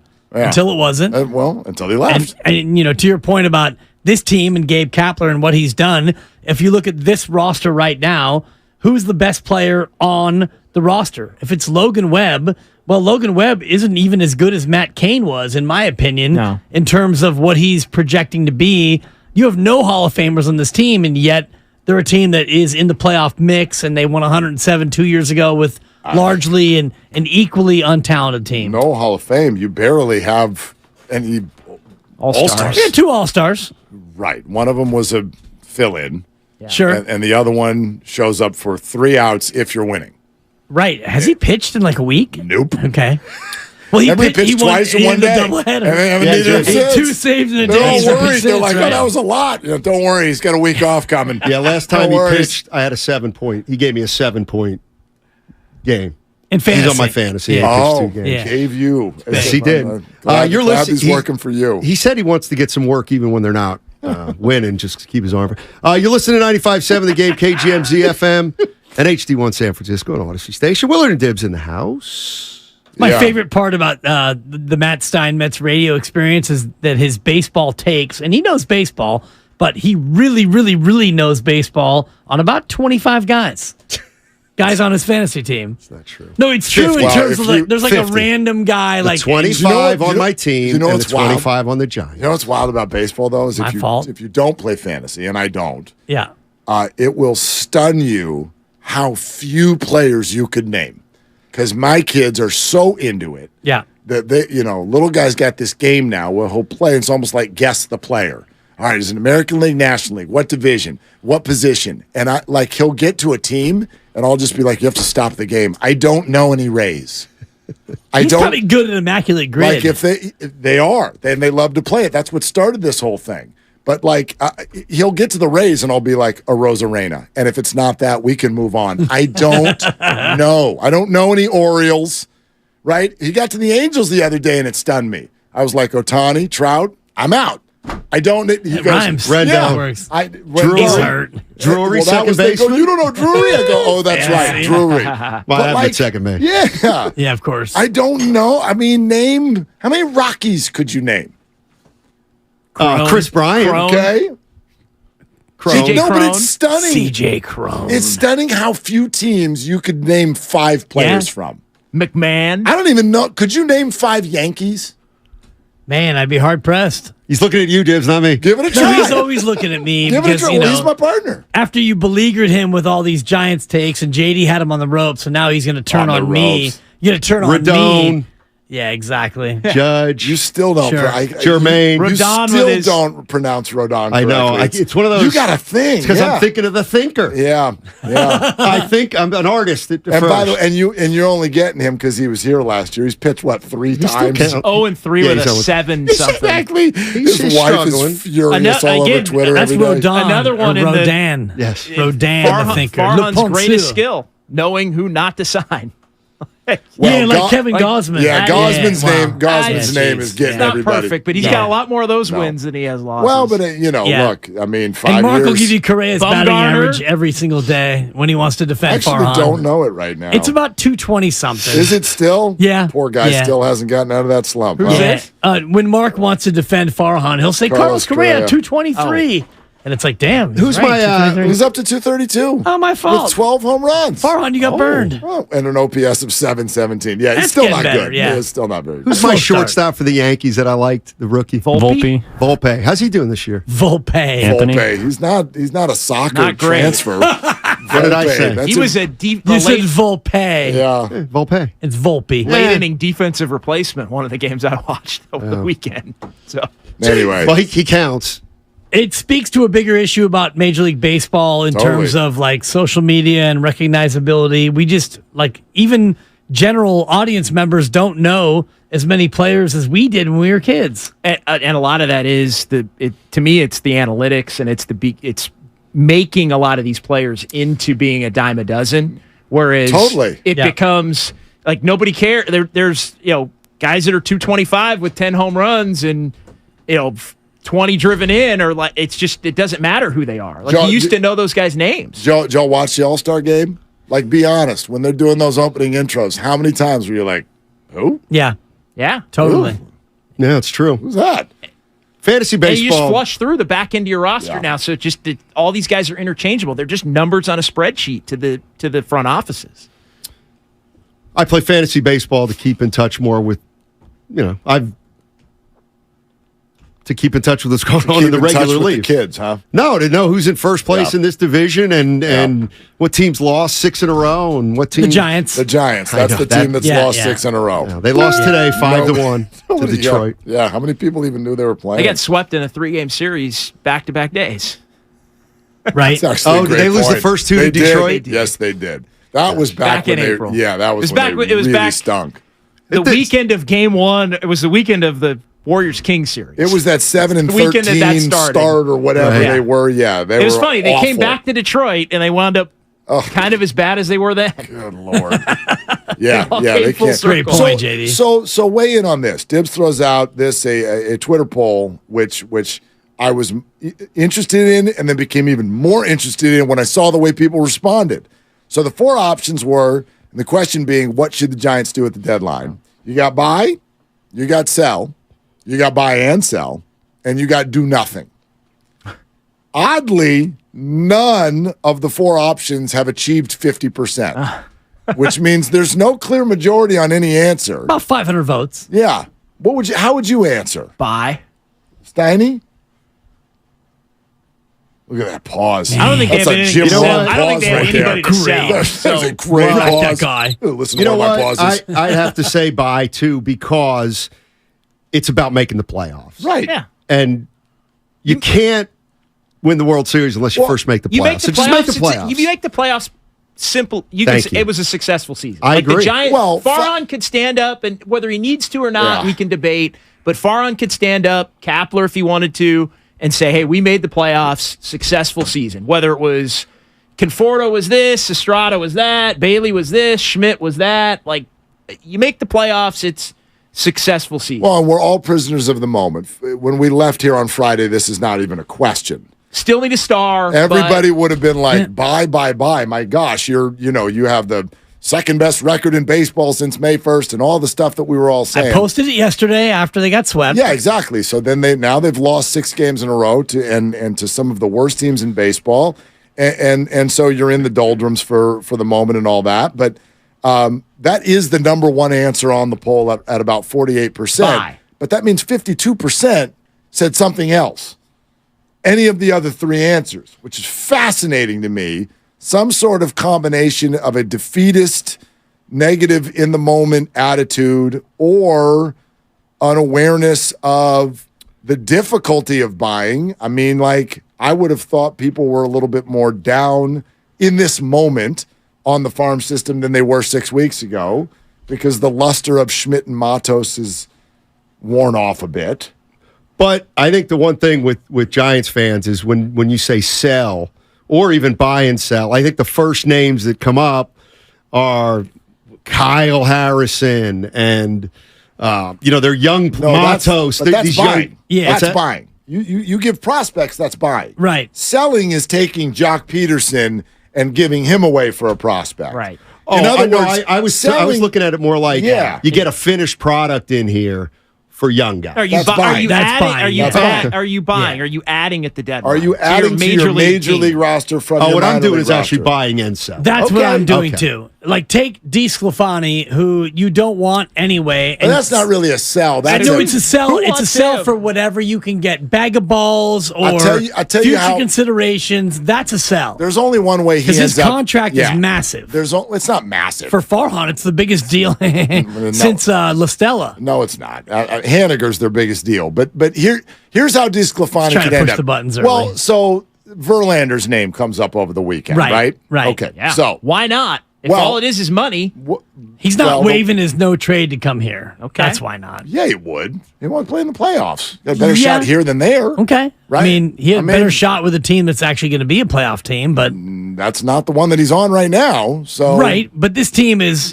they're borderline playoff team right now as we sit. Yeah. So if you're Verlander and it's another $43 million on the books next year, and I think another potential 35 after that, and I think he's already had his 40th birthday. If not, he's 39. Oh yeah, he has. He already He's 82, right? I believe. Okay. Yeah. All right. So you say to the Mets, if you're going to acquire Verlander, hey Mets, you're going to need to pay for some of that. We're not going to pay the whole freight. And if they say no, you are paying the whole freight, then you say, okay, then you got to take. We're going to give you nothing, or you're going to take somebody back, or you got to take some junk back. That's how DeSclafani or Manaya could end up in a deal. I could see that, but this is complex for Farhan. I want him to be aggressive, but this is really hard. It's really hard because everyone wants a starter, which means the price is going to be at a premium. I want Farhan to be aggressive without decimating the farm system and without taking on so much money that they even hesitate with Ohtani in the offseason. That's the assignment, and that's hard. And good luck. Yeah, good luck. That's a good tough luck. assignment. Pat on the back and exactly. See you next week. They need something. I mean, I think that's the one that they need an infusion. Like, we can debate buy or sell and all that, but they need, like, they've lost 6 in a row. I think Farhan's got to be thinking, damn it, almost made it to the point where I didn't have to be a little more desperate than I want to be. Well, he's at that point now. I still maintain he's coming back next year, all that. But I still maintain he's got to get this team into the playoffs. He's got some splaining to do given everything that happened in the offseason, the guys that came, the guys that they passed on. Sure, he can revise that and say Correa ain't this, and that's fine. They got to make the playoffs. I would argue he's got to push forward. We are at the 3 teams we talk about. We are at a moment of hot seat free discussion. I think everybody is about as secure as they want to be. Doesn't mean that it couldn't get there, but the discussion is totally on hold for this year. Oh, I disagree. Who's getting fired at the end of this year? Well, fired's a different. You said hot seat. I said hot seat free. Right, now they are. But if you're on the hot seat now, then you could get fired at the end of the year. I thought you meant Steve Kerr is on the George Gervin ice throne. Steve Kerr, as is Dunleavy Jr. If the Giants falter, Giants falter in the second half, yes, I think Kapler's on the hot seat. Okay, that puts him on the hot seat, but not at the end of this year. No, yes, if they don't make the playoffs, you think there could be a change at the end of the year? No. That's what I'm saying. I'm saying he could be on the hot seat all next year too. That's fine. I'm And talking about obviously right will now. not get an extension. He has, which right can now, make it weird. Right now, in this moment, I think everybody who's running teams is super secure. But Kapler could obviously fall apart the fastest. Because I think this year, one more year. You don't think? No, seriously. I actually don't even know off the top of my head. But they've already. He's coming back. Yep. But is it? Yep. But does he have one more year? I gotta look it up. Yeah. They don't publicize that very much. If Kapler's Gervin on the ice chair, but what are there 90 games left? Something, whatever. About 60 Let's left. say they fade. Let's say they've already played over 100. 25 and 35. And they missed the They playoffs. missed the playoffs. And they wind up like 78 and 84. I think there's concern. Oh, no, then going into next year is uncomfy. Okay. So, they missed the playoffs. They don't get Ohtani. Yeah. You come back with the same kind of feel. Like, and he'd be in the last year of his deal. We got a cool righty-lefty matchup in right field you're going to love. If that happens next year, then it's a little uncomfortable. Right. But as we sit here right now, Lynch, Shanahan, Farhan, Kapler, Kerr, Dunleavy. I don't feel a whole lot of heat anywhere. Not yet. But Not yet. Kapler's the closest to heat. If for no other reason than his season is immediate right Is now. Kapler versus Farhan? Who's closer to heat? I think that they're right. Okay. They're in lockstep. Yeah. I don't think that you replace one without replacing the other. In my opinion, they that's feel interesting. connected to me. I think you can make a case you Yes. shouldn't. I also think Farhan's smart enough to know that he does probably like a GM's always got that. Well, I can change the manager card to play. Most of the time. But that's Like, I mean, so I think he that already would did put that when he brought in Kapler for Bochy. That to me was his one. Yeah, I don't think that. I don't counts think the as his Giants one. are looking at it that way. I don't think I'm that with counts as JD his on one. terms of again. We can Even if all it was choose just because Bochy took the high road. We can choose how we look at it. I don't think the Giants are looking at it. I don't think the Giants feel like those guys are on the block. And let's just let's say Farhan's safe no matter what happens. Okay, like, it sounds like we all agree that at least for next year. But it goes completely awry. And so somebody's got to pay. Like Farhan may not want to do it. I don't think he wants to do it because I think he believes that Kapler delivers the message and runs the show the way they want it run without doing much, but yapping to the media, whatever. Anyway, I don't think he hasn't been a disaster, Kapler, but he hadn't really done much either. So he's kind of insignificant in the grand scheme of things. I wonder if something splashy doesn't happen next week because whether they make the playoffs this year or not, the Giants do not want to go into the offseason in a Shohei or bust, right? Like from So a they're name getting value the guy for more than 1 year. for name more than half a value's year. sake, but for name value's sake. Do you know what I mean? If Arenado is on your team, right? Like, and I'm not saying that replaces Shohei, but if they go all in on Shohei, they don't get him. He signs with the Dodgers, and the Giants come back again with their fingernail lineup. That's where I feel like things are going to get real uncomfortable because that's going to affect box office big time. Yeah.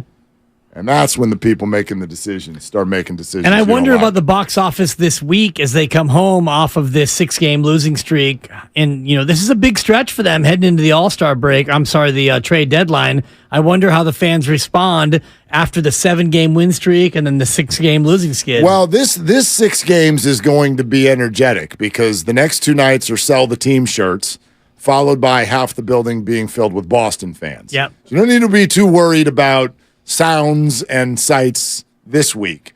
And then it's the deadline. And then you see where you're at.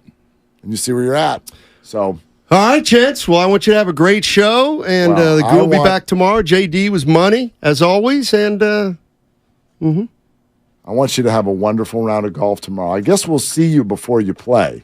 The next time you see us, we will have carded scores. Yeah. So it's going to be exciting, Steiny. Bye-bye.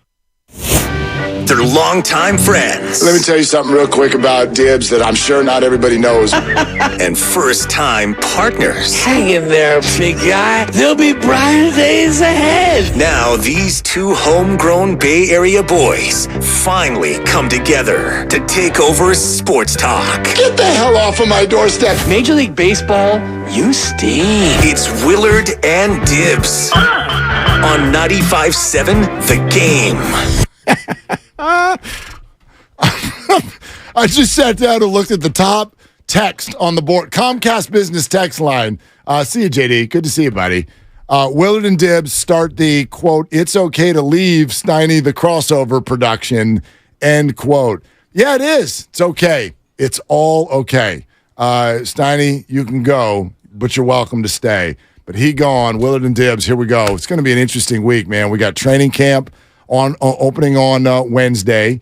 We got half the station's going to be there in Santa Clara next couple days. We're going to go check everything out on Wednesday. A round of golf at Berkeley Country Club coming up tomorrow. Yeah. Cannot wait to meet our listeners. Your over-under scores on Twitter. Got a whole lot of stuff going on over the weekend. So all kinds of fun. And hello, Twitch and YouTube. Thank you for being with us. And you're always welcome to call this show, 888-957-9570. Did you vote in your own Twitter poll? No, I did not. Why not? Because I just wanted to let the poll be out there, and if I would have, it would have been buy and sell. Okay, let's talk about that. Explain exactly what you mean. Well, what I mean is you're going to buy something middling, and you're going to sell something also probably middling. And for me, you mentioned Minaya, and for me, it's DeSclafani.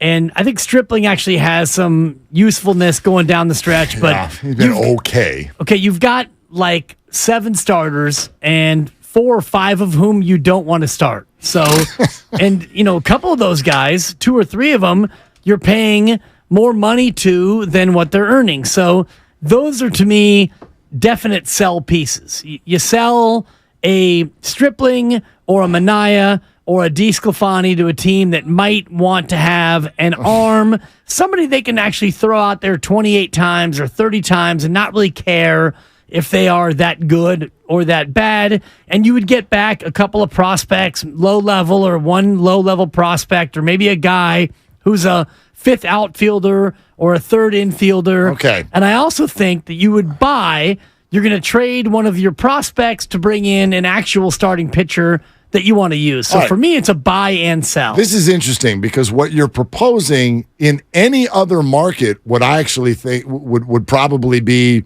not doable. In other words, what you're saying is, why don't we sell the players who stink? And my question would be, well, why does anybody else want that? Especially because they are also, you could call them controllable, although the control sits with the player. Like, you're not buying Anthony DeSclafani for the rest of this season. You get him next year, too. You get another $12 million on the books. Stripling and Minaya have player options at decently high prices next year. $12, $13 million in that range for next year. So why would another team be like, well, we want to spend a lot of money on pitchers who don't get outs? Like, so let's give you a prospect for that player. The interesting thing this year is DeSclafani's at 12, right? Minaya 15, Stripling 15. Okay. Which is not a ton for a guy who, and again, if you're a team like the White Sox, knowing that you're going to lose Giolito and you're going to need a starter, somebody to just eat innings, or maybe you're a lower level team. But you just need a guy. But you do that with a young guy. Like, you don't need a guy who's got a $15 million contract next year. Like, unless you think that they're going to turn it around. It could be.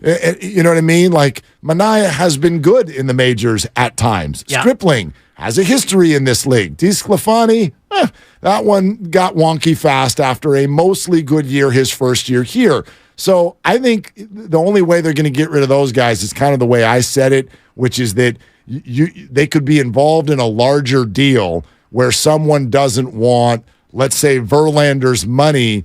The Mets are like, we're not going to pay all of that. And you're like, well, we'll pay all of it, but then you need to offset some of our money somehow. And if you want DeSclafani back and you think maybe you can get something out of him, great. The only reason what you're saying, though, I think actually, who knows, maybe there's a window. Teams are so desperate for starting pitching, so desperate, that maybe somebody would look at one of those guys, and maybe there's an agent on the phone going, look, Minaya, he can throw, man, but it's because they keep using him, and he comes in the 3rd inning, and everything's all out of whack. New scene would do him well. Maybe somebody's like, hey, take a flyer. You're not going to get a whole lot in return. So I don't know. I mean, the Giants, all I want to know is 2 things.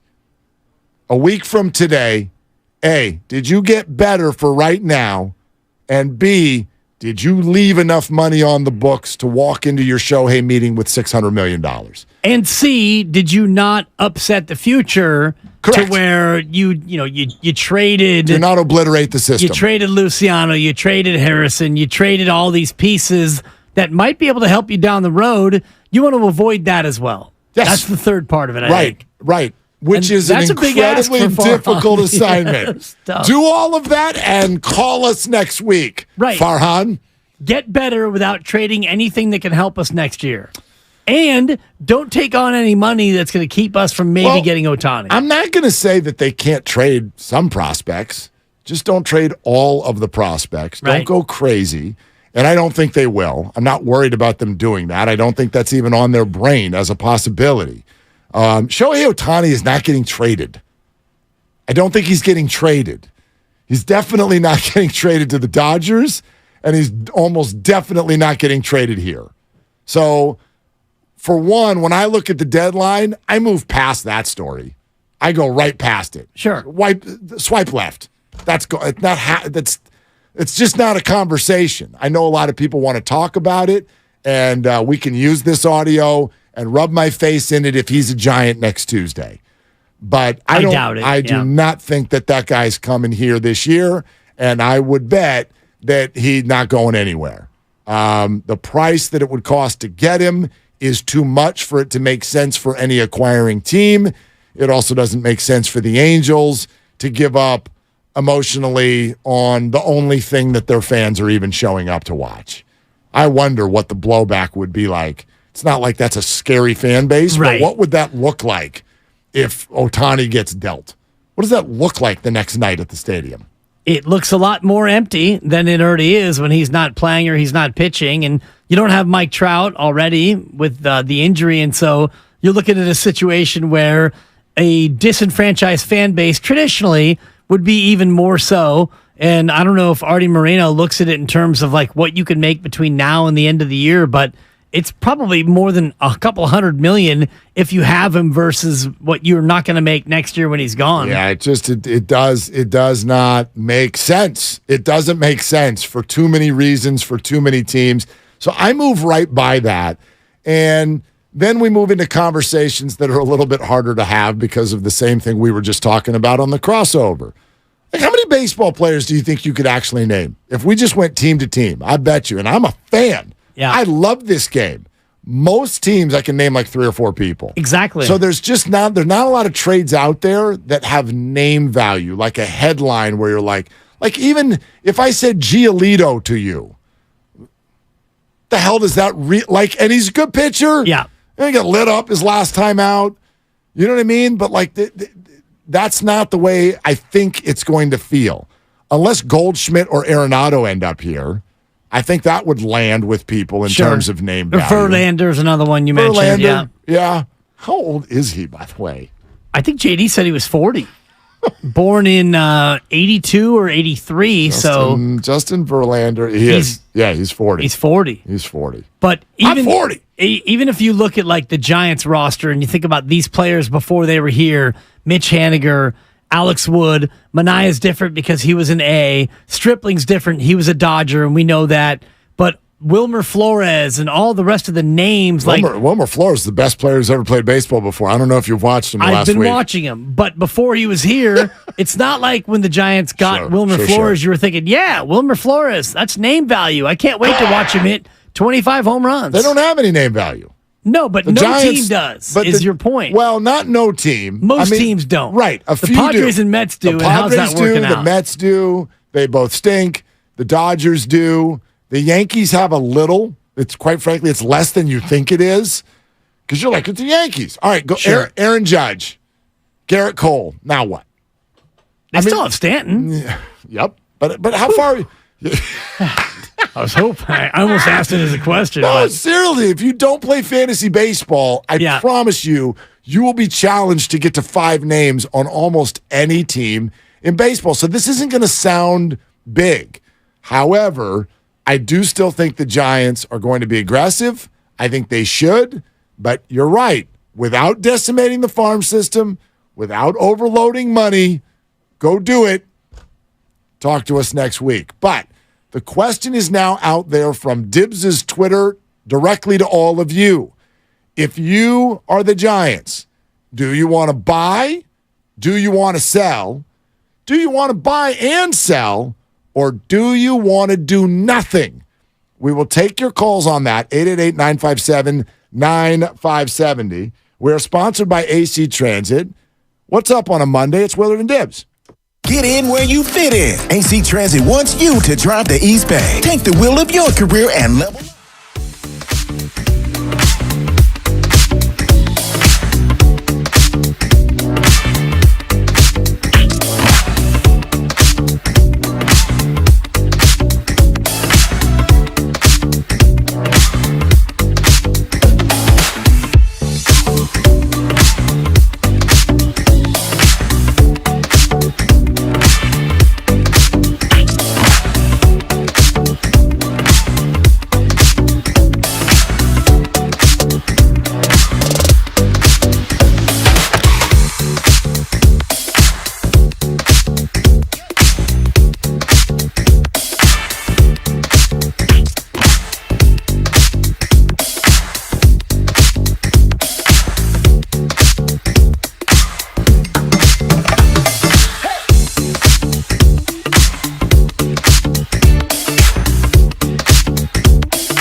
Oh, right here in the back. Now, back to Willard and Dibs on 95.7 The Game. I don't want to just sit here and pass along information. Do it. I don't dare want to do you. that. That's boring. That's boring. But I used to do updates. It's not boring. Remember updates? Oh, the Giants have lost their 6 in a row. That's I'm right. Dan Dibley. It's so fun to do that on morning shows. You'd come in and tell people what happened the night before. Dude, that was my career. And there were people Get who were outta like, here. "Oh, I didn't know. I did not know that the Vikings defeated the Bears on Monday Night Football last night." Ross like I didn't Stripling, know. a gritty outing, but the Giants have lost a half dozen in a row. I'm Dan Dibley. Wilmer Flores did it again, but the Giants' bats were flaccid. See what I did there? Giants have lost 6 in a row, Mark. Back to you. Did you actually do that in the updates? Checking Did you traffic. do little pauses and Oh, shots. always. Yeah. Always. No, I'm kidding. Depending on what I show. remember. Yeah. I remember listening to you when I was a kid. When I was okay. That's actually. Did you listen to me when you were a kid? Watch your mouth, Grandy. I did. Not I when did. you were a kid. No, I mean I'm only. What am I? 7 years younger than you? 6 years younger than you? Yes, almost 7. Something. I'll be double But- nickels here in a But couple when you're weeks. like, when did you start? How old were you? I was probably 30. I was a late bloomer. All right, So you weren't like, quite a kid. I was right out of Hi, college. this is Mark Willard. Yeah. My voice hasn't changed yet. I hope to be in the business one day just like you. Maybe you could give me some tips. Could I do a little ride along? Work on the voice, little Yeah. buckaroo. That Yeah. was my tip. Yeah. So then that's when I started smoking. Exactly. And look what happened. 3 packs a day. You Exactly. want a beer? Right. Yeah, All right. updates. So you don't want to just pass along information, but I'm told you have some information Well, to no, pass along. no. I've got like 'cause I thought yeah. landscape. Oh, okay. Here's the landscape, okay? Because I would love for all of you to not head into your offices or your family rooms and be a gas can. Don't do that. Armando Benitez. Don't be, right. The Giants have plenty of those. Don't be a DeSclafani. Do not go in and gas can the place.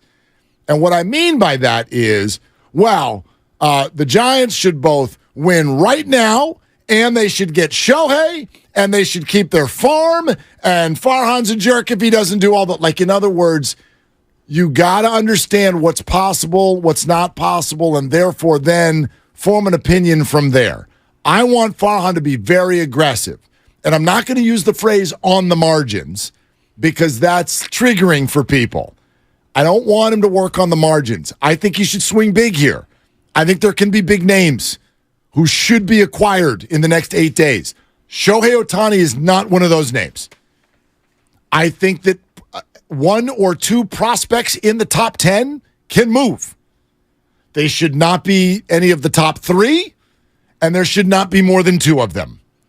Okay? The Giants need to go for the playoffs this year. They have got to get better right now. However, you are not going to obliterate 4 years of work on the farm system in order to do that. And you're also not going to take on so much money that jerk Charles Johnson won't greenlight a Shohei Ohtani Mbappe check. Man, you dropped a J-bomb on him. Sorry. So that's where I'm at. And I understand that that's a hard assignment because every team in baseball wants starting pitching. Even some of the teams who are selling. Did you hear the Reds thing? The Reds say that Jonathan India, they've got a middle infield surplus, which is huge for the Giants. The Giants need a middle infielder. So should they call the Reds? Well, what do the Reds reportedly want back? Starting pitching. Young, controllable starting pitching. Okay. So you're giving up Kyle Harrison for Jonathan India? Not Logan Webb. He's a young, controllable starting pitcher. But expensive. Only $8 million next year. Next year. What about and after then that? 12. Uh-huh. And then what? Then it jumps up to 23, 23, 24. There you go. But he is young, and he's controllable. And he's inexpensive. They're not. For the next 2 years, he sure They're is. not trading Logan Webb so they can plug in Tyro Estrada's gap. They're not doing that. But he is a young, controllable, inexpensive starting pitcher. Right, but they would much rather have somebody named Whisenhunt or Harrison. Sure. And so that's the problem. The problem is everybody wants starting pitching. So if everybody wants starting pitching, you've got a seller's market, and you can hold people, you can hold the flame to them. And so it's going to get really expensive to get the starting pitching that the Giants so sorely need. So I understand when people are like, gosh, do you want to go all in on this year? My answer, though, I don't know about all in is always an interesting question. The phrase question. all in, Yeah. what do you mean? You've got to be in. Don't be defeatist. The one thing I will reject is this whole, well, they're not going to actually win this year. You said the same thing in 2010. You said it again in 12. You said it in 14. I don't want to hear they're not the best team, because the best team doesn't usually win in baseball. Sure. You have got to be in, not all in. But think about 2010, and you brought it up in terms of why 2010 worked out the way it did. It's because you have what this team doesn't have, which is high quality, top end starting pitching. So you got into 2010 and you had Tim Lincecum, Cy Young, you had Matt Cain, you had unbelievable starting pitching, and this team, you don't have that. You've got Logan Webb and Alex Cobb, be nice. You called him an all-star 15 minutes ago. I didn't pick him for the all-star team. He's fine. He's good. He's fine. He's good. He's not good. He's fine. He's good. He's you don't fine. end up at the all-star game if you're not good. How many guys had to bow out for him to become an all-star? Not many. 10? No. 30? No. He's good. He's fine. The Giants.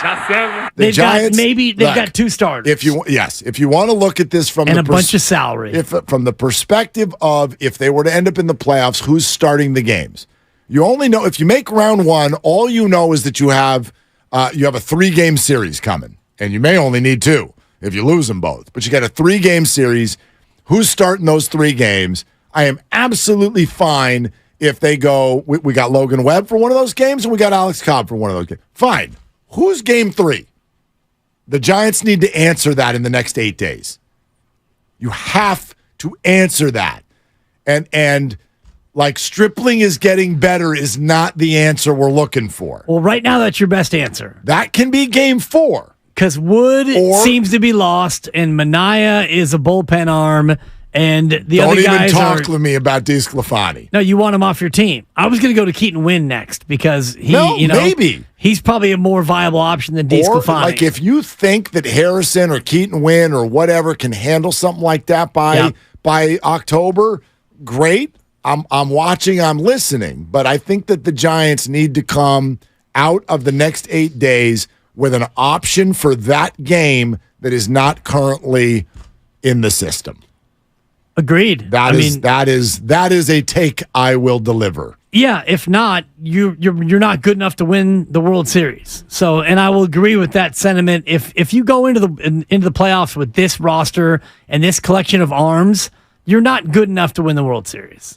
And this is where I look at 2010, very unlikely, and it seems to be the difference between 2010 and what you have now. And I look at the future, and you've got DeSclafani next year for 12, Manaea for 15, Stripling for 15.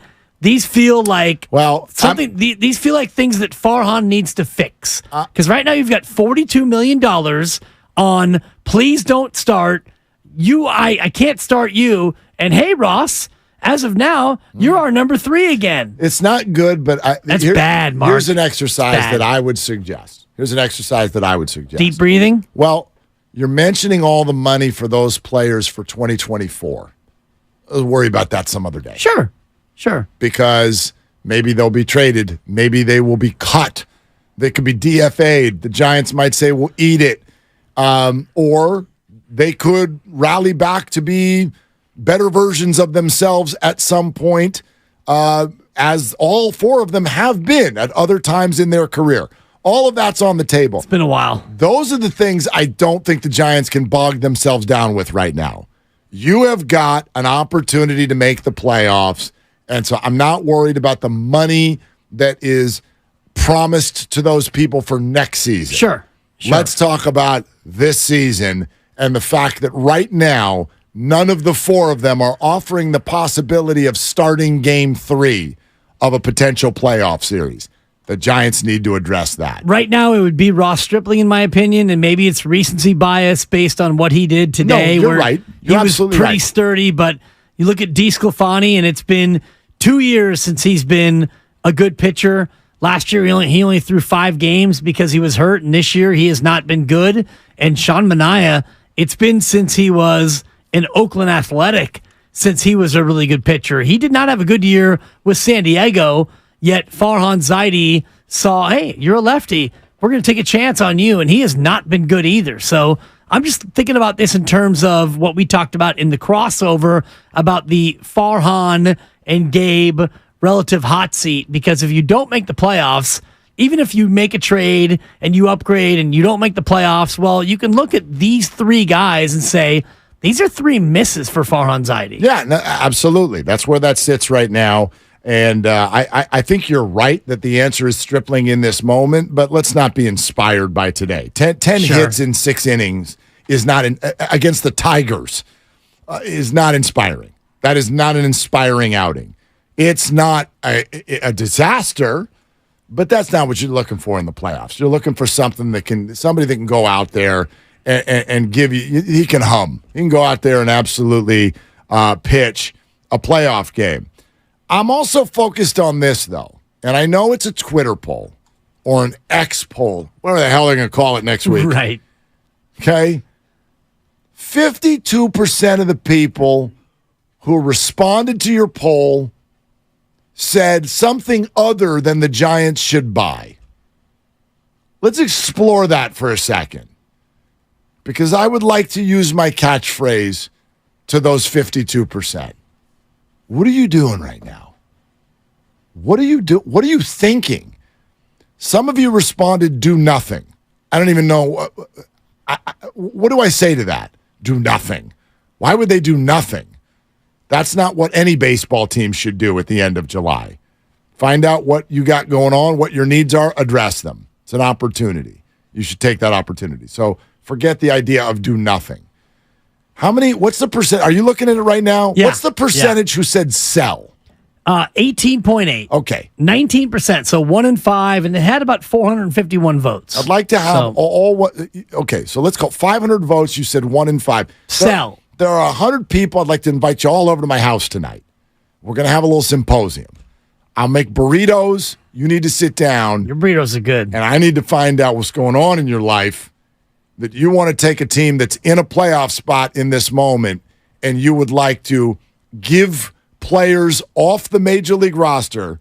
Maybe we should step back and define sell, because Steiny didn't quite have it. Yeah, he didn't get it. Taking major league roster players, giving them to other playoff teams in exchange for their minor leaguers. Jock Peterson's a great example. That would be a sell. Yes, so Jock is making 19.6, and then he's a free agent. So at the end of this year, Jock is gone, or you could sign Jock like you did this year for a 1-year deal. Jock has played to about a $19.65 million level. He's been good. He's provided what he needs to provide. Some power against right-hand pitching. He would be a great presence on a team that's going to make the playoffs. Now, if you don't think that this team's going to be one of those teams, then you sell him. I don't even know. He's a piece. But you know what? It's interesting that you say that. I think it's pretty tough for a front office to say those words. I don't think you're going to be a playoff team. Well, 5 teams would say that of the 30. Wow, There's 5 teams that are definitely out of the playoffs in the National League across baseball, and you could argue. I would say it's more than that. Well, and again, this is where you get into the debate. The A's are out. Yes, Mark. Yeah, the A's are out. The Royals are out. Correct. The Chicago White Sox are out. Okay. I would absolutely. That's 3. Now, and I know where you're going with this. I would argue that the Detroit Tigers are out. I know that their division stinks, and therefore they're not miles away from first place. Sure. But by the same token, they are 46-54. Right. They've got a run differential of -83. Sure. I watched them today. They're not great. Name a Tiger. Don't say Torkelson. I have to. Bay Area guy. Shout out Petaluma. What up, Petaluma? He played for Petaluma National. I was a Petaluma Valley kid. Name another Tiger. I'd rather not. Okay. Ryan Kreidler, who's currently hurt. I don't even know if you're right. Miguel Cabrera. I worked with his father, Mark Kreidler, on this very station. Yeah. So big fan of Ryan Kreidler. Okay. Detroit is 6.5 out in the Central. They're but not out of it. 9 out but they're selling. They're not getting there. Again, I'll give you Detroit just because I don't want to fight with you over the Tigers. No, but I don't want. I think you're seeing where I'm going with this. Okay, so even if I just said I'm going to take those 4 American League teams, I'm going to give you the 4. I would go further. Like, I don't think the Mariners or Angels, I think that's all kind of silly, but yes. Angels are 4 out in the card. Exactly. Mariners are 4.5 out. Right. And they're above 500. And then in the National League. So if you count Seattle out, then you're going to count a lot of other teams out. But for argument's sake, I'll just take those 4. A's, Royals, White Sox, Tigers. I'll give you the Tigers. Okay, so in the National League, the Rockies are 39-60. Sure, struggling. Washington Nationals. Yeah. Pittsburgh Pirates. Yeah. St. Louis Cardinals. Those 4 teams are definites. The Cardinals have already announced it. So that's 8 That's of 8. 30. And I think you can go further because the Mets do not seem to have a taste to go for this year. Steve Cohen, their owner, has already stated, like, we're going to evaluate how you do over basically the next week. Right. That week didn't go well. Justin Verlander is the part of trade rumors. The Mets are not buying, they're selling. The Padres, who are only a game and a half ahead of the Mets, are a different story for a couple of reasons. Oh, they're coming. Well, they've played a little bit better of late, but there's an important stat. The Padres and Mets always get grouped. Ooh, big names, high price, crappy record. There's a big difference here. You could whittle it down to run differential if you want. The Mets are -17. The Padres are +52. The Padres have all kinds of... Third in the National League. Right. The Padres have all kinds of metrics that suggest something unlucky has happened. And we know their roster is incredible.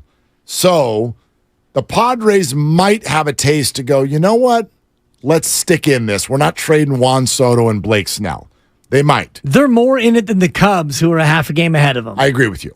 In terms of, all the metrics, even though the Cubs are a +41, the Padres feel more real than the Cubs do right now. So again, at 888-957-9570, with that table set as to where we sit right now, what do you want the Giants to do? And if you want to use it in the way that the Twitter poll from Dib's feed said, do you want them to buy? Do you want them to sell? Do you want them to buy and sell? Or do you want them to do nothing? So we'll take your calls on that, 888-957-957. And I think the nature of buy and sell, like to buy for me is like, we're going to buy. We're going to give a couple prospects and get either a big name or a big impact player. Somebody who's showing up to the Major League Clubhouse tomorrow to help. For me, buy and sell is much more of a Farhan typical approach where you're going to sell something you don't necessarily need, DeSclafani or Manaea or Stripling for prospects, and you're going to take another prospect and bring in somebody who is a 4th or 5th outfielder or a 4th or 5th starter or a utility guy. It's a lower level buy. It's a lower level sell, and it's a lower level buy, and you do both. I'm still trying to figure out from your sell, because again, Jock Peterson's a great example of somebody you would quote-unquote sell. That to me is a pure sell because he's going to help you. Right. If you're going to be a playoff team and you're facing a righty, he's your leadoff hitter. If DeSclafani or Manaea ends up in a trade, I don't know that that's a classic what you would call sell. That's just getting rid of, like, nobody is out here going like, we'll give you our 11th prospect for DeSclafani. Right. In other words, if you're going to sell it, that means someone else is buying it. He could be part of a deal that is financially complex, but it would probably be in the process of buying, not selling. Again, for example, if the Giants buy Justin Verlander, yes, DeSclafani might go as part of the deal, saying, hey, Mets, you take this $12 million for the next year and a half, and we'll take your whole $100 million or whatever the hell is still due to Verlander over the next year and a half, 2 years. So I see what you're saying, but I don't know if that even fits in the buy-sell category. Like, I'm all buy. There's no sell to me means the Giants are taking someone on the Major League roster, giving it to another contender in exchange for more prospects. Why would that's why all those people, you're all welcome to come over to my house tonight for burritos. I want to explain or find out from you, why would you do that? Well, if you have a third baseman that you're looking at acquiring, for example, then J.D. Davis becomes a player that you might look to sell. He's a major league player. Okay. He's been a good major league player for you. And let's just say you're going to bring in a third baseman who's not an everyday guy. You're not getting an Arenado. Although if you do get Arenado, J.D. Davis has got to go. So why would you keep J.D. Davis? Or maybe you bring in more of a mid-level third baseman and you realize, all right, we got Casey Schmidt who can play third when Crawford comes back. So we don't really need J.D. Davis. So, maybe J.D. Davis becomes somebody. So you trade a couple of prospects to bring in a third baseman, and then you trade J.D. Davis to bring in a couple of prospects back. That to me is a buy and sell kind of deal. I got you. And that is a Farhan kind of deal. However, you got me a little bit when you're like, hey, they can put Schmidt over at third. They can put Schmidt, and I mean, look, with all due respect, they can put Schmidt in Sacramento. That's where he's got to go right now. We had this conversation last week. I'll look this up to make sure. Did he get a hit over the weekend? Does Casey get any hits since we last talked about how he had 3 hits in all of July? I doubt it. Is he still got 3 hits in all of July? Oh, Schmidt. Hang on. I'm pulling it up. Oh, he got 1 in Washington. You need to apologize. He now got 4 hits in July. And About a month left to go. We got a week left to go. Yeah. All right. We're sponsored by Fremont Bank, full service banking, no compromises. We'll tell you some training camp plans coming up next. But 888-957-9570. We'll continue this conversation as well. What should the Giants do? Is it buy? Is it sell? Is it both? Is it nothing? We'll take your calls on Willard and Dibs.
FDIC.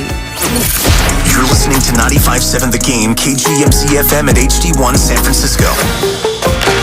Always live on the free Odyssey app.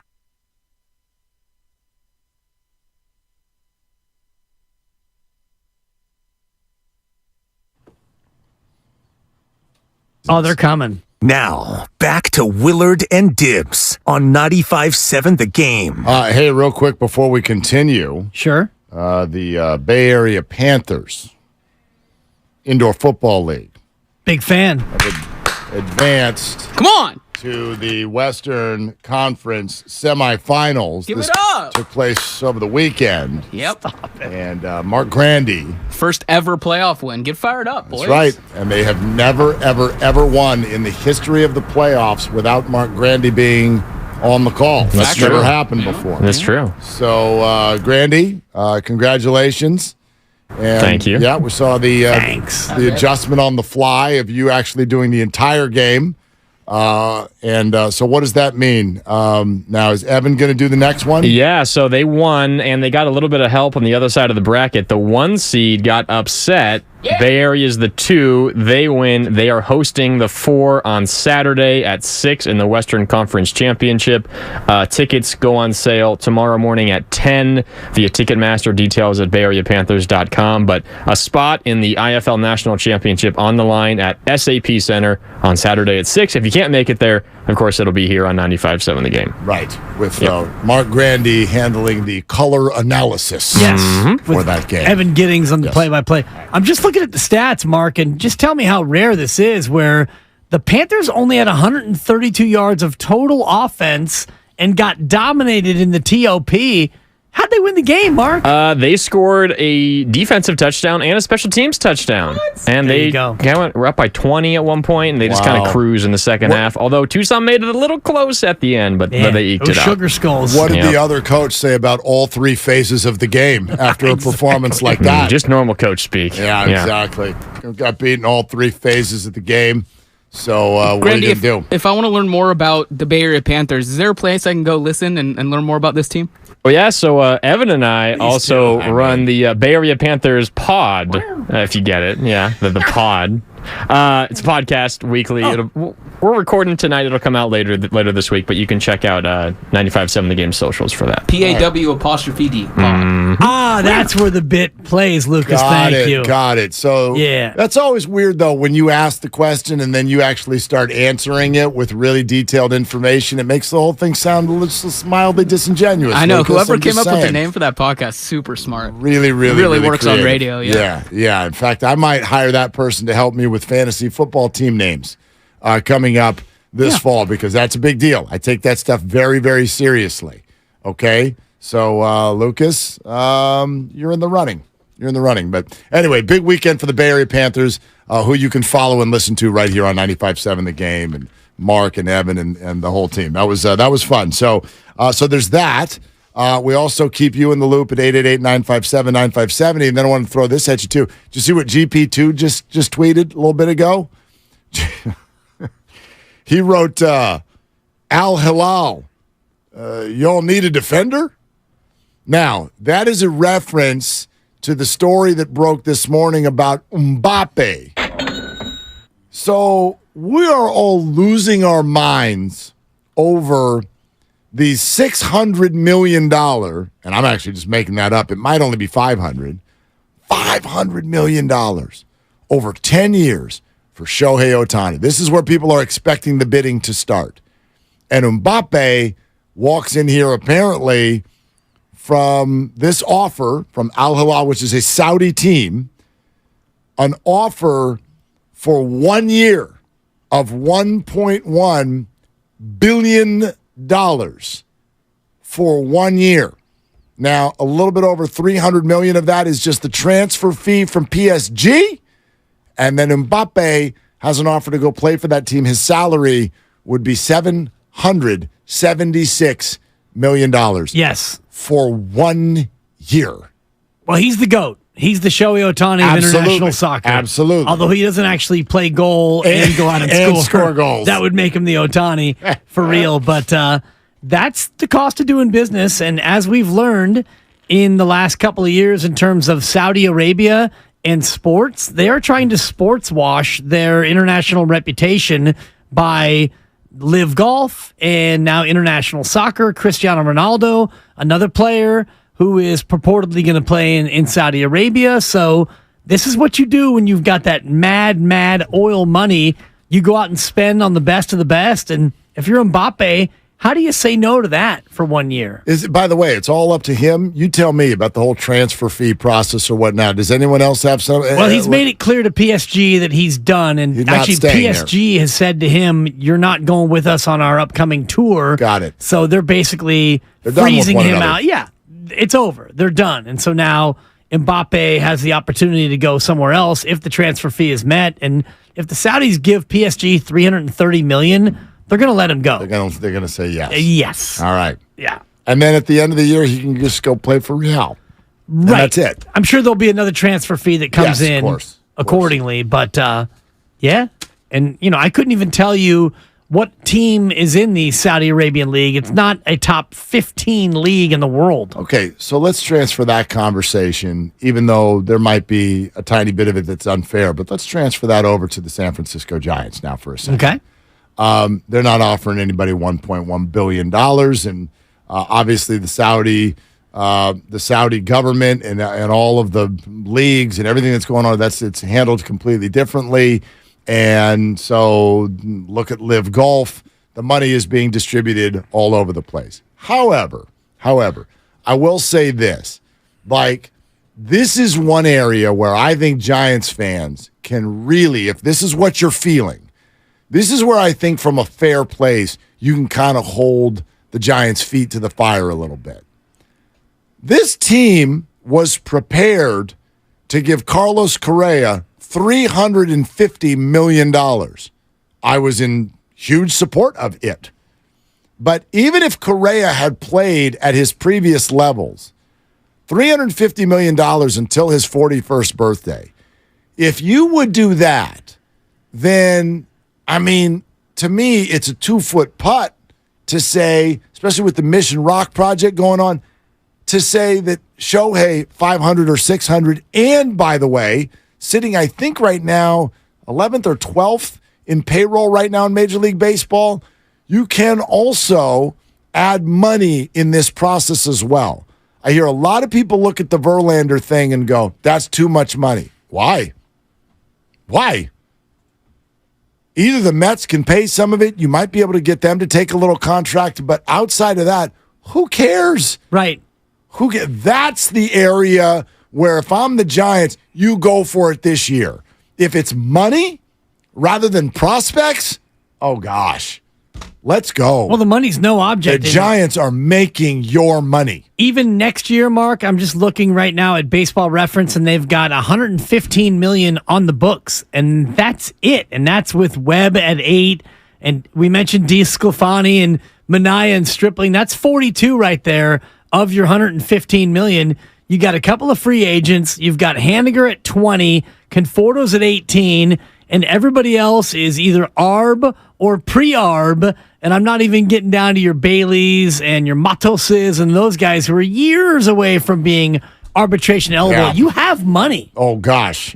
You've got salary room Over as a and Giants over. team. Absolutely. Charles in South City on this. Hey, Charles, you're on with Willard and Dibbs. What you doing?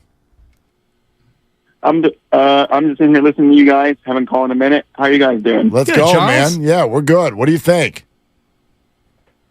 I've called the rest a few times. I miss talking to you guys. Anyway, so I think the Giants, referring to your question, you guys, I think the Giants should be buyers. You can't just sit there and not do nothing at the deadline.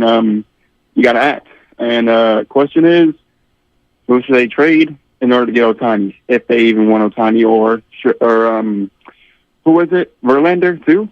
Verlander. It could be Giolito and Anderson from the White Sox. I think the Giants are involved in. Farhan has probably called 15 baseball teams in the last 2 weeks. Would be my guess. Charles. Okay. So with that being said, I wouldn't, and I definitely did want to talk to you about what you talked about before with Ohtani. I think about a week ago. Selling the farm system, that's a no, because You got Luciano, who just got promoted to AAA. He's swinging the bat pretty well right now, from what it looks like. I don't even know if I give up Elliot Ramos. The farm system, Harrison, that's a no. I wouldn't. That's like you said, Willard. That's a big fat no, dog. That right there, I wouldn't give up the farm. Yep,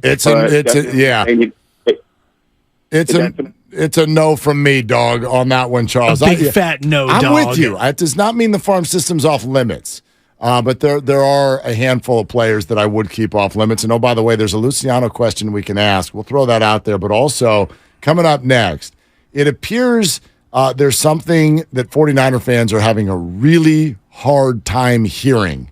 But we're here to help. Isn't that nice of us? It's all sponsored by Chilton Auto Body.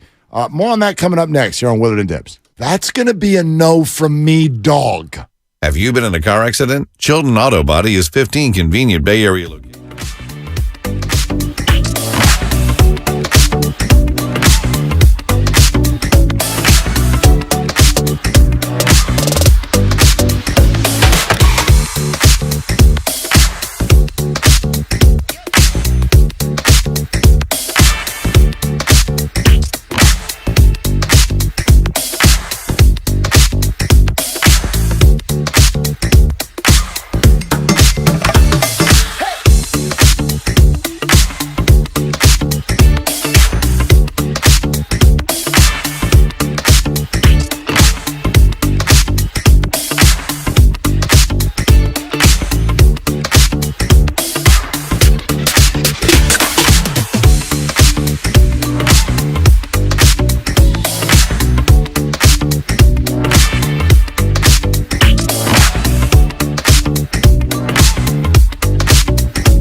I don't get it. I really don't. I'm lost on this one. Now, back to Willard and Dibbs on 95.7 The Game. Amen to that, Boach. I feel the same way. More on that in a second. First, though, tune in at 4:30 for your chance to win a 4-pack of tickets to the Hot Wheels Monster Trucks Live Glow Party on August 5th and 6th at Chase Center, courtesy of the Golden State Warriors. I would love to hear more details on that. That sounds like fun, and I don't even know exactly what's going on. And you're not 10 years old anymore. Yeah, but I can be for a night if you want me to be mentally. Read it again. It's the what? The Hot Wheels Monster Trucks Live Glow Party. All right. August 5th. I'm looking it up. It sounds incredible. Yeah. I'm in. I don't know what's happening, but I'm in. So tune in at 4. I do know this. Tune in at 4:30, and we're going to give you your shot to get in. So ton of fun there. The Hot Wheels Monster Trucks Live Glow Party, August 5th and 6th, Chase Center, San Francisco, courtesy GSW Hoop. Yeah, it looks awesome. All right. So tickets ain't cheap either, so you're going to want to win these. Kyle Shanahan just sits around sometimes and laughs to himself.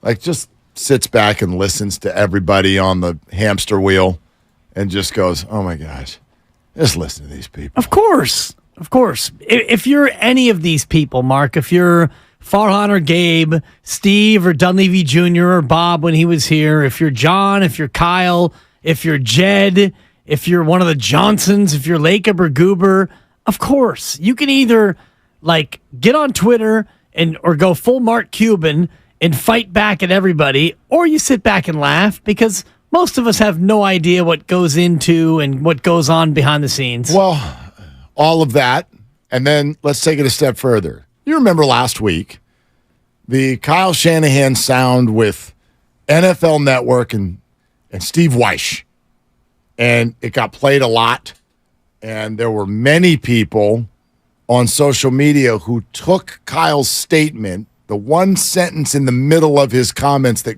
everyone really grabbed is when he said, sorry about the quarterback room, and he said, I know everyone wants it to be set in stone, but it's not set in stone. And people, their pants caught on fire, and they ran around out in the streets going, we got a quarterback open competition! Woo! We do. We've got a quarterback open competition. And then it takes 3 days to go by before people actually look deep into this and go, oh, that interview took place on March 28th. Oh. 3 weeks after Brock Purdy had his surgery. I wondered to myself as we were listening to it, when he kept saying, I like all three of my options, I kept thinking to myself, it's not something Kyle would do to disrespect Brandon Allen like that. I didn't make much of it because it's like, QB4, who's Brandon Allen? How far into the weeds are we going? But I know coach speak, and coaches don't just dismiss somebody who's on the team. Yeah. And Brandon's on the team. And that's what I mentioned last week when I said, you asked me about that comment, and I said, which three? And I said, do you mean Brandon and Brock and Sam? Does that mean that Trey's not here anymore? And you laughed, I laughed. Exactly. Because when I heard him say, it felt the same way you're describing, which is you don't just exclude one of your four and say three unless you think that one of the four is not going to be there. And now we know that this comment happened before he had four. I'm going to see him at camp on Wednesday. I have no doubt we're going to be down there. We're going to check it all out, and we're going to bring the sights and sounds to you on the radio. We will be back here in studio by then. Steiny and Goo, Bonte and Joe, they're all going to be in Santa Clara doing the darn thing. Training camp does open up Wednesday. 95.7 The Game, live from the Hilton Santa Clara, both Wednesday and Thursday. If you're going to be out there, come by and see the roast. Come by and see Steiny and Goo. But also a reminder, during the season, join us at the Hilton Santa Clara ahead of every home game for their public tailgate. Why sit in traffic? You can enjoy beverages or food from their very own food truck. It is open 3 hours pregame and an hour postgame every game. Admission always free. Plus, you can follow them on Instagram, get a sneak peek of what's going on with upcoming events and some of the fan-inspired menu items. So we'll go down there Wednesday as well. Then we'll hustle it and hightail it back to the studio, and we'll let you know everything that we saw. And one of the things we're going to see is Larry Krueger, and I'll elbow him in the ribs and be like, come on, man, because he tweeted earlier today, quote, now that Kyle Shanahan has confirmed it's an open competition at quarterback. And I go, no, he hasn't. He didn't say that. Even if we were in March, he didn't say that. He's saying that because Brock Purdy is not cleared to play. But what we did was I asked the guys to compile, give me everything we got from the entire offseason, where anybody in an expert spot on the Niner roster or an NFL insider has openly told all of you that Brock Purdy is the starting quarterback for the football team. Yeah. And we just ignored it. Because apparently some of us didn't want to hear that. Well, we've heard that from like 8 or 9 different sources. All over the place. Yeah, from George Kittle to Kyle Shanahan to John Lynch to other insiders and experts have all said the same thing. And there's always been a bit of a caveat in terms of if Brock is healthy or we fully expect him to blah, blah, blah, assuming there are no setbacks and phrases like that, because in March, in April, and May, you don't really know. And even now, July 24th, we don't know if Brock Purdy is going to be healthy enough in, 7 weeks to be able to give it a go? We don't know what we don't know. You're absolutely right. Yeah, we don't know those things. But that, to me, is a little bit of a different question than the fact that 49ers social media got swept into a tizzy about an open competition from something that was said in March. It was said in March. And the fact that we got drawn into that, to me, is news. That says that our minds are not where they're supposed to be. And I got to imagine Shanahan had the most hysterical laugh over the weekend as people went, open cup. Did you see Kyle said, we don't know what's going on? He doesn't know who his quarterback is. Well, right, in March, Brock Purdy had barely left the hospital when he said that. George Kittle, June 14th, Dan Patrick Show. Are you expecting Brock to be starting week 1? Oh, yeah, I am. I mean, if you win 8 games in a row, it's hard to bench that guy. No, I mean health-wise. Oh, yeah. I do. I think, he's been throwing. I think he looks good. I've seen him throw once or twice. He's confident. He's in a good place mentally and physically. So I'm excited about that. We are rolling with him, averaging 30 points a game. So looking forward to it. What are we not hearing? Oh, yeah. Why is it? No, but that's my favorite part of it. He goes, oh, yeah. Oh, you mean the injury thing? Oh, yeah. I've seen him throw. He's going to be fine. But how about the tone prior to that? Are you expecting Brock Purdy to be your starter this year? Well, the statement, Mark. Yeah. Guy wins 8 games in a row for us. Yeah. Just play the first part of it when he talks about 8 games in a row. George Kittle. Are you expecting Brock to be starting week 1? Oh, yeah. Oh, yeah. I am. If you win 8 games in a row, it's hard to bench that guy. No, I mean health-wise. If you win 8 games in a row. I do. I think, he's been throwing. I think he looks good. I've seen him throw once or twice. Okay. If you win 8 games in a row, I think you're going to start that guy. Probably. In other words, that's to your point about Kyle Shanahan sitting at home and just rolling on his back and laughing. He's thinking, guy won 8 games in a row and stuff. Mark Schlereth. Some relationships around the league. June 29th, Colin Cowherd Show. Brock Purdy is the guy there. If he is healthy, he is the guy they like. I believe that his foot energy, his understanding of protection, where to get rid of the football. I just think they found a guy as Mr. Irrelevant that they think that can lead that team to a championship. So I think that's the direction you're going to go in. And then Kyle, did he say foot injury? What did he say? Or his foot energy. Ooh, his foot energy. Is it energy or injury? Brock Purdy is the guy there. If he is healthy, he is the guy they like. I believe that his foot energy, his understanding his of foot energy. protection. I've never heard that expression before. Foot energy. Foot energy. Like the way his feet are It so is good. energetic. Yeah, No, but I've never heard that moving with it, expression before. The way he moves. Have you heard foot energy before? I have not, but I've it's heard footwork and pocket mobility and all the rest of it, but it's a good phrase. It's a great phrase. It's what Jimmy Garoppolo doesn't do. Oh, God. You got bad foot energy. Back to Jimmy. Yeah, right? He's cleared to play, buddy. Yeah, he is. Raiders. R.I.P. Raiders. Over under a 4.5, I believe, on the year. It's down there. Yeah. 17 games. They could win 5 of them. Come on. You going to bet it? Lock it in. No, I'm not. Kyle Juszczyk, July 6th. Rich Eisen. When I describe Brock to people, and I truly, like, this is the biggest compliment that I could ever receive, is like, I say he's a football player. Like, the guy has just played a lot of ball.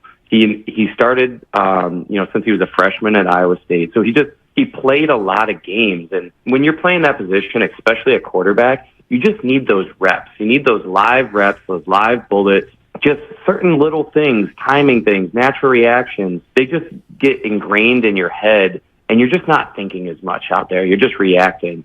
And I felt like that's what he was doing. If he was just going out there and he was reacting, he didn't have to think about it as much. And it sounds so much easier than what it really is. Like, to have the confidence to do that as, the last pick of the draft, rookie, you're the first year in this offense, to have the trust in Kyle to, all right, this is what Kyle told me to do during the week when we did the install. All right, I'm just going to go do that, and I'm going to react. I'm not going to overthink it. And I felt like that's what he really did. He was so well prepared that he didn't have to overthink things. You want more? We got plenty more. I'd love more. You Ocean's 11. You want one more? I want one more. I think we need one more. All right. How about Peter King? March 15th on 95 dang 7 the game with us. I think everyone is expecting somehow, some way, Brock Purdy to turn into a pumpkin at midnight tonight.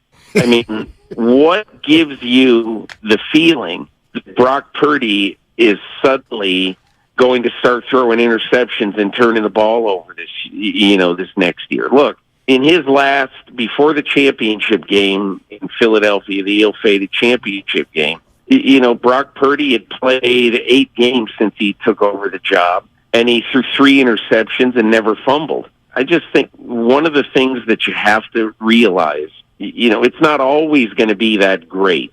But to me, I think he did enough and proved enough that when he's healthy, he should be the starting quarterback of this team. Now they have insurance with 2 guys. Okay, that's Peter King, NFL Insider, right here on our show. We could do NBC Sports Bay Area with Matt Mayoko and a guy by the name of Steve Young. We have this incredible, unique human being named Brock Purdy. And I'm just not going to limit him. I'm not going to say, oh, he's not bigger, he's not as strong, he's not as fast. I'm just not going to limit him.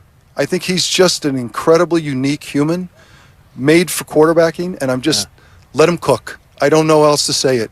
I don't want to prejudge anything that he's saying he can't or can't do. I think it's all possible with Brock.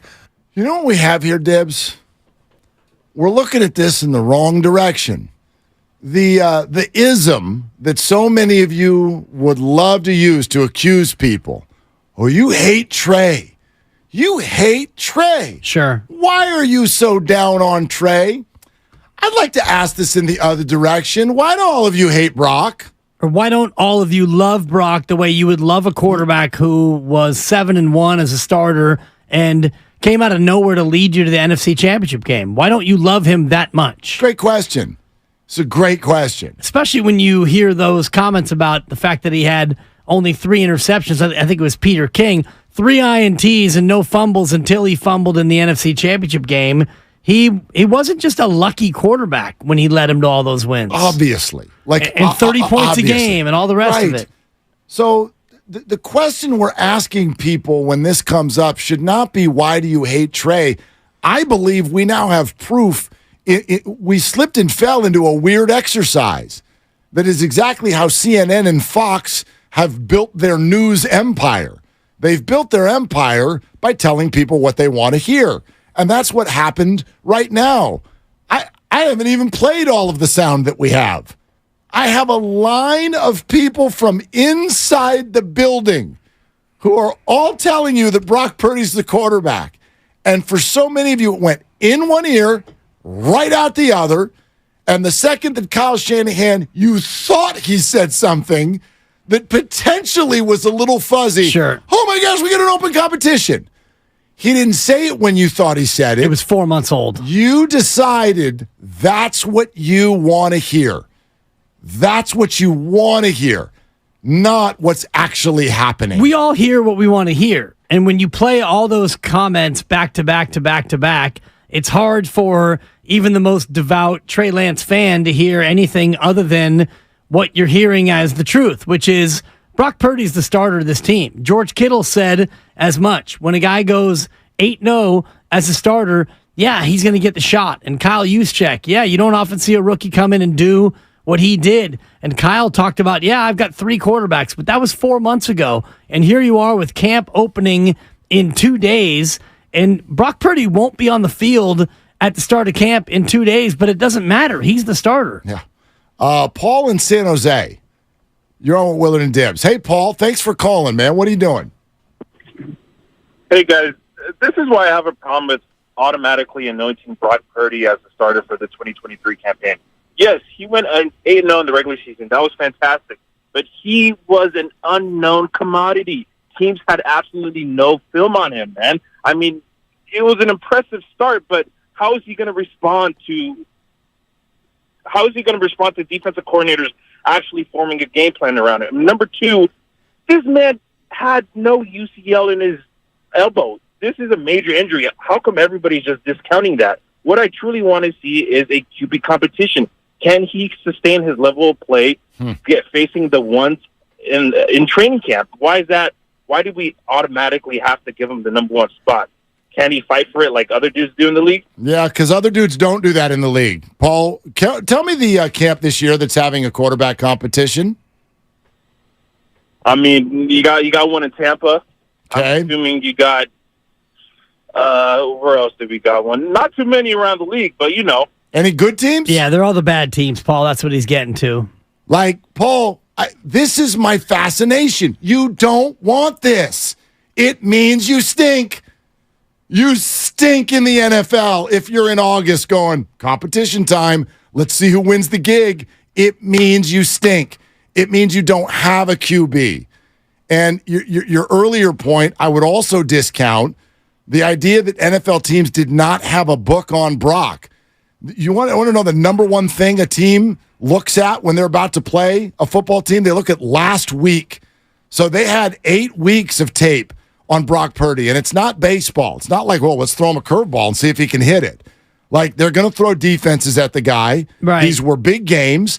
They tried like hell to sit down and go, let's find his weakness, and they weren't really able to do it. So I'll borrow from Kyle Juszczyk, who was on the Haberman and Middlecoff podcast. Couple of alums here. 95.7 The Game. Love our dudes. NBC Sports Bay Area reporting on the podcast. And Juszczyk basically said he's interested to see how defenses will adjust because last year, and he says usually when a young guy comes in, you're going to see all types of blitzes. Brock got that. They were playing Tampa, and they did a lot of cover zero, which is man-to-man for everyone, no safety help. You bring more rushers than they can block, and Brock Purdy handled it. So Juszczyk is wondering what I was wondering last week, what's the adjustment going to be from defenses? Because when you have a rookie come in, the first thing you do is, let's shake this guy up. So you rush 7, maybe you even rush 8. You bring the house, and you see if you can heat him up. And Brock Purdy answered that. So now what's the adjustment? You know, I feel like when you have the opinion we have, people are throwing at us. Like, no one's saying lock Brock in for 17 games right now. If he does, as Peter King says, turn into a pumpkin, well, you can bench him. My question is, what the hell happened last year that makes people want to question who's starting at the beginning? Why would you not follow this scent? What is it that you forget this question about what do you have against Trey? What do you all have against Brock? What did he do? Just because you didn't see him coming, I guess, is all I can come up with. But like this thirst for either drama or controversy or the unknown is literally the stuff that fan bases should have a thirst to not avoid. Have happen. Yes, exactly. Good teams avoid that. You guys are asking to be the Bears. I don't want to be the Bears. No, you want to have a team that knows who its quarterback is, and this team is that. Now, if Brock Purdy's not healthy, that's totally enough to, right. That to me is the only question. And that's separate. If he's not able to start game one, and Trey Lance goes out and plays great, or Sam Darnold plays great, and Trey Lance plays in week 2 and he plays great, well, then you might have a little bit of a question. If the Niners are 2-0 and Trey Lance looks every bit as good as Brock Purdy did last time we saw him, fans are going to have questions about whether or not Trey Lance should be the guy. And that would be fair, don't you think? It'd be fair, but Kyle Shanahan would also be sitting back laughing at the very nature of it. Like the situation that sits here, which is that Brock cannot take contact in the month of August, suggests that we're not going to see a whole lot of Brock Purdy here in training camp. Therefore, like, the question I would have for a fan is why on earth would you be comfortable having anybody else start this season, assuming all three are healthy? Let's say Brock did actually perform in August. Are you going to allow training camp reps, which notoriously give people the wrong idea about stuff? Right. You're going to allow training camp reps with a guy coming off injury. Let's say he takes a week before the arm really feels good. You're going to allow that to take the starting gig away from him when he went 8-0 and took you within a breath of the Super Bowl? And you're going to instead rip it from him and give it to another guy just because he was drafted early? I don't know, man. The whole thing just feels really like misguided. It's draftism is what it is. You mentioned an ism earlier. It's not any of the other isms that people want to put on it. It's draftism, I think. It's because the one guy was picked number 3 and the other guy is Mr. Irrelevant. So the guy who you took at number 3 absolutely has to be better because he went number 3. You traded up to get Trey Lance. So how could Brock Purdy, Mr. Irrelevant, be better than Trey Lance? Well, look at what has happened on the field. That's how. I've decided that that's enough of the why do you hate Trey. We're fighting back. Why do you hate Brock? What did he do? What is so wrong with Brock Purdy? What did he do to you? Why do you want to take this undefeated man's job? Who the whole team is telling you. I mean, was it Kittle or it was Kittle? It'd be pretty hard in this locker room to not let the 8-0 guy be the starter. Yep. You want to talk about politics. How on earth are you going to take the job from that guy? Whether it's for injury or a bad day in training camp or any of that. So 888-957-9570. Let's get to your calls coming up next. A lot of people want to weigh in. We'll hop over to you here in just a sec. We're presented by Fremont Bank, full service banking, no compromises. It's Willard and Dibs. All right, Team 95.7, it's time to report for camp. Training camp is here. The questions are...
Every time you play it, man. Every time you play it. I mean, I get it, right? Like none of us wouldn't admit that Kyle Shanahan knows more about football. He's forgotten more than we'll ever know. Actually, right? the more the better, so I can help educate. It just doesn't come off the way people want it to come off when, so sit down so I can teach you things. It's a little bit glib, a little arrogant. But honestly, that's true. It's the reality of it, exactly. Yeah. It's like people trying to tell us how to host a radio show. Although those people are closer to our gig than we are to Kyle's gig in terms of know-how. That's true. Not much, but it's true. It's a true statement. Yeah. Yeah. Would love to hear from you. 888-957-9570. Why do you all hate Brock so much? What did he do to you? Did he step on your foot? Did he kick your dog? Has he stole your girlfriend? What on earth did Brock Purdy do to the point where so many of you not only don't want him to start, you refuse to hear the line of 49ers around the block who've told you he is? And then the second you thought that maybe, just maybe, Kyle Shanahan was sort of kind of opening the door to a conversation in August, you ran with it, only to find out that he said that in March and no, he didn't actually say that. I would guess the majority of people don't actually hate Brock at all, but they feel bad for Trey Lance. And because they feel badly for Trey Lance, they have to turn that into, well, Trey should start instead of Brock. It's not hating on Brock. It's loving Trey so much that you want Trey to have a chance. I feel bad for Trey. Trey has gotten a raw deal. There's no two ways about that. Do you feel worse for Trey or James Wiseman? In terms of whom you feel worse for, quote unquote. Well, I mean, let's qualify this. I'm not like up at night for either of them. I get that. They're fine. But in terms of your fandom, James Wiseman got a bit of a raw deal, much like Trey Lance got a bit of a raw deal far. I guess I feel that more for Trey. Trey is a quarterback. There's more attention there. There's more expectation there. And the injuries happened within the heat of the actual game, as to where James's injuries seem to just happen. Right. I'm getting out of bed, whatever it is. You know what I mean? I know he was practicing and whatnot. Yeah. James missed a whole year, and his team won the championship. Right. Trey Lance played 2 games as a starter, got hurt, and watched the rest of it. That ended in an NFC championship game where, had he been healthy, he would have been able to come in there and do what he does best, and that is play quarterback. Yep. I'm close, but I probably feel a little bit worse for Trey Lance, too, just because of the nature of the position. And he got a taste of your QB1. Your QB1. Kid. Right. Now And it go lasted- out there and do it. Yeah, 5 quarters. Yeah. Yeah. So, and my excitement level was higher for Trey Lance.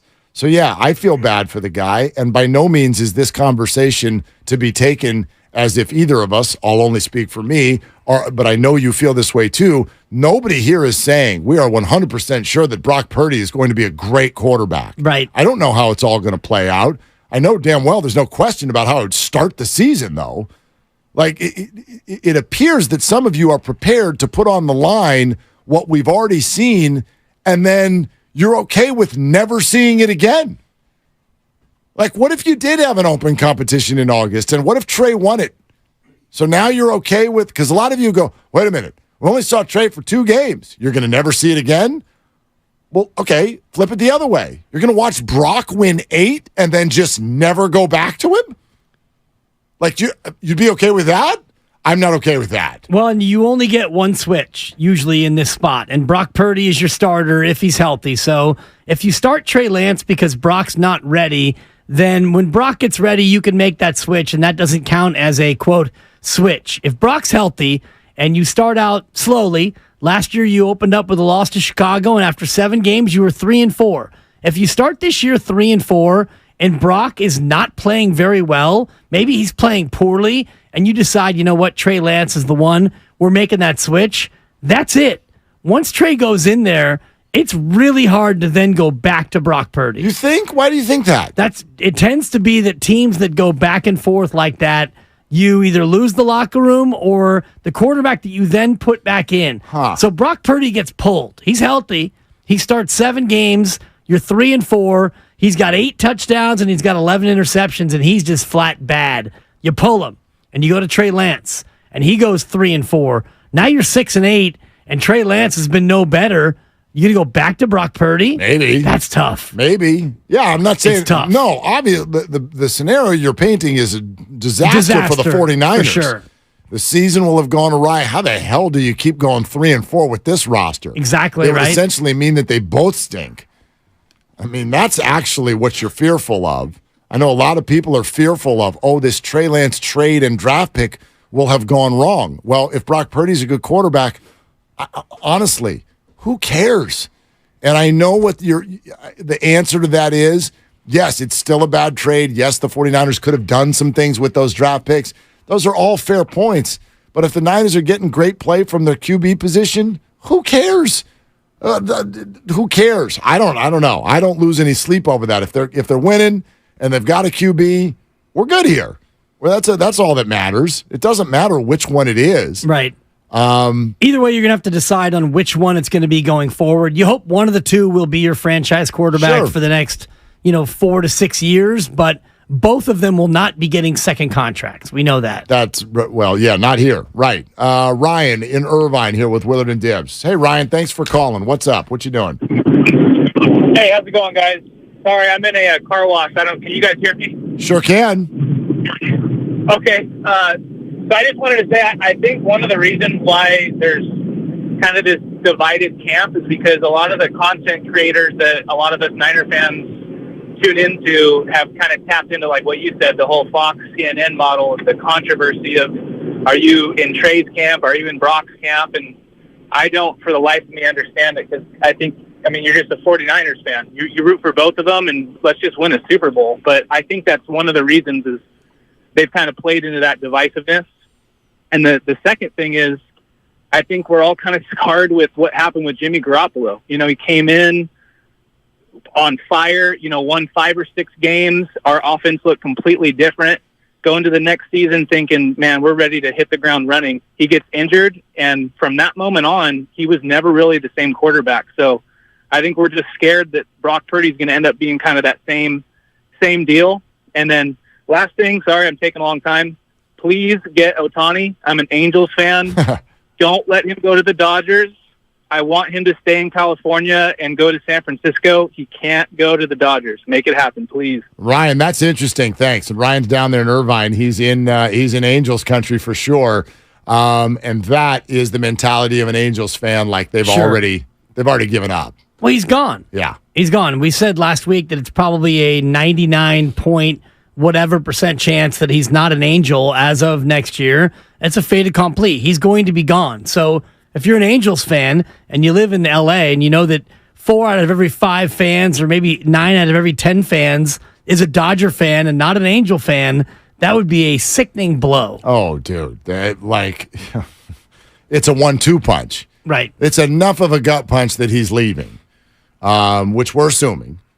But the double gut punch of he's going up, as they would say, the 5 freeway. Exactly. And he's going up the 5 is just, it's a killer. And it's one of the main reasons why I just don't think he's acquirable here in this month of July, because you too could be the team that gives up your entire farm system and then watches him become a Dodger for Christmas. Right. If that's going to be the way it goes, then you don't want to give up 5 prospects to have him for 10 weeks. His comment about Jimmy is sure interesting. Okay, so Jimmy PTSD. That's fair, right? Except for this. He goes, Jimmy comes in, he wins the 6 games, he gets the contract. And then you start the next season and he immediately gets hurt. And for the caller, that's like, for Ryan, that's the end of the story. And you don't want to end up like Jimmy. And I'm like, right, the goal's to win the Super Bowl, but the story continued after that injury. Jimmy came back, went to a Super Bowl the next year, and then even before Jimmy left, he rallied the team to another NFC title game and was a major part of their winning last year, which I think will forever be forgotten. Gets re-signed in August as a hedge, comes in, starts the 49er win streak that ends up in yet another NFC title game. Is that the most awful thing in the world? If the floor for Brock is Jimmy, you'll take it. Well, I don't even want to say I'll take it, but there are worse things.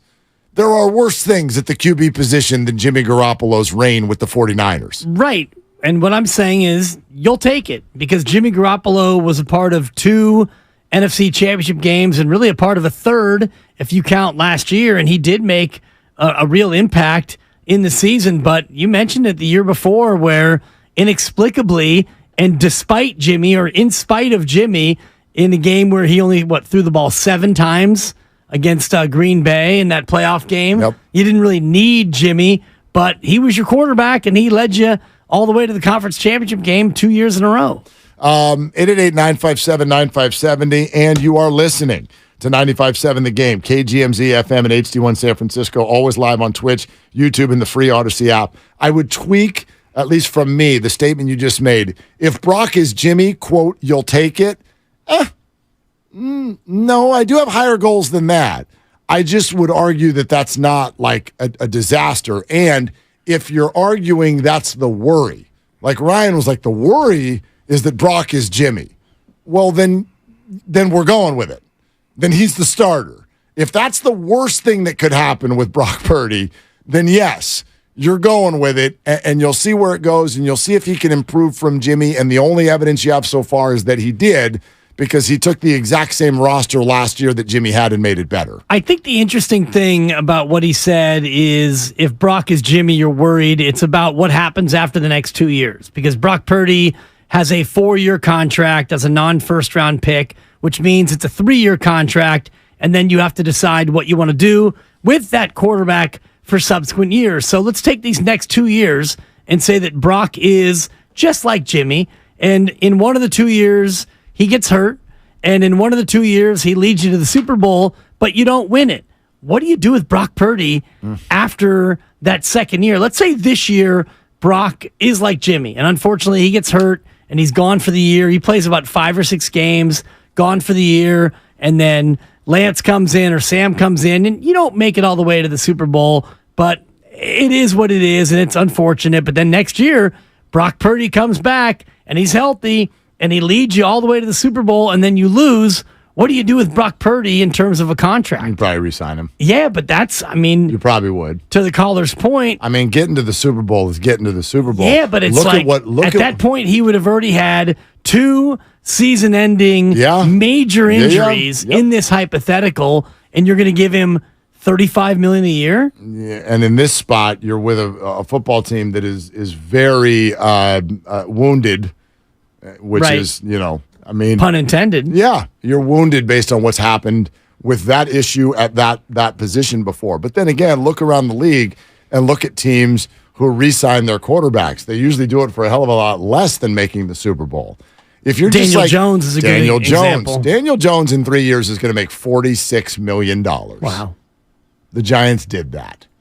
They won't pay Saquon, but Daniel Jones in 2 years is going to make $46 million. The cap hit will be 56.5. I'm just looking at it right now. Yep. They do have a potential out after 2025, which would only be an $18 million dead cap. But to your point, if Daniel Jones is the same quarterback that he's been, which is you're about the 17th best quarterback in the league. You're not quite Kirk Cousins, but maybe Cousins-esque. Well, but that's an interesting name. Look at the names who have just been like, look, if I play well, we can make the playoffs. Right. Might get knocked out in round 1 or 2, but if I play well, we can make the playoffs. That's Daniel Jones. That's Kyler Murray. That's Kirk Cousins. That's Dak Prescott. That's what Derek Carr was with the Raiders. Shanahan. That's right. All of those guys. What has the team done, at least with the first opportunity each time? Got to keep them. Bang. Write that check. Yeah. Write that check. Even Geno Smith, who had 1 year in Seattle and showed that he might be one of these guys. Might be one of those guys. And he didn't get the massive one, but what was it, a 3-year? Was it a 3-year deal? Yeah. But they have an out after just 1 year. But still, they put pen to paper and they gave him a big number. And that's where the Niners would be. That's where they will be. With either Brock Purdy or Trey Lance, one of these two guys is going to get, and I'm looking at Danny Dimes' contract right now, 4-year, $160 million. The guarantee is $81 million. He's guaranteed $81 million at signing. Now, there's an out after year 3, but still it's $81 million guaranteed at signing. So either Brock or Trey is going to get this kind of deal at least. And you wonder why Saquon Barkley's on a Zoom with all of his other running backs over the weekend, because they're like, dude, you get $10 million for this year, and that's it. That's it. Want to play? My guy Eckler actually hosted that. He hosted it, yeah. McCaffrey was on it. I'm CMC sure. was there. For those of you who don't know what we're talking about, there was a Zoom. There was a Zoom on Saturday. A running back Zoom. High-powered Zoom that included, if I can just do this from memory, Eckler was on it. McCaffrey was on it. Jacobs was on it. Saquon was on it. I think maybe Najee Harris of the Steelers was on it. And there were a few other guys as well. And they're all trying to talk about what should we do about the future of the running back position.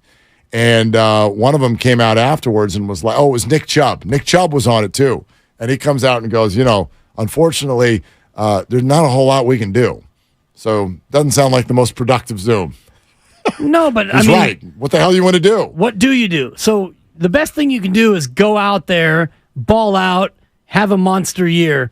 But that doesn't mean you're going to get paid. Not necessarily. So the other option is I'm not playing at all. I'm going to fold my arms and fake injury. Then you get no money.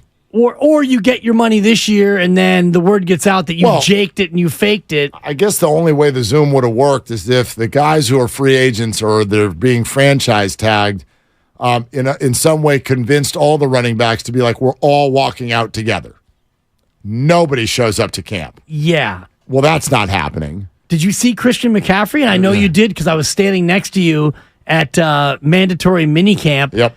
He was out there. He was there. Fighting for every yard in shorts and a helmet and arguing with officials. He's also not going to give up the $16 million. Thank you. Right? The guys who don't have anything on the line, sure, we're walking out. You're with us? Christian's like, no. And I wonder if he on the Zoom was like, guys, I mean, my advice to you, catch a pass.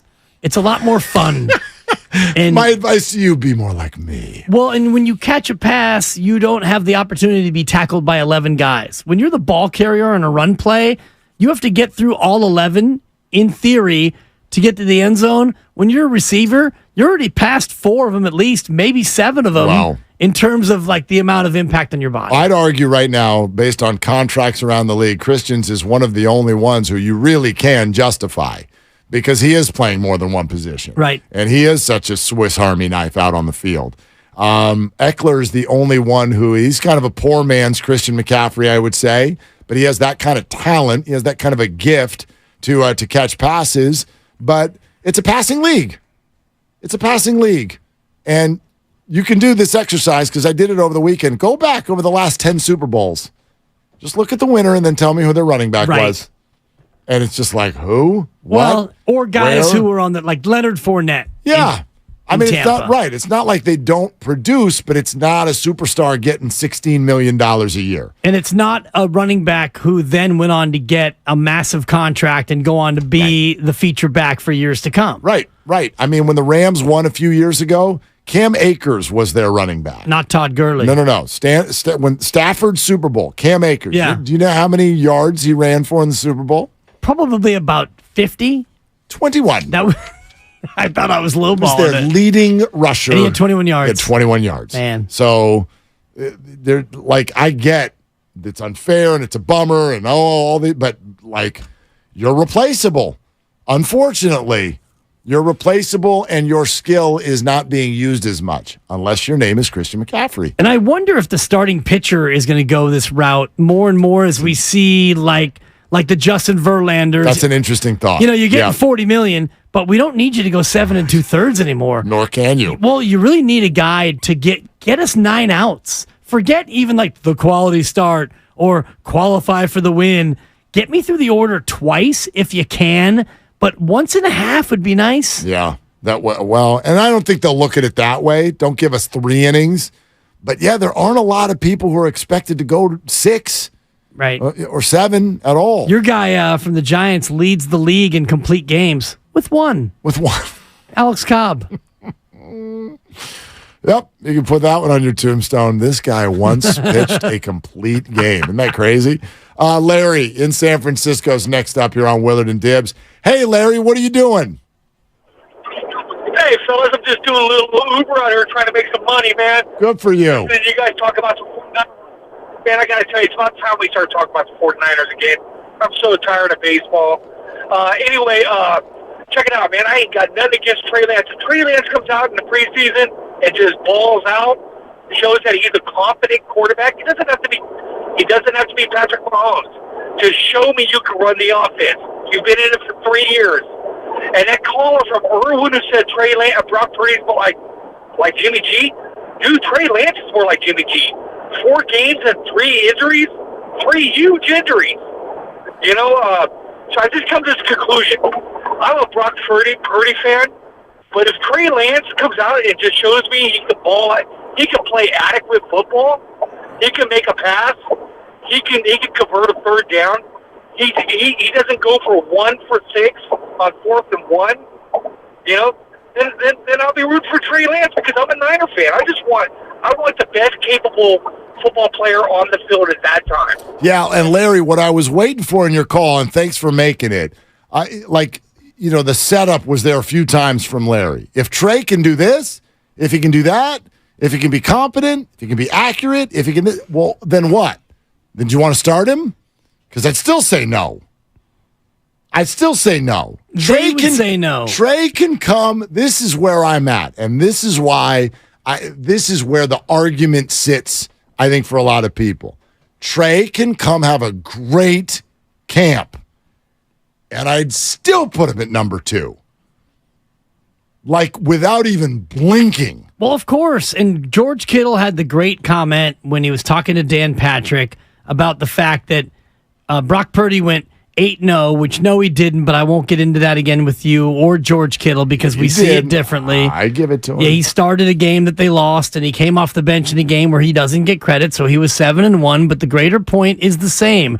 You don't go from a guy who was that successful and turn to somebody else. If Brock Purdy had those numbers and they were 5-3 or 5-4, it's a different conversation. Absolutely. Those dudes won with Brock Purdy as QB. The Kittle sound to which you are referring, for those of you just joining us, this is from June 14th on the Dan Patrick Show. Pay close attention to the tone Kittle uses when asked about who the starting quarterback is. No, are you expecting Brock to be starting week 1?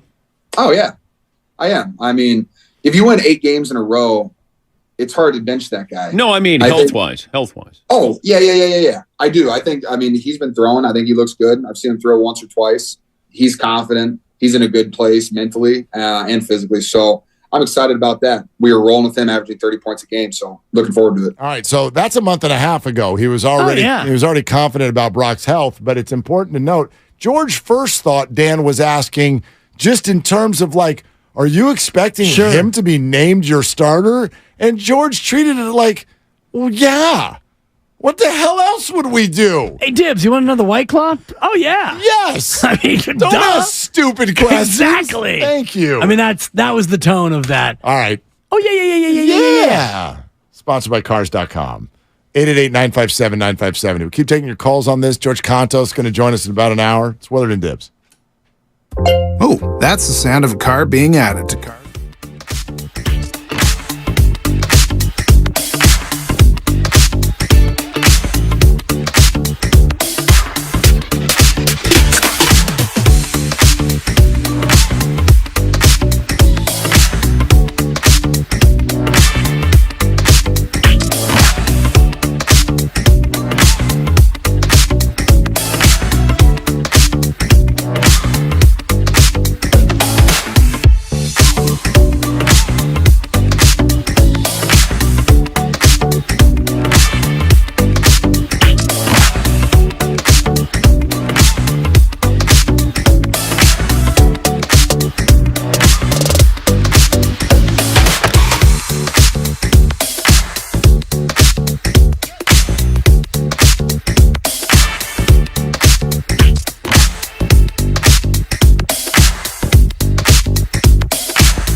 go to Dibs, half of the bag. Duh. Now, back to Willard and Dibs on 95.7 The Game. We can talk about that a different day. I don't want to go down the fantasy football rabbit hole too far. Well, I do want to mention Nyheim Hines. Yes. Buffalo Bills running back. Unfortunate situation. Lost for the freaky situation. Did you hear about how he got hurt? He got hit on a jet ski. He wasn't moving. And he wasn't moving. Somebody just crashed into him. He was just sitting there on a jet ski. I mean. And now his year is over. Yep. And he's a running back. His career might be over. Yeah. Think about that, Mark. Serious knee injury, or I shouldn't say knee. I don't know exactly where in the leg, but non-life-threatening, but seririous injuries. He needs surgery. Just sitting there on He's the out jet for the ski. year. Yep. You're about to. By the way, those are good noises. They're like Bocce Plus. Jet ski. What is going on here? Pay attention. I'm doing jet ski noises. I don't know this for sure. I've heard the indications are there. It's an indication sensation. That's a buck. That he doesn't get any of his money. Non-football injury. It just, of course he does. He's a running just back. Sitting there. You actually owe us $100,000. You're a running back. The Bills are like, not only do you not get your money, you have to pay Saquon Barkley's franchise tender. Totally. So that's the way it goes. Anyway, the upshot of what you were saying, we were chatting there during the break, is don't do your fantasy draft early. And you're 100% right. I push as hard as I can to do those suckers in September. Of course. Do them right up against the... I got one league, though. It's not run by me, that really drives itself on when can everybody get together? When can we all at one time? And they want to do all this stuff, and it's great. I get it. It's fun. I'm all about it. But... I can't. It's out of town. I can't do it. It's tough. And they came up with August 4th. Too early. I go, August 4th? Too soon. Do you know how many people are going to get hurt? And secondarily, good luck drafting all these franchise running back holdouts. What do you do with them? You taking Barkley in the 4th round and then he sits out the first 8 games of the year? Exactly. What are you doing with Dalvin Cook? Is he someone's week 1 starter? So it's going to be a mess. Well, you draft him August 4th in the 11th round, and then he signs on September 4th, and he becomes someone's starter, and now you got to steal. So it just becomes patently unfair. I will shout out Lucas for this and this only.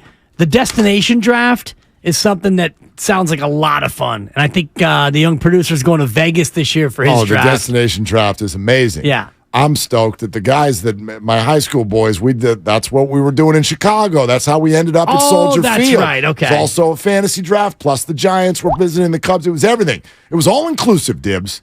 It was fantasy draft, Niner game, Giants game. Rain slicker and a poncho. All of it. And everything went well except for the damn final score against the Bears. But this year, they're coming to Napa, which makes it a home game. And thank goodness for that. It's a good destination. Saves me about $1 billion.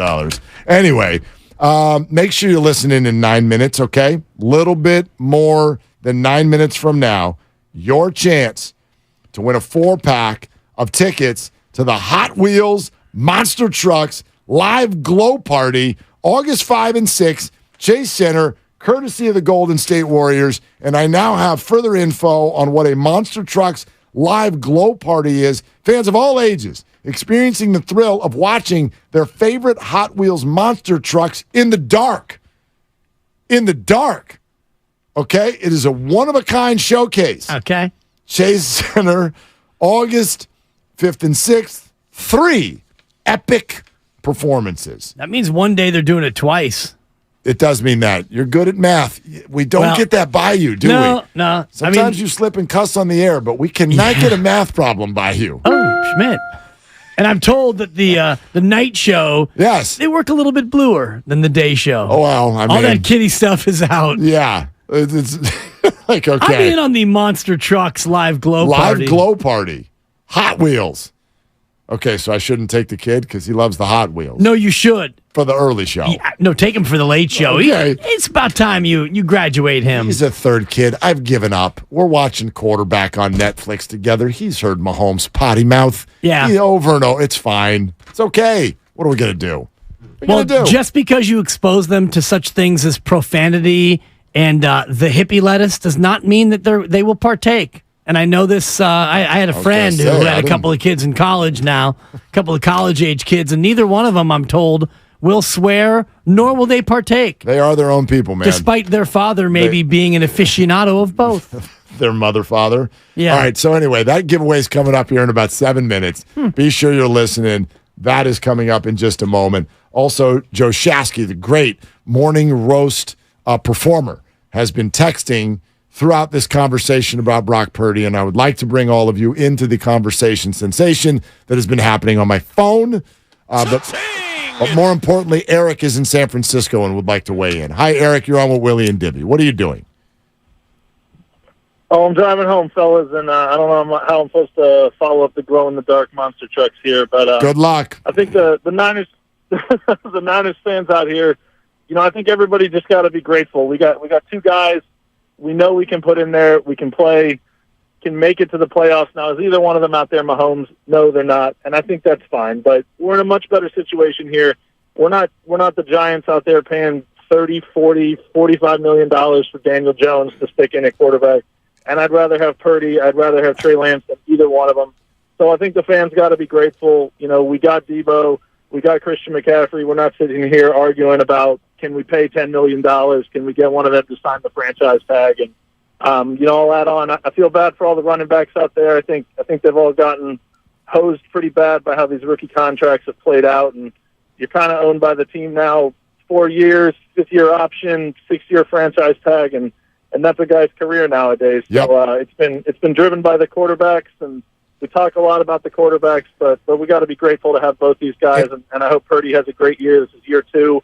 I think people seem to forget he was a rookie last year and had a year that he did. So Eric, if he drops off a little bit, everyone's going to kill him. But hey, Eric, can I not to interrupt? Can I ask you a question? I don't want you to hang up. I want to ask you a question. You said that 49er fans should be happy because we know we got 2 guys who can take us to the playoffs. Do you? Yeah, I think we do. I think that, you look back, you got, whatever Trey Lance is going to end up being, right? He's got time in the offense. It's year 3. He's been injured. We don't exactly know who he is. We don't exactly know what he's done. We know the team can take us to the playoffs, right? If he's not out there throwing 20 interceptions a season, the team's getting to the playoffs. Give the guy a chance. I don't know if he's taking us to the Super Bowl. I don't know if he's that quarterback. I think that Purdy could be. But they're still young, and I think we got to lean on the team, trust the system, and if Trent Dilfer can win a Super Bowl, if Brad Johnson can win a Super Bowl, I think with the squad we got behind these guys, we can do it. Okay, Eric, thanks, man. Thanks, Eric. I mean, obviously, I always feel bad for Brad Johnson when he gets rat-a-tat-tatted in that conversation. What Johnson and Friend of the Dilfer program. and Flacco, there should be a 30 for 30 on those 3 guys and what people say about them. Maybe quarterbacks. We could do the next season of quarterbacks. The 3 overlooked Super Bowl champs. And how do they feel about their runs? Because Flacco's run was the single greatest postseason ever by a quarterback. If you look at his stats and his numbers. In a contract year, too. He was amazing. Yeah. He got paid, and then he wasn't very good after that. Brad Johnson was on a great team, and Dilfer's the one where, if you look at his year, that defense outscored the offense for about a 6-week period. Dilfer was an excessive version of Johnson, but I thought both of them, it was their defense was incredible. Sure. Remember, how many times did Rich Gannon get picked off in that game by the Bucs? I mean, the MVP of the Super Bowl, wasn't it that Dexter Jackson? Yeah. Right? With a couple of picks. I mean, it's about the defense in those particular cases. Flacco less so. He outscored Kaepernick. Speaking of Kaepernick, what up, Shasky? Thank you for listening. So he texted me this after our conversation that we've been having, which is based on this idea. We got a line of 49ers and NFL insiders all summer long who have been telling you that Brock Purdy's your quarterback. Seemingly many of you have not listened. You don't care. And the second Kyle Shanahan says something, or at least you thought he said something, that suggests maybe there's some unknown at the QB position, everyone runs around, oh my gosh, it's an open competition. Turns out he said it on March 28th, 3 weeks after Brock's surgery. And I would argue even then he didn't say it was an open competition. He simply said there's some things we don't know. So Joe sends in this text, and it's a fair one. But it's also an example of what happens when we have this conversation. I feel like people think they're hearing something we're not saying. He says Kaepernick was literally called by both Ron Jaworski and Peter King a Hall of Fame talent after 7 regular season games and 2 unbelievable playoff performances and a Super Bowl performance. Niner fans are afraid it's fool's gold again, which is fair. Yeah, it's totally fair. You can be afraid that Brock Purdy is not what he looked like last year, but it's a different conversation to argue that he shouldn't even get the chance to be the starting quarterback week 1 the following year. Take Kaepernick as the example. How would you have felt? He goes to the Super Bowl, Beyonce, lights out, here he comes, comeback falls just short, Crabtree was held, all that stuff. 34-31, Niners lose. How would you feel if the Niners the following August kept Alex Smith and went, open competition, it's only been a handful of games? You'd have gone nuts. You would feel better about that than you should feel about this because Alex Smith at least showed you something on the field. Something. Well, he was the number 1 overall pick. Right, but he didn't do what Kaepernick did, which was go to the playoffs. No, but he's done more than Trey Lance has done. Yes. So in terms of that, and I'm looking at the article right here from the Associated Press, March 12th, 2013, the Kansas City Chiefs finally have their new quarterback. So you had the Super Bowl, Kaepernick had his run, and you had a month after the Super Bowl, and the team did the exact thing that you're talking about, which is we don't want to have Alex here to have any hint of a quarterback controversy. So the Niners got a second-round pick and a conditional pick in the next year's draft for Alex Smith. Yep. So I'm sure the Niners now would love to be able to get a second-round pick for Trey Lance in that same scenario. They're not going to, but to your point, the next year, Kaepernick came in after going to the Super Bowl, and there was no controversy. No question. It's your job. And I thought Cap. it would have been a crazy thing to say. Well, Kaepernick, I know he went to the Super Bowl, but he's only played 7 games, and Alex Smith was drafted high, so open competition. Yeah. No. I don't care where anyone was drafted. I care who takes teams to the playoffs. All right. Put that conversation on hold for just a second. Would you like to win a 4-pack of tickets to the Hot Wheels Monster Trucks Live Glow Party, August 5th and 6th at Chase Center? We've already told you, this is a first-time ever deal in San Francisco. The thrill of watching Hot Wheels Monster Trucks in the dark at Chase Center. All you got to do is be the 5th caller to our contest line. Not our caller line, our contest line. So that number right now, 415-951-2386. That's your number to call. Be caller 5. I'll give you the number again. 415-951-2386. How about one more time? 415-951-2386. Caller 5 wins the 4-pack of tickets to the Hot Wheels Monster Trucks Live Glow Party on August 5th and 6th at Chase Center, courtesy of the Golden State Warriors. Dude, this thing looks fun. As you were doing the read, I actually punched up the video. You did a little You Google? got monster trucks jumping.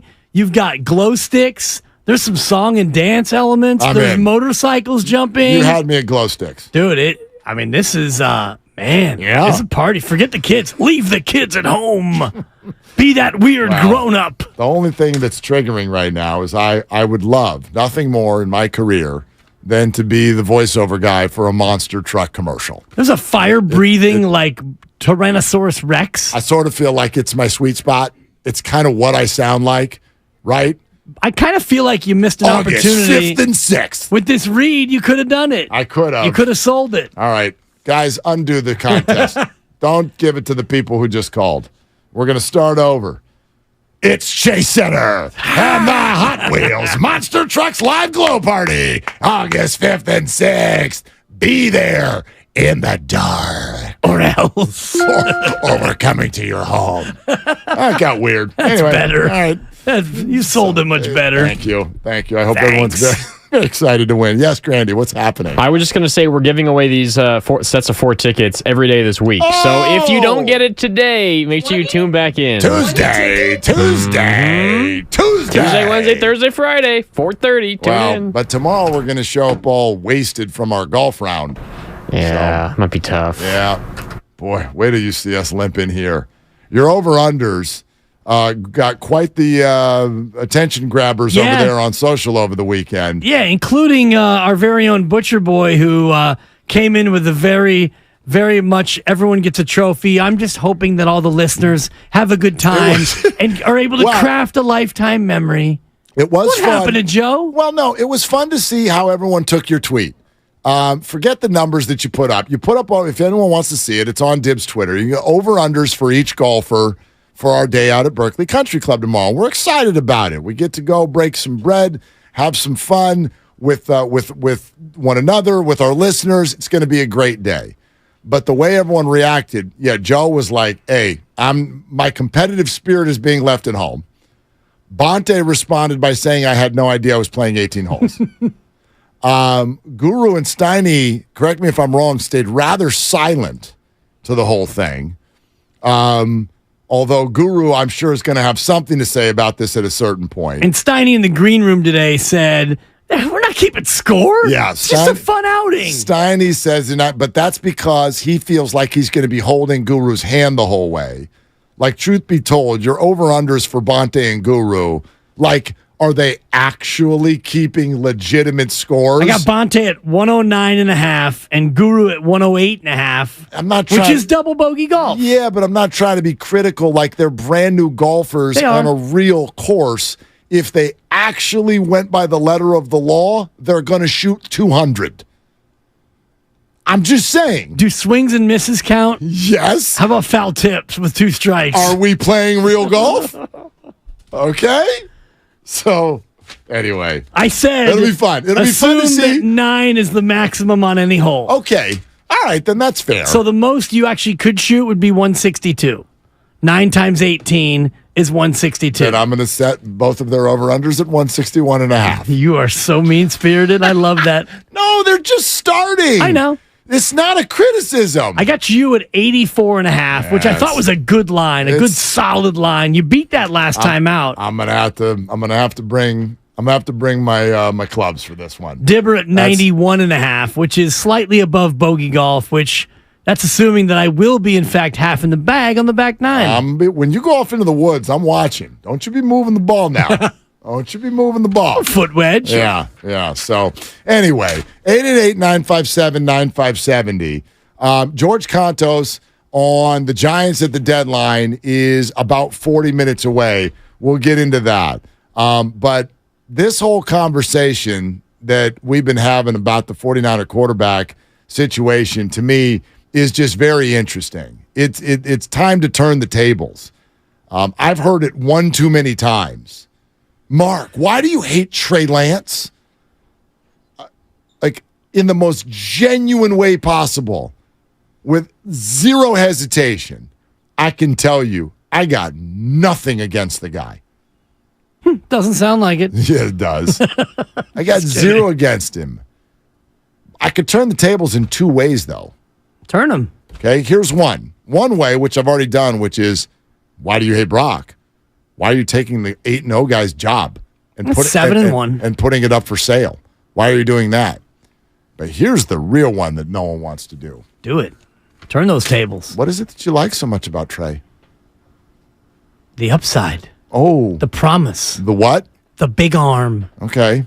The high draft pick. The draft capital that was expended to bring him in. Mark, he can throw the ball down the field. He can step back in a 7-step drop, and he can uncork one. He's big. He is rough and rugged in between the tackles. He can make all the throws. I love what he did at North Dakota State. Was it State or A&M? Yeah, it's North Dakota Tech. It's so clear as day to me. You honestly should not have an opinion on Trey at all. That's my opinion. Because you haven't seen enough. One. Yes. I don't have a good or a bad opinion. How could you? It's like draft grades for you. Do you want to go to? Did you go to practice every day? Because if you didn't, I really don't even want to hear what you have to say about Trey Lance. Because you don't know, and neither do I. And the only thing that you like about him is that someone else told you and evaluated him as someone who was going to be good. But all the other guys that got drafted around him aren't good either.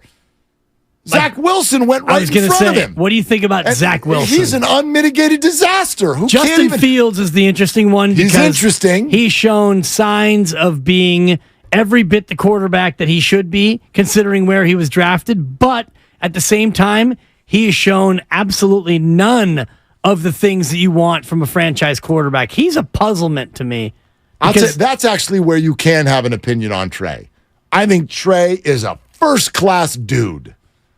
I think Trey... Yeah, he hasn't shown anything to the contrary. I think Trey is classy. I think Trey can run a locker room. I think Trey can run a huddle.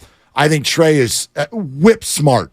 I think Trey understands everything that's going on around him, both emotionally and in terms of X's and O's. I think that part is actually one of the things, my guess, that Kyle fell in love with when he went and met him. He has got all those things absolutely on point. But you have to go play football. And we haven't seen enough of that. And then the other half of what I've always said about Trey is it certainly appears to me that the people who do see him and do know what they're talking about are less than overwhelmed. They're less than impressed. Which is why you spend no time to bring in Sam Darnold to compete for QB2 because you're less than impressed with what you have in case Brock Purdy's not ready and you look at Trey Lance as the heir apparent. You're so convinced that he's going to be the dude that you bring in Sam Darnold and you bring in Brandon Allen to be other guys in the room just in case. Yeah, I'd love to have an opinion about Trey. I don't even know how to. I wonder where all of you got yours. Is there some YouTube video? Did you see? He hit Ayuk. There was in the preseason. There was nobody else on the field. He's wearing a yellow jersey. I don't know where everybody got your opinion. I don't have one. You need to start here because you're hosting a show. Blank slate. See this white piece of paper? That's what here. Tabula rasa. I wrote everything I think about Trey Lance right there. Oh, everything I think about Trey Lance is on the other side of that. Oh, you. Which is I got paragraphs because I've seen him at practice twice and I saw him run the ball in a monsoon. That's all I need to see. I'm with you. I wish that we could form an opinion. There has not been enough, and I am certainly not willing to sacrifice even the little bit that we do know about Brock Purdy on some expedition to find out what Trey Lance actually is. So, unfortunate, unfair, sure, label all those things. Absolutely. But I'm trying to figure out why more 49er fans aren't so stoked, jacked at what sort of accidentally happened last year. Where's the excitement for that? I don't know. I'm trying to figure out. Dude went 8-0. Right. I feel like somebody should be excited about that. They are. They're excited, but they also want Trey Lance to get his fair shake. Well, then you need two teams. It's not the way this works. Yeah, you got to have two teams then. We're presented by Fremont Bank, full service banking, no compromises. We'll tell you more about our training camp week coming up next. George Contos, about a half hour away. Oh, and the Warriors. The Warriors have started the offensive as well, which is kind of amusing. We'll tell you what we're talking about in a moment right here on Willard and Dibs. And Stan Dibley here, and you know...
game.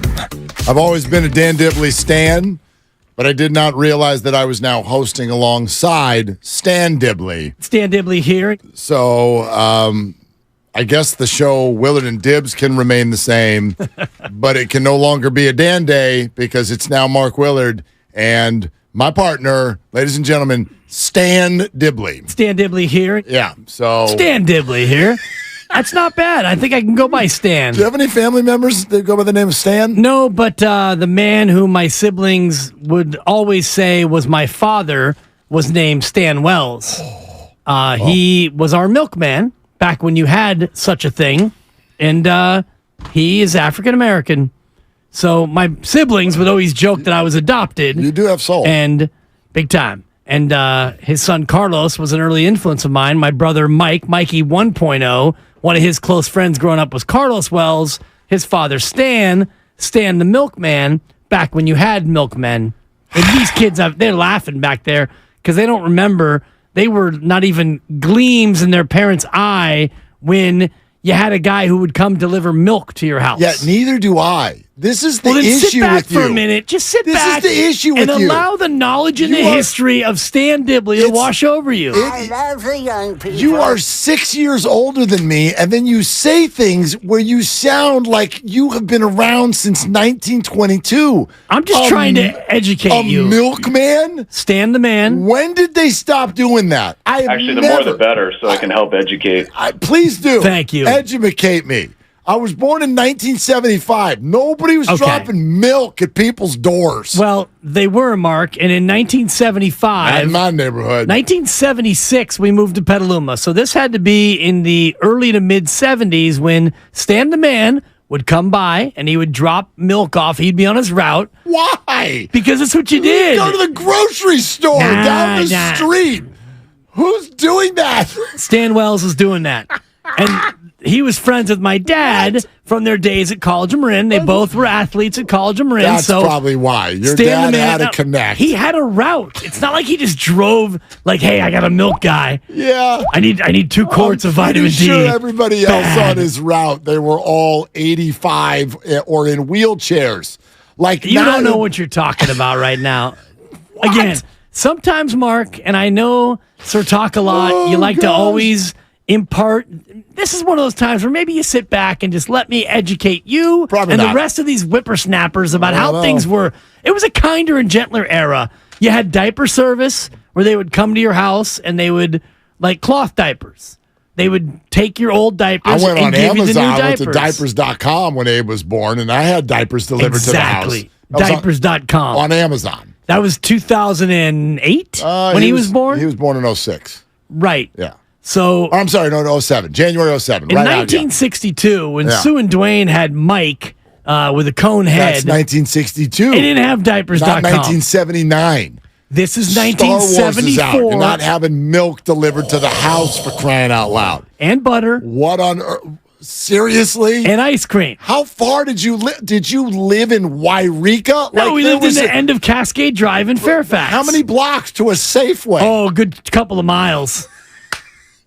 And there was no Safeway Just go back get then. the milk. And They this didn't was have a every day, Safeway. right? Because you didn't have a fridge. You, You had to get it have every day. If you didn't, I don't know who I'm if angrier it at wasn't right now. Safeway, then you had to have a Lucky. We went to Lucky. You go get the milk. We It's did have in a the Lucky, back. yeah. What are you doing? You're getting milk delivered. I'm going to find out when they stopped delivering Why? milk. Because Stan the man was a 2012. Melky Cabrera. Okay. Left Stan field. Dibley Hey, here. that was a good try. effort. That was a good effort, Lucas. The Milkman. Remember? Yeah. Remember that when they did I that do. in Oracle? Everybody was all into the Pac Bell milkman. back then. So all of a sudden, they're stupid. like, he's cheating. Get him out of here. Right. Cheating with World the Series milkman. is tainted. Oh, exactly. All right. This franchise does not tolerate that sort of cheating. Stan the man. right. He would come in and bring the milk in, and my siblings would go into his truck and steal his ice cream. But little did he know, my parents knew what was going on, so they were paying for the ice cream that my siblings were stealing. Man.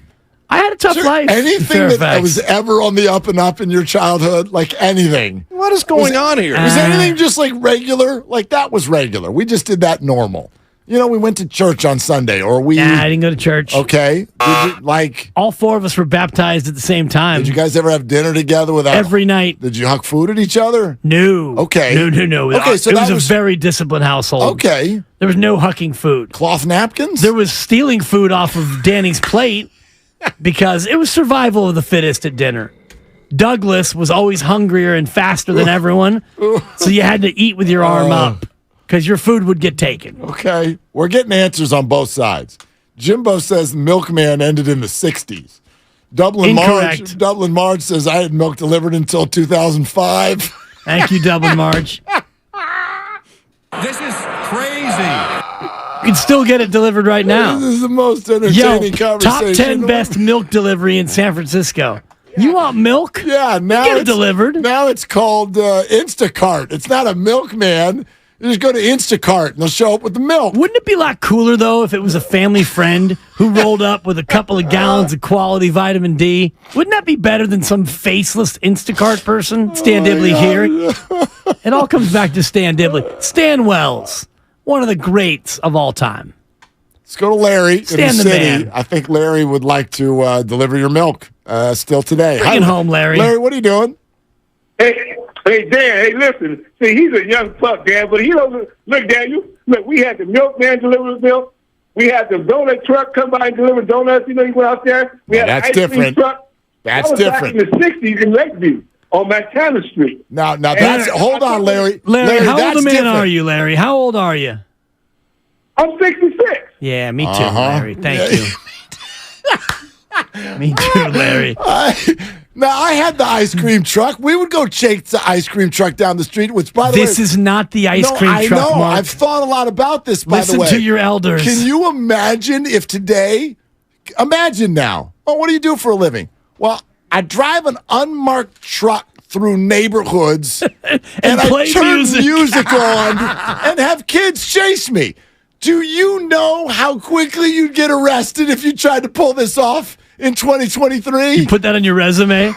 I drive around in an unmarked, often broken down vehicle. With music. Playing music to attract kids. Trying to get the kids to come out. So I can give them sugary treats at a discounted price. It's just... Seriously. Sir, can you I mean, you're just automatically, you're in that To Catch a Predator, like you automatically get to Why don't you appear come on in the and show. sit down? Seat right here at the Stan, bar. why don't you have a seat? Oh, gosh. Oh, that's too funny. No, it's seriously, if that's like, gosh, I'm you go to for a crying. job interview, it's like, what was your old job? Oh, I was an ice cream man. Tell me what you did. Well, I would drive very slowly. I bought this really creepy, small, buggy-looking truck, put some weird stickers on the outside of it, inserted an external sound system, and drove through neighborhoods looking for kids. Oh, God. It just is too much. Literally dripping with flavor. Wow. Larry, thank you so much for the validation sensation that I needed. Hang on, let's do one more, and then we're probably more? should have like This an thing's actual hot. conversation. This topic is hot. Let's go to Gil. Thank you. Gil in San Jose. Hi, Gil. Do you deliver milk? No, I don't deliver milk. I actually deliver packages. But there is a milk service in Palo Alto. If you haven't seen him around, it's called Mike the Milkman. How's that going? I have no idea. These guys got multiple trucks. They've been doing it for years. Here's the other thing. Here's another the true question. And Gil, thank you very much. Don't you have to be home in order to have the milk delivered? You can't just leave it on the doorstep. Milk can't sit out for. And please don't tell me that when you were doing this, some fancy cooling package was left on your front doorstep. No. So that it could sit there for 5 hours before you got home. Absolutely not. Nobody's home anymore. Again, I was 8 years old, almost 8, when we moved from Fairfax to Petaluma, so I know that this was when I was very, very young. I don't know about the reception and the refrigeration that took place. All I know is that... You know what that is. It's a refrigeration sensation. I know this. I would be home, and Stan the man would be there, and it would always be great. Very, very nice guy. I got a question. Are people still drinking milk? Because I bet back then they weren't bringing fat-free skim milk. I mean, If they bring in oat milk, if they had to do it today, it'd be oat milk. Yeah, but now you're getting me off on another tangent because you can't milk an oat. So it's actually oat beverage, and it's soy beverage if you want to get me into a Steiny semantics mode. There we go. I could not care less. Yeah, don't upset the old guy, everybody. I'll tell you what. And if you're getting, there was no such thing as non-fat and fat-free milk. I don't love the young people. And by the way, those milks, you don't want those milks because they do things to the milk to get it to be fat-free. And you don't want what they do to that milk. I don't know if I want your advice. That's what I don't want. Oh, you get my advice. Out here with 2 to 6. Out here getting milk delivered to you in 2005 like a crazy person. I mean, come on. By the way, my kids, to answer your question, Lucas, my kids eat 4 bowls of cereal a day if I let them. All right, so if you're, we still got milk at the people house. over the age of 16, are they eating milk? Drinking milk? Milk in the coffee. Yeah, a little bit in the milk coffee. in the coffee. In the coffee. Yeah. Cream. Yeah, but I don't want to. I try to avoid the half and half. Sure. The heavy creams. And we're about to transition baby girl when she turns 1 onto the cow's milk. So, Good luck. I wish there was a milkman in this day and age. Break me off a gallon here and there. But the milk calls are flying in. Keep them coming at 888-957 MILK 9570. I'd love to transition to Chris Paul. I just don't see it. I don't see it. I don't see it. Well, you guys started it with this whole Stan Dibley thing. I wonder if Chris's brother Cliff Paul, once he's done at State Farm and retires, he could be a part-time milkman. More on that in a moment. You're listening to 95.7 The Game. KGMZ FM and HD1 San Francisco. Always live on Twitch, YouTube, and the free Odyssey app. You were put in a tough spot there to transition. That's okay. That's why they pay me the medium bucks. So the Warriors are on the offensive. I don't know if you've noticed this. I don't have any sort of reaction to this as if, they shouldn't have done this. Or this is really great that they did do this. I just found it kind of predictable and amusing, which is to say the Warriors know that all of you don't like Chris Paul. They know. They're not going to tell you that, but they know. You think Chris Paul knows? They're aware. And now they have decided, we are going to go to social media and put out a video of Chris Paul saying wonderful things about the Warriors so we can start the process of getting the fans to soften a little bit on Chris Paul. This is what he'd like to say about playing in front of you, Warrior fan. I've been blessed and fortunate to play for a long time, so I've played in Oracle over in Oakland. So I knew what that fan base was like, and it was unbelievable. I played against the Monte Ellises and Beardrins and all. I could name off a lot of people that I played against over the years, and to see the team now in the Chase Center, it's always a lot of energy. It's going to be crazy now to be on the other side of some of those runs of Steph and Clay hitting them threes and stuff, man. You know what we ought to do, other than acknowledge the unbelievable background music that's underneath these comments, but after playing these, we can jump in with the message that they're trying to send to the Warrior fan base with each one of these. Okay. So here, take a listen again. This is Chris Paul to you, the fans. I've been blessed and fortunate to play for a long time, so I've played in Oracle over in Oakland. So I knew what that fan base was like, and it was unbelievable. I played against the Monte Ellises and Beardrins and all. I could name off a lot of people that I played against over the years, and to see the team now in the Chase Center, it's always a lot of energy. It's going to be crazy now to be on the other side of some of those runs of Steph and Clay hitting them threes and stuff, man. Warrior fans, I know how amazing you are. You're not brand new to the party. You're not Johnny-come-latelys. I remember playing way back before the Big Three was even a thing. Exactly. I'm going to name Monte Ellis and Andris Biedrich so that you can know that I've been knowing you and seeing you for a long time. Yeah. Basically what he's saying is I've been around longer than Steph, Clay, and Dre. And I've been playing at Oracle since before any of those guys ever even thought about Oracle. And I love this crowd. I've been respecting and knowing this crowd for a lot longer than virtually anybody, and I'm looking forward to you bringing me what you brought to them all those years, because now I'm a Warriors, and I'm always going to be a Warriors, which was the famous Monte Ellis quote before he got traded. And the next comment, which will name Steph Curry and the beauty of the Warrior way. I think the thing I'm most excited about is the fluidness that the team plays with. I think when you compete against a team for so long and so hard that you have to have some type of appreciation for them and the way that they play and the way that they share the ball and the selflessness of all the different guys on the team. I'm excited to team up with Steph. We got all this stuff that's connected to each other, and I think through sports sometimes you just compete so crazy, so I'm excited about playing alongside of him. Okay, so fans, I know you're amazing, but secondarily, I know that I play basketball historically a different way, but I love your way. Yeah. I love the way the Warriors play. Because Connectedness. It's connected. It's Yeah. connectivity. It's fluid.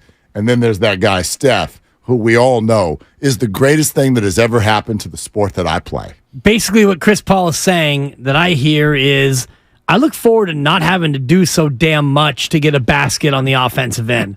I look forward to a little dribble, get a screen. Where's Steph? Where's Clay? Let me get rid of this ball. And when it's time for me to score, you know I can do that. I'm CP3. But I look forward to, in the twilight of my career, to not have to work so damn hard on offense. And then there's this, and this is where we have to touch on the other two members of the Big Three. Yeah, Draymond is, I feel sorry for the other teams that's got to play against both of us because he's always been very vocal, as I am, you know, and I've always thrived with guys like that. Clay just always been Clay. Here and there, you know, we would compete against each other over time, and, you know, a lot of times the fans see the pushing, the fighting and all that, but when you know somebody works that hard, then there's always a lot of respect there too. I appreciate the journey that Clay has been through, and clearly that makes him the ultimate professional and the ultimate worker, and so I look forward to that. And then as far as Draymond Green and all the controversy between me and him through the years, well, the two of us are vocal leaders, and pairing us together will not be oil and water. It's just going to be twice as much water. Watch how we drown the other team in our words. We can figure it out together. And dear officials, sorry in advance because we're coming for you. And last year, Draymond Green led the NBA in technicals with 21. Chris Paul had a pretty quiet year. He only had 6. But I looked at the previous year. Draymond was second with 18. Chris Paul was tied for 10th with 14. Basically, Draymond's a talker and he's a barker. I'm a talker and I'm a barker. So opposing teams, trash talk will be up. Technical fouls will be up. Temper tantrums will be up. Sorry in advance to everybody who doesn't like that brand of basketball. I wonder where everyone's at this because, again, I think the Warriors are very smart to do this. They're very smart to try to soften Chris Paul. Look, they're very aware. The Warriors, of all the teams I've ever been around, ever covered, I think that they are, in my opinion, they're the 1 seed in terms of how to sort of speak to their fans, how to handle their fans, how to make good decisions, how to put out the right things publicly. This version of Warrior basketball has been amazing through the years. So I think they just get it. They understand how to do it. So I get why they're doing this. They're right for doing this. But it also then begs the question, which is its effectiveness. You know, where are you, Warrior fan? And Dibs, you may not be the perfect person to ask simply because you were open to this from the jump. Yeah. But I think that now we are, however many weeks, it feels like it's been about 5. When was the draft? Somewhere in there, yeah. About 5 weeks since Chris Paul became a Warrior. And I wonder if fans are feeling some softer or just a better entry point to the relationship, more open to it than you were in the past because, you know, the Warriors got this guy and then there was the initial reaction and then you wait and you let that calm down and then you show up in Vegas and let him talk to the media. And within 1 word, he's already like, you coaching? And we've got a quote and reaction and commentary and people are going, oh gosh, here we go with Chris Paul. I believe this to be a reaction to that. I think that the Warriors aren't worried about whether Chris wants to start or sit. I think the Warriors are like, Chris, we're going to need a little bit of a different way for you to introduce yourself to the Warrior fans because some of them are a little bit hesitant, and this is that. I think this was coming regardless, whether or not he said to Kendra Andrews, you coaching? And whatever was going to happen, this always was going to come out. And I was predicting it as much when I thought they were going to sign him as a vet min guy when they trade for him, and Chris Paul is going to be a Warrior, and you realize he's going to not only be a Warrior, but he's going to wear Jordan Poole's number because that's Chris Paul's number. He goes by CP3 because he wears number 3. Jordan Poole wore 3. So not only does Paul replace Poole, Paul takes his jersey. He takes his number, so it becomes even more of a visceral reaction among fans. So Chris Paul goes from eternal villain, and you yourself have said all along, I can't stomach the idea of Chris Paul on my team. And now you're confronted by the reality that you have to stomach Chris Paul being on your team. And so as we've gone through the 5 weeks that he's been on the Golden State Warriors, there's this, and there's going to be more incremental steps toward guys, Warriors fans, gals, everybody. Chris Paul is here. We made this decision. And if you ride with us, you ride with him. And you're going to see more from Draymond, Steph, and Clay at some point. Maybe the 4 of them will go to a Giants game in September and, be sitting all together next to Larry Bear. Or there's going to be more of this sort of PR softening of the reality, which is there are more fans in your place of like, oh, God, than there are in my place of, come on in. Well, of course, like anything else, it's going to come down to whether or not it works. Right, but between now and when we actually see if it works or not, I think there's going to be more of this. I mean, on opening night, when he's introduced, how does it sound? What's the sound? I'm not saying he's going to be booed. He's not going to be booed. He's not going to be booed. Is it hesitant? Right? A little quieter, right? Or does he even get introduced? I mean, he's not going to be in the starting lineup or anything like that.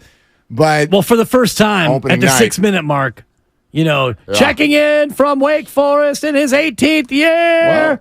I bet it'll actually be positive and loud because there's name value there, and people will be like, okay, let's see what this. There'll be an anticipation, is what I'm saying.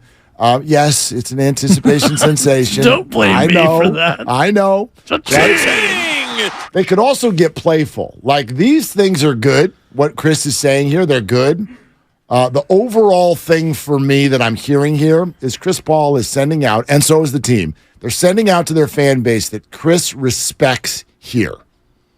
He respects this team. He respects the fan base. He respects these 3 players. He is here to play along with what has already been established as something great in this city. But I think you could also build a personality with Chris. I don't know how good he'd be at it because he is a little bit rough around the edges, but try something playful. Chris Paul could be like, you know what? I, too, was once booed at Dodger Stadium, which is true because when he showed up after signing with the Clippers, he showed up at Dodger Stadium and he got booed. And maybe that's something that this fan base will like. Oh, you got booed at Dodger Stadium? Cool. I got beer thrown at me at Dodger Stadium or whatever.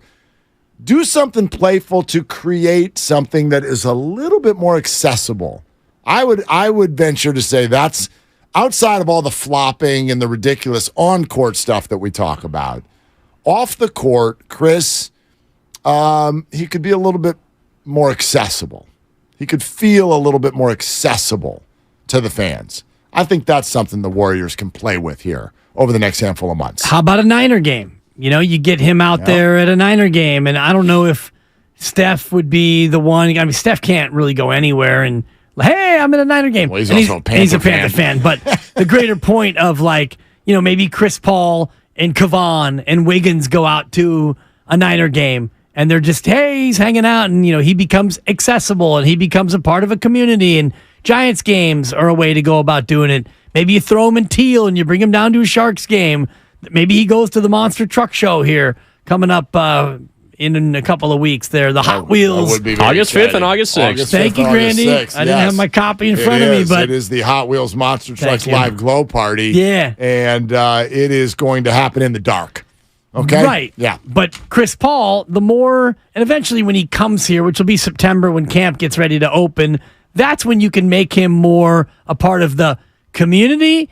But you're right in terms of, like, his acceptance will go only as far as Steph Clay and Dre and Steve Kerr, essentially. His basketball. Right. Look, we, when I say we, fan bases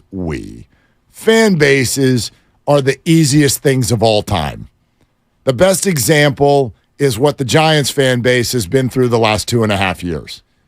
Any 2-week period, you look at what the Giants have just done, and if they've gone 10-4, oh my God, Farhan really knows how to play the margins. Gabe knows how to get the most out of not much, and it's pretty impressive what they're doing. You really got to support those guys.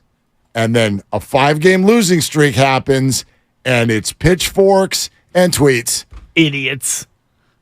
Cheap skate, idiot, analytic, laptop nerds. Right? I like when you get angry. Yeah. They've lost 6 in a row. They look terrible right now. They do. And if they beat the A's the next 2 nights, everyone will be like, all right. Damn it, Farhan. Let's go. Let's see if we can go win the division. Make a trade. Trade him! Right? Get 6 games this week at home. Win 4 of them. Everyone will be cool, calm, and collected. You're so right, though, in terms of fan bases, because just win. Go back to, Saturday, July 8th. The Giants bounce back and they win after losing to Colorado. You win 7 in a row, and we're talking World Series. And now since then, you've lost 6 in a row. And my poll up on Twitter about should they buy or should they sell, it should be a slam dunk. Yes, they'll buy, and that was before today's debacle. Do you remember right when you were leaving for vacation, going into the All-Star break? Yeah. I'm like, the Giants were on a losing streak, and what did I tell you? I go, they're going to win 3 of their last 4 going into the break. Yep. It'll calm everyone down. They did. They won 3 out of 4 going into the break. They beat Seattle to salvage 1 in that 3-gamer, and then they took 2 of 3 against Colorado at home. Right, and then they hopped out of the break and won their first 5 in a row. Correct. And everyone was like, jamming. Let's roll. Let's do something at the deadline. Shohei Ohtani. Let's go. We're taking down the Dodgers. Now you've lost 6 in a row, and everybody's idiots again. You just go win 4 of the next 6. Everybody will think you're awesome again. It's true with Chris Paul too. I'm not big enough to admit, I'm big enough to admit that we're all like that. We're all like that. Absolutely. And this speaks to the Niners Brock Purdy conversation as well. And I heard Steiny and JD earlier talking about the Niners and their slow starts of late. And you go back the last 2 or 3 years, and the Niners have not been great in the first half of the year. And what do we all say? Oh, Shanahan, is the seat getting hot? And is the quarterback the right answer? And how come he can never find his quarterback? And why can't this team win the big games and all the rest of it? And last year they rattle off, I think it was 10 straight to end the regular season to wind up 13-4. Yeah. You go from 3-4 to 13-4, and it's, Shanahan. My God. You evil genius. And it's the same thing with the Giants. And to your point about Chris Paul, if they come out and they start slowly, and Chris and Draymond appear to be chirping at each other, and they're 4-7 after 11 games, we're going to feel differently. It's going to be a problem. Yeah, no doubt about it. They never should have gotten him. Totally. Yeah, absolutely. Bobby in Los Altos here with Willard and Dibbs. Hey, Bobby, what are you doing? Hey, gentlemen. Thank you for taking my call. Yeah.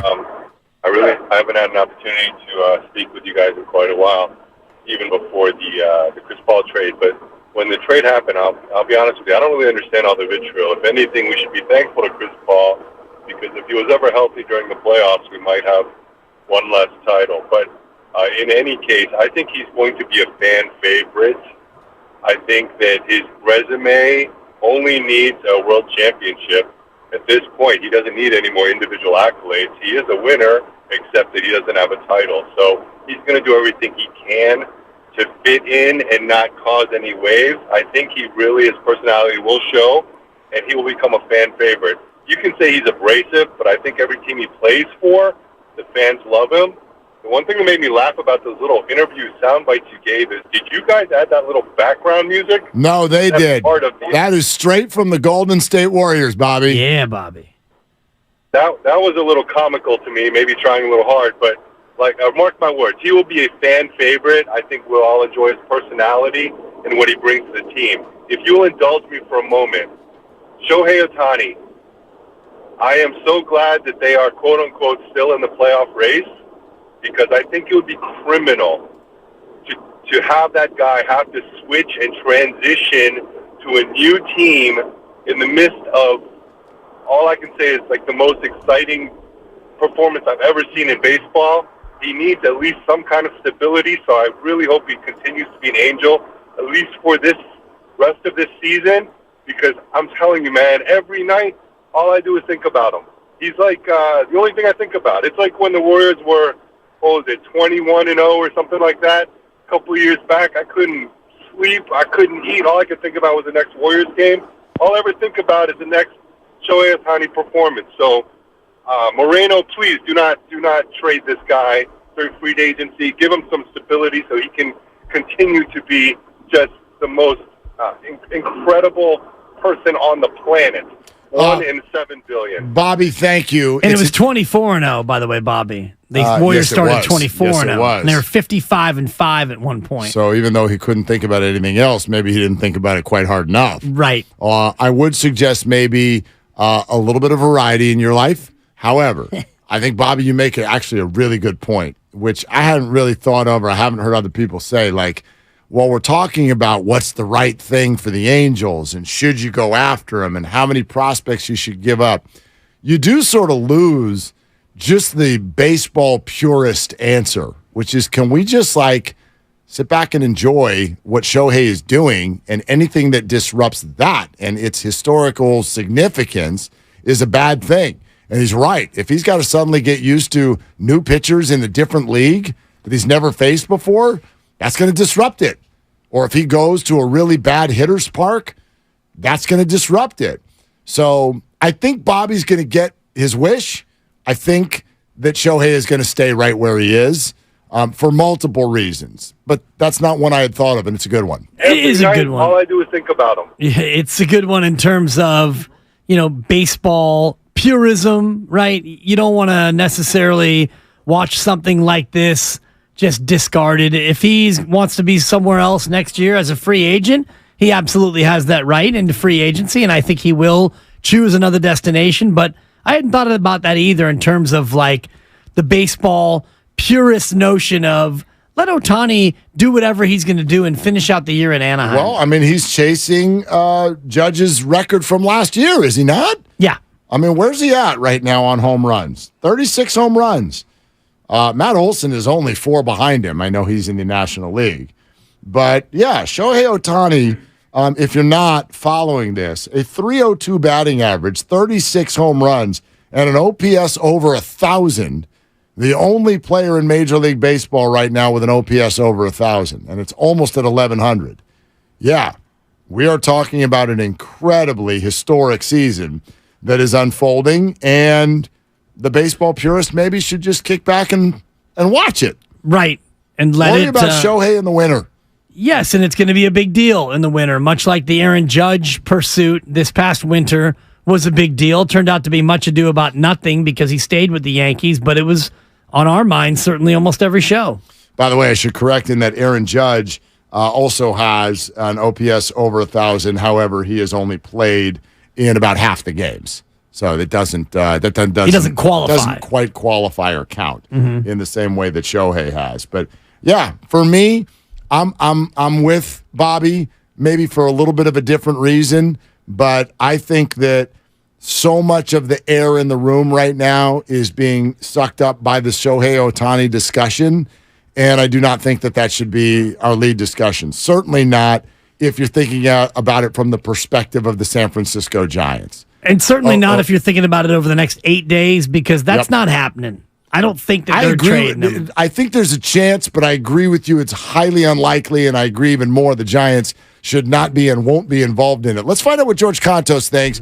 George joining us right now on Willard and Dibbs 95.7 The Game. Hey, man, how you doing? It's great to hear from you. Fellas, how you doing? Thanks for having me on. Yeah, no, appreciate you doing it. What do you think the Giants should do over the next 8 days? What's at the top of the list for you?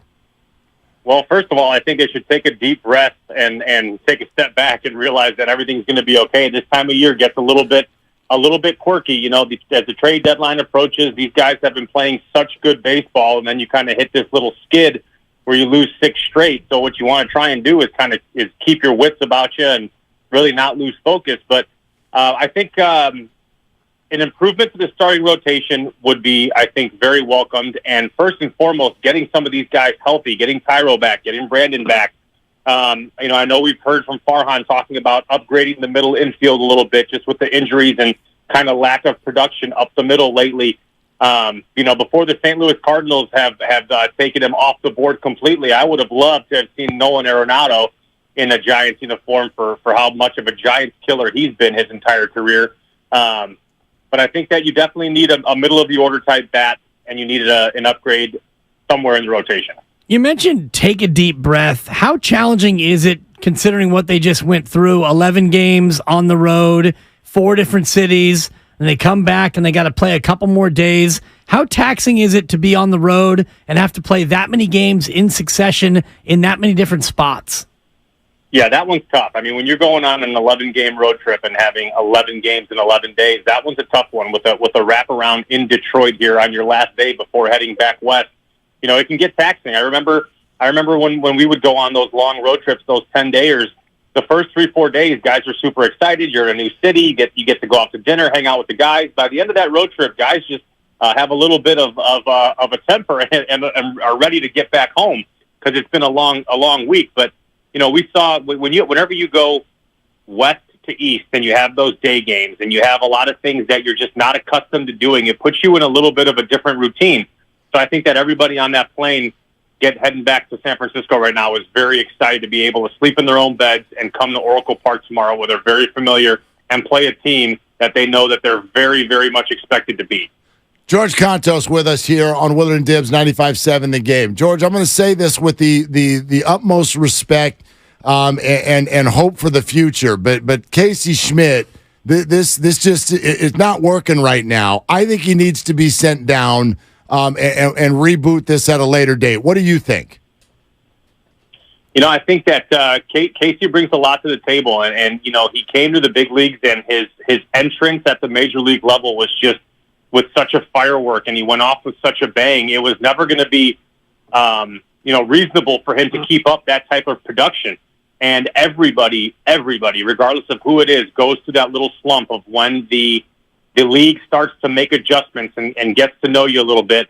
And I think that part of Casey's struggle is his pitch strike zone discipline, what he's swinging at, which he seems to have gotten better at. I have to give him credit. He's not swinging at as much stuff out of the zone. But when you start getting into that little bit of a funk in that slump, you put a lot more pressure on yourself. And from a guy who's experiencing that first slump at the major league level, it's just going to take that one good game, that 2 for 3, that hitting a few balls hard to get him out of it. You know, am I ready to option him down now? Not quite, because who's going to come up and take his place and play shortstop while Brandon Crawford is out? So it's one of those things where the guy obviously is very talented. We've seen it. A little bit of it is in between the ears, and some of it is just kind of his growing pains at the major league level. That said, when you head toward the trade deadline here in 8 days, is shortstop still a spot where the Giants need an upgrade? Well, I think when Brandon Crawford comes back and he comes back healthy, there's nobody else that I would want at shortstop patrolling the infield. I mean, I think everybody, the whole field, infield and outfield, is better when Brandon Crawford is on the field. If he takes a little longer than expected, I think I'm going to trust Farhan when I hear him say comments like we're looking to upgrade the middle of the diamond. I think that that's something that you might see them make a move for. You know, Tyro coming back is going to be huge. Brandon coming back is going to be huge. Getting Haniger back at some point, getting Brebbia back at some point. We have such important pieces that are on the IL right now that, you know, I could see them maybe sending Casey down and giving him a breather if they do acquire somebody for the middle infield at the deadline. But until then, I think that he's going to have to kind of strap it on every day and get himself ready to play and get out of this little funk. George, especially since you pitched, I'd love to focus in on some of the struggling pitchers right now and what the Giants should and can do about it. Anthony DeSclafani, like right now it feels like banging the head against the wall. What do they do about this situation? I'll tell you what, I think Disco is a lot closer than a lot of people think. The stuff has been there. I mean, his start back in Cincinnati, he was 95, 96 with his fastball, had some good bites on his slider. The stuff looked good. You know, he just gave up. He gave up a couple homers, and it accounted for 4 runs. But again, it's getting yourself back into a rhythm. When you spend some time on the IL and you get yourself back out and you get your routine back every 5th day, you know, it's one of those things that just takes a little bit of time, which unfortunately they don't have with the trade deadline approaching and the top of the NL West and wild card being as tight as it is. You know, the Dodgers, if you let the Dodgers run away with the NL West, they will absolutely do so. And then you have yourself in a wild card race, that becomes even more important. So you got to get kind of Disco, got to get him going. The stuff seems to be there. So, I mean, there's nothing really discouraging about the stuff. It's just those mistakes that he's making over the middle of the plate that are just seeming to be proving costly. How encouraged are you by the outing from Ross Stripling today? I'm very encouraged. I mean, back-to-back starts with 6 innings. He gave up 10 hits, managed to pitch out of some jams. He threw almost 90 pitches. To me, he's earned himself another start in the rotation. I mean, getting him, we were just talking about that confidence that these guys need and they get as they take the mound or they take their at-bats. He looks like he's going out there and he's pitching with a lot more confidence. I mean, 6 innings, 3 runs. I'll take that from him, from a guy who's in your 5th spot in the rotation. George Contos with us, Willard and Dibs, 95.7 The Game. Okay, George, you mentioned starting rotation help. You mentioned middle infield. But we've been talking to listeners all day about whether the Giants should be a buyer, and if they are, to what level. What would you suggest? How aggressive and are you willing to pluck from the top 5 prospects, for example? Yeah, I mean, again, this is where Farhan is really good at making these decisions. Farhan and company do a really good job of kind of doing their diligence on guys. I'm not giving away top guys for a rental. That's something that I don't think it would be beneficial for the future of the organization. You know what I mean? It's one of those things where if you can get a guy back who's going to be under team control for a few years, I think that would make a lot more sense to give up some top guys for. But if you're going to give up top guys for just a rental, and a lot of people are like, sell the farm, get Shohei, I don't think that is a good idea, only because you have no guarantee that he is going to sign back. If you had that guarantee or you had some way to iron that out, and other than 2 months of let's see how you like San Francisco, I think that they're going to weigh out every trade. They're making phone calls right now. They're listening in on guys, but I would not be too aggressive. I mean, you're still in the hunt. We saw what happened from May 1st, May 15th, whatever date you want to go back to. These guys were the best team in baseball, or one of the top 2 best teams in baseball. And we're on a 6-game skid right now, but they can flip it around and win 10 in a row, and then they're back atop the NL West. They're not even looking at a wild card. So there's a lot of things that could play out in the next 7, 8, 9 days. Is health the biggest thing you're looking at as the reason why they went from one of the best teams in baseball after May 1st to the team we've seen over the past week? I think health is definitely one of the major contributing factors, but what we've seen over the last 6, 8 weeks of the Giants is they've been firing on all cylinders. Every facet of the game has been fantastic, which is why they've been the best team in the major leagues, or one of the best teams in the major leagues. The starting rotation was great. Logan Webb had been fantastic, and he still is. You can throw his outing yesterday out the window because he's allowed to have one of those outings, a bump in the road every now and again. So the rotation had been great. They'd been scoring runs. The bullpen is still pitching really, really well. Everything was firing on all cylinders. And then you kind of have a little bit of teetering where one thing's working, then another thing's not working. The last couple games, nothing really seems to have been working, but it all kind of irons itself out. And when they're firing on all cylinders, this is a really difficult team to beat because you instill that momentum and that confidence and that clubhouse chemistry that plays a huge point and a huge part every single day when those guys walk into the clubhouse and get ready to go. So I think that they, the biggest thing is health, but they also have to figure out how to win ball games when everything isn't going at 100%. When the bullpen's off, got to score runs. If the starters, or if they're not scoring runs, the starters got to limit the damage and keep them in the game, give them a chance to win. And that is what's going to make a team that can go deep into the postseason, is figuring out how to win ball games when you're not playing at your very best on all facets of the game. George, you think Verlander would be a good fit? I mean, it's Justin Verlander. I would want him starting an important game for my team and for our team. So, yeah, I think Justin Verlander would be a good fit. Who right now would be your rotation if you went into the postseason? Obviously, Logan Webb off the top. And which direction would you go from there? And would Disco be a part of your plans? Yeah. I mean, Disco would be a part of the plan. You know,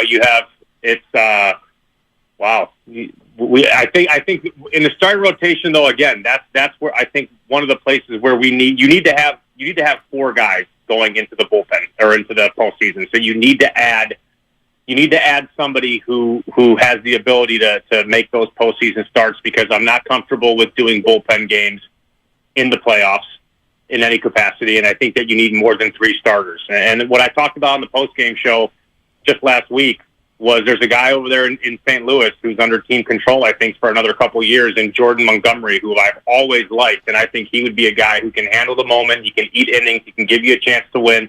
But I think the rotation right now, as it is, you need one more piece to fit behind. Yeah, DeSclafani would be in there. Alex Wood, when you get him back on track, Alex Wood is a guy who has major postseason experience. I think you got to get him a little bit deeper into games, but you need that one more guy, I think, that kind of puts you over the top. George, I got one more middle infield thought. You know, you're talking about Schmidt and getting Estrada and Crawford back. Is it too early to be thinking about Luciano? It's only been, I think, 5 or 6 games at AAA. They've gone pretty well. Is that an option?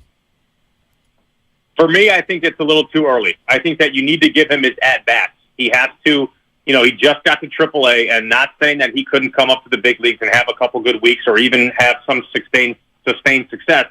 But you want to have Luciano have his at-bats in AAA so he can get his feet under him and he can kind of see how the pace of a AAA game is, because when you jump basically from AA with only a few games to the big leagues, those other extra decks, those lights are brighter.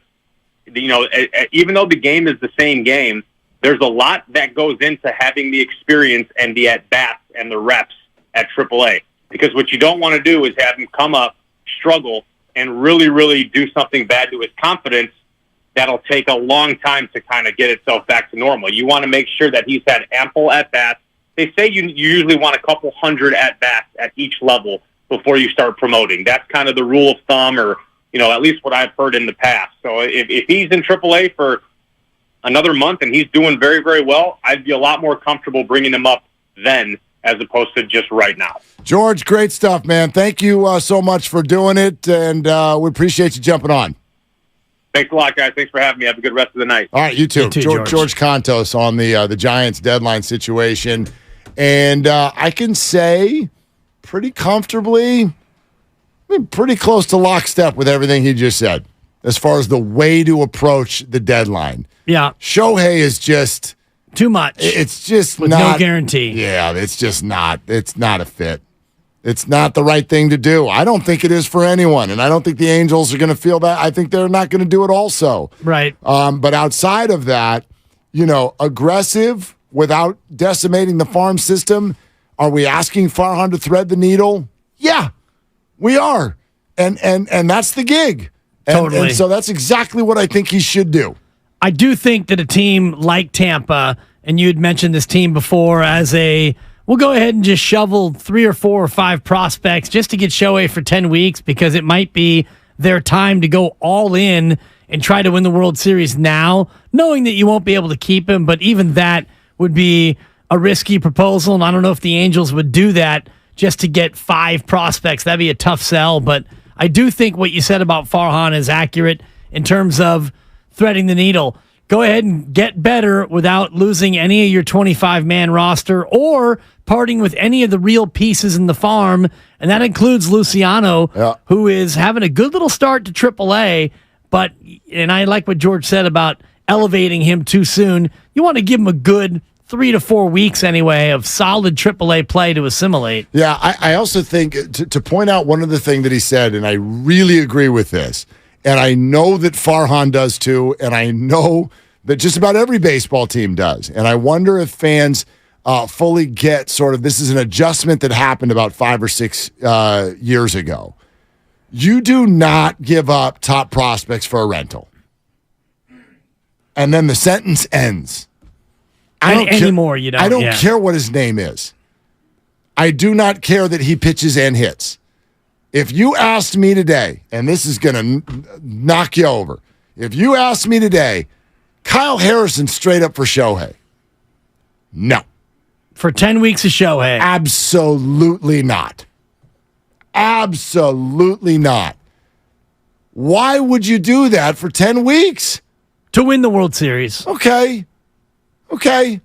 I mean, if you really, that guarantees you nothing, as you know. It doesn't even really. Well, your team would be better. Yes, you'd be better. You'd be better. That would be the reason why you would do it. Sure. And the other reason would be because maybe you're not sold on what Kyle Harrison can eventually be. If you privately didn't like him, but they do.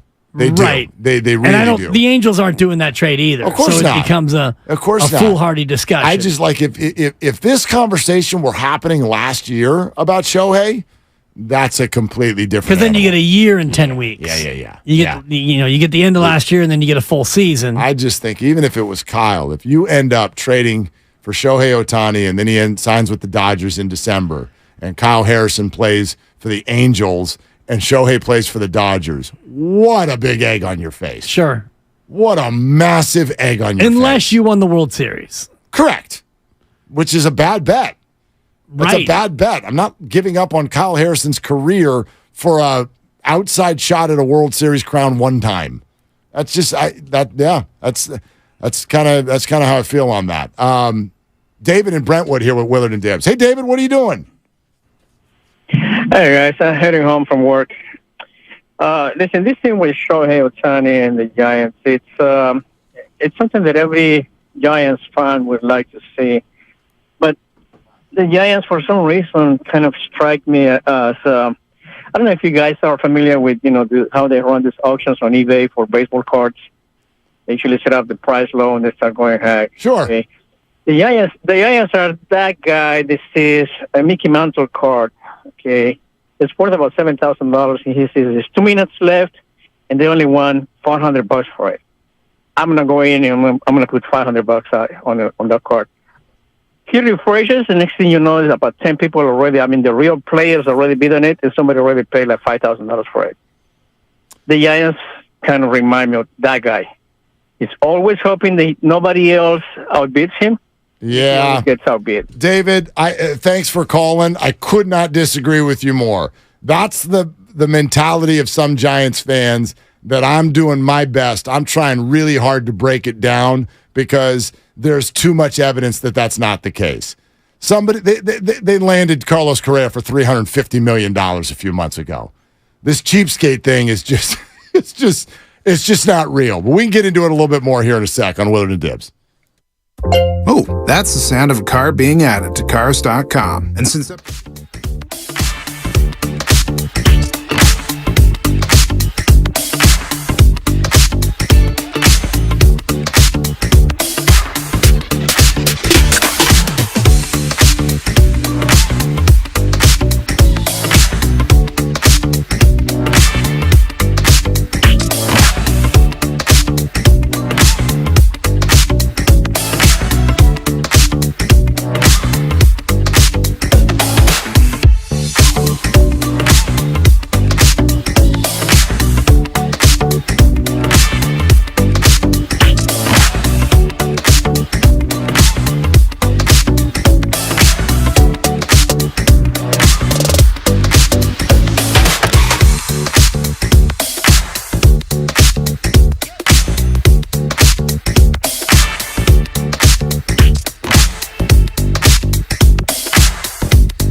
every night. All I do is think about them. Now, back to Willard and Dibs on 95.7 The Game. Yep, and it's sponsored by Cars.com. And another reminder that training camp opens up in a couple of days. 95.7 The Game is going to be live down at the home of the 49ers. Hilton Santa Clara is going to be our host both Wednesday and Thursday. If you're going to be out there, come on by and say hi to the roast or to Steiny and Goo, won't you?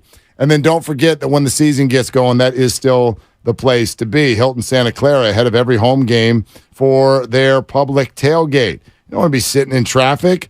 All you can do is head in there. They got refreshing beverages, got delicious food from their very own food truck. So this is open 3 hours for pregame and an hour postgame. Admission always free. Plus, you can follow them on Instagram, get the sneak peek on everything that's coming up in terms of events and food items and whatnot. And then you and I are going to head down there on Wednesday, check it out, and then get ourselves back up here to the studio to tell everybody about how Trey Lance went 13 for 14 for 202 yards and 2 with practice stats. And thankfully, we won't be tabulating all of the stats. I'll be charting everything. The other reporters, I'm sure, are on it. Mobile spreadsheet. I think It'll 10 be out. to noon or 10:15 to 12:15 is the approximate practice time, which actually fits quite nicely into our 2 to 6 window. Yes, perfect. It's just about an hour drive back here, so shove off about 12:15 or 12:30, make it here in plenty of time to not have a show meeting and still do the show. That's very well. Thank you, yes. It's well thought out. That's good.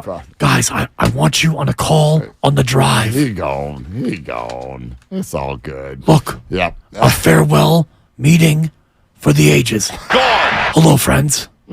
Something like that. Exactly. So that's going to be happening on Wednesday. Tomorrow morning, by the time I see you next, oh boy, it's going to be all kinds of trash talk happening.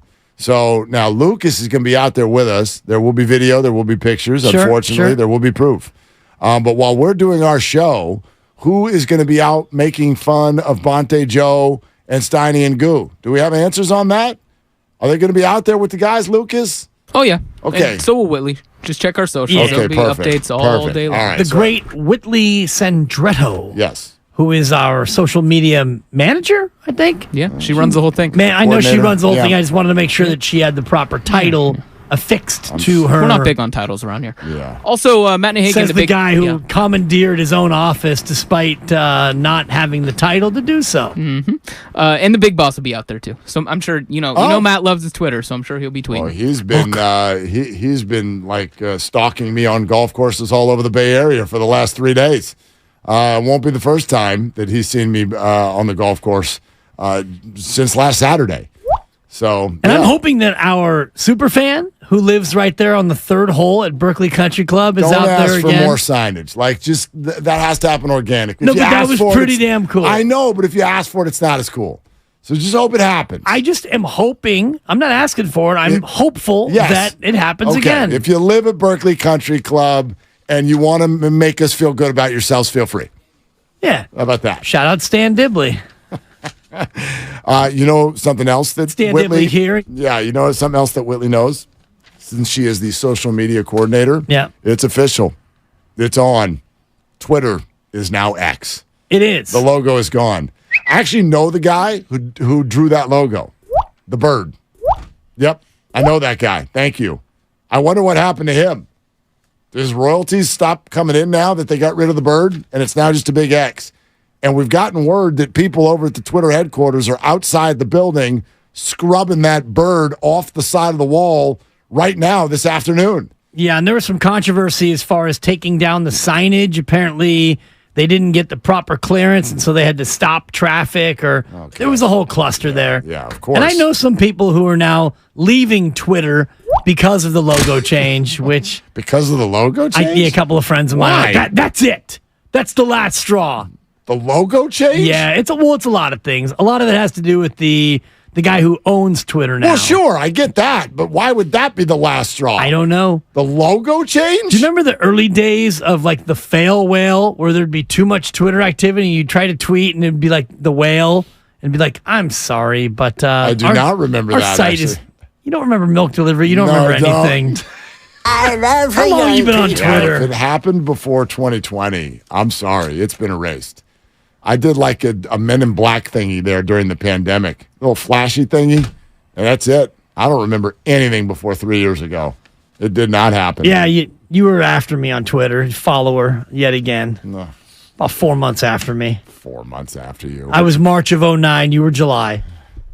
Happy Twitterversary. That's 14 scary. years. That's scary that you could look that up that quickly. Just profile. It's on your profile. Stop profiling me.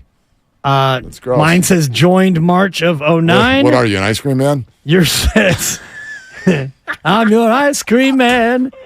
That's one of your funnier takes of all time. Oh, gosh. Anyway. You were July. Well, listen. Follow me. I tell you what, I'm looking forward to this week with training camp opening is the conversation just being adjusted a little bit. I'm not under any, fake idea that this is going to suddenly not be about the quarterbacks. It is going to be about the quarterbacks. But I was thinking about this on the way over here today, too, is that there are so many aspects of the 49ers season. There's so many aspects of this roster that have not even been discussed once.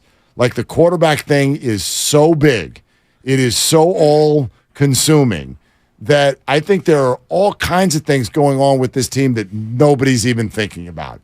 The addition of Hargrave, the season that Brandon Ayuk is about to have, and whether or not the 49ers would actually pay that much for their wide receiver room if he has a good year. Are you having Ayuk, a highly paid Ayuk, and a highly paid Debo on the same team? And a highly paid Christian McCaffrey.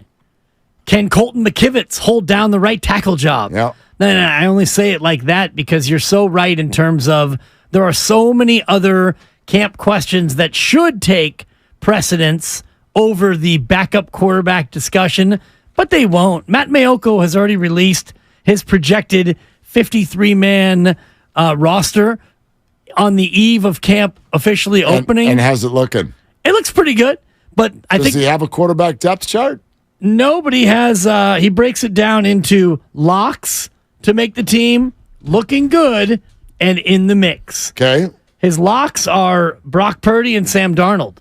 Oh. Looking good, Trey Lance. In the mix, Brandon Allen. And then he has a little commentary under each category. That's interesting. Trey Lance is not a lock to make the roster? Lance is healthy and had a strong offseason. The only reason we place him as looking good is because if he does not break camp as the starter or backup, it might prompt another team to make a push Might be a trade. to acquire him in a trade. Yeah. But if you go through this at NBCSportsBayArea.com, it speaks to exactly what we're talking about. The majority of these jobs that are up for grabs are for the backup jobs, which means you're a good team. Yep. If that's the case, you're a good team, Mark. Yep. And the 49ers, with regard to Brock Purdy, I'll also tell you something else that Mayoko put out there today, which is that if he comes in and passes a physical, he is ready for limited duty right away. There is no guarantee at all that he's automatically being put on the PUP list. If he's put on the PUP list, then he does not get to practice with the team. I'm not telling you which one's going to happen. I'm telling you that it could go either way, and that means that Brock Purdy is moving along pretty good. If they can tell you right now that he might be cleared for limited activity almost right out the gate. And if he's looking like that, if that's the word on July 24th, if that's what we're doing on July 24th, explain to me how the hell that guy's not playing in the second weekend of September. Right. I think at the end of August, he's going to get some preseason snaps if that's the case. I agree with you. All right. So that's training camp coming up on Wednesday. We got the golf tomorrow and another day closer on the deadline. And Giants A's tomorrow night gets going. So want to do it again tomorrow? Absolutely. Let's do it. What's coming up in the game is brought to you by Fremont Bank. Full service banking, no compromises. Of course, is the best of the game. Full hour of our best content from today, and that will be hosted by our own Mark Grandy. For Dibs, for Grandy, for Lucas, I'm Mark, especially at Berkeley Country Club. Shoot your shot. It's all you got. All right, Team 95.7. It's time to report for camp. Training camp is here, and the questions are endless. We'll be at the Hilton Santa Clara starting this Wednesday for the opening of camp. The Morning Roast and Steiny and Guru will be live on site this Wednesday and Thursday. Come on by and see us. At Fisher Investments, we do things differently, and other money managers don't understand why. Because our way works great for us. But it may not work for your clients. That's why Fisher Investments is a fiduciary, obligated to put clients first. It's the highest standard for a financial advisor. So, what do you provide? Cookie-cutter portfolios like the rest of us?